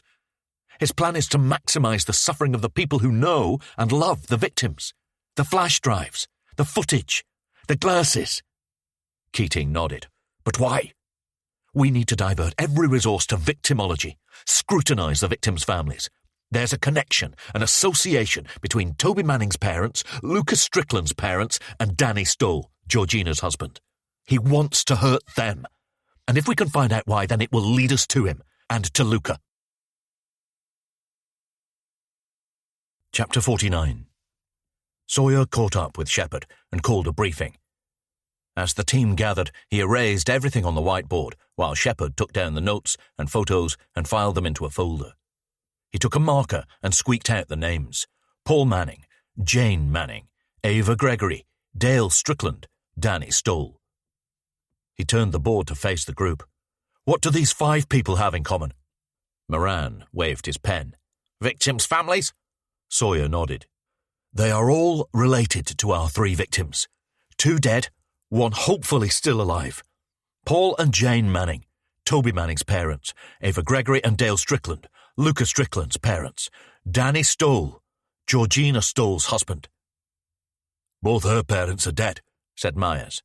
Yes, it might be specific to Danny, though. They have all been sent either distressing footage of their loved ones, helpless at the point of death, or, in Lucas' case, an intimately connected item. I believe that the killer has no direct animosity towards the people he has killed. The aim of the crimes is to maximize the pain of these 5 people. We need to find out why. Shepherd took his spot next to Sawyer. Dear Shepherd.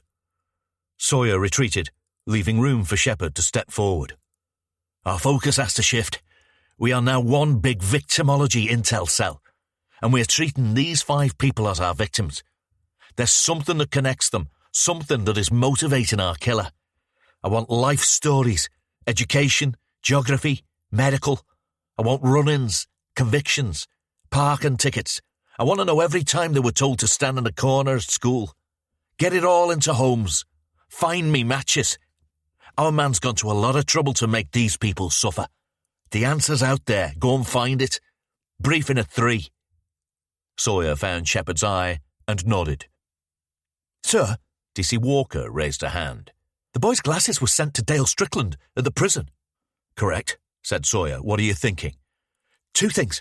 Why send them to the father and not the mother? Or send something to both, since they're in different places. And if he wants to hurt the family so much, why hasn't he followed his pattern and sent footage of Lucas Strickland's death? Sawyer stepped forward. DC Walker, go with dear Shepherd. See the Mannings again. It'll be good to get fresh eyes on them. I don't think Paul likes me. Sally? Jake? Sally O'Callaghan stood to exaggerated attention at her desk. Did we get paternity for Georgina's baby? Sally nodded. Chorionic biopsy. It's Danny's. Sawyer marched towards the exit. I need to see him. Sir, Shepard called after him. Seriously? This guy's in a bad place. Go easy. He gave Shepard a thumbs up without looking behind. I'll take backup. Your driving's definitely improving. Sawyer eased the Mini through a bottleneck at the edge of Hartington. He changed the music, the doors, the crystal ship. Maggie tore off half an apple turnover and passed it to him. Is this a reward? Sawyer took a bite and his eyes widened. It's still warm. She smiled. Got it from that new farm shop before the briefing. They endured a minute of silence as they passed through the village centre, past the pub, the general store, the red telephone box. So are you really tired of London? Coming back for good? Why? He looked at her. Quality of life. You just can't get pastries like this in Stamford Hill. All that culture you'd leave behind. There's Buxton Opera House. What more could you want? She eyed him. You hate opera. It's nice to know it's there, though, for someone else to enjoy. She sat back, limp. I seem to have gone off art lately. Not reading a lot. Justin bought a painting. He built it up too much, unveiled it in a big flourish. I had to fake enthusiasm. Didn't do anything for me. You sound like Drummond. He's a proud Philistine. He turned off the main road and found the terrace block with the stole flat. So how's family life for you? It can't all be pondering interior design choices down in the Darklands. The roaches. She shrugged. It's bright enough. He pulled in and looked up at the first floor. Movement at the window. I never saw you as the matriarch type. Did Justin change the nappies? We had a nanny. He nodded. Ready? He's expecting us. So why are you back, Jake? What do you want? Need? He looked up at the window again. The cord for the blind swung against the glass. I don't think it's a good time for a therapy session. Stop deflecting. A new challenge. The usual. The opportunity to work with Keating on the MIT after earning my spurs in big bad London. And nothing else? He looked at her. And nothing else. Can I get you some tea? Danny Stoll shuffled into the kitchen.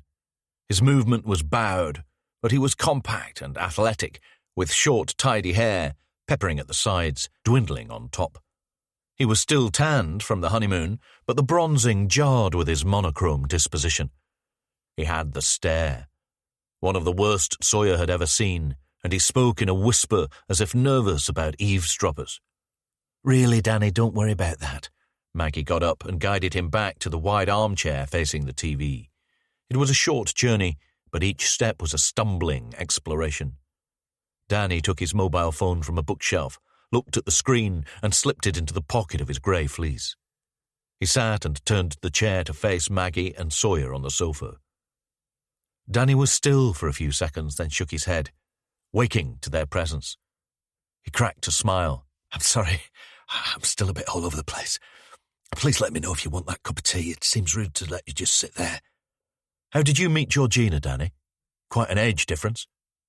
Sawyer took a photograph of the couple from a side table, clinking champagne glasses at a beach restaurant. Danny was a few pounds heavier, healthier in the picture. Georgina, her hair garlanded, mugged to camera.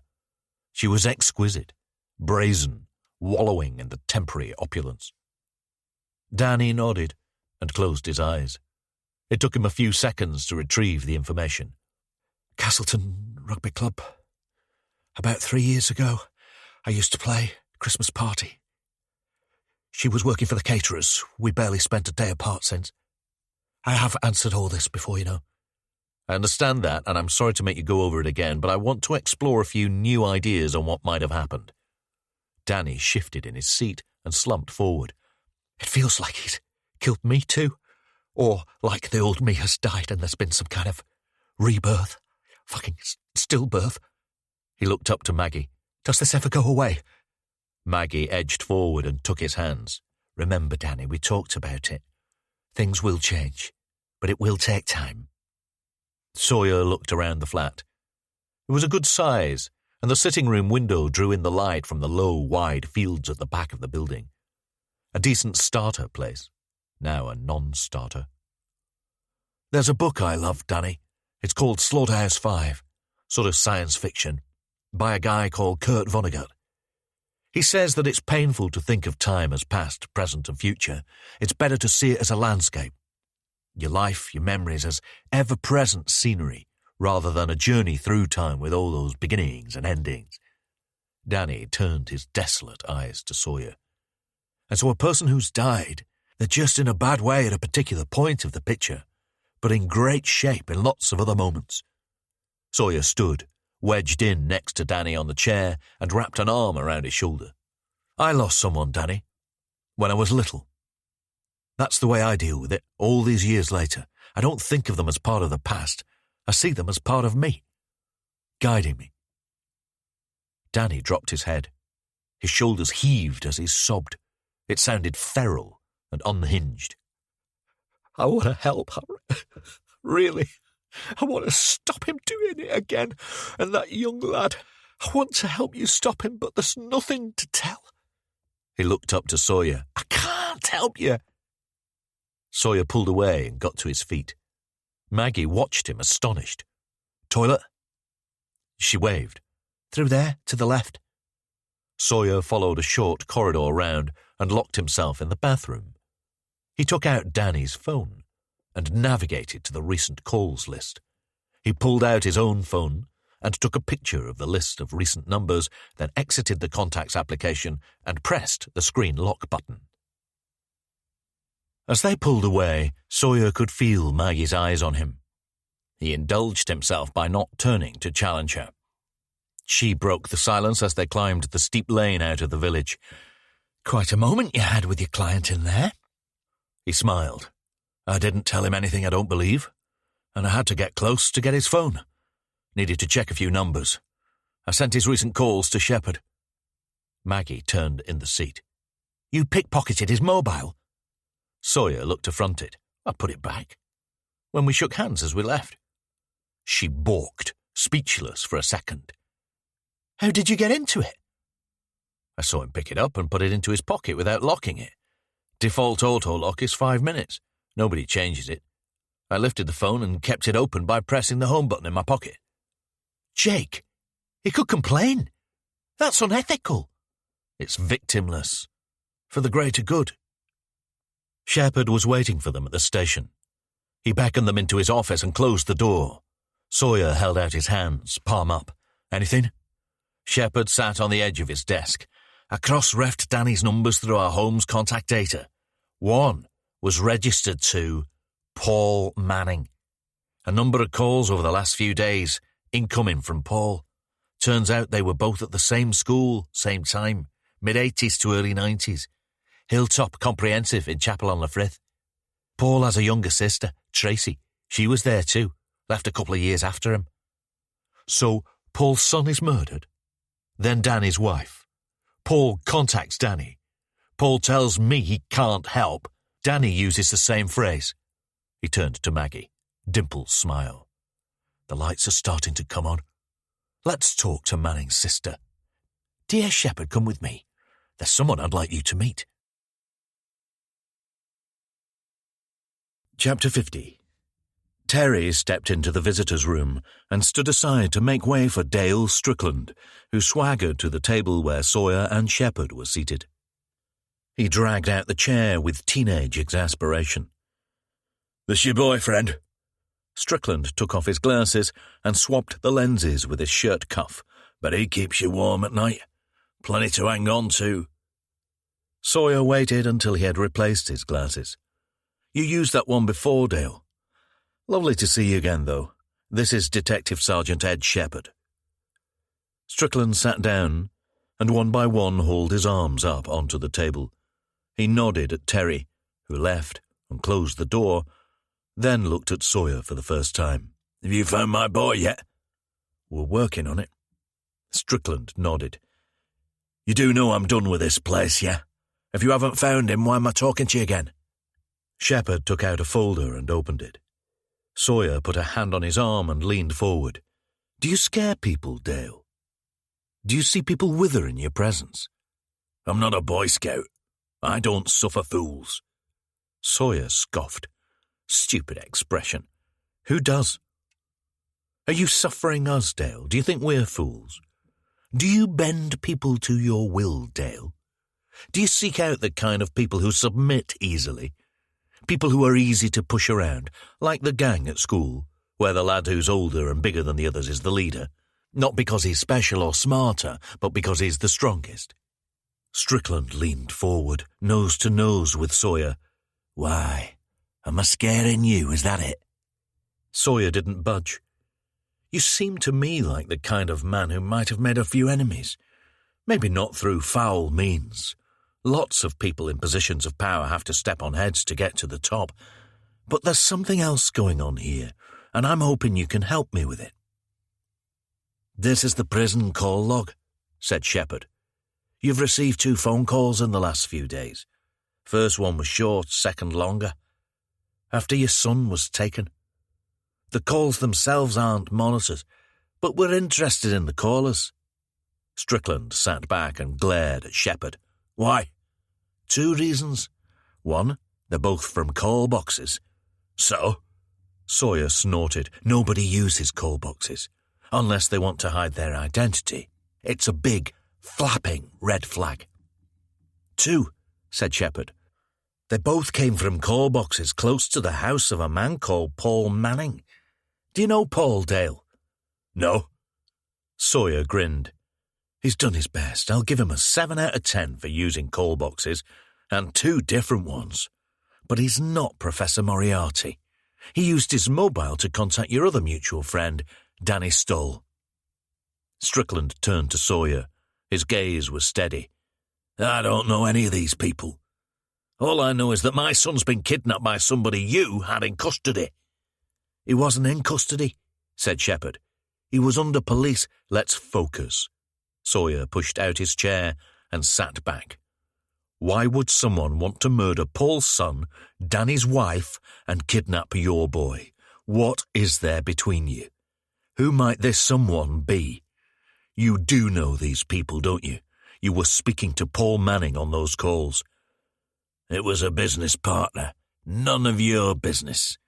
Shepherd spoke up. A business partner who uses call boxes, as opposed to his mobile or an office phone. You know what I think? Dale shot them both a rueful smile. You ask if I scare people. I think you do this because you're cowards. You can't function in the real world. You have to hide behind your rank, flash your little badge, put the squeeze on, threats and implications. You're like professional bullies. Trouble is, bullies need victims. Must be frustrating for you dealing with someone who refuses to be intimidated. He stood, turned, took his sweet time walking over to the door. Terry had it open before he got there. You know what? They call the police pigs. But do you know what you two look like to me? Dogs. Barking up the wrong fucking tree. I don't know any of the people you've mentioned, and I'd really appreciate it if you could leave me alone and get on with the job of finding my son. Chapter 51. It'll take a day or 2 to get the lab reports. Sally O'Callaghan handed Sawyer the evidence bag containing Lucas Strickland's cherry-red glasses. He held it up to the light. A 9-year-old boy, so unself-conscious about wearing glasses he's happy for them to be bright red. Sally nodded. Quite a pair of balls waiting to descend. How long before we know something? A day or 2, but I'm not hopeful. From plastic and glass, best we can expect is a bit of DNA. Boys wouldn't be helpful, and his captor isn't in the database. Environmental? She sighed. I doubt it. Nothing definitive anyway. Sawyer crossed the room and walked straight into Shepherd's office. He found Shepherd at his desk, typing. Sawyer, one of these days I'm going to be engaged in something private in here. Maybe even something intimate. He took a seat. Thanks for that image. You should learn to type properly. You're like an old woman pecking at the keys. That's the weirdest insult I've ever had. Maybe you can teach me to touch type when all this is over. I'm going to take the glasses back to Ava Gregory, under duress. Shepard logged out of Holmes and turned away from his screen. For Beck? Sawyer nodded. I should have access to the system. You have? By proxy? I shouldn't need you to babysit, and we're not manacled together. You need to get back on Keating's Christmas card list. You won't do that if you look like my sidekick. Shepard squinted at him. Well, that was a brief honeymoon period. Sawyer got up. It's your case. If the killer walks through that door now, it's your collar, not mine. Okay then. D.I. Sawyer, get yourself to Ava Gregory's house and give her the boys glasses. Sally's got what she needs. Can't hurt to see what this Beck fella comes up with. Is this you as Keating or you as yourself? Bit of both. I'm going to Beck's show tonight in Sheffield. Shepard stood. Oh, and get up to Beck's show. If he's part of our investigation, I'd like to know a bit more about his act. Sawyer smiled. How about you? I'll keep pushing the team for connections between Strickland, Manning, and Danny Stoll. Sawyer headed for the door. Before you go, Detective Inspector, I need an answer. Something that's been bugging me for a while. He turned. Sir? The patch of hair at the top of your head. Is that an affectation? Part of your mystique? He smiled, assuming flippancy. Sawyer raised his head and glared at him. No mystique. No mystery. It's polyiosis. Genetic. As he waited at Eva Gregory's front door, Sawyer's eyes were drawn to a stocky, shiny black Mercedes A-Class, parked on the curb a few doors along. Ava answered. She was dressed down, worn black jeans, grey T-shirt, hair brushed and untied. On seeing him, she drew in a sharp breath. No news, I'm sorry. I've brought Luca's glasses. Is that car... Mr. Sawyer! Victor Beck stepped out into the hall behind Ava. As ever, he was all black and impeccable, with a fresh twist, a single strip of rainbow-dyed stubble, shaped from the centre of his bottom lip to the base of his chin. Ava mentioned you were visiting. I recognize you from the coverage. He lunged forward and pushed his hand into Sawyer's, forcing a brief handshake. Sawyer glanced at Ava. She kept her eyes down. He felt like a new boyfriend meeting an outgoing ex. He handed her a large padded envelope. Beck held up a hand. Is that the boy's glasses? Sawyer nodded. Luca's glasses, yes. Could I ask, Mr. Sawyer, how many other people have handled them since they arrived? Difficult to say. Nobody will have had direct skin contact. Beck blew a sigh of relief. Thank heavens. I find it so difficult to connect when there are multiple aurae. Sawyer found Ava's eyes. They were bruised from lack of sleep, but she had applied a little makeup. In aid of Beck's visit? Or his? She held his gaze for a split second too long. Would you come in? No, I need to move. Mr. Beck, how much time will you need with the glasses? Is there a standard time for aura acquisition? Beck beamed. You're a skeptic. That's unfortunate. Call me that if you like. I prefer to believe in what your brain tells you. But your senses can be fooled, correct? And what is earthly science but the collected postulations of a number of foolable brains? It saddens me, Mr. Sawyer, that we trust one way of viewing the world, but not another. Ava backed away into the hall, then turned and disappeared into the sitting room. Sawyer scowled at Beck. We trust the scientific way, Mr. Beck, because it can be tested, repeated, proven, disproven. In my job, hard evidence is our stock in trade. Good science catches bad people.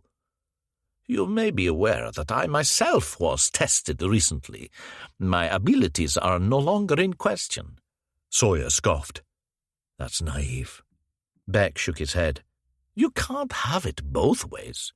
You can't say you need to see evidence of something, but then when you see it choose to reject it, based only on your preconceived notion of validity. Well then, let's put you to the test away from the lab, out in the big bad world. See how you get on with tracking down an intelligent and motivated criminal who has so far left no forensic trail. He turned and headed off back down the path. It's not a competition, Mr. Beck. If you can work me a miracle and somehow help us save a young boy's life, then I'll be more than happy to concede that you're something special. He stopped and turned. In the meantime, I'm looking forward to the show tonight. I'll be in the audience. Sawyer stopped off at the fish bar and took a salty, vinegary parcel of cod and chips up to his room. He opened the paper out on the bedside table and ate with a plastic knife and fork, reading The Gift of Fear. Rock climbers and long-distance swimmers will tell you it isn't the mountain or the water that kills, it is panic. He understood panic as an excess of fear, a loss of control, but, like its root emotion, it was a cold concept, elusive, a desperate squeeze to grip a wet bar of soap. He took out his iPad and immersed himself in a hectic bullet hell shoot-'em-up, weaving a laser-spitting battlecraft through minuscule gaps in swarms of hostile missiles. Sawyer excelled at these games. He could read them peripherally, instinctively. Observers marveled at his reflexes, at the unrelenting onslaught, and the multitude of micro-decisions. But he saw the myriad threats as equal. He was hardly dodging the bullets at all. It was more like he was manipulating the scene, finding order in the chaos. His phone buzzed on the table. He paused the game and took the call. "You ready?" said Jensen. "I'm on my way there now. Be about an hour." Sawyer switched the phone to speaker and restarted the game. "Yep. Have you had a look at Beck?" "His website is hilarious, and he has some live stuff on YouTube, but it's carefully cultivated. Nothing earth-shattering. I've seen many like him." In the game, Sawyer faced a cyborg behemoth, which stomped into the playfield from off-screen. The creature peppered him with swirling geometries of glowing pellets. It waved its fist and summoned a flock of tumbling support craft. Sawyer jinked his ship through the pixel-wide alleys between the missiles and returned fire. Bleeps and blasts and crunches. "Are you playing a video game?" said Jensen. "Nice to know I've got your full attention." "Just psyching up. And as you well know, it's a myth that you ever have someone's full attention. Any particular plan for Beck?" "I have a theory about how he's doing the remote viewing. We can try it later. I've rented a van. I'll send you the location." He hung up. Sawyer finished off the cyborg beast. It collapsed to its knees, consumed by a billowing firestorm. He quit the game and swept on his jacket, Martin Sheen style. Chapter 52. Jensen had parked his oyster-grey compact van in a side road adjacent to the neoclassical portico of Sheffield's City Hall. Sawyer slipped the Mini into a space a few cars back and tapped on the van window.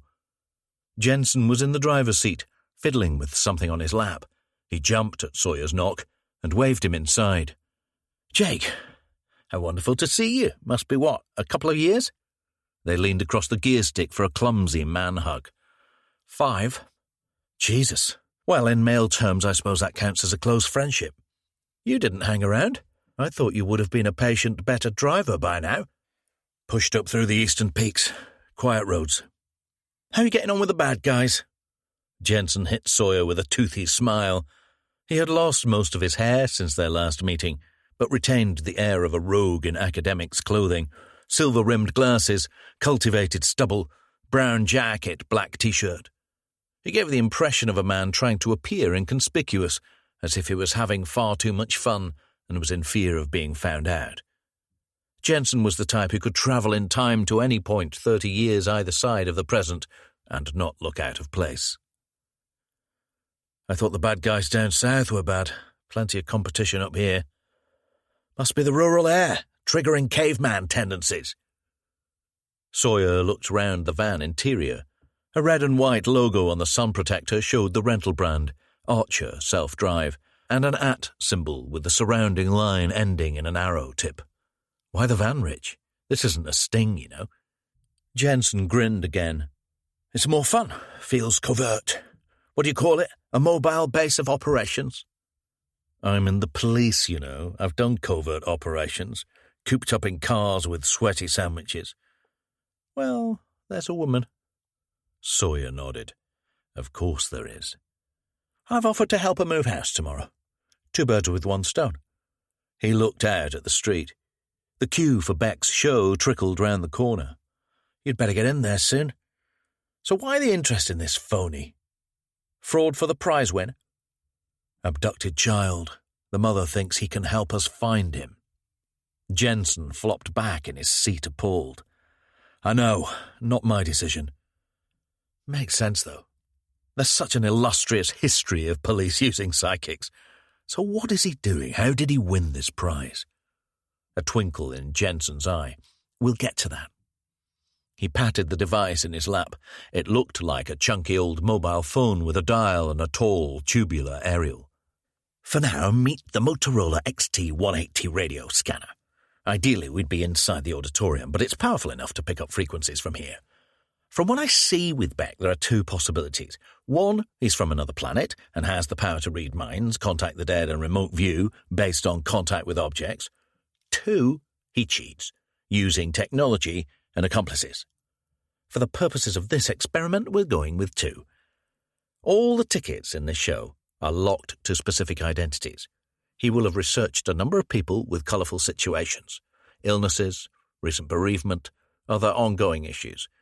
He'll have a theatrical way of picking them out of the audience, and probably via a wireless earpiece, one of his most trusted researchers will be feeding him details about whoever gets singled out. During the show, I'll search all the local radio channels using Mr. Motorola here, and I should latch on to the sweet sound of Beck's accomplice. We can match the information with your detail from the show later. And you're recording all of this? Jensen lifted another device from the footwell. Tascam DR05. Once I'm happy we're on the right frequency, this will mop it up in high-quality stereo. I'll text you when I get something and we can work it out later. Question, though. Why? What are you going to do with all of this? Sawyer opened the van door. Expose a fraud. Score a victory for science over bullshit. Get this idiot out of the picture so we can focus on the police work.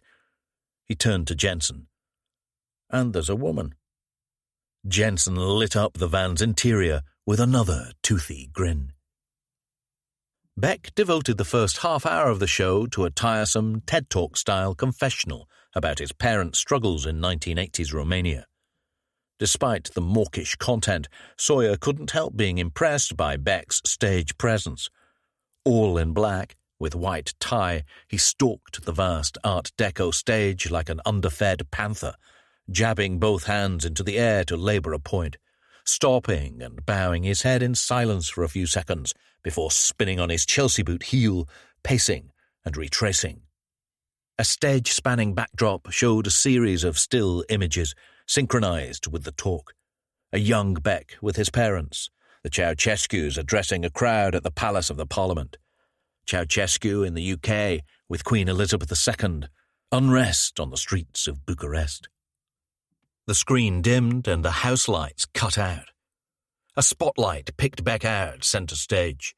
But enough about me. Murmurs of laughter.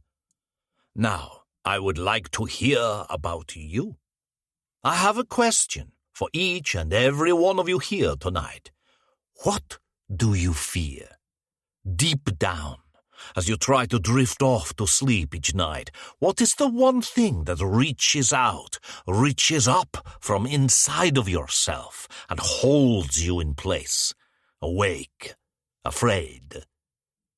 An ominous, sustained string note built over the theatre's sound system. This fear takes many forms, but its theme is always the same. Death. The fear of not being here, not being anywhere. The fear that when you stop breathing, there is nothing. He paused. The house lights faded up a little.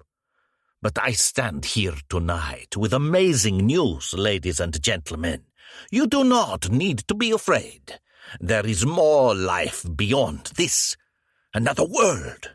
It is possible. I have spoken of my mother, Bianca, who was persecuted and driven from her homeland. My mother passed away many years ago, but in a sense, she stands here on the stage with me. I believe that she left me with an immense gift, a privilege, a channel from our world to this world beyond, where our loved ones reside. The stage was now visible again, and the spotlight shifted to the darkened audience, randomly flashing from seat to seat. It settled on a startled elderly woman. Beck raised a hand out from the stage, palm up. Please, Lynette Hampton. Please, my darling, stand now. The rest of the show ploughed a familiar furrow. Beck used the spotlight to single out an audience member whose image was displayed on the backdrop screen. He drew gasps by revealing a specific detail that either he cold read from their responses or clearly knew in advance. Eventually he informed his mark that someone who had passed was coming through, and offered them reassurance on another specific matter, usually mentioning a name, to more gasps. After the second encounter, Sawyer's phone buzzed in his pocket. He dimmed the screen and read the message from Jensen. Got him. Great signal. Must be an earpiece. Can you meet him? Try and see it. : smile. After the show, Sawyer showed his warrant card to the theatre security and navigated a backstage warren of corridors to Beck's dressing room. He knocked, and a sleek young blonde woman opened the door.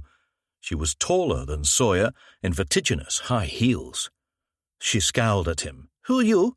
Slavic accent, heavy but impeccable makeup, Russian look. I was hoping to speak to Mr. Beck. He flashed his card. We met earlier today. He's helping us with an investigation. She brightened and shook his hand. Daria. Sawyer looked over her shoulder into the room. She squeezed out into the corridor and closed the door behind her. I am Victor's partner. You saw the show, yes? He is so good. Oh, he is. I'd like to speak with him, if that's possible. He has gone to the theatre bar. Victor likes to talk with the public after a show. It is his human touch. Sawyer indulged in a dimpled smile. Thanks. I'll catch him there. He turned and retraced his steps back to the auditorium. At the end of the corridor, he looked over his shoulder. Daria was making a phone call, stern-faced. She spotted Sawyer and forced a smile and wave. At the bar, Beck was holding court before a cluster of audience members, shielded by an immense bodyguard in a fitted black T-shirt. He waved the fans closer, one by one, and they shuffled forward, shook Beck's hand, and hovered as he signed their program or ticket stub. The bodyguard patted them on the shoulder, and they stepped aside to make way for the next disciple. Sawyer stepped around to the front of the group. Beck's bodyguard shifted to the side, blocking his way. Up close, he was at least a foot taller than Sawyer, bald, with a black beard trimmed so neatly it looked painted on. He bowed his head, keeping his calm, amused eyes on Sawyer. His T-shirt blared out 3 large stacked words printed in bright white. Just bring it. Beck rested a hand on the bodyguard's stocky shoulder. No problem, Stefan. Mr. Sawyer, did you enjoy the show? Stefan looked doubtful but pivoted away from Sawyer and jerked his head towards Beck. Sawyer stepped in, close to Beck, and held him in a lingering handshake. Very impressive, Mr. Beck. You have a fascinating backstory. Beck prickled. This is not a fiction, Mr. Sawyer. Of course not, but it all helps with empathy, yes? He released Beck's hand. Beck glanced at Stefan, nodded. Daria appeared and kissed Beck on the cheek, snuggling in close. I am pleased with the show. It is a blueprint, hopefully for a tour to come. Now, if you would excuse me, Mr. Sawyer, I have many people here who wish to talk to me. Stefan placed a heavy hand on Sawyer's shoulder, trying to shift him along. He didn't turn. "Mr. Beck, before I go, can you do me a quick favour?" "Favour?" Sawyer leaned in close to Beck's ear. "Can you ask Stefan to move his hand before I charge him with assaulting a police officer?" Beck nodded at Stefan. He complied. "Look, I'm sorry to interrupt the festivities, Mr. Beck, but I was just wondering how things were going with Lucas Strickland's glasses." Beck shook his head. "I will be working with Miss Gregory tomorrow. With the show coming up, my emotional state was not correct for remote viewing. It is highly demanding. But now I can devote all of my psychic energy towards finding the boy. I hope you do not think I am favoring this kind of attention over such an important duty. We all have to make an honest living, no?" Daria fawned over Beck, preening the shoulder of his jacket. It looked rehearsed, affected. "Judging by your car, Mr. Beck, you're making a pretty good living." Beck grinned. "Nothing wrong with that, no?" "Of course not." Sawyer moved off towards the toilets. "Honest, though? That's quite a subjective term. No?" Sawyer locked himself into a cubicle and slipped Beck's wallet out of his inside pocket. He took out a photo. Daria, in elaborate lingerie and heels, lying on an enormous bed, head tipped back over the edge of the mattress, legs spread high and wide. He opened out the wallet's main section. 4 £10 notes, Costa Coffee loyalty card, business card for a Mercedes-Benz dealership in Kensington, and a grip seal cellophane bag containing what looked like a flesh-coloured earplug with a short, transparent wire sticking out of the centre. Sawyer took a phone picture of the earpiece and sent the image to Jensen. He replaced the bag, slotted the wallet back into his inside pocket, and walked back out to the bar. Shepard was there, scanning the crowd. He saw Sawyer and headed over. He looked flushed and his beard glistened with sweat, but there was a childish excitement in his eyes. "Sir, we've got something. Tracy Manning, Paul's sister." Sawyer held up a hand. "In a second, nearly done here." He pushed his way through the drinkers. Stefan spotted him and walked towards the knot of Beck's fans with his huge arms held high, shooing them towards a table of merchandise. "Mr. Sawyer!" Beck called over. Daria stepped off to the side. Stefan turned to face Sawyer, blocking his path to Beck again. Beck approached. "I have a question for you. Where did you learn?" Sawyer stopped, eyes on Beck. Stefan clear in his peripheral vision. "Learn?" "To pick pockets. It was an excellent lift. Not completely clean, but decent for a layman." Sawyer smiled. "Apollo Robbins. He's the best. I studied his videos and interviews, read a few books on the basics when I was a teenager." "I don't know him. I'll look him up. Still an unconventional skill for a policeman." Stefan took a step towards Sawyer. "Good to be able to think like a poacher when you're a gamekeeper." Beck held out his hand. Sawyer lifted the wallet out of his pocket and leaned forward to hand it over. The angle left him with his back to Stefan for a second. Beck took the wallet and turned away.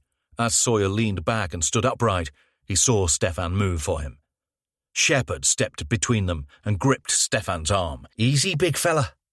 Shepard had decent bulk, but Stefan was taller, broader-shouldered, and had good hand speed for a big man. He yanked away from Shepard's grip and swatted him to the side. Shepard tumbled to the floor, almost bowling over a group of fans with his momentum. He rolled to the side and struggled to correct himself. Stefan moved in on Sawyer. Sawyer faked a kick to Stefan's knee and drew his attention. He didn't fall for it, but the momentary twitch of distraction gave Sawyer the tempo advantage. Stefan drew back his arm, telegraphing his punch. Sawyer stepped into him and deflected the blow with a palm-down Lapsau forearm block, while simultaneously a jabbing BUG finger strike into his prominent Adam's apple. As Stefan staggered, Sawyer drove his palm into his chin, pushing his head back. He shifted behind Stefan and held him in a chokehold, pulling his upper body down and resting his back against his knee. Stefan panicked and flailed his arms, but the strike had sucked the air out of him, and Sawyer's chokehold made it impossible for him to regain his balance and counterattack. Stefan wheezed and waved an arm in submission. Sawyer kept him tight in the chokehold. The crowd scattered. Beck crouched down. "Please, Mr. Sawyer!" Shepherd was up now. He stumbled over and flashed his warrant card. "Police!" Sawyer lowered Stefan to the ground, stood upright, and shunted him round to his front, alert to any reprisal. Beck tried to help Stefan to his feet, but he flapped him away, wide-eyed and wheezing. Sawyer held up his warrant card to the crowd and spoke to Shepherd beside him. "You okay?" No answer. Sawyer turned. Shepherd had crumpled to his knees, steadying himself with a hand on the floor. His face was lashed with sweat and beetroot red, eyes closed, trembling, breathing fast and shallow, as he had done at Georgina's crime scene. Sawyer squatted down next to him. Slow breaths, Ed. Deep and slow. "We're good. We're safe." Shepherd opened his eyes and nodded at Sawyer. "Sorry." "Forget that. Focus on the breathing." Sawyer's phone buzzed in his pocket. And again. Phone call. "Hold in those breaths. Hold them in, then let them out again." Shepherd clawed at Sawyer's arm. "Scary, sir. Fucking scary. Sorry. Feels like I'm dying." The crowd had pushed against the wall, clutching their beer bottles and wine glasses, looking on with appalled wonder. It occurred to Sawyer that some might think this was part of Beck's show. "You're not dying, Ed. It's panic. Confusion. Keep up with the breaths. It's passing." Phone still ringing. "Do you need a drink, mate?" A hand came in from the side. Sawyer took the water bottle, nodded thanks, and gave it to Shepherd. "Small sips. Keep hydrated. Keep breathing." More voices. "Do you need an ambulance?" "Hello, I'm a nurse. Can I help?" Shepherd waved at them as he spluttered through the water. "I'm fine, really. No ambulance. Just, I've had a bit of food poisoning. Should have rested." He hauled himself to his feet. His breathing was slowing. Sawyer took out the phone and connected the call. It was Jensen. He was laughing. "You absolute beast, Sawyer. Did you lift that? It's a classic inductive coil earpiece. He's picking up information from someone backstage, woman. Russian sounding." "No, couldn't hear an accent. Sounded English to me. They'll be using research and linking the marks to seat numbers, as we said. I've got plenty on the task cam." "Christ oh fucking mighty. There's a book in this. Easy." Sawyer turned. Beck, Daria, and Stefan scuttled down the corridor that led backstage. "I found it in his wallet. He caught me. He'll know I've seen it." Jensen snorted. "Oh, fuck. Well, let him sweat. Listen, will you be much longer? I've been summoned, if you know what I mean." "Richard, thanks. I'll catch up with you. Keep everything secure." He rang off and turned back to Shepherd. "How you doing? Is it settling?" Shepherd nodded.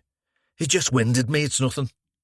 "Shepherd, that's the most acute case of nothing I've ever seen. Tell me about Tracy Manning." Shepherd caught his breath. "She lives in Sheffield, not far, Hillfoot. She wants to talk, now. Says it's about Paul." Chapter 53. Tracy Manning sat down 2 mugs on the coffee table. She added a plate of biscuits, assorted, fanned out. Sawyer reached over from the sofa and took the only bourbon before Shepherd could get to it. She sat in the facing armchair and poured herself a generous glass of red wine. Tracy was a short, girlish 40-something, with long, expensively cut blonde hair, loose pink T-shirt, tracksuit bottoms. She waggled the bottle. "Sure you won't have a real drink?" Sawyer smiled. "It's not the 70s anymore. Caffeine is as strong as we can go these days." "Shame." Sawyer dunked his biscuit. "You been out running?" "Home gym on the top floor. Treadmill, rower, weights. I always work out before I write. Gets my brain on standby." "You're a journalist?" said Shepherd. Tracy shook out her hair and tied it into a ponytail. "Magazines." Shepherd nodded. "Sorry it's so late." A muscular black and white cat stalked into the room and leapt onto Tracy's knee. It's fine. Had to be now, really. I'm going away tomorrow. Tenerife. It's early morning for me, anyway. I'm on a self-imposed night shift. I work mostly for the women's titles. Travel, music, lifestyle stuff. This trip is a rare freebie. Interview and photo shoot with Kate Blanchett for UMag. Shepherd and Sawyer exchanged blank glances. Tracy smiled. It's okay. It's not your demographic. Nice house, said Sawyer. You married? Partner? She took a sip of wine. Separated last year. No kids. I didn't want them. He did. I thought that might change. It didn't. He was happy for me to have the house. She scoffed. I think he was just glad to be rid of me. He owns a chain of boutique hotels. Sawyer studied his coffee mug. Mr. Men branded. Violet with orange handle. Little Miss Trouble. So what's urgent, Tracy? Thank you for agreeing to talk to us. It's been an awful time for your family. We're looking for connections. We believe we might be looking for someone who has a problem with Paul or Jane. She nodded. Yes, Mr. Shepherd said. I've read all the coverage. I lost touch with Paul when we moved up here about 10 years ago. I last saw him a few Christmases back. Toby was just a kid then. He had a Nerf gun battle with my husband. They talked about golf. I thought Steve might enjoy some kind of distant uncle role with Toby, fend off his paternal instincts, but then he got busy with the business. She clammed up, took another drink. Shepherd slid a biscuit off the plate. You went to the same school as Paul, yeah? Yeah, Hilltop. And Danny Stoll? She shook her head. Didn't know him, knew of him.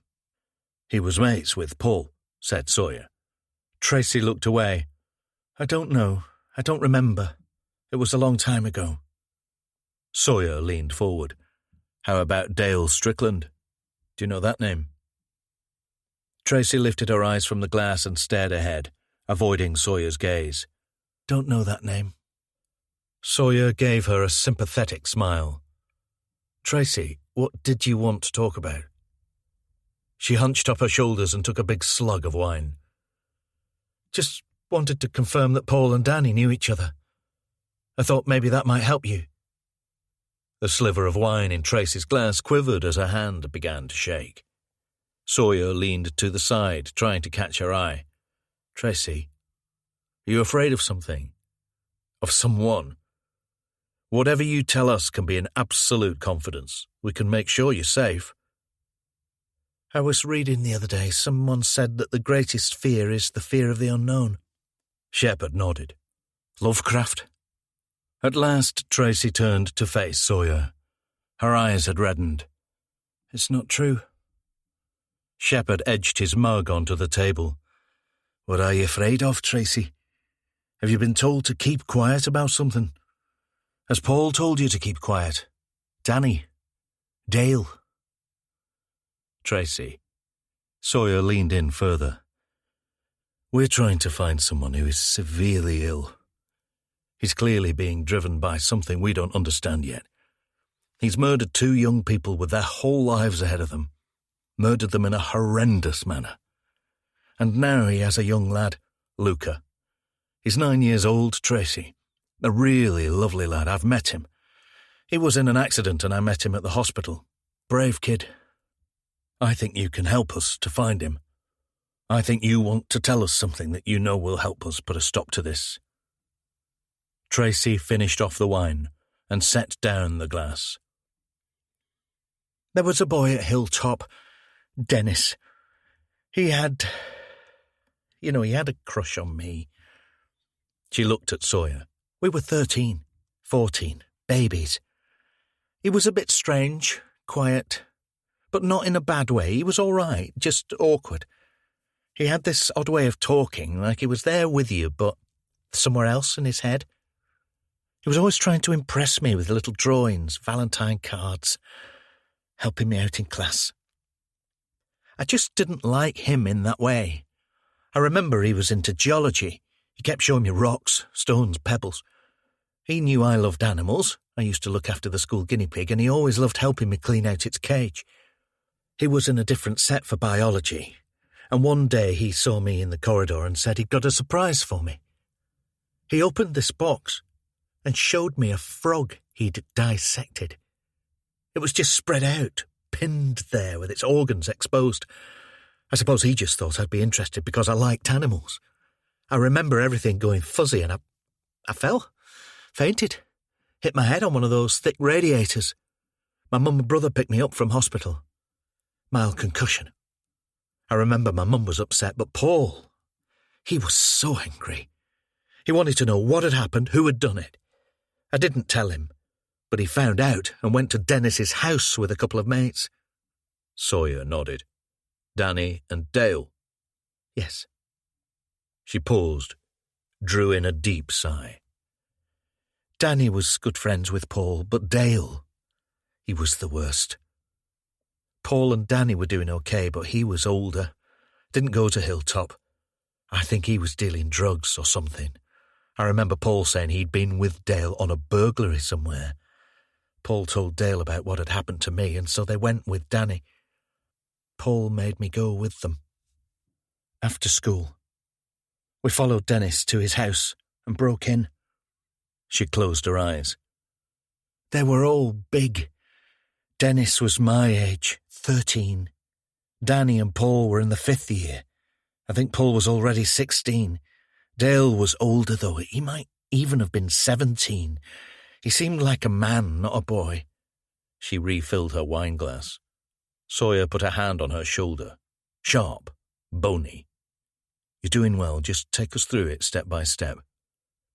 What happened at Dennis's house? She chewed at her bottom lip, biting back tears. Paul just wanted to scare him, but it went too far. Dale pushed him, said he'd never let anyone hurt his sister like that.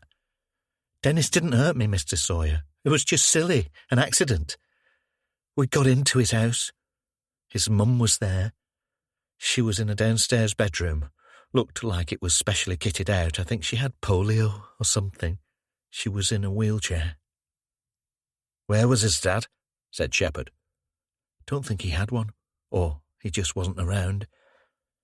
His mum was really upset, telling everyone to go. I tried to leave, but Dale stopped me. Paul tried to protect me, but Dale said if I went, I'd be next. And he beat up this lad. Proper punches. I felt so sick, just kept hitting him. A man beating up a child. Dennis tried to crawl into a ball, but Dale kept grabbing his arms, kicking him. He couldn't defend himself and nobody could help. I thought he was going to kill him. There was blood on the floor. I think Dale broke his nose. I was trying to stop him, but Paul warned me off. When Dale did stop, Dennis was curled up tight, screaming. I still don't know how the neighbours didn't come running. Dale hit him again, told him to shut up. Then he said it was time to teach him a proper lesson about how you should treat women with respect. He was laughing, sweating, a really horrible, scary laugh. Tracy's face was crumpled, contorted. She sniffed and wiped away tears with her T-shirt sleeve. Dale spoke to Danny and Paul, and they got his mum. They got her out of the wheelchair. She protested, but Dale slapped her and told her he would kill Dennis if she made any noise. Then they held her arms while Dale pulled down his trousers. I looked away, but you could tell what was happening. He said, oh, Jesus Christ, he said, I've never had a cripple before. I looked, and Dennis's mum had gone limp, staring into space. Dennis got up and he was trying to get to her, but Paul and Danny held him off. I was crying, screaming, and they grabbed me and dragged me out. Before we left, Dale got Dennis's head, held it by the cheeks and lifted it up so he could see. He was calling his mum all sorts, a fucking slag. She made him do it, turned him on. And he ran at her and punched her, knocked out one of her teeth. I saw it come out. It sat there in a patch of red on the dirty white shag-pile rug. Tracy dipped forward and held her head in her hands. The cat scrambled away. Tracy clawed at her hair as tears dripped down onto her legs. Shepherd grabbed a box of tissues from a bookshelf and handed them over. Sawyer rested a hand on her shoulder again. Slow down now, Tracy. What happened after that? She recovered herself. I heard all sorts from Paul. Overheard stuff. How his mum had a heart attack or something. One of the teachers, a really nice physics teacher called Mr. Turner, he told us later that Dennis had gone to a special school. Paul made me go with him and Danny to see Dale later in the summer. He said that we had to keep quiet and it was only justice and that we could never talk about it or it would end up being just as bad for all of us. I can't do that anymore. I've kept quiet for nearly 30 years. I talked to Paul last week. He said he's spoken to Danny and Dale. My God, Dale. He's out of prison soon. What then? Wasn't the attack investigated? Said Shepherd. Reported in the press? I didn't hear about anything. That was the strange thing. I was expecting the police to come to the school or to our house every day. I waited for it, but they never came. Dennis didn't know my brother or the others, but he could have told them about me.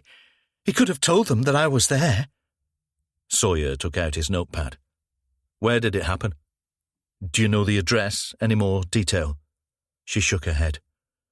It was quite a small house. Terraced. Near the school, somewhere in Chapel. Near the War Memorial, I think. And the boy, Dennis, what was his full name? Tracy's gaze drifted away. He was all right. Just a bit weird, quiet, always getting teased. I just thought he was shy. His surname was Crawley. They had a nickname for him. Chapter 54.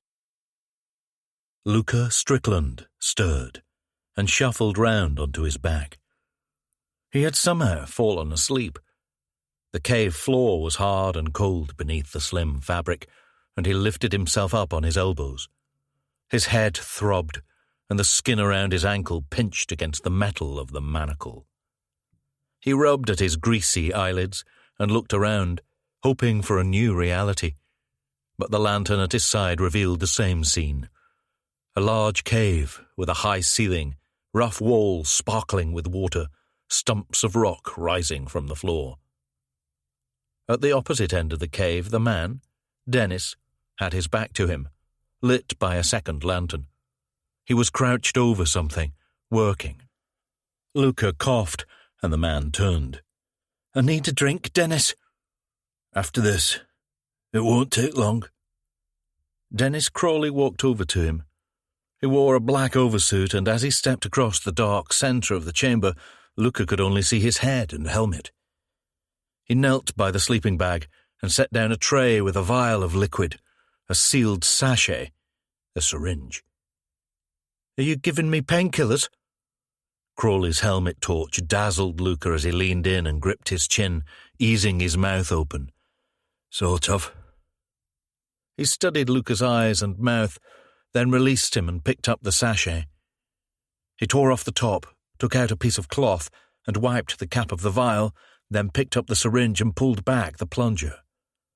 Luca shuffled in place and propped himself upright, rattling the chain of the manacle. Crawley paused, closed his eyes, took in a deep breath. You'll need to keep still for this, Luca.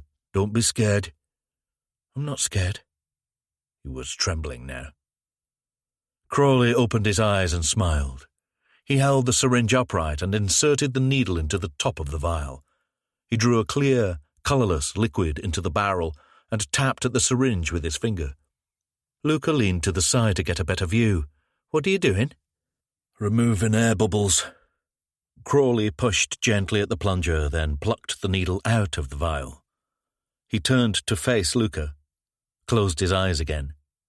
Luca nodded, too fast. Will it hurt? Crawley opened his eyes. Just a little sharp feeling, but no pain after that. Chapter 55. Shepherd called in an emergency briefing and wedged into Sawyer's Mini for the drive back to Buxton.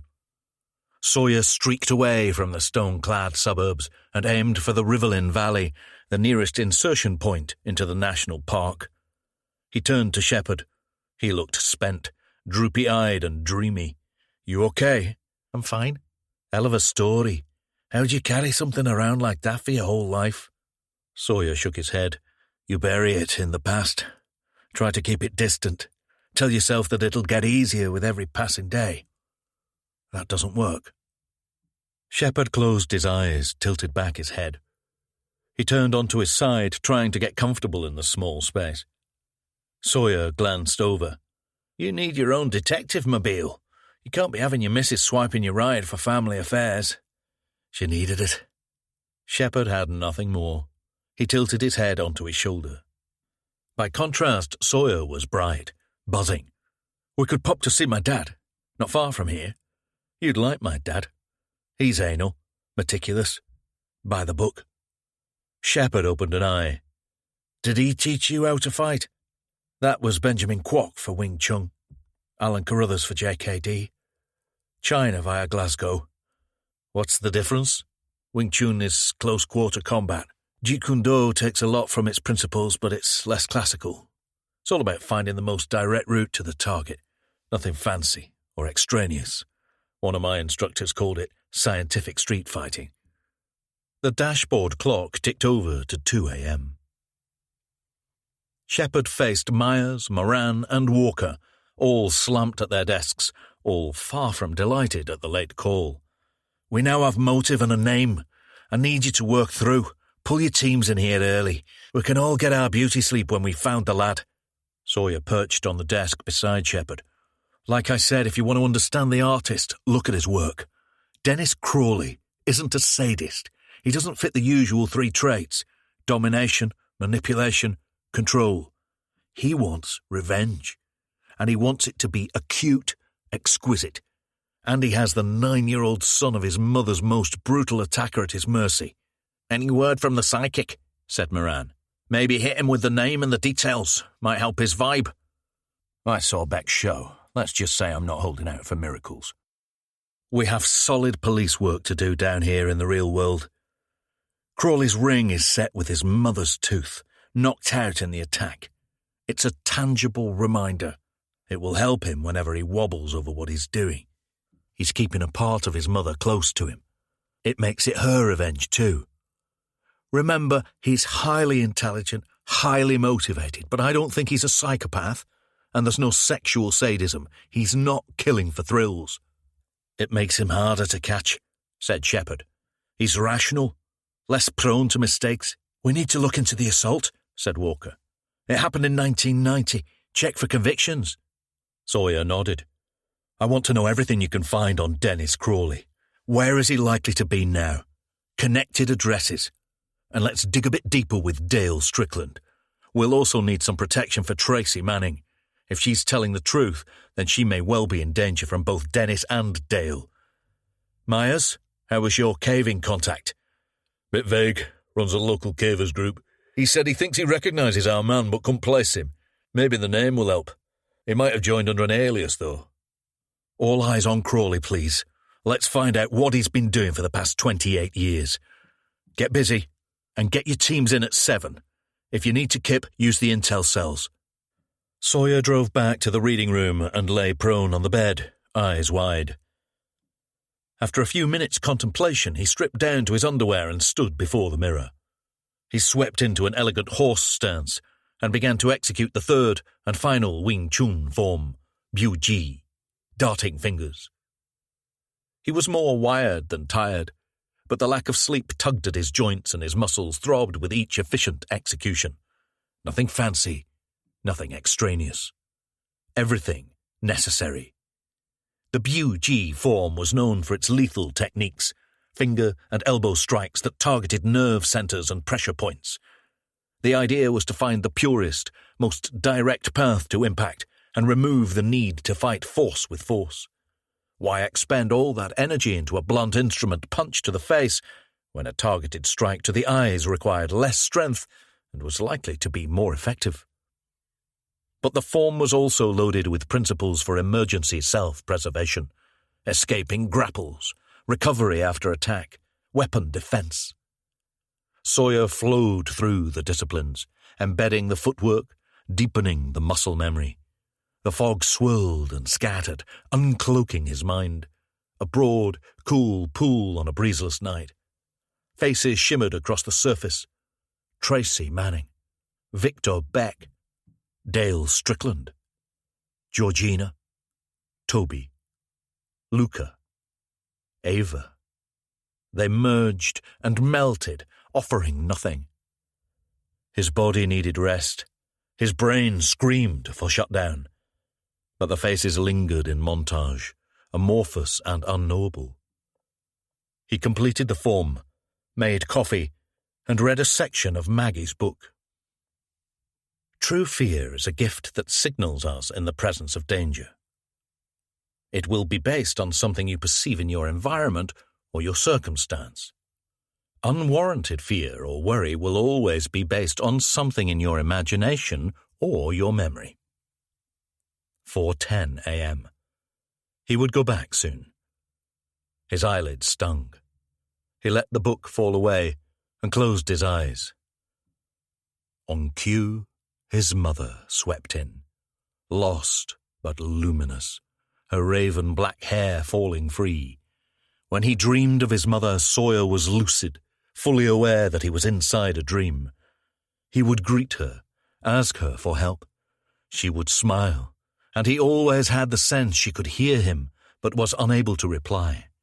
Sometimes she would appear anguished, as if desperate to communicate, but unable to find her voice.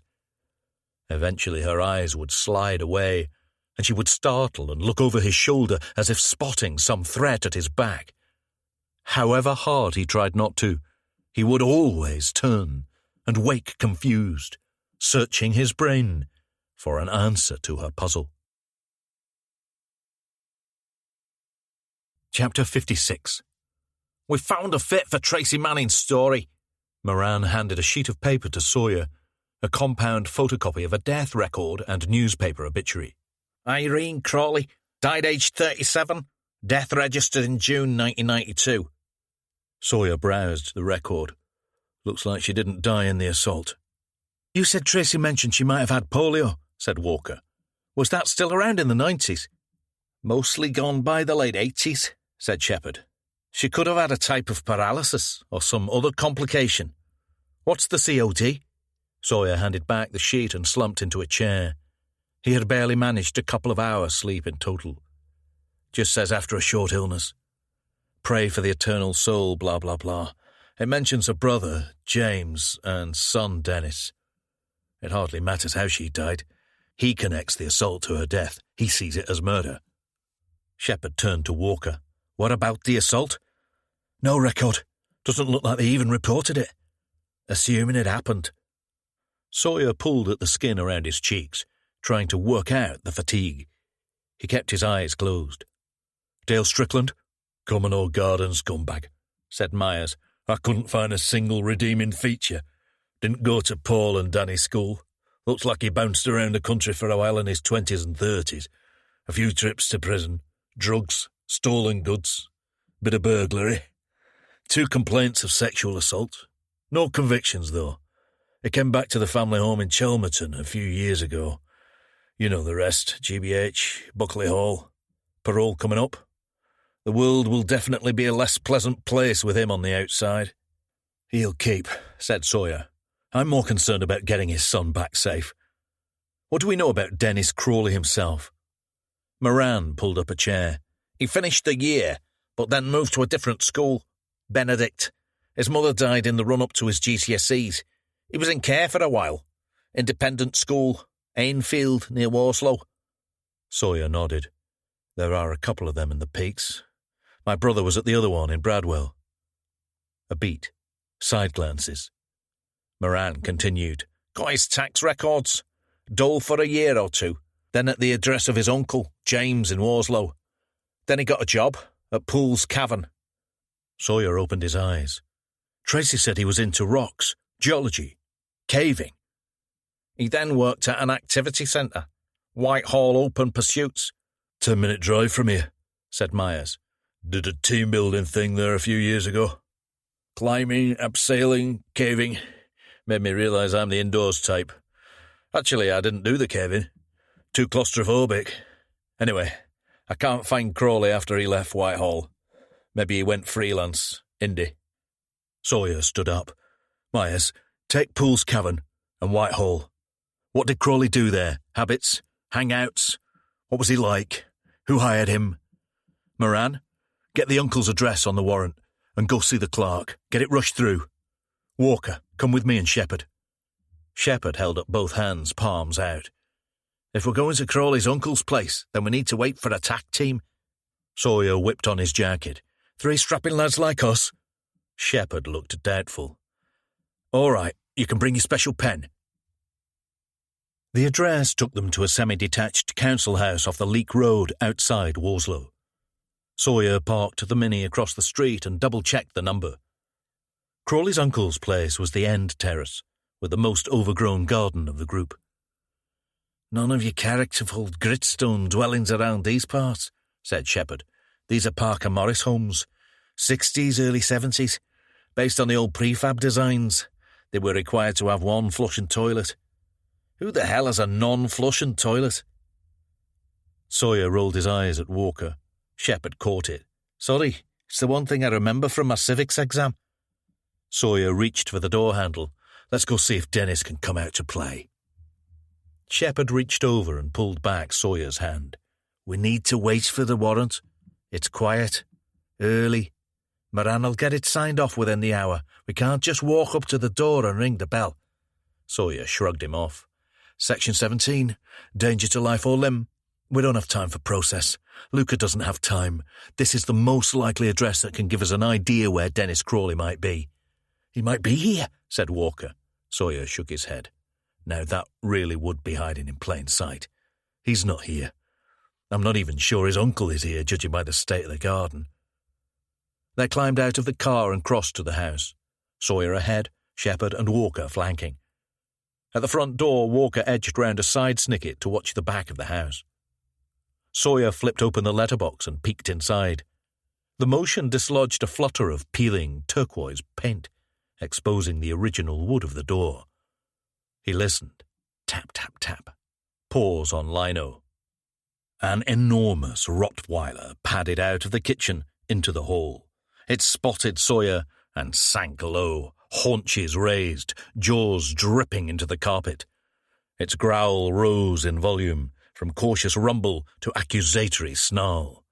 Sawyer kept his eyes on it for a few seconds and released the letterbox. The snarling raised in pitch and volume. A net curtain twitched in the front window, and a male voice emerged into the hall, berating the dog. A door slammed, and the dog fell silent. Sawyer leaned round to the snicket and motioned for Walker to stay at the back of the house. The front door opened. A startled man in his early 60s filled the doorway, dressed in a tattered Black Sabbath T-shirt and tracksuit bottoms. He was broad and lumpy, with pallid skin that hung off his cheeks in wrinkled folds. He ran a hand over his stubby, grey hair. It had just gone 9 a.m., but there was something in the man's exaggerated movement that suggested he'd been drinking. The dog snarled and scratched behind the kitchen door. "James Crawley," said Sawyer. He and Shepherd both held up their warrant cards. The man nodded. "Jim, I'm Detective Inspector Sawyer, and this is Detective Sergeant Shepherd. Sorry to bother you, but we're keen to talk to your nephew, Dennis." He snorted. "Join the fucking queue. He owes me nearly a month's rent." Sawyer placed his accent as local with a hint of Midlands, maybe Stoke. "Have you not seen him lately?" "Not for a week or so. He's normally in and out. And I catch him from time to time, stinging for the rent." He dipped forward and winked at Shepherd. "We pretty much live separate lives here, though. He's like a lodger. I've been away a bit lately. I met this woman down in Mayfield."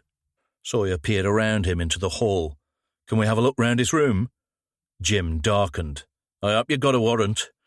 I've seen the police shows." Shepherd glanced at Sawyer. "It's on its way." Jim winked again, shrugged. "I'm only messing. Take the carpet up if you like." "Is the animal safe?" said Shepherd. Jim smiled. "Geezer'll take your hand off normally. But he's all right in there. He stepped aside and they walked through to the hall. Something off with him today, though. Never seen him so timid. Any visitors and he's normally up at the door trying to break it down. Jim led the way up the stairs, his buttock cleavage peeking over the top of his tracksuit trousers. The house smelt stale and doggy. Sticky carpet, patterned woodchip wallpaper. Unchanged since the 80s. Maybe 70s. Sawyer half expected to see Drummond's detested Crying Boy painting. Sawyer gripped the dusty banister as he climbed behind Jim. Don't know many dogs named after bass players. Jim turned, smiling. It's Sabbath, man. Sawyer nodded. My mum loved them. She liked her 60s and 70s stuff. Jim stopped. He coughed and caught his breath before hauling himself up the next stair. Best time for music. They say you're always biased towards the music of your teens and 20s, but today's music is just filling space. No edge to it, eh? Shepherd called from behind. How long have you lived here with Dennis? Pretty much since he came out of Ainfield. Couple of years after Irene died. His mum.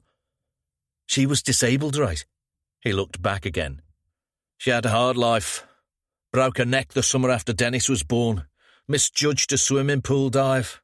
Fuck, that was hard. What happened to Dennis's dad? Said Sawyer. He didn't want to know. Don't blame him. He was too young for it. She met a bloke after the accident. Physio.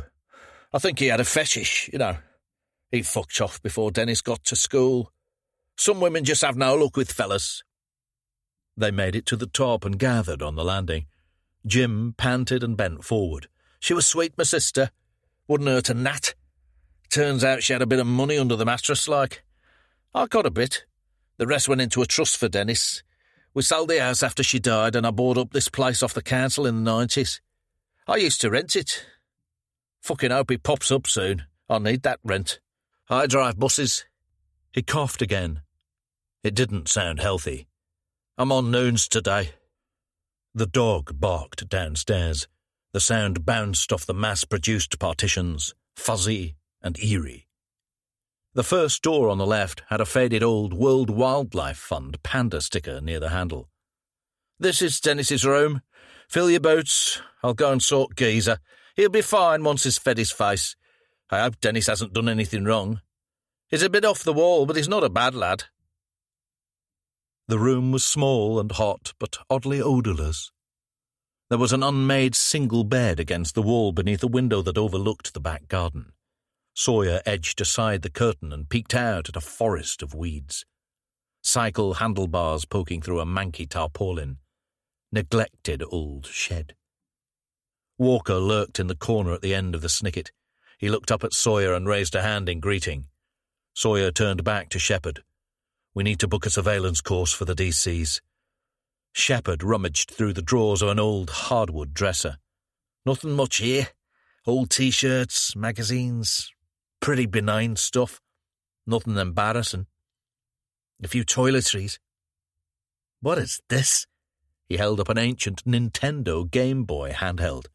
Sawyer took it. Wow, I used to have one of these. Back in the day when you had to sit under a bright light because they were too cheap to build one into the system. Shepherd looked inside a mug on the floor and winced at the green mould forming over a shallow patch of old tea. They turned and scanned the room. It was austere, impersonal, more like a spare room. No posters or pictures. Acoustic guitar with grubby metal strings. Wicker basket stuffed with old trainers and shoes. Outdoor magazines. Books, mostly maps and technical guides. Empty wooden fruit bowl. Wall-mounted TV with wires trailing down to a gaming console sitting on top of a shoebox. Sawyer moved the console and opened the lid. One controller. A few shooters and RPGs. A stack of DVDs, mostly horror and commercial action movies. A shelf above the dresser functioned as a shrine to caving, with books, magazines, leaflets, DVDs, adventures underground in the Yorkshire Dales, great caves of the world, and a filing box with detailed cave survey maps slotted into alphabetized folio folders. Bagshaw Cavern, Carl's Walk, Giant's Hole. Jim's footsteps thumped up the stairs. "Settled him now. All it takes is his body weight in pedigree, chum." He stopped at the open door. "How you getting on?" Sawyer pointed to a small door in the corner, cut like a triangle to fit the wall shape. "What's in there? We're not going to find Dennis waiting to jump out on us, are we?" Jim laughed. "No, that's where he keeps his caving gear. I introduced him to it after his mum died. He loved it. He worked in pools as a guide. Then Whitehall. He used to call it an outward bound centre. I can't go any more. I can hardly bend over to tie my shoes, let alone crawl through tunnels." Sawyer opened the closet. It was empty, with a few items crammed in at the back: wellies, helmet with broken headlamp, a coiled mound of worn rope. "What did Dennis enjoy about caving?" Jim pondered. "Listen, I've met a lot of cavers over the last 30 years since I took it up. They're sound people. They're interested in the natural world, respectful of nature, you know. They just have a different view of things. They don't go for social climbing or big houses and posh cars. They just don't see that kind of thing as a way of measuring success, you know. It's quite a community, really. Dennis didn't have a great time at school. I think he was seen as a bit of an oddball. A lot of those types are drawn to caving because it's so accepting. Once you're underground, you're all the same. You look out for each other. Doesn't matter what you do for a living above the surface or how much money's in your bank account. I miss it a lot. I think for some cavers, the first time they felt comfortable around other people would have been in caver clubs." Sawyer closed the closet door. "Do you know of an incident involving your sister, Jim? Would have been around 1990. Dennis would have been 13. We believe she was assaulted by a group of older teenagers." He looked confused. "First I've heard of it. Is that what this is about?" "We think so. Have you any idea at all where Dennis might be?" He shook his head. "Like I say, he comes and goes. Been gone a while this time, though." Shepard's phone buzzed. He looked at it. "Moran, they've got the warrant." Sawyer smiled. "In the nick of time. Thank you for your help today, Jim. I'm sure Dennis will turn up. We'll get your number and let you know. Please give me a call if he appears." Sawyer's phone rang. Ava Gregory. "Excuse me a second." He moved out to the hall and slipped into a small bathroom. Bath, mirrored wall cabinet, one flushing toilet. He connected the call. "Sawyer." "Mr. Sawyer, it's Ava Gregory. I need to speak to you. Mr. Becker's asked me to pass on a message." Sawyer rolled his eyes and opened the cabinet. Shaving foam, safety razor, plasters, Lynx body spray. "Does he need you as a conduit now? Can't he just pass it to me telepathically?" "At least he's coming up with something. What are you doing?" "We're busy in the real world, Miss Gregory, following leads, interviewing relatives, looking for clues." He flipped the toilet seat cover closed and sat down. "Go on then. What's the latest from the astral plane?" Chapter 57. Sawyer closed the door behind him and walked over to Keating's open window. There was a match on at the tarmac Silverland Stadium. Not a high attendance by the sound of it, but it gave him the itch to watch. "Midweek afternoon game, that's a new one." Keating turned from his computer. "Grassroots, pre-season, I think. Can I make an observation, D.I. Sawyer?" Sawyer looked at him. "Is it something to do with me looking like shit? If we're going to find this boy and this killer, I need you alert. And I need you on the level, accountable. I need you well. Have you been avoiding Maggie?" Sawyer turned, paced. "Not intentionally. If you want to keep an eye on me, why not just recruit the woman who runs my guest house? She's the nosy type. I didn't go to Maggie. She came to me. She knows you. She knows the signs." Sawyer skewered Keating with a glare. "I'm fine. I'm well. I'll sort myself out when we wrap this up. I am concerned for your personal safety, but when you take juniors into potentially dangerous situations without AFOs, it was intel.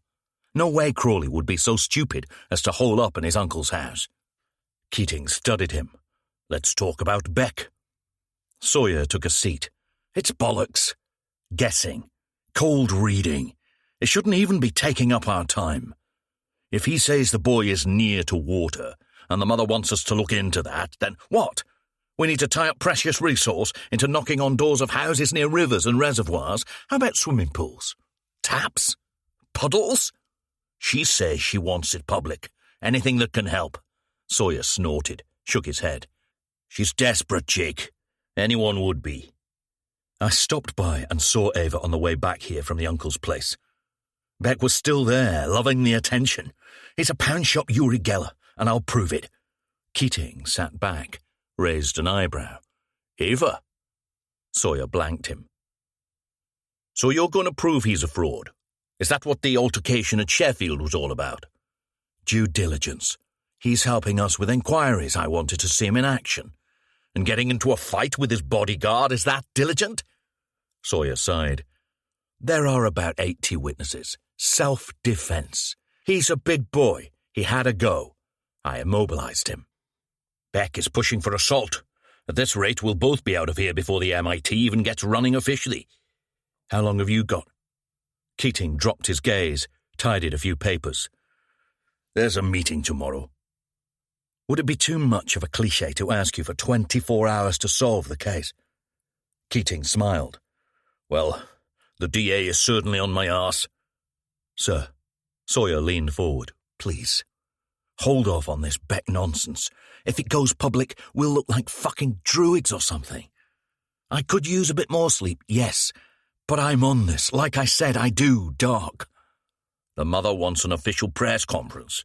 If I block that, it could look like we're being difficult with her, on top of everything else. Sawyer glanced out at the main office. Myers is back. We're looking at the caving connection. It's progress. We have a motive for the murders, a name for the killer. I think he stayed local.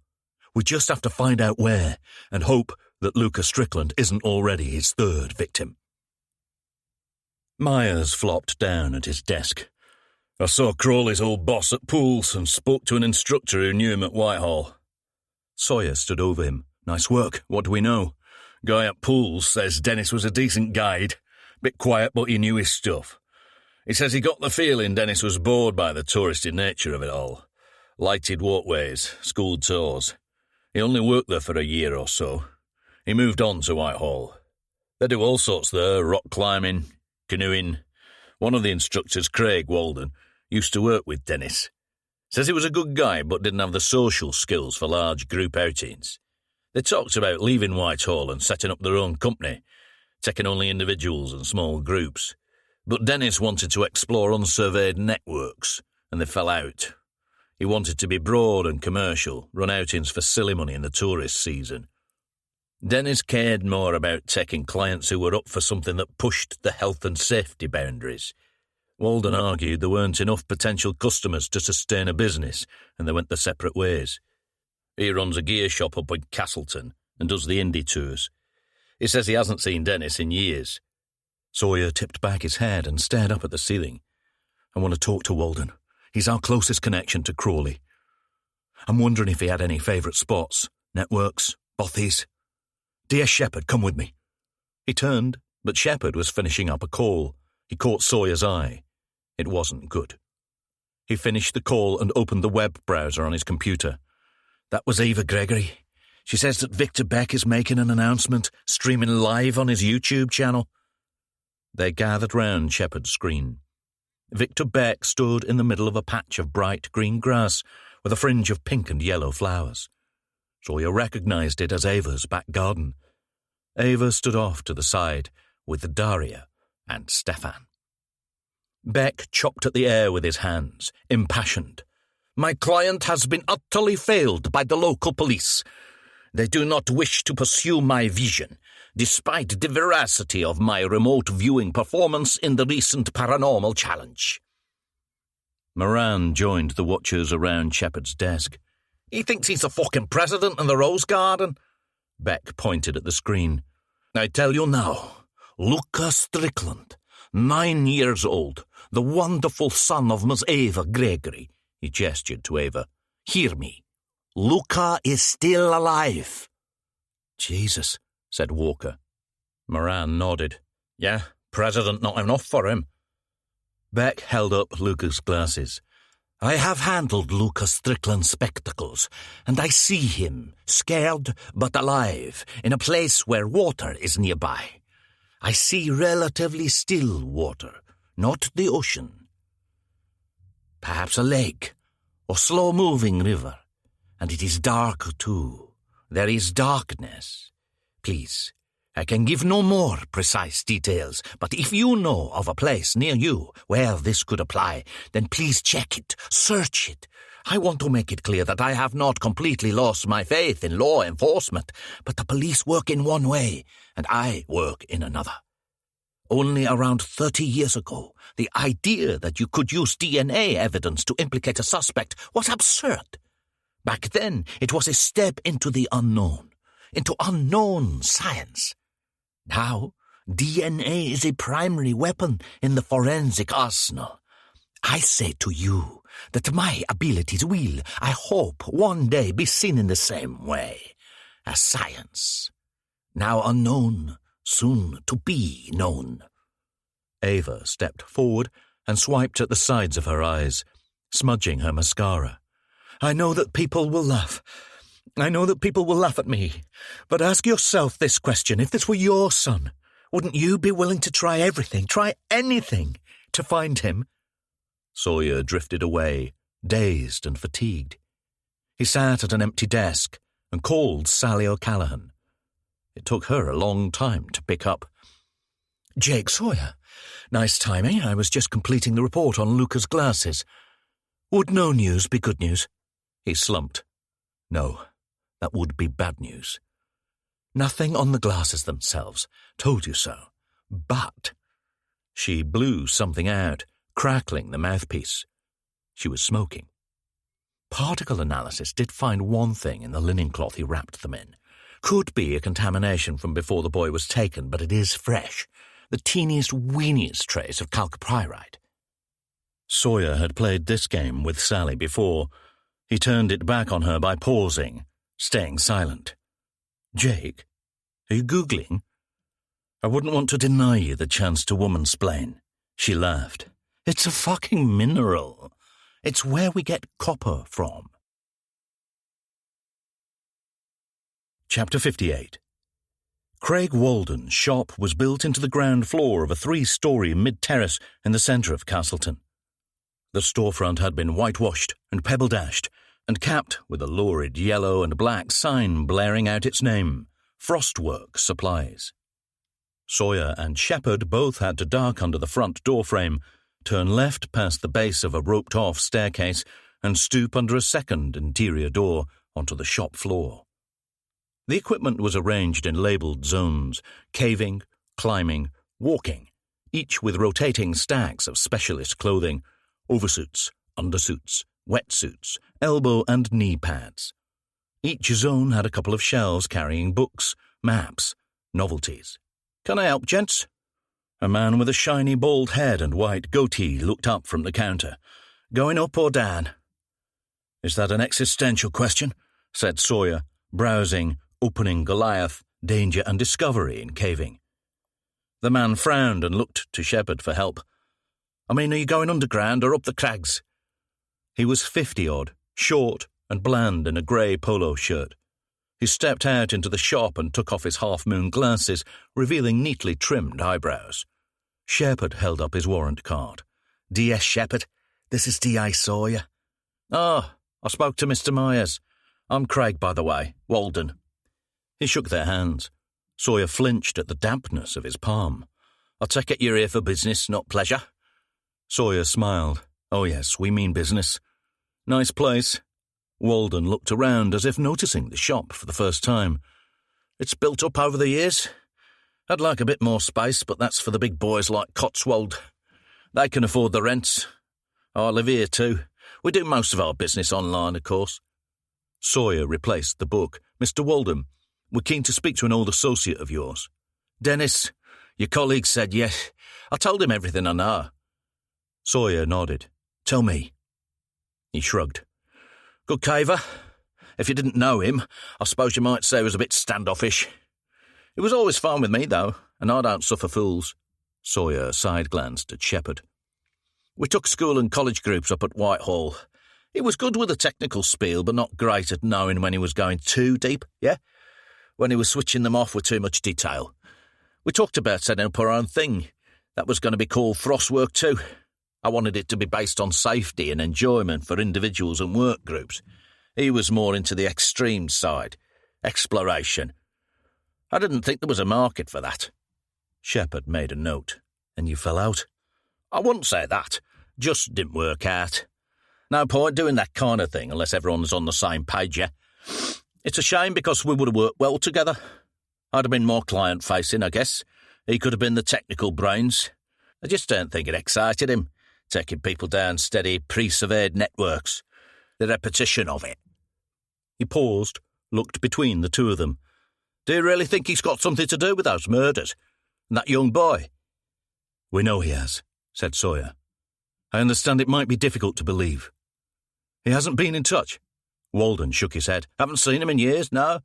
I've met his uncle. He used to cave. Probably knocking on now, though. Are there any local caving societies he might have joined? Anyone there he might have been in touch with recently? Walden laughed. Caught himself. Dennis wasn't really the club type. He never liked the weekenders, the armchair cavers.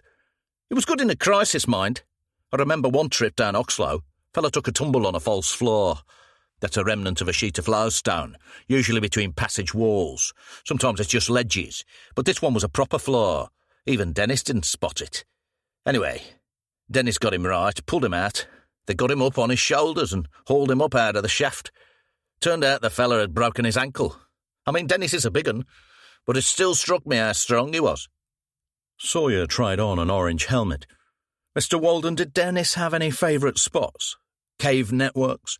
Somewhere he might feel comfortable, in control, safe? Walden reached up and adjusted the helmet, tightening the strap. Sawyer looked at Shepherd, who winced and shook his head. Quite a few, said Walden. He liked Winnett's Head, Lower Cales, Maskill, Titan to Peak. He loved Oxlow to Giant's Hole. That's where you have to go through a connecting passage they call the Chamber of Horrors. It's 100-foot crawl, and it's body size for the entire length. No turning around. It's cold because of the constant draft and limited airspace. It's sumped too. After rain. Almost completely filled with cold water. In some sections you'd have to crawl through on your back and keep your lips above the water. I've known cavers who take snorkels. Sawyer unclipped the helmet and hung it back on its rack. Tell me about copper, Craig. Walden squinted. Copper? Yeah, as in the metal, not the police. Are there any networks where you would find copper? Chalcopyrite. Walden pinched at his beard. There's Alderley, but that's open and popular, like Piccadilly Bloody Station. The only other place is Ecton Deep Mine, but it's tightly controlled, gated and padlocked. You need special permission to get in there, yeah. That's a place Dennis liked. He was forever telling us about trips there. All the entrances are well protected, but we thought he must have found his own way in. Ecton's a fascinating place. Mostly lead mines around here, so it's unique as a copper mine. They bled it dry in the 1700s. Built Buxton on the proceeds. It was like a local gold rush. Sawyer took a pair of elbow pads off a shelf and squeezed the foam. If you were going there now, if you had permission, where would you get in? First, I'll tell Derbyshire Cave Rescue that I was going in. Then I'd pack up my gear and head to Ecton Hill, near the padlocked entrances. There are plenty of bothies where cavers sometimes get the stuff ready, get changed. I'd probably go to the Ratcliffe place near Butterton, though. It's a funny old house. A folly built by a local politician in the 30s. It's out of the way. Walkers on the Manifold Trail go up there sometimes, but it's a bit of a diversion. Sawyer smiled. I know it. Spent a lot of time around Manifold as a kid. It's like a weird Gothic castle thing, but badly built, with a turquoise steeple. Walden pointed. Yeah, that steeple was made out of ore from Ecton Mine. You've been an enormous help, Mr. Malden, said Sawyer. Just one more question. What are you doing now? Could you take us up to the Ratcliffe house and the mine? Walden chuckled, raising crinkles of laughter lines. That's 2 questions. You can let the rescue group know you're going in. I'll handle the legals. Walden shook his head, incredulous. I'd be happy to take you up there, but like I say, the network itself is locked up. They were surveying last year, and there are parts that are unstable. I've also seen a report about heavy CO2 deposits. You'd need to know what you're doing. It's not a place for novice cavers." Sawyer pulled out a dimpled smile. "And would you describe yourself as a novice caver?" Walden recoiled. "I certainly would not. I've been caving for 30-odd years." "Lucky we'll have you with us then, yeah?" Chapter 59. Sawyer pulled the Mini up to the shop front, and Walden stuffed the boot and back seat with gear. One-piece fleece undersuits, heavy-duty nylon oversuits, Petzl helmets — Sawyer bought the orange model — head torches, wellies, backpacks with drinks and energy bars. He pushed the boot closed, squeezing in the contents, and stood back, surveying the Mini like a doubtful tradesman. Nice little car for zipping around the country roads, but not great for storage. "You should apply for a job at topgear.com, said Sawyer. They climbed in. Walden in the back seat, Sawyer and Shepherd up front. "Hope you're not losing too much business," said Shepherd. Walden shrugged. "About to close up. Getting quiet now, anyway. Summer season's over. We tend to get a new rush once all the schools are safely restarted." Sawyer screeched away and weaved into the traffic on the road out of Castleton. Walden clipped on his seatbelt. "Jesus Christ, it's not the bloody Italian job." Sawyer smiled, looked over his shoulder. "If we do need to get into Ecton, who's got the keys to the padlocks?" "Chatsworth own the mine, but normal people would need to arrange the visit with the Ecton Trust." "And what do the Derbyshire Cave Rescue people do? Would you need to tell them what we're planning?" "No, but I'm not going anywhere without letting them know where to find me if I don't check in later. Don't worry, I know them well. It'll stay confidential." Sawyer clipped his phone into the dashboard mount and opened Google Maps. "Ecton Hill, yeah?" Walden scoffed. "Don't bother with that. Sat-nav will take you the wrong way. Take the pass through Sparrowpit, then down past Doveholes. I'll guide you in from there." "How long?" said Sawyer. "Be about 40 minutes." Sawyer squeezed the accelerator. "Half an hour it is." He bullied the car along the narrow, serpentine roads of the southwestern peak, never slowing, keeping his racing line by holding the right side of the road at bends, often blind to oncoming traffic. He clattered through flooded potholes at top speed and swerved towards wider vehicles, forcing them to jink to the left at no speed cost to himself. A blush of early evening sun lit the way through Hartington, but as Sawyer weaved into Hume End, it was doused by a tantrum of hail. By the time they parked at the foot of Ecton Hill, a vast mothership of smoky black cloud had smothered the sky, and the rain swarmed in, dense and dispiriting. They got out and ducked under the relative shelter of an overhanging tree. Walden took out his phone and took an age to type something, using only his thumb. He pocketed the phone and stole a nervous squint at the sky. "Pretty bad, this. Flood weather. Not the kind I'd normally choose to cave in." "Is cave a verb, then?" said Sawyer. Walden popped the boot open and pulled out the undersuits. "You're not the language police too, are you?" "No, but seems weird. You don't get climbers mountaining up mountains." Walden gave him a look. "Suit up. Over normal clothes," said Shepherd. Walden shook his head and wriggled out of his sweater. "No, don't be shy. Get down to your pants. It might be tight in there. Clothes will restrict movement, and these are waterproof." He checked his phone. "Right. Message from Pete. Cave Rescue. He knows what I'm up to. I've promised I'll send an all good in a couple of hours, and I will." Sawyer glanced at Shepherd. "Don't worry, he's solid. We're like brothers." "Sounds a bit Masonic," said Sawyer. Walden raised an eyebrow and passed over the one-piece fleece undersuits and nylon oversuits. "Get 'em off and get 'em on. There's a Velcro inside pocket in the oversuits. I'd put your phones in the waterproof bags, but you won't be getting any service or bloody Wi-Fi in there. We're not just going into the Earth, we're travelling back in time. If we can get in, that is. We really should get permission from the Trust for this." Sawyer shrugged. Better to do it and say sorry than ask and get a no. They trudged up the steep lane to the Folly House, heads bowed before the splattering rain. Shepherd and Walden looked snug and efficient, but Sawyer's two-tone oversuit sagged at the centre, and his toes barely touched the tips of the wellies. He felt like a novice astronaut stepping out onto a new planet. Walden stopped by the rotting wooden gate at the front of the house, set in its own grounds, away from the cottages at the foot of the hill. "They call this place lots of things. The Folly, the Castle, the Eyesore." Sawyer looked up. It was crass and cartoonish, a spooky castle as conceived by an architect with no taste or sense of proportion. The bottom 2 stories had been built as a standard detached building, but then the owner had layered on a 3rd story with cosmetic overhangs and leaded windows set behind brickwork arches. It was quite a carbuncle, a dash of Gothic, a splash of Tudor, buffed with a sheen of Hammer horror. The grounds had been scattered with random features, portly plant pots, the turquoise spire, a flagpole, and, most absurd, 2 winged gargoyles flanking the front gate. "Who lives here now?" "Not sure. The Ecton Mine Trust stores gear in the outbuildings. It'll probably get bought up by the National Trust and refurbished, eventually." "Sir?" Shepherd waved Sawyer over to the back side of an outbuilding set behind the main house. A red Ford Fiesta was parked tight up to the building, making it invisible from the lane or the road below. "Can't see anything inside. Locked?" Sawyer nodded. "Call in the reg." "Can I help you?" A voice from the front door. Sawyer looked over the head-height perimeter wall to see a 60-ish man hovering inside the open front door.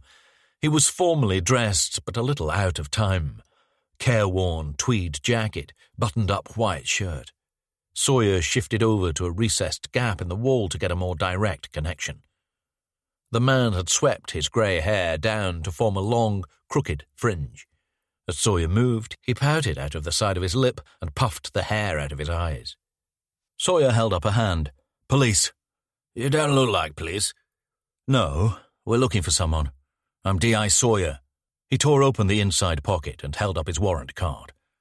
The man took a step onto the porch. "Arthur Morton, are you going down to the mine?" He sounded high-born but slurred.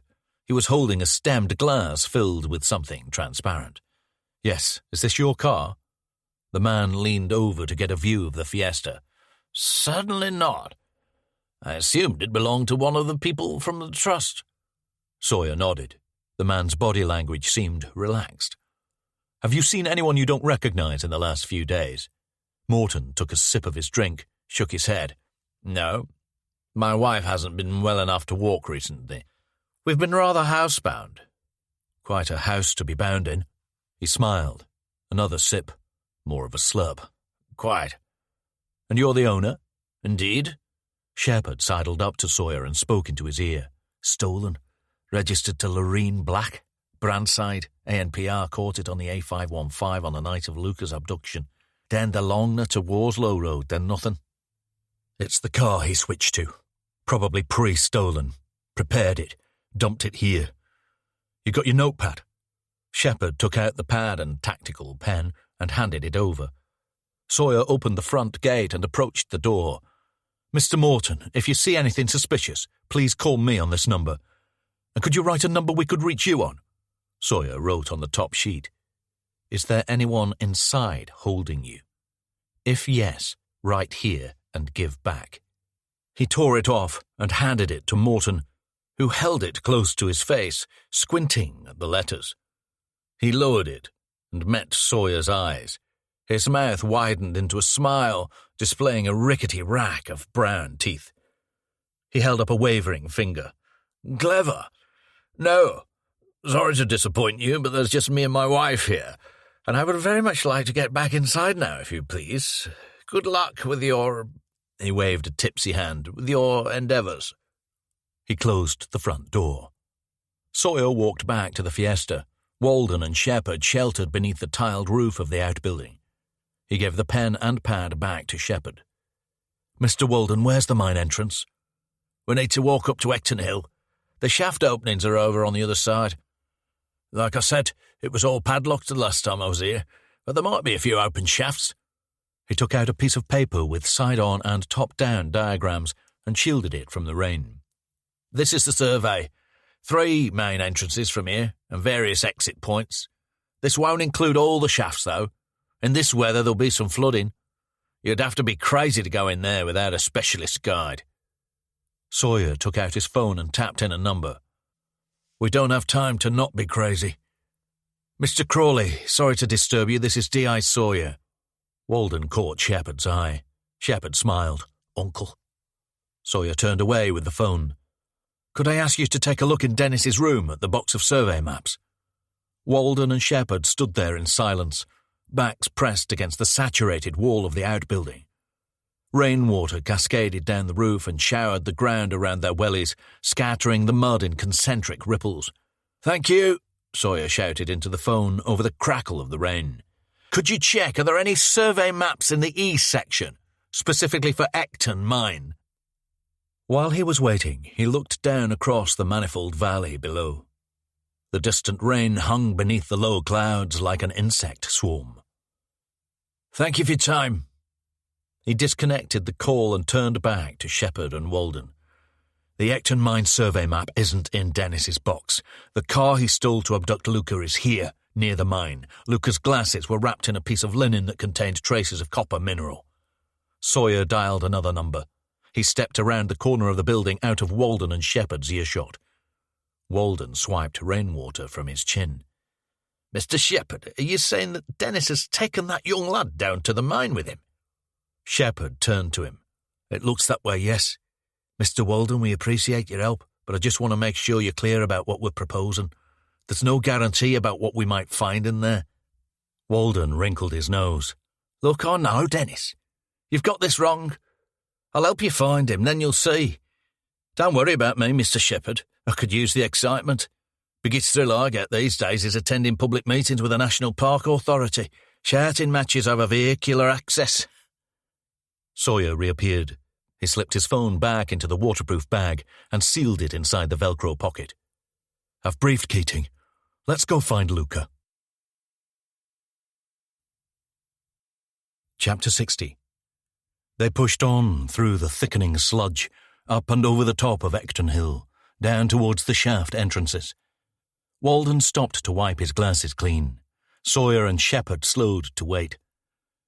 This place is deep, you know. They call it the Hollow Hill. It's as deep as the Empire State Building is tall. You might not like the sound of water-filled tunnels, but if you go the wrong way in here, especially on a day like this, you might end up in a sump shaft. Some of them are 300 feet deep. We've had specialist cave divers not come back from that. Before they closed off the entrances, they put a sign up with a picture of the Grim Reaper. Still didn't stop them. Sawyer turned. What's the draw then? Why do people do it? Walden nodded and thought for a while. I read a good thing in this caving book once. Summed it up for me. It said that it's like moving through the veins of Mother Earth. Almost spiritual.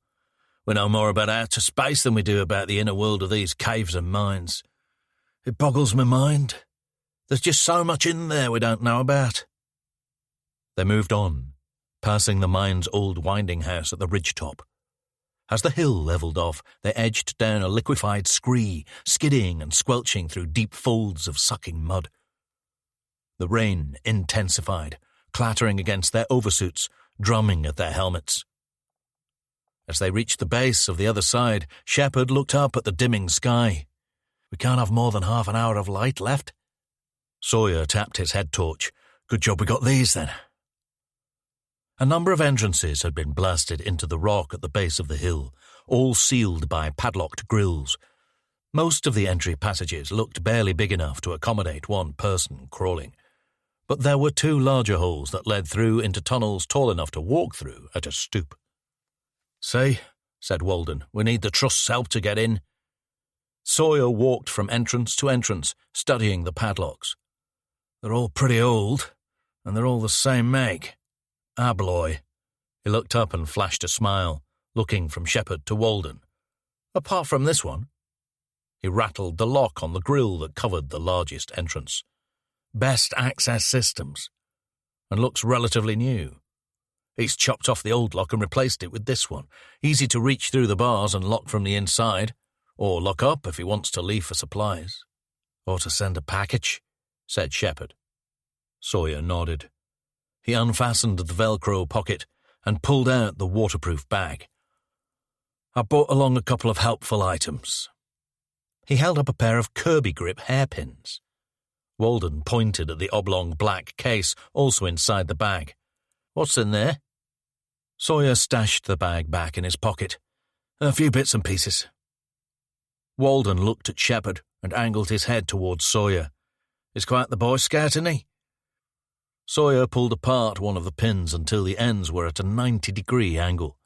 He inserted it into the keyhole and bent it slightly to the side, creating a kink, then coiled the other part of the pin around the kinked section, fashioning a makeshift handle. Shepherd, take the lock. Lift it up so I can access the keyhole. Shepherd stepped in and held the padlock firm. Sawyer inserted the kinked pin into the bottom part of the keyhole and slid the other inside the top. You use one as a tension wrench and the other as a pick. The trick is to feel your way into the pins that keep the lock closed. When you feel the plug that holds the pins move, you apply more force with a wrench. Walden watched, with a horrified squint. Is this legal? Shepherd looked up. Depends on whether you see a big hole in the earth as private property or not. I'd say it's a grey area. The trust might see it another way. Sawyer pulled and tweaked at the pins. We'll worry about the trust's delicate ego once we've got the boy out. The lock clasp clicked. Sawyer removed the padlock and slipped it into the waterproof bag with the hairpins. Shepherd lifted the grill. Sawyer leaned in close and lowered his voice. You good with this? Shepherd drew in a long breath through his nostrils. Let's find out. Walden pushed past them and flicked on his head torch. He studied the survey map. Stay close, please. This isn't the Blue John Cavern tea room. Chapter 61. It was a relief to be out of the rain, but now the water was underfoot, ankle deep. They sloshed through a long, low passageway, heads bowed. It was dark and dank, with a rich peaty smell. Their breath vapours danced in the light from the head torches. After only a minute of crouch walking, the gloomy dusk light from the entrance was extinguished by the distance. They were in double darkness. There was no light at this end of the tunnel. Walden stopped and looked up, shining his torch against the slick rock walls. The first miners would have chiselled holes in the rock and filled them with shot to blast it. You can still see some of the holes. He poked a finger into a smooth, tennis ball-sized hole in the roof. They rounded a corner and had to stoop lower as the roof folded in over them, supported by metal bracing bars. Walden held his hand out, palm up. Come through here slowly and stay over to the far side. Have a look down there. He shone his torch onto the narrow opening of a vertical shaft. How deep is that? Said Sawyer. Deep enough not to fall down. This is what I mean about the danger in here. Not everything is noted on the survey map. I've known people fall down shafts like that and not come back. The lucky ones die in the fall. The others get wedged in. They panic, suffocate. Sawyer nodded, impatient to press on. Got it. Don't fall down the holes. He turned to check on Shepherd. You okay? Shepherd nodded, but he looked pale and clammy in the light of Sawyer's head torch. They edged through into a tall, narrow passage. Walden shone his light ahead and down. The ground had collapsed to form another deep shaft, wider and more central than the last. There was a makeshift bridge of two rusty-looking iron tracks packed close together near the rock wall. Walden crouched. Now that is interesting. It's the old railway line. They used to have it down here to transport the ore. Is it safe to cross? Said Shepherd. Of course it isn't safe. You might fall into the shaft. He smiled. It's fine. Wrought iron. They sidestepped across the chasm, over the tracks. There was plenty of room, and it was simple enough to keep steady by leaning on the rock wall, but they were a stumble away from disaster. Walden went over first, then Shepherd. As Sawyer made his way across, Walden beckoned from the gloom at the other side. If you do fall, there's probably water down there, so you might be okay. Depends how far the fall is, though. At the end of the passage, the ground dipped and fell away. They climbed down an iron ladder to a new tunnel, 10 feet below, and found themselves in a vast open chamber. Blasted rubble had been piled up at the edges of the space, dotted with rusted mining debris. They looked up. Their torches picked out a high ceiling, glittering with dripping stalactites. Walden whispered, "Listen to that." They stood in silence for a few seconds. Sawyer frowned. "I can't hear anything." "Exactly. This is another reason why we do this. The peace. The isolation. It's a crazy world out there. Down here, the pace is a lot slower. Those stalactites form at about 4 inches every 1,000 years. Anyway," he turned to them, "I've got some bad news. I'm not going any further." Sawyer stepped forward. "Why not?" Walden shone his torch ahead. The only way forward was through a tight channel, just big enough to accommodate a medium-sized man crawling. "Because I'm not suicidal. According to the survey, that passage connects to a larger section of mine about 100 feet ahead. And that's going to be a long 100 feet. A crawl through water most of the way. No turning around. Similar to the tunnel in Oxlow I told you about. And you'll need to stick to the single passage, as there'll be others that branch off. A few of them might be almost fully sumped." "Apart from that," said Sawyer, "it's all fine, right? Oh, also, as I mentioned, some of these passageways might have heavy CO2 build-up, which means restricted oxygen." Shepherd crouched and examined the passage. "I can't physically get in there, sir, even if I wanted to, which I don't. We should go back, check in with Keaton's backup, get a specialist team in here." Walden gave Sawyer the survey map. "If you want to carry on, it's your funeral, maybe literally, but I want it on record that I advised against it." Sawyer squinted at the map. "I'm going on." Shepherd stood upright. "We should just stake out the main entrance. Grab him when he comes out. No telling how long that will be, and we don't know what state the boy is in. Make sure there's backup on the other side of the hill, and to the house by the car.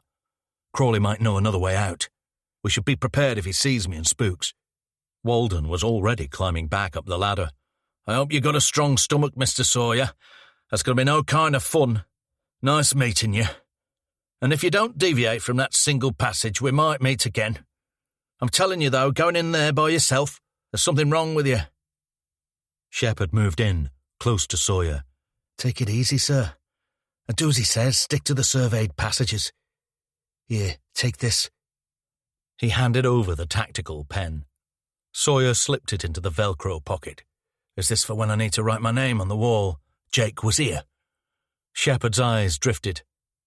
"I did a bit of deeper reading. About the patch of air. I read more about the attack, your mother's murder." "Okay. Nice research. Can we save the heart-to-heart for a more convenient moment?"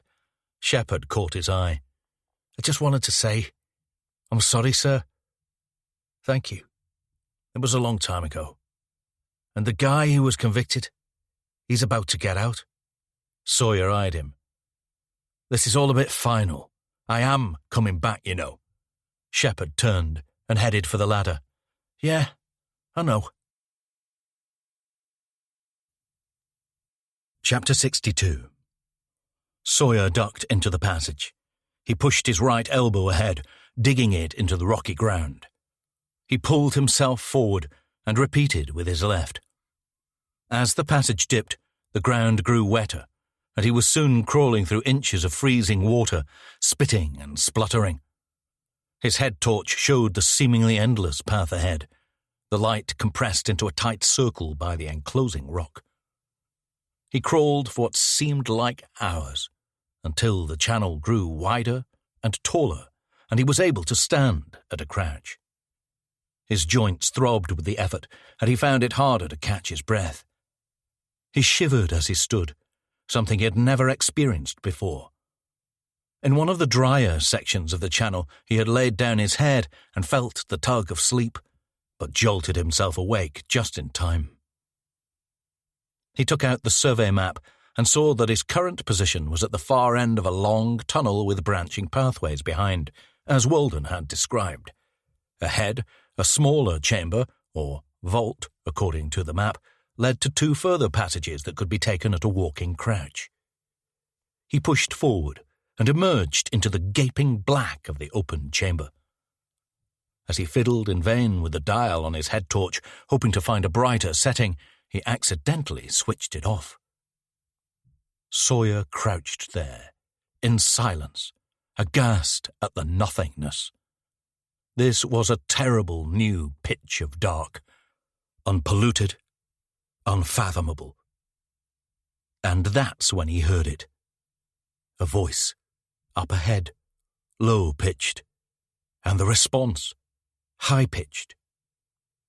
He switched the head torch back on and moved forward towards the sounds. He shuffled through the right-hand passage. There was light ahead now, too, diffuse, but more than just a head torch. He turned off his switch and inched forward, now able to navigate by the incoming light. Staying close to the wall, Sawyer moved around into the larger chamber. 2 lanterns burned at opposite ends of the space, casting fluttering shadows. There were buckets, backpacks. A large man was crouched down by a cooking stove with his back to Sawyer. Lucas Strickland lay on a thin sleeping bag beneath one of the lanterns. He was wearing a leg manacle, chained to an outcrop of tall, thin rock. As Sawyer shifted further into the chamber, he stepped down too hard on a pile of small rocks, and they fell apart with a clatter. The man flinched and turned his head. "Who goes there?" His tone was curious. It was Dennis Crawley, the man from the hospital, the man in the CCTV pictures. His hair had grown out a little, and he was already stubbled, almost bearded. He wore a helmet with an unlit head torch and a black oversuit with a utility belt. He squinted towards Sawyer and dazzled him with a headlamp. "Who could that be?" His keen blue eyes flared in the torchlight. "Mr. Sawyer? Detective Inspector, isn't it?" Sawyer stood upright. "Found your voice then, Dennis? Expanded your vocabulary?" Crawley smiled. "How the fuck did you find me? Are you the only one crazy enough to come looking?"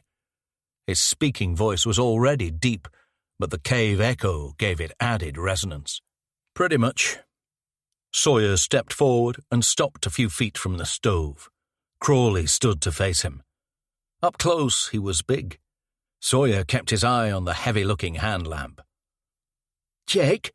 Luca called over. "Hey, Luca. You okay?" Luca turned away from him on the sleeping bag and shrugged. "Yeah. Have you come to take me home?" Sawyer trained his green eyes into Crawley's blues. "Yes. Your mum's worried. She's okay, but she needs you home now, Luca." "First name terms," said Crawley. "Did you meet at the hospital?" Sawyer took another step forward. Crawley held his ground. He was hard to read. He seemed to be staring through Sawyer. "Do you know where I got the idea from? For the hospital? I read about a lizard. Bearded dragon. The vet declared it dead, so its owner buried it in a cardboard box and it clawed its way out. They found it alive in the garden 5 weeks later." Sawyer glanced at Crawley's hand. He was wearing the tooth ring. "I know about Irene, Dennis. Your mother.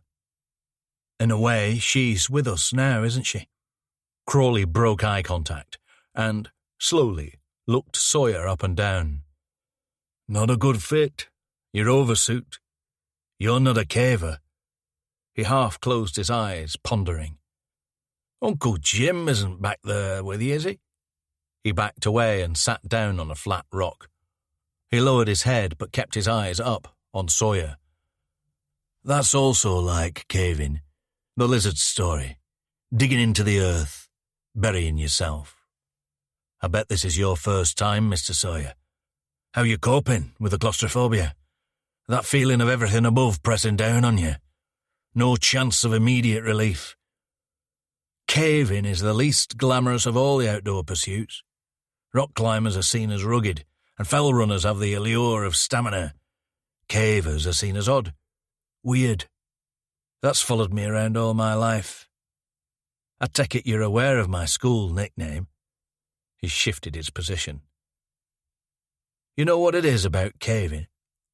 Climbers, mountaineers, even divers, they all know what they're in for, what to expect. That's not true for cavers.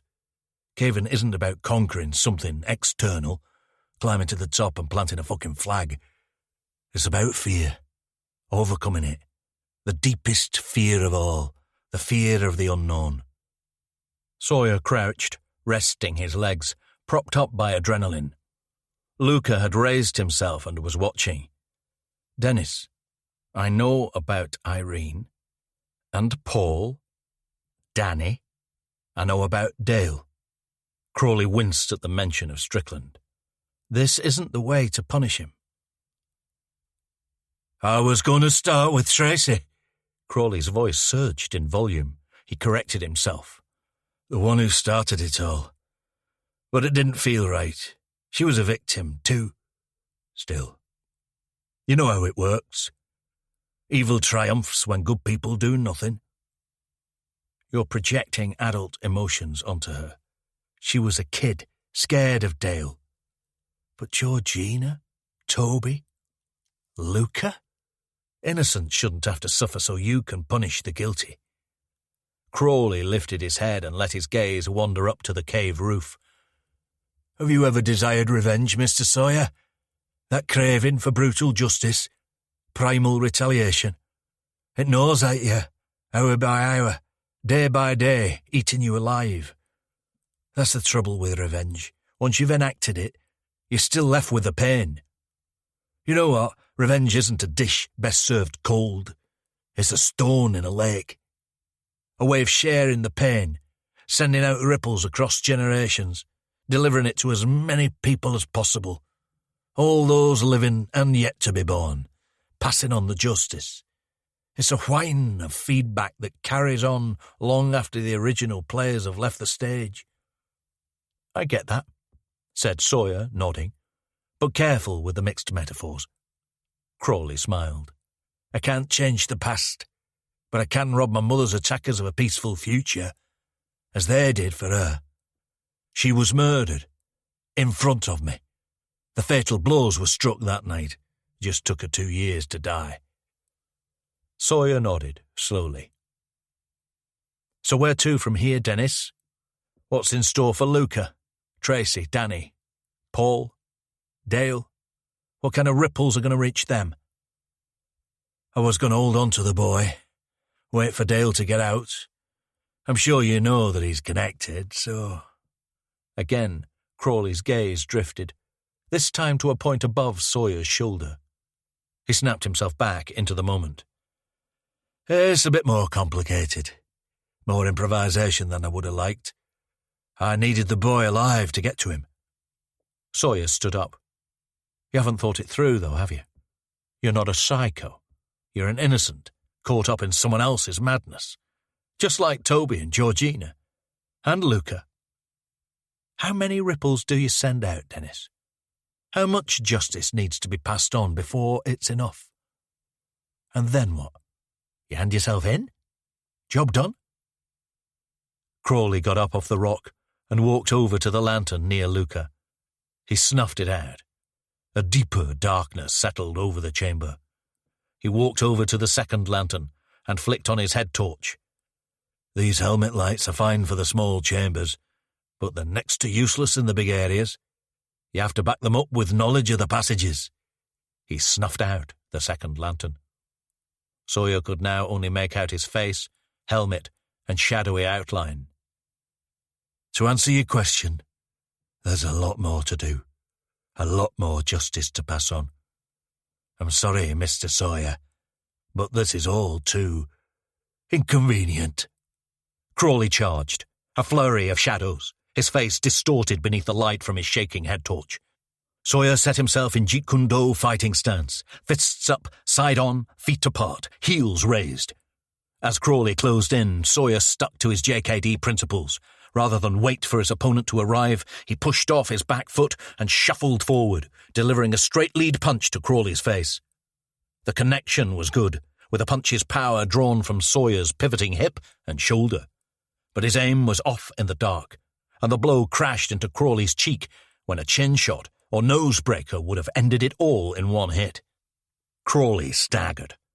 Sawyer shuffled to the side and snapped back into fighting stance. Crawley came again, raising his hand.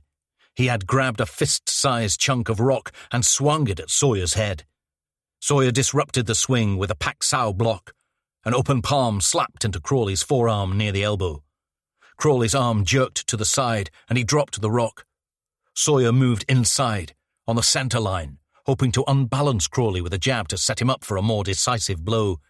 But the darkness had concealed Crawley's other hand, which held a heavy ball-peen hammer. He swung it round and connected with Sawyer's helmet, shattering the head torch and robbing him of his own light source.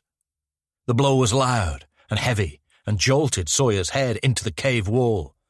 The contact was absorbed by the helmet, but the impact dizzied him, and he dropped to his knee, steadying himself with a hand on the ground. Crawley was on him, pushing him onto his back. Sawyer regained his senses and tried to roll, hoping to pitch Crawley to the side, but it was too late. Crawley straddled his chest, and he was pinned beneath the bigger man's weight. Crawley raised the hammer, but Sawyer wrapped an arm around the back of his neck, drawing his head down close, restricting the angle of the swing. The hammer ground into rock near Sawyer's ear. He pulled Crawley's head down to his right side and slotted his forearm into the crook of his arm, preventing any punches or hammer blows. He bent his knees and planted his feet on the ground, blocking Crawley from climbing to one side and immobilizing Sawyer's upper body. Sawyer interlocked his fingers and dug his right foot into the ground. He pushed off and rolled Crawley, using his locked hands to grapple his neck and keep Crawley's hands from reaching his eyes.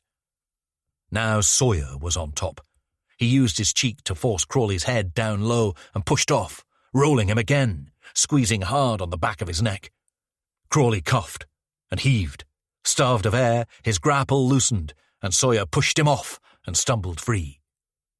As he turned, Crawley scrambled away and dashed into the entrance passage. Sawyer tracked the movement of light from his head torch, but in a few seconds he was gone, and the chamber was a void of suffocating dark. He reached up to his helmet and pulled out the small backup torch, slotted into a clip at the side. It gave off a faint, pale white light, just enough to see a few feet ahead. "Luca? You okay?" He limped to the sleeping bag and crouched down, moving the dim light across the scene inch by inch.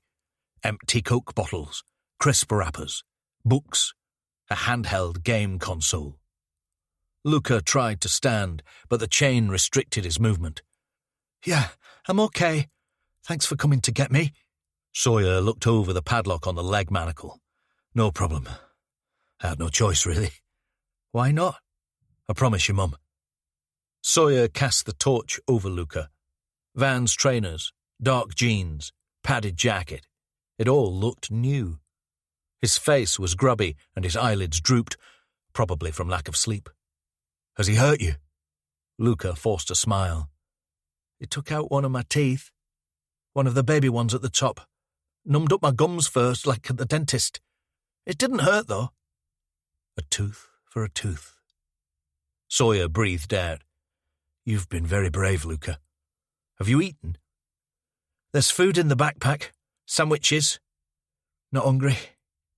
Sawyer clipped the torch back onto the side of his helmet.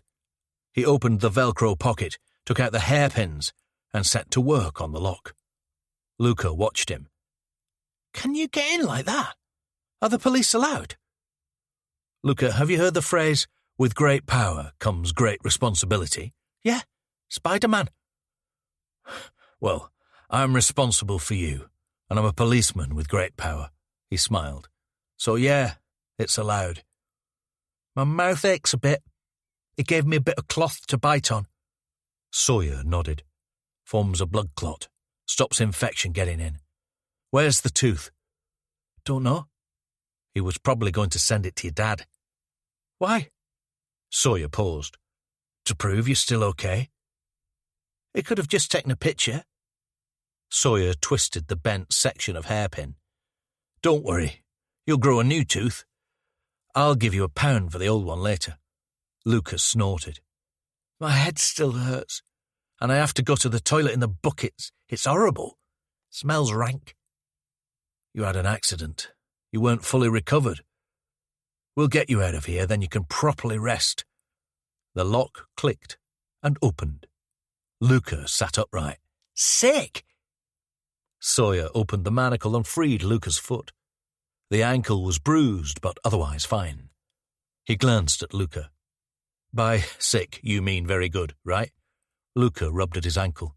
Sorry, I forgot that old people don't talk properly. Do you have a suit?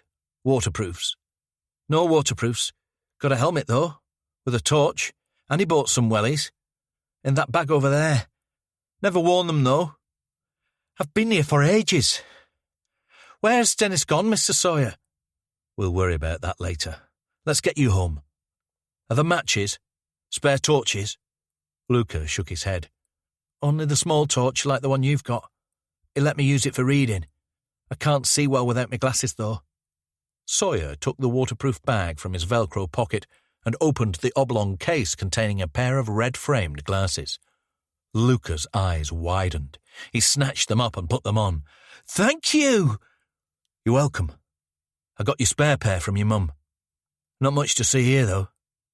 Now grab your helmet and get your wellies on. I've got a promise to keep. Chapter 63. Together they retraced Sawyer's steps back through the adjoining chamber. Sawyer went first into the long crawl passage, with Luca close behind. It was unlikely that Crawley would wait for them. He'd been more interested in getting away now. But Sawyer had to stay prepared. The weak emergency torch provided little light, but Luca's head torch behind was a decent backup, and the tunnel offered only one option anyway: forward. They emerged into the chamber with the iron ladder. As Sawyer approached it, his stomach twisted into a knot of anger. Crawley had climbed the ladder and then hacked or stomped away its wall brackets. It now lay flat on the ground of the chamber, useless. He studied the survey map. It was barely possible to relate the diagrams to the space itself, let alone work out an alternative route. Luca, did you come in this way, down a ladder? No, I had to crawl through a tiny passage. It was like a slope. Dennis couldn't fit, so he came another way. He met me at the other end. Don't know where, though. He said he'd hurt me if I turned back. Maybe he didn't know about the ladder. Or he wanted to do it the hard way. Sawyer studied the wall where the ladder had been fixed. It was effectively a vast, broad pillar of rock in the centre of the chamber, connected to the entrance section above. He followed it round to a tall back wall, pitted with several entrances to tight passages, all too small, apart from one which could accommodate Luca, but not himself. Luca shone his head torch onto the entrances.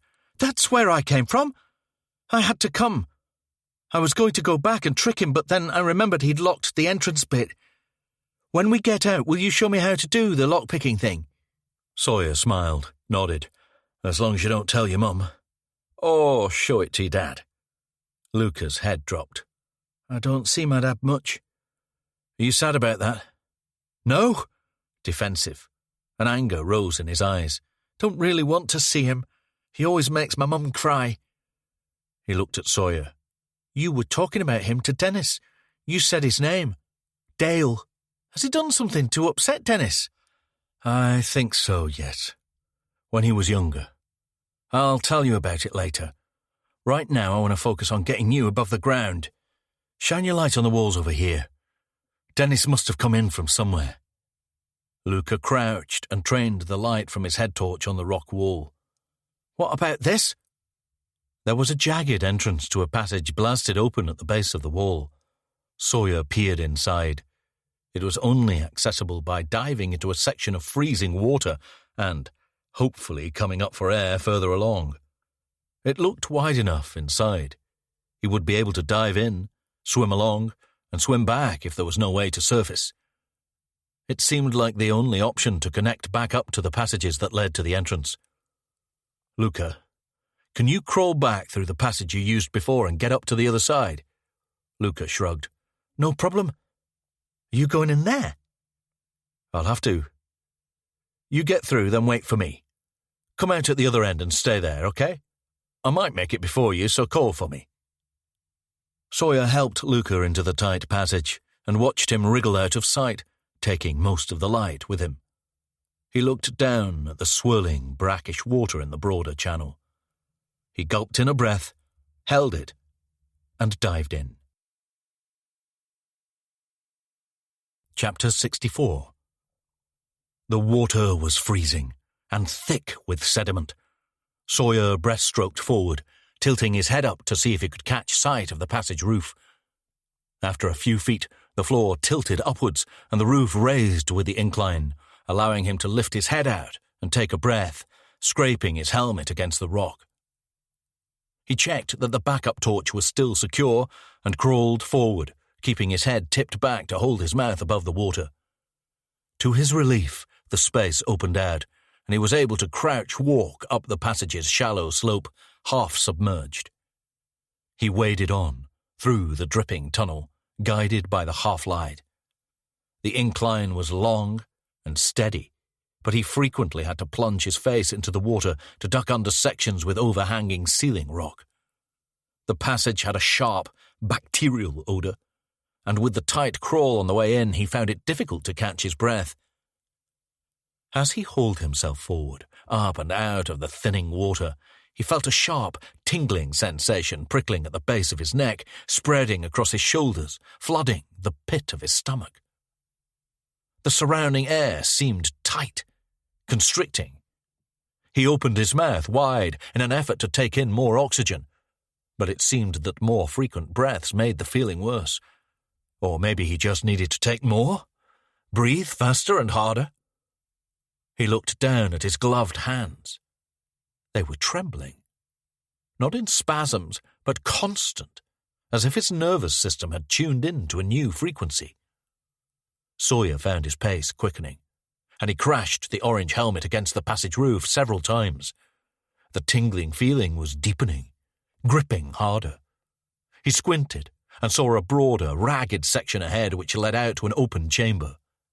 His oversuit was cold and wet and heavy, but he hauled himself forward, sweating, nauseous, convulsing. He breathed and breathed and breathed, but couldn't seem to swallow enough air to satisfy his hunger. He stopped at the end of the chamber and startled at the bright light from a head torch. It was Luca. "Jake! We're nearly out. There's a bit up ahead. You have to go over railway lines to get across a hole. It's like Indiana Jones. Can you carry me? Dennis did that when we got here. Are you okay?" Sawyer was doubled over, trying to slow his breathing. "I'm fine. Just exhausted. That was hard. You made it through okay?" "Yeah. It's all right, you know." Sawyer looked at him. "What is?" "To be scared. I had it when we came in. He told me it happened to new cavers a lot. He said it was a panic attack. You sort of realise where you are and can't get it out of your head, and you want to get away, but you can't." "It's not that. I've never felt anything like this before." "Don't worry. It'll go away soon. Just try and breathe a bit slower. We're nearly out. Did my mum come with you?" "No, but I'll take you to her. Let's go."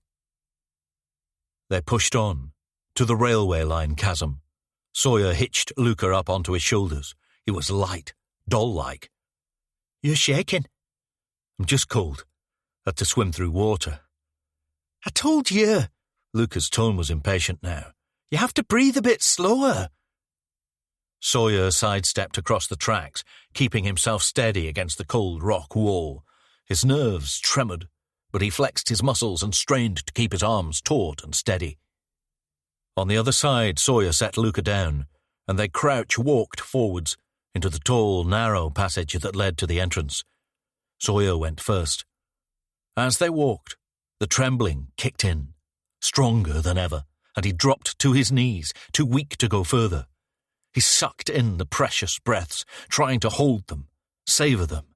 But his lungs demanded more frequent inhalations, and he collapsed onto his front, face down in a shallow puddle of muddy water.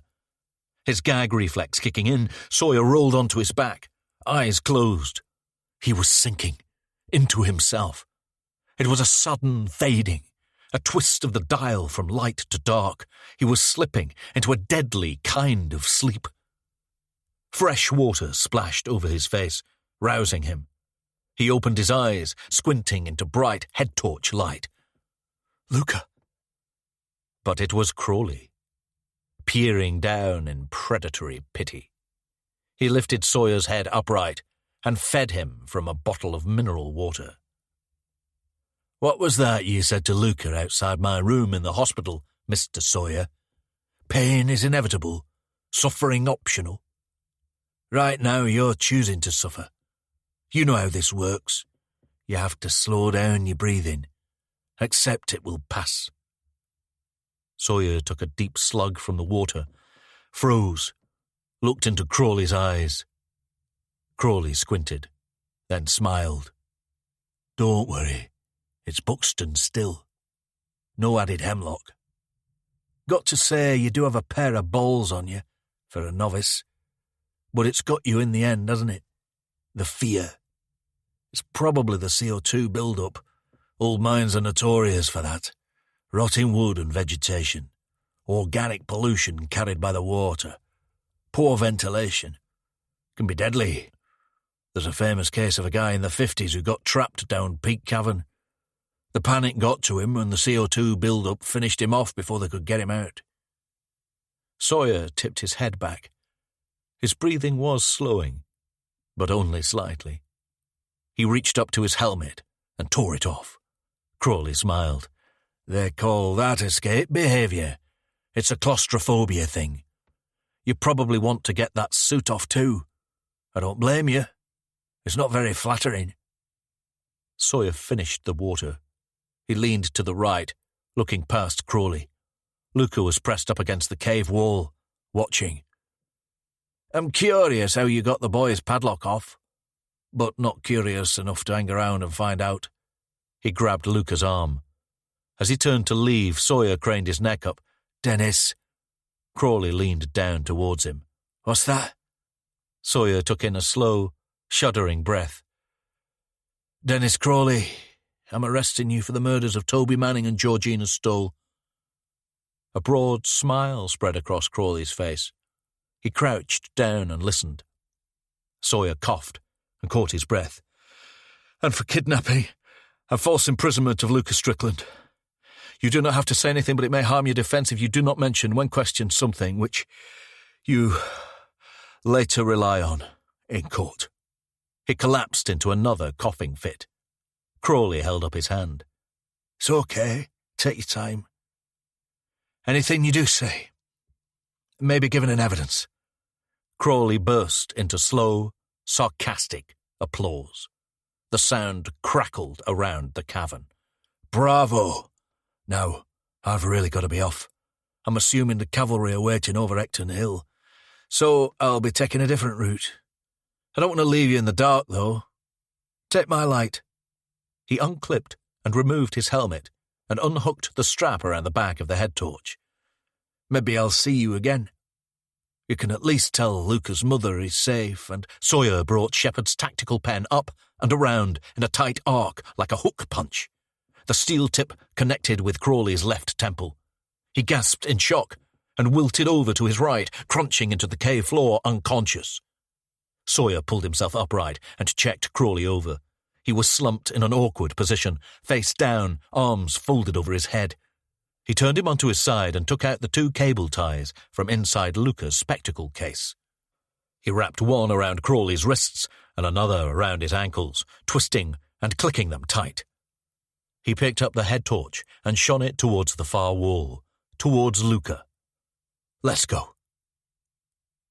Outside, the rain had ramped up, and it pummeled Sawyer and Luca as they climbed the hill. Sawyer ripped his phone out of the Velcro pocket and squinted into the screen. No service. They were too deep in the valley. Driven by adrenaline, Sawyer pushed up hard through the mud, but Luca fell back, stumbling and sobbing.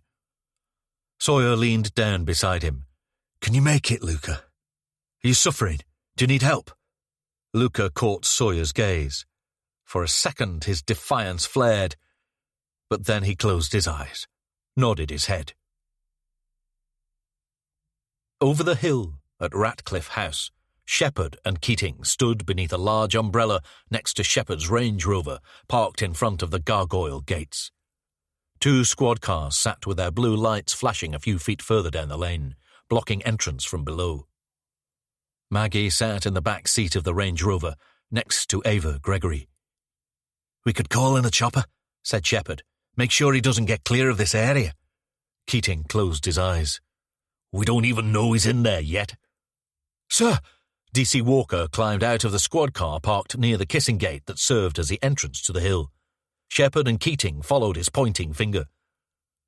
Sawyer staggered over the top of the hill and made his way slowly and carefully down through the mud. He carried Luca, draped in his arms. Ava dived out of the back of the Range Rover. Shepherd made a swipe for her, but she got through to the gate and scrambled up the hill, stomping against the mud. She made it to Sawyer, her face slick with rainwater and tears. She hesitated, looked over Luca, then back up at Sawyer. Sawyer nodded. "He's fine. Just exhausted." He handed Luca back to Ava and sank to his knees. The world frosted over. Chapter 65. 3 days later. Victor Beck stepped out onto the patch of bright green grass in Ava Gregory's garden and held up a hand to hush the audience. He squinted into the strobing light show of flash photos. The conference had been heavily trailed on social media, and the pavement outside the garden gate was jammed with invited regional and national press, curious locals, paranormal geeks, crime watchers. Donald Ainsworth was also there, alongside his PA, Kelly. Keating had sent a couple of uniforms to manage the crowd, and Beck had stationed Stefan and another goon of similar stock just inside the gate. Ava and Luca hovered behind Beck, with Daria further forward at his side. "Thank you all for coming this morning. I did not call this conference to criticize the police. Their efforts in returning Luca to safety were invaluable, and I thank them for that. But this happy outcome is further evidence that we are at the cusp of something new and exciting in deductive science. After handling Luca's glasses sent by his abductor, Dennis Crawley, I stood here and declared that he would be found near water in a place of darkness. To their credit, the police combined my prediction with some techniques of their own, and Luca was rescued from a deep and dark cave network with waterlogged tunnels.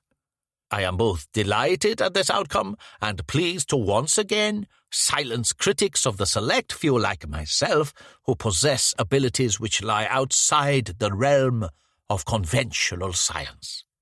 An orange Mini pulled up across the street. Sawyer and Richard Jensen got out and crossed to the crowd. Jensen had a backpack slung over his shoulder. "I would like to pay tribute to the brave officers who confronted and arrested Mr. Crawley. He is by all accounts a damaged and dangerous individual whom I believe is now safely behind bars, awaiting judgment. But I have to stress that this story might have had a more tragic ending had I not been approached by the equally brave Miss Gregory, Luca's mother, and the police after my abilities had been verified by the fine work of Professor Donald Ainsworth, who I'm delighted to see is with us today. Make yourself known, Professor." Murmurs in the crowd. Ainsworth held up a hand and offered a bashful smile. Sawyer pushed through the crowd and showed his warrant card to one of the uniforms. He opened the garden gate and walked through, followed by Jensen. The press photographers recognized Sawyer from the coverage and shifted their lenses away from Beck. Stefan and friend stepped forward, blocking Sawyer's path. Sawyer held up a hand. "Mr. Beck, sorry to interrupt, but while we have the nation's attention, I have a couple of loose ends to tie up." He caught Ava's eye. "Yes, your prediction did seem to tally with Luca's location, but there's a small problem with your veracity." Beck smiled, wavering. "Please, Mr. Sawyer, Plain speaking, please. What is the reason for your interruption? Okay, I'll keep it straight. You're a liar, Mr. Beck, and a fraud. You have the same paranormal abilities as everyone else here today. None. Cameras flashed. Beck stood back and folded his arms. The strip of rainbow stubble under his lip had expanded to a spiraled goatee. Mr. Sawyer, my abilities have been proven by rigorous testing from a professor of parapsychology and by my involvement in your own case. What more can there possibly be to add? Jensen opened the backpack and handed Sawyer a portable audio player connected to a small speaker. This is audio taken from your recent show at Sheffield City Hall. At the time, you were talking to a member of the audience, Bernard Connor. The comments are being spoken into a concealed earpiece, which I later discovered in your wallet. Mr. Sawyer, we are here to celebrate the return of an abducted child and the capture of a deadly killer. Nobody wants to hear your absurd allegations. Sawyer turned to the crowd and held the audio player up high. Who wants to hear it? The crowd roared its approval. Sawyer played the audio. A female voice, crackly but distinct. Bernard Connor, 67, recovering from a heart attack. Father Gordon died from it. In the crowd, Ainsworth looked at Kelly. She wilted in his gaze. Professor, Victor and I, did you split the money? She closed her eyes, didn't answer. Sawyer switched to another audio file. This one is when you were speaking to Eleanor Tate. She's still grieving after losing her 12-year-old son, Sammy, in an accident at scout camp. He was killed when a gas stove exploded. He played the audio. Eleanor. Son Sammy died in accident, scout camp, stove exploded. She wants to know if he's happy on the other side. Sawyer handed the player back to Jensen. There's plenty more of this stuff. It's pretty clear what you do. Your ticketing is personalized. Your researchers collect details from the buyers. Social media is a sweet shop of not-so-private info these days. They also mingle in the queue outside the venue and cross-reference anything they hear with tickets and seat numbers. For the show, you have various elaborate ways of selecting the seat numbers, apparently at random. But that doesn't really matter, because you have a good deal of research information about the person sitting in every seat. It's a good trick, and you're an excellent performer. But there's nothing extraordinary or paranormal going on, and as you claim otherwise, Mr. Beck, that makes you a liar and a fraud. Beck shuffled in position and looked back to Daria and Ava. Both avoided his gaze. Sawyer continued. As for your performance at Strathclyde University's Paranormal Challenge, I've spoken to Professor Donald Ainsworth in the last couple of days. The voice helping you at the Sheffield show is the professor's PA, Kelly. That gives us an answer to how you managed to connect the items to their owners' locations. Your accomplice fed you the information beforehand. It was a pretty basic memory trick. And again, that word, trick. It's what you've done to us all, Mr. Beck. You've grown yourself a bit of profile off the back of a bereaved man, the professor, and a desperate woman, Ava. Beck just about held his composure. Mr. Sawyer, I am disappointed that you felt the need to embarrass me in public like this, but this evidence is at best hearsay and at worst fabricated. My statement stands. I am pleased to see Luca back safe with his mother, and I contributed to this happy outcome. Good morning. He turned and stalked back into the house, followed by Daria and Ava, trailed by Luca. Sawyer waved away shouts from the press pack, and the uniforms ushered the crowd away. He's right, said Jensen. There's nothing we can definitely call evidence, apart from the PA's voice. That doesn't look good. Sawyer looked out at the dispersing crowd. Kelly had walked away, clearly eager to distance herself. The university can investigate. It won't be easy for her to deny. Ainsworth tried to enter the garden, but was blocked by one of the uniforms. Sawyer waved him through. Jake, I have to leave now, with Kelly. If I were you, Donald, I'd get myself a new assistant. Ainsworth snorted. Indeed. I just wanted to thank you for lifting the veil for me. I feel a great new clarity. I obviously can't continue with Kelly, but I have a reputation of my own to rebuild after being duped so comprehensively. Sawyer glanced at the house. Luca had stopped at the door to look out, but Ava ushered him inside. I've remembered something else. I tried to get into Beck's dressing room at City Hall, and his girlfriend Daria stopped me. I bet Kelly was back there, and if we looked deeper, they would know each other. She wasn't working for you, Donald. She was working for him. Ainsworth sighed. It's just another blow in a long, sad series, Jake. I will recover. For the challenge, she must have noted the room details. You mentioned that Beck visited the toilet before the test. If you'd looked straight after, you probably would have found something hidden in the cistern. Maybe a note? Or a phone she texted details to? Ainsworth shook his head. All for a bit of money. I'd like to draw a line under it, though, as long as he returns the prize. I may just focus more on the known sciences now, on psychology. There are plenty of people already challenging the psychics and charlatans. He turned to Jensen.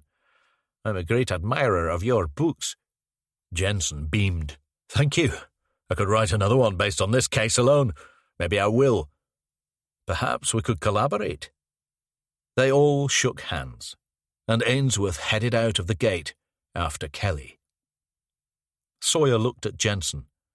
The beginning of a beautiful friendship? Jensen laughed. I'm not into polyamory. Sheffield thing going well, then? He nodded, gave a devilish smile. The back door crashed open, and Beck stormed over to Sawyer and Jensen. Stefan followed, restraining him. Beck was wide-eyed, steaming angry. It was the first time Sawyer had seen a slip of his mystic mask. Mr. Sawyer, I have a question. Tell me, what exactly is wrong with what I do? If, as you say, it is all tricks and nonsense, then what is wrong with bringing comfort to desperate people, making them feel good and reconnected to loved ones? It's a lie, said Sawyer. There are enough lies in the world. I would rather spend the limited time I have on this earth pursuing some kind of truth.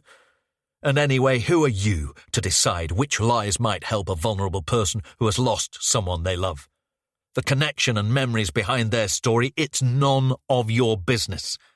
When you tell them a dead person is guiding them or watching over them, that's all about your ego. It's nothing to do with their comfort. He stepped close to Beck. Stefan, a little nervous, filled the space between them. Cold reading. Barnum's statements. Body language. Accomplices, you're a cheap conjurer, Mr. Beck, a sheep in wolf's clothing. You're an end-of-pier sideshow passing himself off as Jesus Christ. The difference between you and stage magicians is that they tell you they're going to lie to you before they do it. You claim your lies are real because you know there's more money in pretending to be something you're not. He pulled back. I'm sure you'll get over this. You'll always have your disciples who won't accept any challenge to whatever they've decided to believe about you. They'll just see us as jealous antagonists, doubting your great powers. Beck shook his head. There is a great sadness in your past, Mr. Sawyer. Sawyer smiled. As there is in everyone's past. No, it is deeper with you. Someone close was taken, way before their time. I feel you are looking for answers to some deep questions. The truth will reveal itself in time, and while you accuse me of lies and say you go looking for truth, I feel that is what you are afraid of. You are afraid of what kind of truth you might find.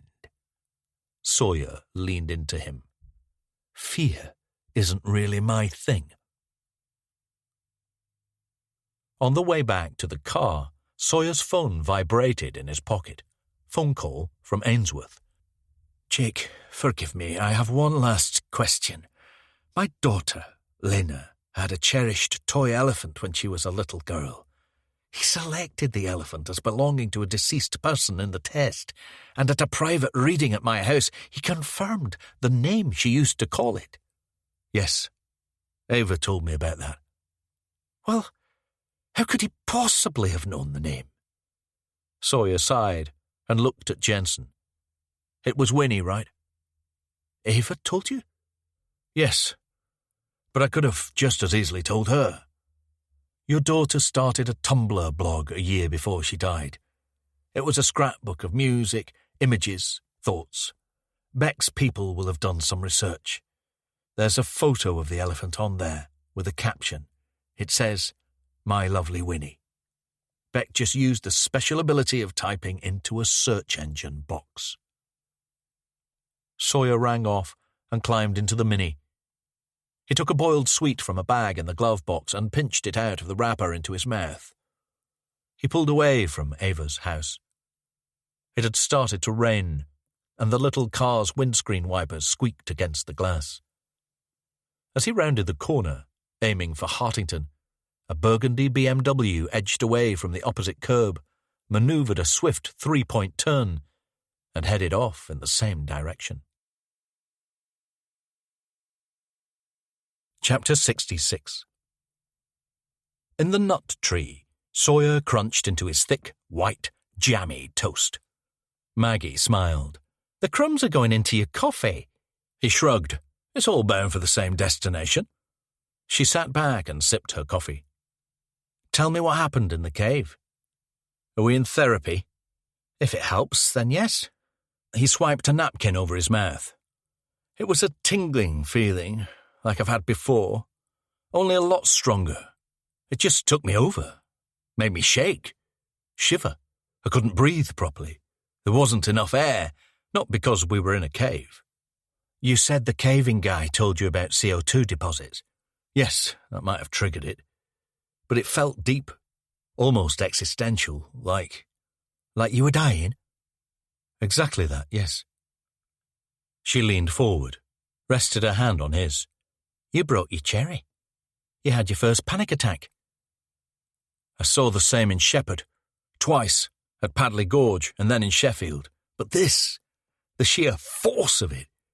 I've had these strange tingles before, but this was something new. There was no let-up. I couldn't shake it. It was like making a lunge for something, and no matter how hard you try, you can't quite grab it. "And this was also after Crawley had attacked you?" He nodded. "With a hammer?" Sawyer wrapped a hand around his forehead and furrowed the skin. "With a hammer." "Do you still have your original scan results?" "My dad does. CT, MRI. He says they show bilateral amygdala damage, but it's not as simple as that." She sat back.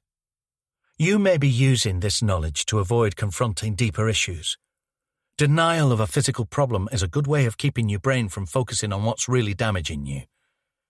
Also, there's good research to suggest that low oxygen level, in this case caused by the CO2 buildup in the cave, can trigger an extreme fight-flight reaction, which is another way of describing a panic attack.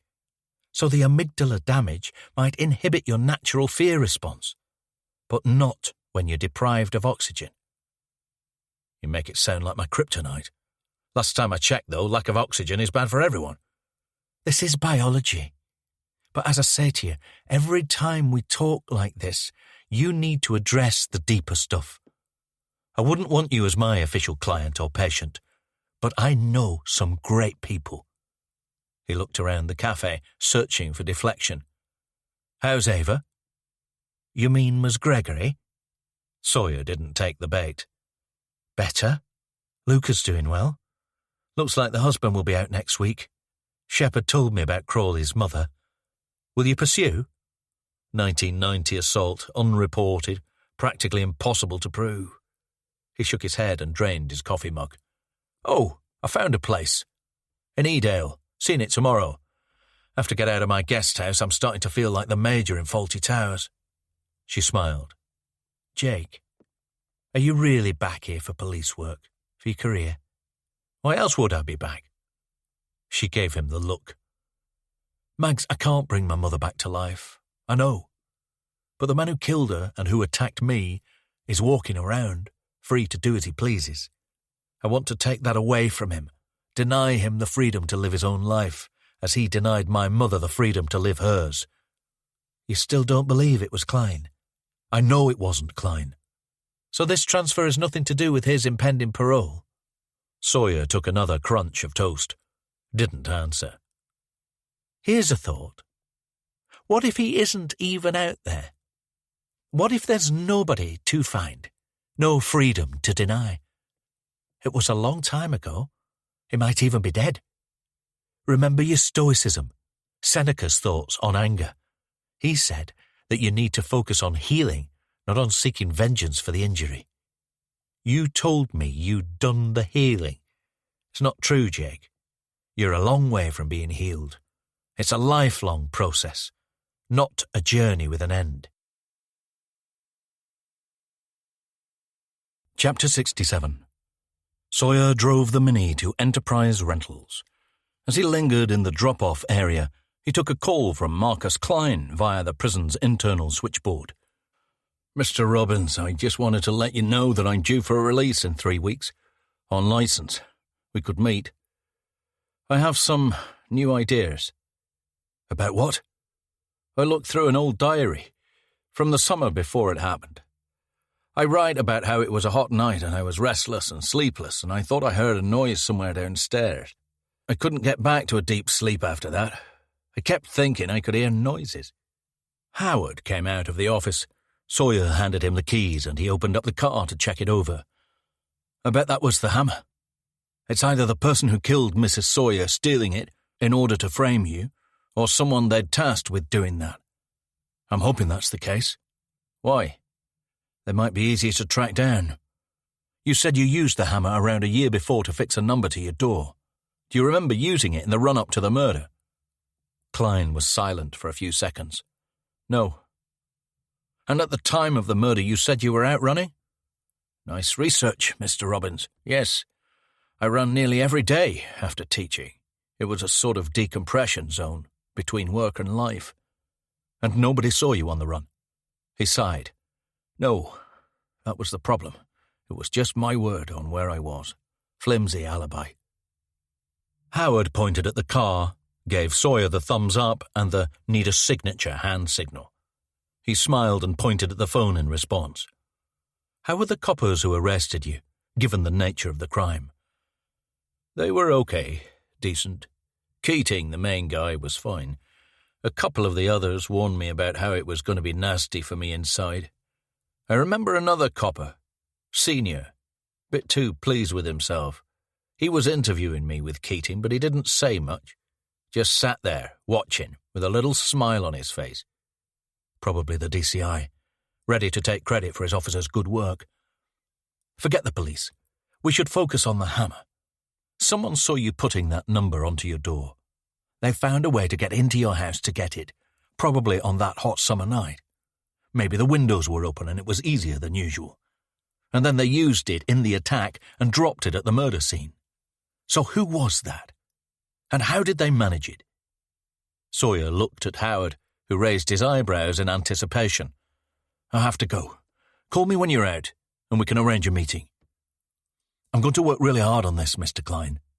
It was an appalling crime, and I want to help you clear your name. He hung up and turned to Howard. Everything okay? Couple of bodywork scuffs, nothing major. Have you enjoyed it? Yes. How much? Howard frowned. For another week? For good. I'd like to buy it. Chapter 68. Sawyer signed the car off for another few days, giving Howard time to speak to his boss about the sale. He drove to Waterhouses and parked at Brown End Farm at the south end of the Manifold Valley Trail. There he rented a hybrid bicycle and joined the tarmac trail alongside the River Hamps. He knew that his phone service would drop as he dipped into the valley. It was palpable, that sense of sliding off the grid, easing out of contact and sinking into timeless tranquility. He cycled along the tree-sheltered track, past grazing gritstone sheep, nodding to walkers. Further on, the recent rain had swollen the river Manifold, and as he relaxed with tea and cake at Wetton Mill, he saw that the water had risen from the sinkholes which swallowed it in summer. Sawyer had always loved the idea of a disappearing river, of nature doing nature's work because of geography and geology, with no consideration for human eyes. He opened his backpack and took out the copy of Cocaine Nights, left for him by Beth at the reading room reception when she had checked out that morning. The business card was still inside, but she had written a message on the back. Didn't want to leave you an excuse to follow me back to my boring home. Smile. Beth, kiss. Sawyer bought a sandwich from the mill and cycled to the plaque at the foot of Thor's cave. He locked up the bike and climbed the steps. The cave entrance was muddy, but he knew the topography of the rock and clambered up to the central cavern with no trouble. Unusually, there were no other hikers or explorers around, and he perched on a rock in the middle of the chamber and ate his sandwich, taking in the crisp air, thinking and listening to the faint carry of the river below, rushing trees, squawking egrets, echoes of the ages. Like his father and Maggie, his mother had told him to run, to go forward and not to look back, and her prayer still resonated. There would always be sin, bad things, evil. Returning here had sharpened his grief, but it had also strengthened his resolve. He would stay until all was well. He cycled back to Brown End and returned the bike. On the approach to the farm, his phone had connected with service again, and he felt a series of vibrations. He sat down in the Mini, drew in a deep breath, and took out the phone. The vibrations were missed call alerts and messages, 7 of each, from Chris Hill. He ignored the messages and called Rosemary House. The receptionist connected him through, and Hill answered immediately. "Mr. Sawyer, thank goodness. Could you please come over right away? Are you available?" "Yes, what's wrong?" "It's your brother Michael. He's become extremely agitated, vocal. No actual words, of course, but he has written down your name in large letters on his whiteboard." Sawyer hung up and screeched away from the car park. He haired through the Central Peaks to Rosemary House and hurried into the reception area. Hill was waiting for him. "Don't worry about the pass, Mr. Sawyer. Please come through." Sawyer charged ahead of him, down the green and beige corridor. He opened the door of Michael's room. His brother was lying on the bed, face down, hands over his head.